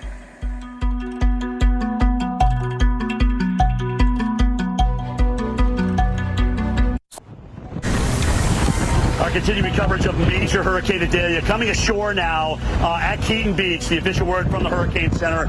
Again, right near the Perry area, west of Steinhatchee. These areas continue to get it as they're moving off to the north with a tremendous amount of storm surge. Pretty much in the entire Big Bend has a huge water rise right now. And even here, where I'm at in Cedar Key, we now have the record, 621. All right, 6-1 was the old record back in 2016. from Hermine. Now we've set the record at 621 here at Cedar Key. Let me show you what that means. Right in through here. Brad's going to look again down the street. And the water's still coming in, by the way. And we can tell, by the way, it's kind of rolling in off the ocean here. So we still have not seen a decrease in the rise. That's looking down Dog Street. As far as the eye can see, we've got water here. Brad, look down First Street again at the homes, because you can see not only water coming up to the porches, and in some cases on the White House, the first White House and the second White House, over the top of the porches, but notice how the debris, it looks like some docks, have actually just stopped there. So they're getting caught, if you will, on power poles and, some of the structure that lines the first part of the home. So the two homes, the farther down you go the street, that's where you've got not only waves splashing up against the house, but it looks like certainly water intrusion here. Brett, come around this way before we pivot to the right. I want to show everybody the Gulf of Mexico here. We're actually almost rain-free right now. There's a little drizzle coming down, but this is the water coming in. All right, and you can see it with this little hotel just, to our kind of the lower side of the building here, just to our left. The water has come in and almost rolled to the top of that first little overhang, which is incredible. We've actually had door damage on this first door, Brad. You can see what looks like the framing that's actually come out now. So that's the door. So there's water easily in to that first room there. So there's structural damage. All right, we're going to pivot around quick and go up to Perry here in just a second. But I wanted to show you kind of case in point how water, as far as the eye can see here, guys, this is what we've got. Water out, still coming in, still rising here. We're going to go above the record, which is currently at 6.21 at the latest reading. That is the new record for storm surge here in Cedar Key. A historic storm, to say the least. All right, the area dealing with the worst of this now, the eye wall and the surge, that's the Perry area. That's Keaton Beach. Let's go up to Reynolds Wolf. That's right. And I got to tell you, this hour, the knees are knocking and the trees are rattling at this moment. I'm here on a porch of a house. We're protected overhead here with Austin Anderson, Melody Taylor, and producer Joe Farrell. And every time we hear a snap, we kind of give each other a look, and then we see something fall. And my gosh, in the last 20 to 30 minutes, we've seen one large tree after another falling. Stack of dominoes, one after another after another. This yard was pristine a short time ago, but you're seeing what happens when you have a major landfalling hurricane well inland. Now, this is a situation that you have to remember. Millions of people are going to be dealing with this, and this is just what we're seeing in front of the camera. I can't imagine what is happening a half mile up the road, what could be happening 3 miles, 10 miles away from here. And remember, we're out of power. Here we go, guys, another big gust. Sakes alive, my goodness. Yeah, this is what we're talking about. This is why when you have these widespread power outages and people are trying to get things back together once this thing passes, roads are going to be impassable. This is Exhibit A as to why and how that can happen. We still have not dealt with the full eye of it, but we are expecting both sides of it to possibly march through this landscape. It is a landscape transformed in a matter of minutes, in some cases, a matter of seconds. Austin, I don't know if you're able to get it. Austin Anderson, the man behind the camera. If you get some of the top branches of some of these trees off in the distance, some of these trees, I walked over by some of them. You can't even put your arms all the way around the very bottom of them. These trees have been here for well over a century. And if they could tell us stories, imagine the tales they would tell. But good heavens, what we're seeing here, sakes alive. All right, guys, look out.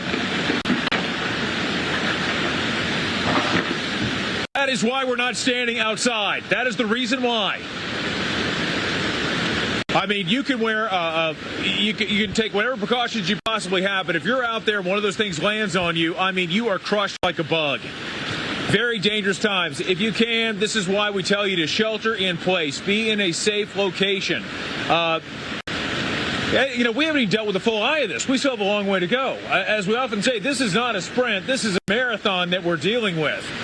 All right, so off in the distance, you'll see the edge of a pasture. That extends some 10 acres off to our south. Here we go again. This is how it goes.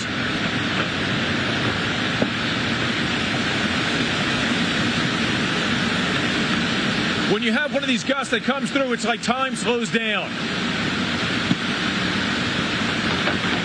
Another one, we hear, here you go, you have that distinctive crack, that big boom. Now, in terms of outages, we have thousands. I believe about well over 10,000 outages. And you have to remember, when these crews come back in and they try to make things right in terms of trying to fix the power outages, the big problem you have is first clearing the roadways. And what a job they have in front of them. It's going to take a very long time. There are places that could be without power. I'm not saying for days, possibly for weeks, because people are going to have to clear those roadways. Trying to get supplies in, it is going to be a monumental task. It truly will. Despite the advancements of technology, we are at the mercy of all that nature dishes out, and nature is showing her power on this morning. Here we go again, another crack. We just had a large branch that just hit the top of our structure.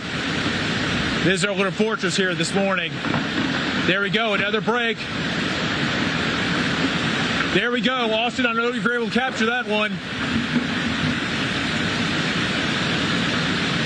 Absolute punishment. Absolute punishment, and we still have a lot more that's on the way.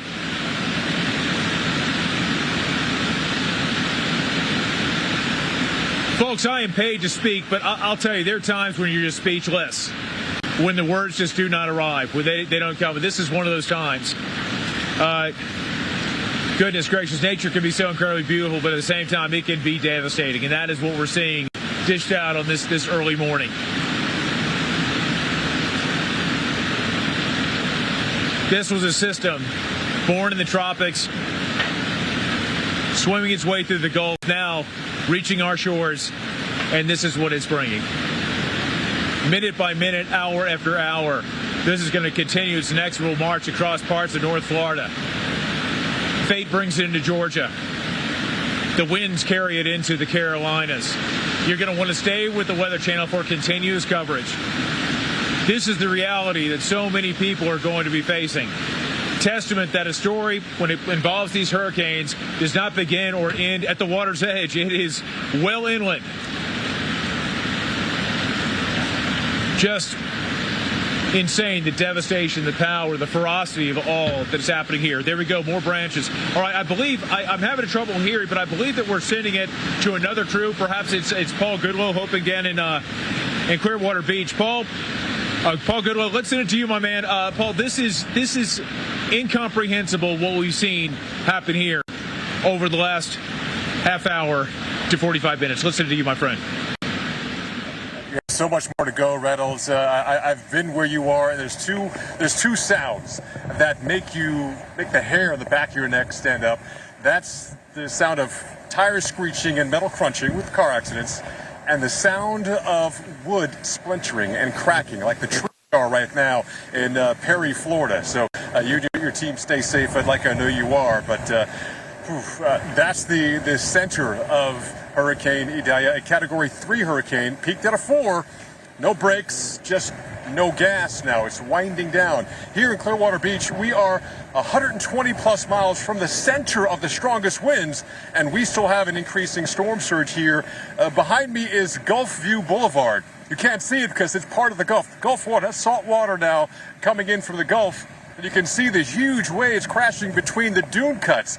But as Ben Trailer keeps panning on to the right, you can see the huge waves between the dunes. We keep going past this little beach house. We started the day there when the sun was coming up. The waves crashing on the stairs ran us out of there. We had our fallback plans. We're now in the fallback location. But keep panning to the right of that house. You can kind of see between the light poles, the palm trees, that's Pier 60. If you know Clearwater Beach, you know Pier 60. And when we started here on Sunday night, Monday morning, you had a good maybe 15 feet between the bottom of the pier and the top of the Gulf of Mexico. And let me tell you, it was lake smooth. It's small, windless lake smooth on Monday. And now we have these huge waves crashing at the bottom of that pier here. So last measurement and gauge I saw were over 6 feet a rise in the water here in Clearwater Beach. The storm surge warning was for 4 to 6 feet. That was down from 4 to 7 feet. That forecast changed last night, but to see maybe a 7-foot storm surge, maybe more, is still on the table here. Again, that's the forecast, so to be close to or just over that is expected, and we still have high tide to come. So as we keep talking about how every hurricane, every tropical storm is unique, is bringing unique weather to where you are. here in the Tampa Bay area, it's going to be storm surge. We still have the gusty winds coming in with the heavier rain showers. Now we're seeing light rain, but even up to the sky. We're going to see more blue sky. We're going to see some sunshine, but in a very unstable tropical atmosphere, we're also going to see some rain showers, some thunderstorms, some of the gusty winds. We're still dealing with wind gusts well over 50 miles per hour, sustained in that 30 to 40 mile per hour range. And again, we're 120 miles away from the center. So that's how wide this weather field is, especially south and west. And southwest is the wind direction will be dominating us for the rest of today. And that's going to keep pushing the Gulf of Mexico waters, not only here in Clearwater Beach, but into Tampa Bay and into land in Tampa Bay, hence the evacuation order. So don't think, oh, okay, it made landfall, let our guard down, we can head back out. We are far from the peak of impacts across this part of Florida. This is not a Hurricane Ian at all. In fact, Ian had an offshore flow and a draining of the bay for a good chunk of the event.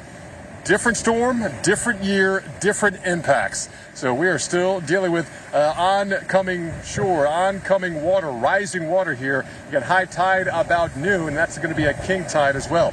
We're also dealing with the water increasing and pushing water farther north than we are. Let's head to our Jim Cantori, who is in Cedar Key. And Jim, you guys escaped the center, but yeah, now we have a landfall, and you too are seeing your weather getting a little more interesting now. Well, Paul, what's interesting is we still have a push of water, so we're not done. We're at 6.5 feet, which is a new record here for Cedar Key out of any storm. When you think about the storms that have plagued this area, that's a really big deal. Here's what it looks like. This is 6.5 feet and climbing storm surge. It's come into this hotel, knocked a couple of doors off. We've seen those go floating down. We've also seen some of the lattice break loose of some of these homes. Look, there's water in homes. The white homes are definitely dealing with water inside. And the farther down we go, you can see it splashing up against the windows in the front. So, that kind of splashing, that kind of push of water could easily break a window. We don't know if they're broken. We're far enough away we can't see all that. But this is the Gulf of Mexico coming in with this west-northwest wind now with the storm to our northwest. It's not getting any closer. The winds aren't going to get any stronger. We have peak gusted here, I think, at 77 miles an hour. And we could certainly see that again. But that, we've been strong tropical storm and hurricane force with these. You can see roof damage to that tin roof. We've got some lanai damage in through here, but it's really all about the surge as far as the eye can see. So we're going to spin around and show you some of these homes that are on stilts like we are. We're up 23 feet. They're up probably 12, 15 feet. So we're nowhere near that 12 to 16 feet at this point, but the water's still coming up. You got to wonder how high it's actually going to get. Structurally, yes, we've seen structures, docks, some pilings coming through. Some of the marine buoys, then their signage has come in. But other than that, some trees, and that's about it where we are. But that doesn't mean other areas haven't seen extensive damage. All right, guys, let's go up to where the center's been and where Reynolds has gotten a good idea what cracking and breaking trees sounds like. Reynolds, you're right, dude. That makes the hair on the back of your neck stand right up. Just one crack. And it is something I've never seen. Jim, there are times when you read about history, and there are other moments where you live it. What we're seeing this morning is ridiculous.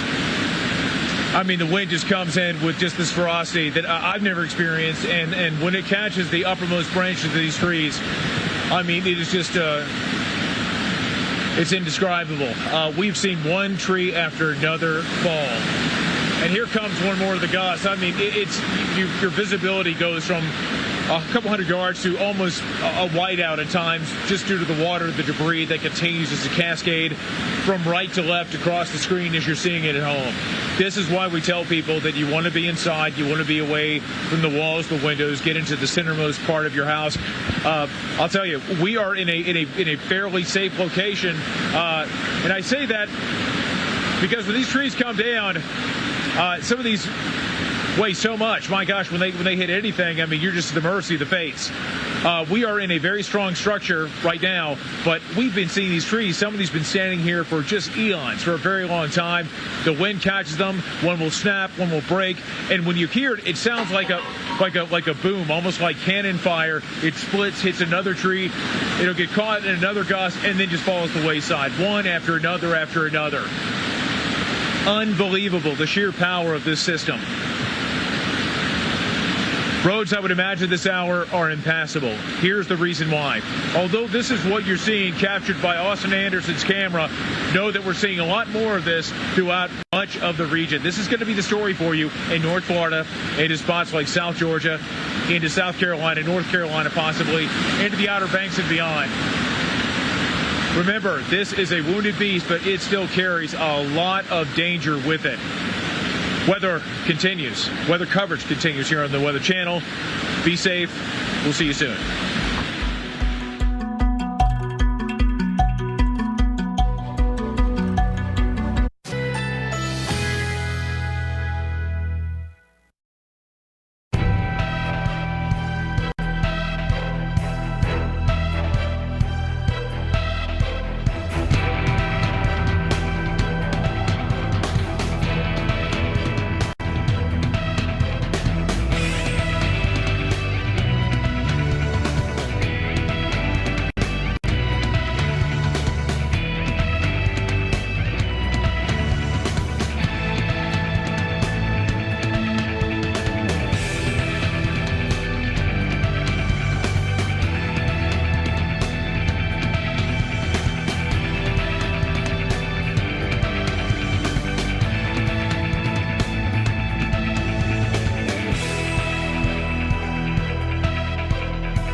Force of nature. This hurricane season, rely on one of your own. It's a fact. No other news network out there is trusted more than the Weather Channel. This is epic. Trusted to give you every advantage before the storm. Trusted to be there where and when you need us. Trusted to bring you every angle of the storm using landfall cams on our streaming TV app. Absolutely unbelievable. Because America doesn't trust hurricane season to just anyone.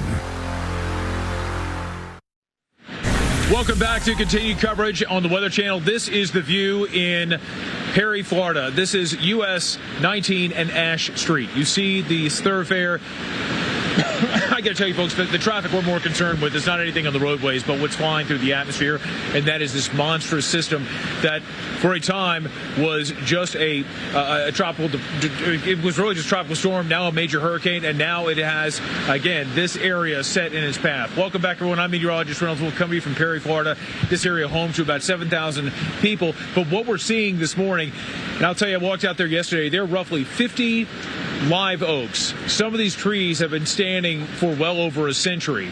So collectively, we're talking about more than 1,000 years of life coming to an end in terms of some of these towering trees that have watched over these pastures for generations. All of really at the mercy of the frosty that has been spilling in from the Gulf of Mexico. Now, we are 12 miles as the seagull flies from the water's edge of the Gulf of Mexico. But as this comes on shore, it is dishing out some punishment. Incomprehensible. This lawn was clean, devoid of tree branches, but now you see a landscape that has changed, forever changed in this part of the world. The problem is this is what we are seeing just on our camera. But this is going to be a theme that we're going to see that will spill over much of North Florida, into Georgia, the Carolinas, and beyond. You can hear the wind at times. It sounds almost like a dull roar. At times, it's almost like a high-pitched scream. The trees dance, they toss, and then you'll hear a snap, and one falls into another, and it is just a kaleidoscope of hell. Things just fall, and they come with a thunderous crash. We had part of a tree that fell just to our immediate right. Austin Anderson's the man behind the camera, narrowly missing one of the vehicles right there. There really is not a safe place to put the vehicles right now. There really is not a safe place if you happen to be outside. You're just at the mercy of the fates. When one of the bands comes through, it is blinding at times. And you'll hear a snap, you'll hear this loud, incredible thunder crash, and then sometimes it's a boom, almost like artillery. And I mean, it just gives you goosebumps, and you just kind of hunker down the best you can, and then you just wait for it. It being the collapse of one of these grand trees. Another pop right there. I'm telling you, our heads are on swivels this morning. I am here with Austin Anderson, who is a grand photographer who's dealt with even more storms than I ever dealt with in my life. You've got a veteran producer in the case of Melody Taylor. You've got Joe Farrell with me. And it is something anytime you see one of these trees fall, we just look at each other with wonderment. It is just horror that we're seeing right now. And we've got more to come. And this is still going to be affecting many people. Remember, it's more than just a hurricane, folks. You've got the threat of flooding. Could have some tornadoes that could be in these bands as they come their way on shore.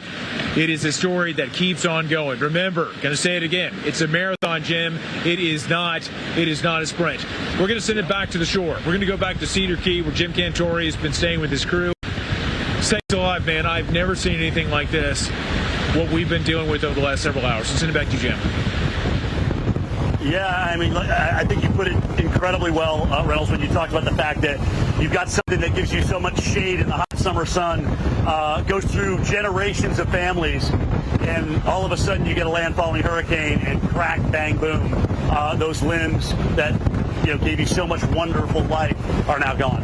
I mean, that's the problem. Well, guys, we've gone from the Hawaii fires out here to Idalia's storm surge, which is now record-setting at 6.5 plus feet. This is higher than Hermine, okay? Higher than Hermine. And you can see the damage to some of these homes that aren't up at least 15 feet. And as you go down, from the aquamarine to the yellow to the white, you can certainly see the water, which is splashing on up and through here. But guys, there is water as far as the eye can see. And right now, we do know that the water's coming in. So we're not done with it yet. Even though the storm has come inland, we still have that west-northwest wind. As long as it stays up, it's going to continue to push the water. So even at times where we have rain-free skies, there hasn't been a lot of rain here. But we have had a tremendous amount of wind. And as I mentioned, it's water as far as the eye can see. Down under these pilings here, it's come through onto 2nd Street. So you got 1st Street, 2nd Street. It's come up that far. Our vehicles parked at about 20 feet above sea level. So we're feeling pretty good about that. And here in this bunker that we're at the University of Florida's Nature Coastal Biological Station, we are surrounded by water, even water into the 1st floor. But we're up high, which is where you have to be in a safe structure for storm surge.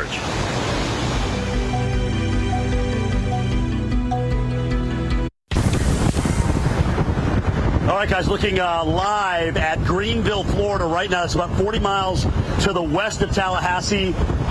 Slow go for traffic. Oh, I'm sorry, east. I'm sorry. East of Tallahassee, wind gusts, again, with this thing, about 85 miles per hour, where they are in that western eye wall as the storm heads toward Perry, which is east of Tallahassee, even farther east, and even some road flooding. Very, very heavy rain with that western eye wall band right now. Very, very heavy rain. That seems to be, one of the bigger issues. I have not seen yet, and that doesn't mean there haven't been, any 100-mile-per-hour wind gusts. This thing started collapsing a little bit as it came ashore, thank goodness. We've seen too many of these intensify upon landfall. This one was not. It was actually weakening a little bit. So hopefully that continues to play a role, and we continue to see a rapid weakening. But, as Reynolds has attested to, the issues have been plentiful, especially in the Perry area because of what's going on with the damaging winds that live oaks. All right, guys, here's the Gulf of Mexico coming right into Cedar Key. The Lanai busted up. The water's coming right into the pool area there. If you look at that small building, you'll occasionally see it kind of bobbing up and down a little bit. So the water is more than likely just sitting on a concrete slab. So it's probably, when the waves come in, if they stay sufficient enough, they are kind of causing it to go up and down. But the structure itself is still there. The hotel below us here, you can see what's going on, where the water has come up again. We're record setting here at 6.5 feet. Brad, let's go to these homes because this is where we got not only structural damage banging up against the homes, but likely water intrusion. Okay, there's no doubt you're getting water in at least 2 of these homes. The 3rd one, the yellow one, you can see it lapping up on the porch, so I can't confirm that. Probably a slab or a very small crawl space underneath it. And then so far, the water has stayed off the front porch with the aquamarine home. So you can tell you actually get, a rise in topography there. But speaking of that, as far as we can see, This is First Street and Dog. This is where 24 comes into Cedar Key. If you just follow it straight down and a street or two, you come right into Cedar Key. This is about 100 yards from the Gulf of Mexico. And where we are, of course, is sitting about 25 feet up right now at the University of Florida Biological Center for research. And they were nice enough to let us use this. This building was built to stand a Category 4 hurricane, and we felt like, wow, we're not going to get the eye wall, so why not be able to show everybody the surge? And that's what we're doing. So far, we're kind of settling in around 6.5 feet. It's fine with me. We could still go up. The forecast is for 12 to 16. We'll just have to see where it winds up by the end of the day. But as far as the eye can see right now, we have plenty of water out there. Plenty of water. Where you're up on stilts, the interior part of your structure looks pretty good. And that's what we're looking at across the street here at First Street. All right, guys. Perry, Florida, taking the western eye wall right now. Let's go to Reynolds Wolf, where he has certainly seen the crackling of beautiful live oaks throughout the last hour of his live shots. Reynolds, take it away, brother. Absolutely. Sorry, guys. You're supposed to stare at the camera when you go into a live shot, but we've been moving with our heads on a swivel because of what's happened out here. We keep seeing one branch after another, one entire tree after another just falling with frightful rapidity. We are near the eye wall, and every now and again you'll have a powerful gust that'll come through. Winds around 60, gusts up to 85. I'm thinking possibly even stronger than that. And when they catch the uppermost branches of some of these trees, something has got to give. And unfortunately, what falls are some trees that have been standing for well over a century. These trees, these live oaks, they hold on to their leaves. Oh, wow. I apologize for the interruption, but every now and again you'll hear this huge pop, this big crack, and you just kind of look around and see what is falling and where it's falling. That's the most important thing. Big gust coming through. Notice a lot of the water falling from the heavens. It comes down, catches the uppermost branches, and goodness sakes. This is the reality in Perry, Florida. This is what we are dealing with at this hour. Folks, I beg you, I implore you, stay inside, away from walls and windows, find a safe place, and I will tell you there will be plenty to see by the time this thing passes. When it passes, you've got a whole other part of the story. We are now being treated to open sky, another big crack, another tree falling, one after another. Absolute punishment. To our friends that may be tuning in other parts of North Florida, into Georgia, the Carolinas, and beyond, this is what may be coming in your direction. Remember, as the winds begin to die down, you will still have a lot of danger, possibly tornadoes, rain-wrapped, as this system continues to chug its way inexorably across parts of the Deep South. Coverage continues on the Weather Channel. Be safe, make good decisions, and we'll talk to you on the other side of this commercial break. We leave you with this live view from Perry, Florida.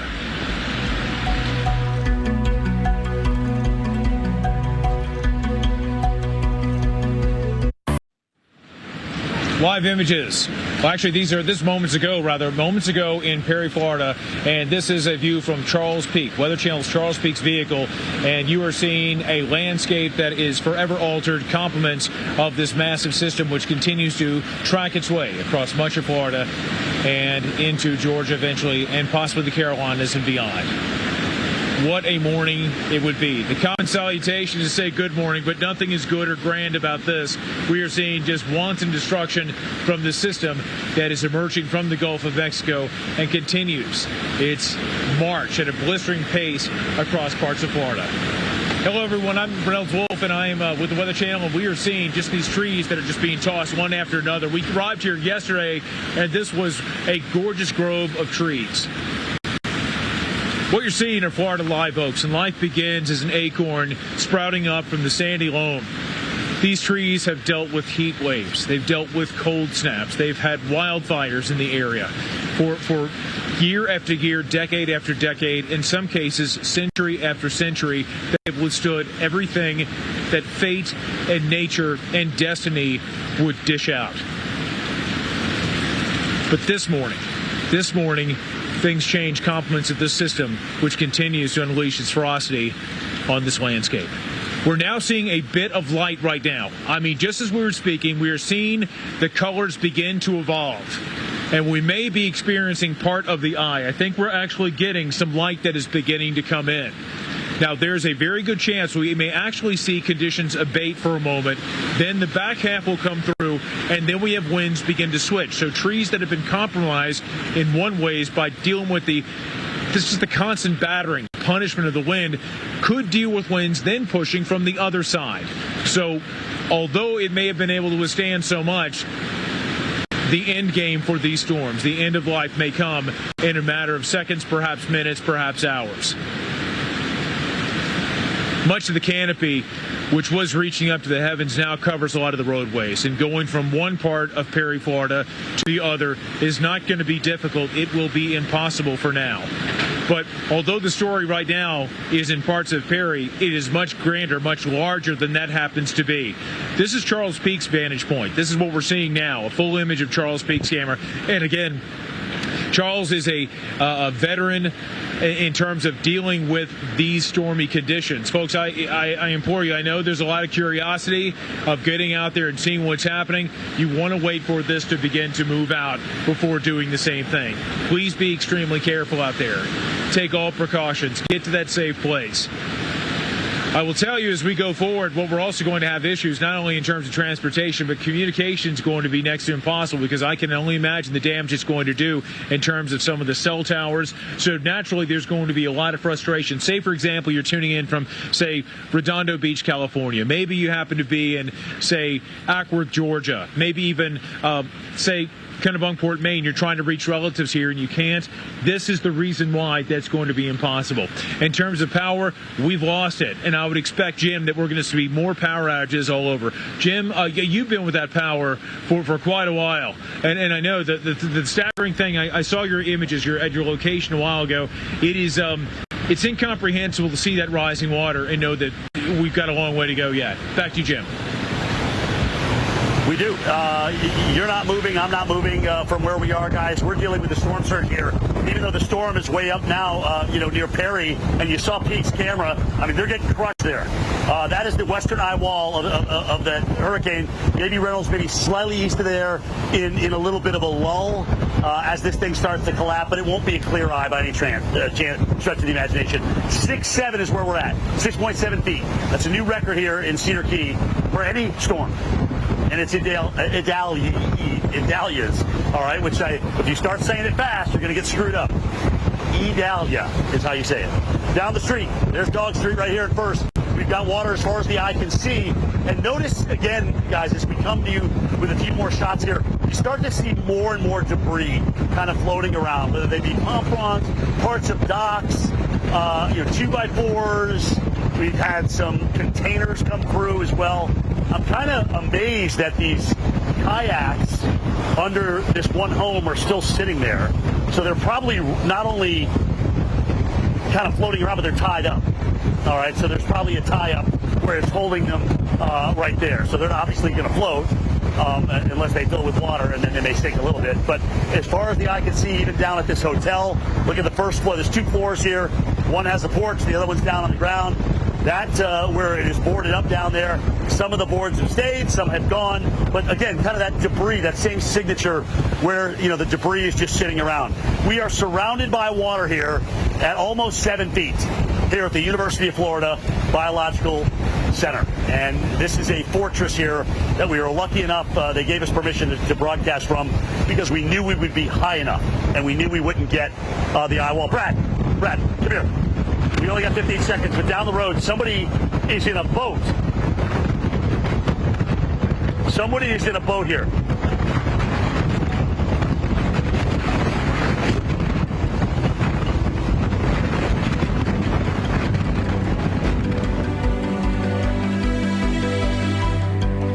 It's the moment.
We are 12 miles away from where sand touches water.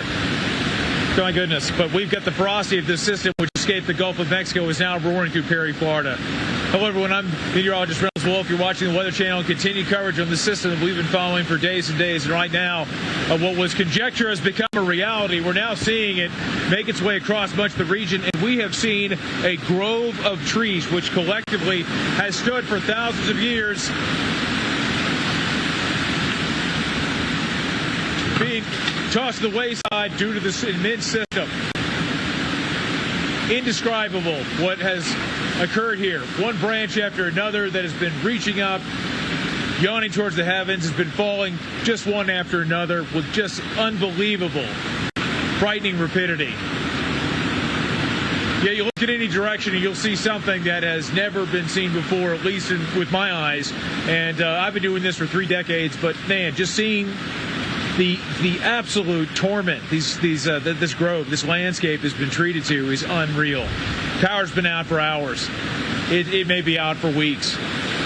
One of the reasons why is because of the power of the storm, which has been coming down, is blocking roadways. And our vantage point, we possibly can't get out. And going from one part of the community to the other is difficult because roadways are going to be blocked. Some of them are small branches, but some of them just immense trees. I went out to the grove farther towards the road and was actually trying to reach my arms all the way around these trees. These are far bigger than that. Again, they've been here for a very long time. Some of them just seem timeless, guarding this landscape, dealing with intense heat, at times wildfires. You've got cold times, but now what we're dealing with is something that, well, certainly has the metal to knock some of these trees down. And this is what we're seeing just in our vantage point. Imagine what is happening beyond the lens of this camera, beyond this field of vision. It's a story that does not begin or end at the water's edge. This is what we talk about when we mention that a tropical system is not just something that you deal with right in the water, where land touches water. Charles Peak has been moving around parts of Perry, Florida, too, and this town of 7,000 people has been treated to more of this, and we still have a ways to go. What's interesting is we keep seeing the light evolve. It'll go from very, very dark. Then you'll have brightness where you have some of that, the sunlight actually reaching ground level through that eye. We're going through, it looked like last couple rounds on radar, I may be wrong with it, but it looked like we're going through an eye wall replacement cycle. But what we're dealing with here is just one big, just tremendous batch of wind and rain that comes through. I'm going to send it over to Charles Peak. Charles, I cannot hear myself very well, and I'm not sure if I can hear you, but I'm going to hand it off to you, and you just tell us what you're seeing in front of you at this hour. Yeah, Reynolds, for about the last 30 minutes, as you've been talking about it, it's just been relentless here. The winds are just crazy. Trees breaking, signs going, just parts of building flying by. I'm tucked in behind a building for protection, but even that, it'll fly around at times, and pieces of branches or something will hit the vehicle. But you'll get a little break, and you're thinking, okay, maybe the worst is over, and then all of a sudden another gust will come through and take over trees, and it's just we're on right now just on the west eye wall. I was going to try to see if I could get into the eye wall, see if it was clear, but it's just not safe from my perspective to be out trying to drive and have some of this debris bust out windshields and windows, and it's just not what I want to do. But there are people out driving around in this. Some of them are storm chasers. Again, to me, the damage to your vehicles and such, and it's just not safe to do that. And so I'm as in the safest place as I can get to be able to still capture. But you can see it bending these trees over, branches going, in some cases toppling over trees in this parking lot that I'm looking at, and pieces of the roofs of metal buildings. You can see them flying by at times, and it's just relentless. So back to you, Reynolds, if you can hear me now, brother. All right, Charles, I was able to pick up your transmission. Be safe out there. Be careful. I know you will. Now we're going to send it back over to Cedar Key. That's where you find the man. We're talking Jim Cantore. Jim, I know you guys are staying in a veritable fortress. A good place to be on a very, very bad day. I'm glad you're in a safe spot, but my goodness, what has happened to that community, it is unspeakable, Jim. It's heartbreaking. I was talking to a lady yesterday, Reynolds, and she was like, you know, Jim, the same people sometimes we fight with when we're sitting next to them at a restaurant in the afternoon and evening, the next day we're all hugging. Because this is community, this is family. It's like a big family here. And this is the biggest storm surge they've ever gotten in Cedar Key, sadly. And you can see how it's come in to people's homes in some cases. We've been showing you those shots earlier. It's come in and caused some structural damage, as you're seeing. And there is water as far as the eye can see. We are about 7 feet right now, which breaks the old record from Hermine, which is 6.1. And we are still seeing the water come up, guys. The waves are still rolling in here from the Gulf of Mexico. We'll be right back.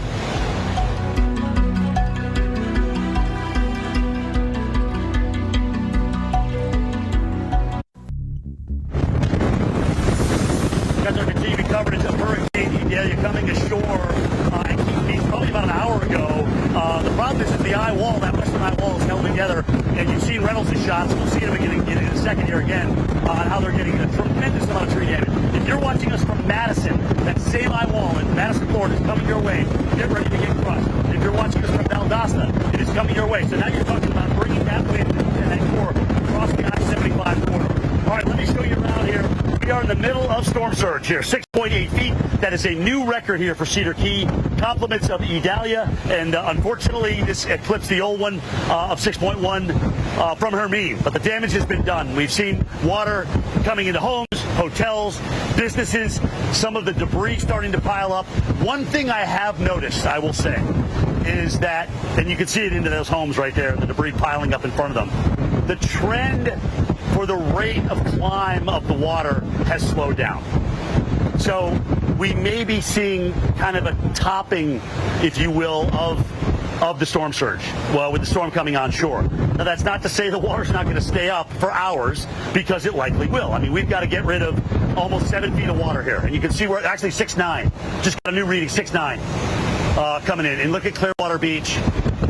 All these areas down through Tampa Bay, not seeing a lot of you not seeing storm surge like this and still keeping power in many, many years. And you can see even on the southeast coast over toward Fort Pulaski and also Fernandina Beach, the water is coming up. And notice even Apalachicola and Pensacola has a storm surge. And you're like, Cantori, that's impossible. The storm went to the east of them. No, it's not, because it pushed all this water out ahead of it. So it's not as high, it's not as dramatic.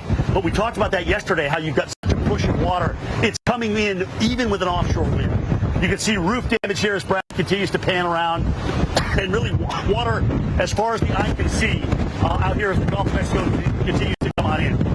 Let's look at this debris one second. This is one thing I've noticed about this little debris pile, Brad, right out in front of us here, is it's kind of coming into this parking lot here.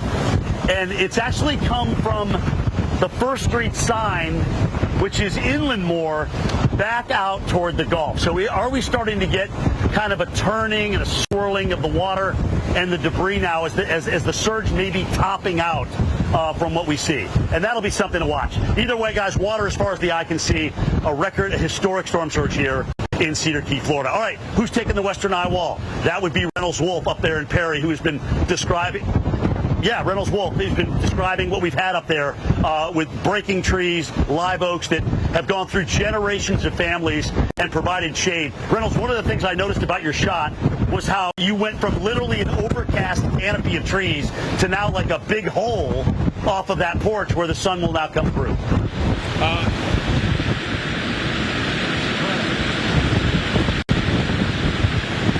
Jim, I'm sorry I wasn't able to hear what you were saying there moments ago, but let me give you just an update of what we've been seeing here.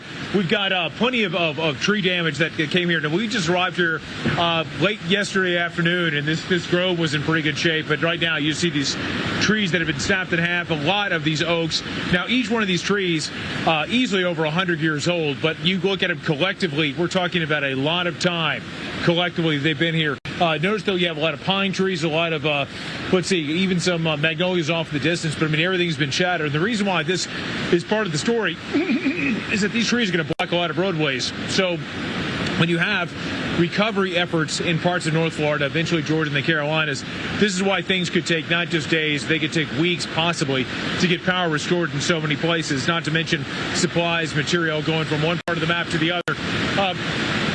What's interesting is this continues to make its way across parts of North Florida. It's almost as though with each one of these concentric bands that comes on through, there's like an ebb and a flow to it. It's almost like a giant breathing organism. You have an inhale, you have an exhale. When you have the exhale, it is this preponderance of debris and water and just ferocity that tugs the uppermost branches of some of these trees. Now, you'll even see a pine tree. Austin, I don't know if you're able to get it.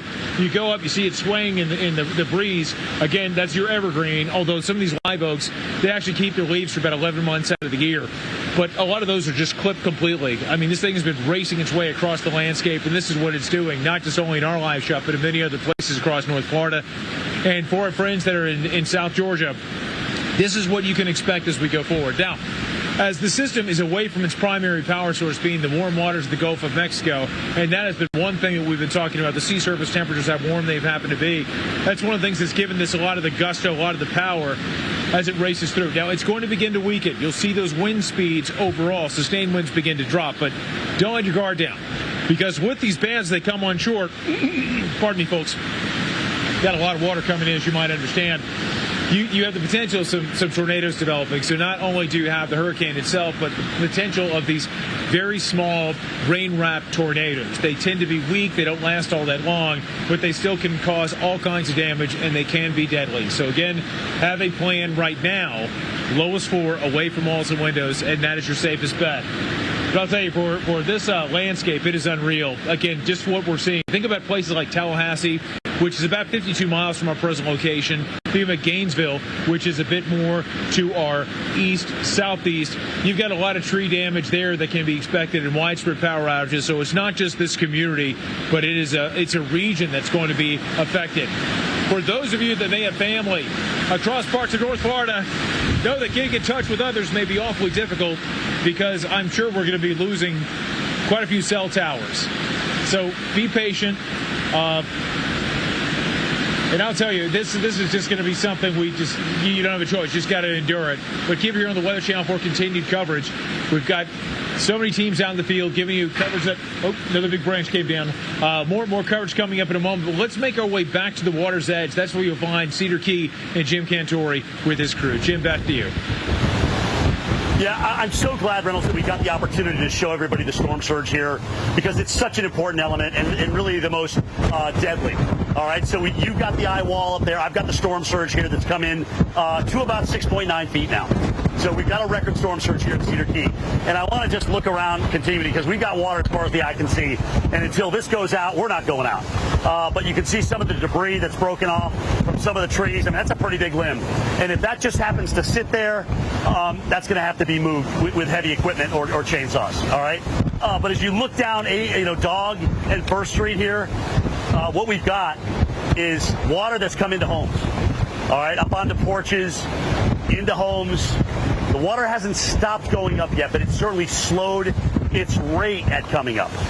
So that's important, and hopefully that will continue to be the situation. But as we kind of move down here, some of the other homes that are on stilts just have debris under them. The kayaks under that one, the pink house, the tangerine house, if you will, are tied to that piling, so they're not going anywhere.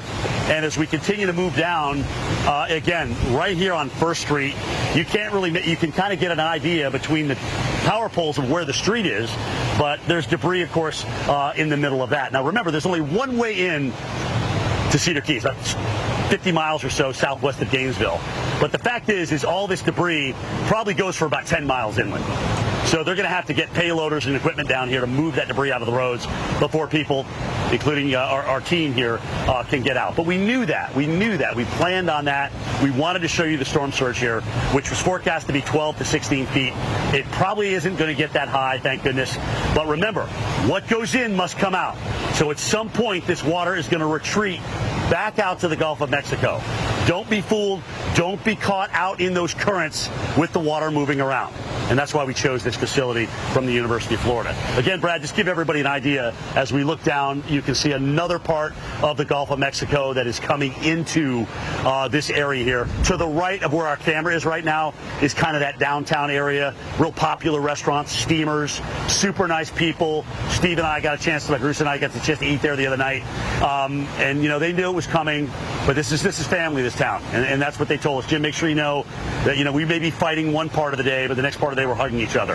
And then we're going to come together with this, and we're going to help everybody get back on their feet here. Just a beautiful little fishing town. Saw an amazing sunrise and sunset, and they'll be back. As a matter of fact, I think we're going to see the sunset here later on today as this thing continues to pull inland. I have not seen a 100-mile-an-hour wind gust yet. That doesn't mean we didn't have one, but we've still got a semblance of an eye wall that is making its way toward Madison, Florida, and also Valdosta. And that's where I'm going to bring in Dr. Greg Postel, because I want him to nowcast, which is essentially current weather watching for you guys, and also talk a little bit about something that we talked about online together. Dr. Greg Postel, you were mentioning something about the winds that we saw at about 4,400 feet on the radar that were over 100 miles an hour.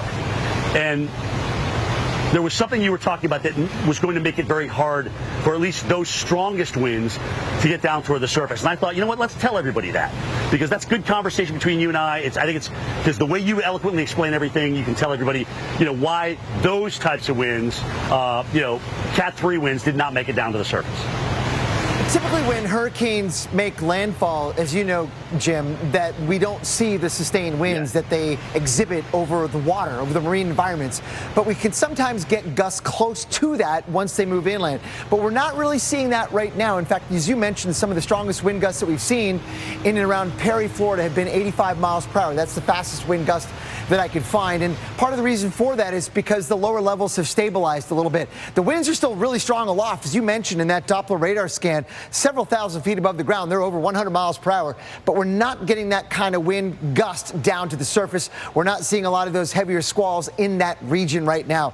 That's a really good point, Jim, but you know, still, I'll send it back to you, Jim, for a second, but still we have extreme wind warnings. There is a possibility that we could see wind gusts over 100 miles per hour in that northern eye wall as it closes in on Valdosta, Georgia, coming up in the next hour or two.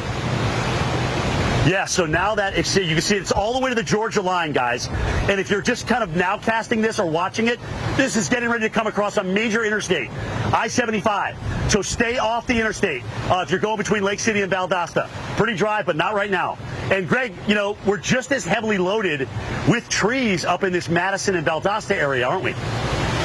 Absolutely, and you know, Reynolds' shot in Perry, Florida showed a lot of those giant live oaks that have been around for over 100 years are coming down because of these wind gusts over 80 miles per hour. And we're going to continue to see that right now. Perry is still reporting wind gusts of 85 miles per hour. Valdosta on the upswing here. We're going to see those winds go up in those gusts, perhaps over 80 miles per hour, maybe even more than that over the next couple of hours as this inland eye wall, what it's ever left of it, continues to move northward out of Florida into southern Georgia. We have to continue this inland wind threat, Jim, as you were talking about. I have a question for you, though. How is the water level now that Idalia is well inland and more than 50 miles away from you? Has the water come down at all? And you know what's really funny is I was going to ask you the same question. I was going to ask you, what do you think for where we are down to Tampa in terms of water rise anymore? Have we leveled out? Are we starting to see a retreat of that? So you can answer that one when I come back. But let me answer your question first. We're sitting at 6.9, Greg. So we got the record we talked about. We've got debris now showing up all over the place. But in terms of the trends, you know, like we like to watch trends. We have not really seen a rapid rise in that water at this point. So you're exactly right. Storm coming ashore, weakening, we start to lose the wind field. It slowly unwinds. Not that quickly, so we still have a push. And until we get rid of that strong push, the water is going to stay up here. So believe it or not, we may still have some semblance of storm surge, even when we get some breaks in the overcast this afternoon. So it's going to be a slow retreat for that water to come down. Greg, now I'll let you answer my question in terms of Tampa, Clearwater, where they've seen significant rise there. Is that starting to come down, and do you think the push down there is as significant? Well, a little bit, but only very little, as you mentioned, because we're still dealing with that onshore wind. Jim, and everybody else, the center of circulation is right about there, and it is moving toward the north-northeast like that. So we are continuing to see that onshore wind across much of the western coast of Florida. So even in Tampa, Clearwater, we are still dealing with significant water rises above normally dry ground of 3 to 4 feet, and even well above that where you are in Cedar Key. So the water flooding, the inland flooding, continues to be a significant threat. But Jim, we also now have to start turning our attention to parts of Georgia and South and North Carolina, because eventually the winds are going to come onshore here as well, and the water rises are going to be significant as well. How does the tornado potential look, Greg? We got to talk about that. Do you see any kind of, instability as this thing moves east, where we're going to get some low-top supercells? Not right now, but that will probably manifest itself later on today. You're right about that. The severe weather and tornado threat, especially as we go during the afternoon hours into southeast Georgia, coastal South and North Carolina, the tornado threat will go up. So we've got that significant severe component as well, along with all the other trappings with the heavy rain, Jim, as you mentioned, the destructive winds still, and also that onshore coastal flooding threat. Appreciate you, Dr. Greg Postel, and your expertise. Always love learning from you, brother. Keep up the great work back there at the Weather Channel. Again, guys, looking out at a historic storm surge here in Cedar Key. But if you saw from Greg's maps, we are starting to see the water come down. So we topped out at 6.9, I believe, and now you saw 6.7 on this graphic. So the water is actually starting to come down. So as the winds die down, we will get a retreat, but it will not be a fast one. No way. All right, and as it comes out, it can be, if it does tend to speed up, it's going to push everything back out toward the Gulf of Mexico. So don't get caught in those currents, don't get outside, but the damage has been done here. Businesses, homes have seen flooding. This is the highest water we've ever had here in Cedar Key, ever. And of course, we've been without power for several hours now, and we've got now debris on a lot of the main roads. So nobody's going anywhere, even after the water retreats. Okay.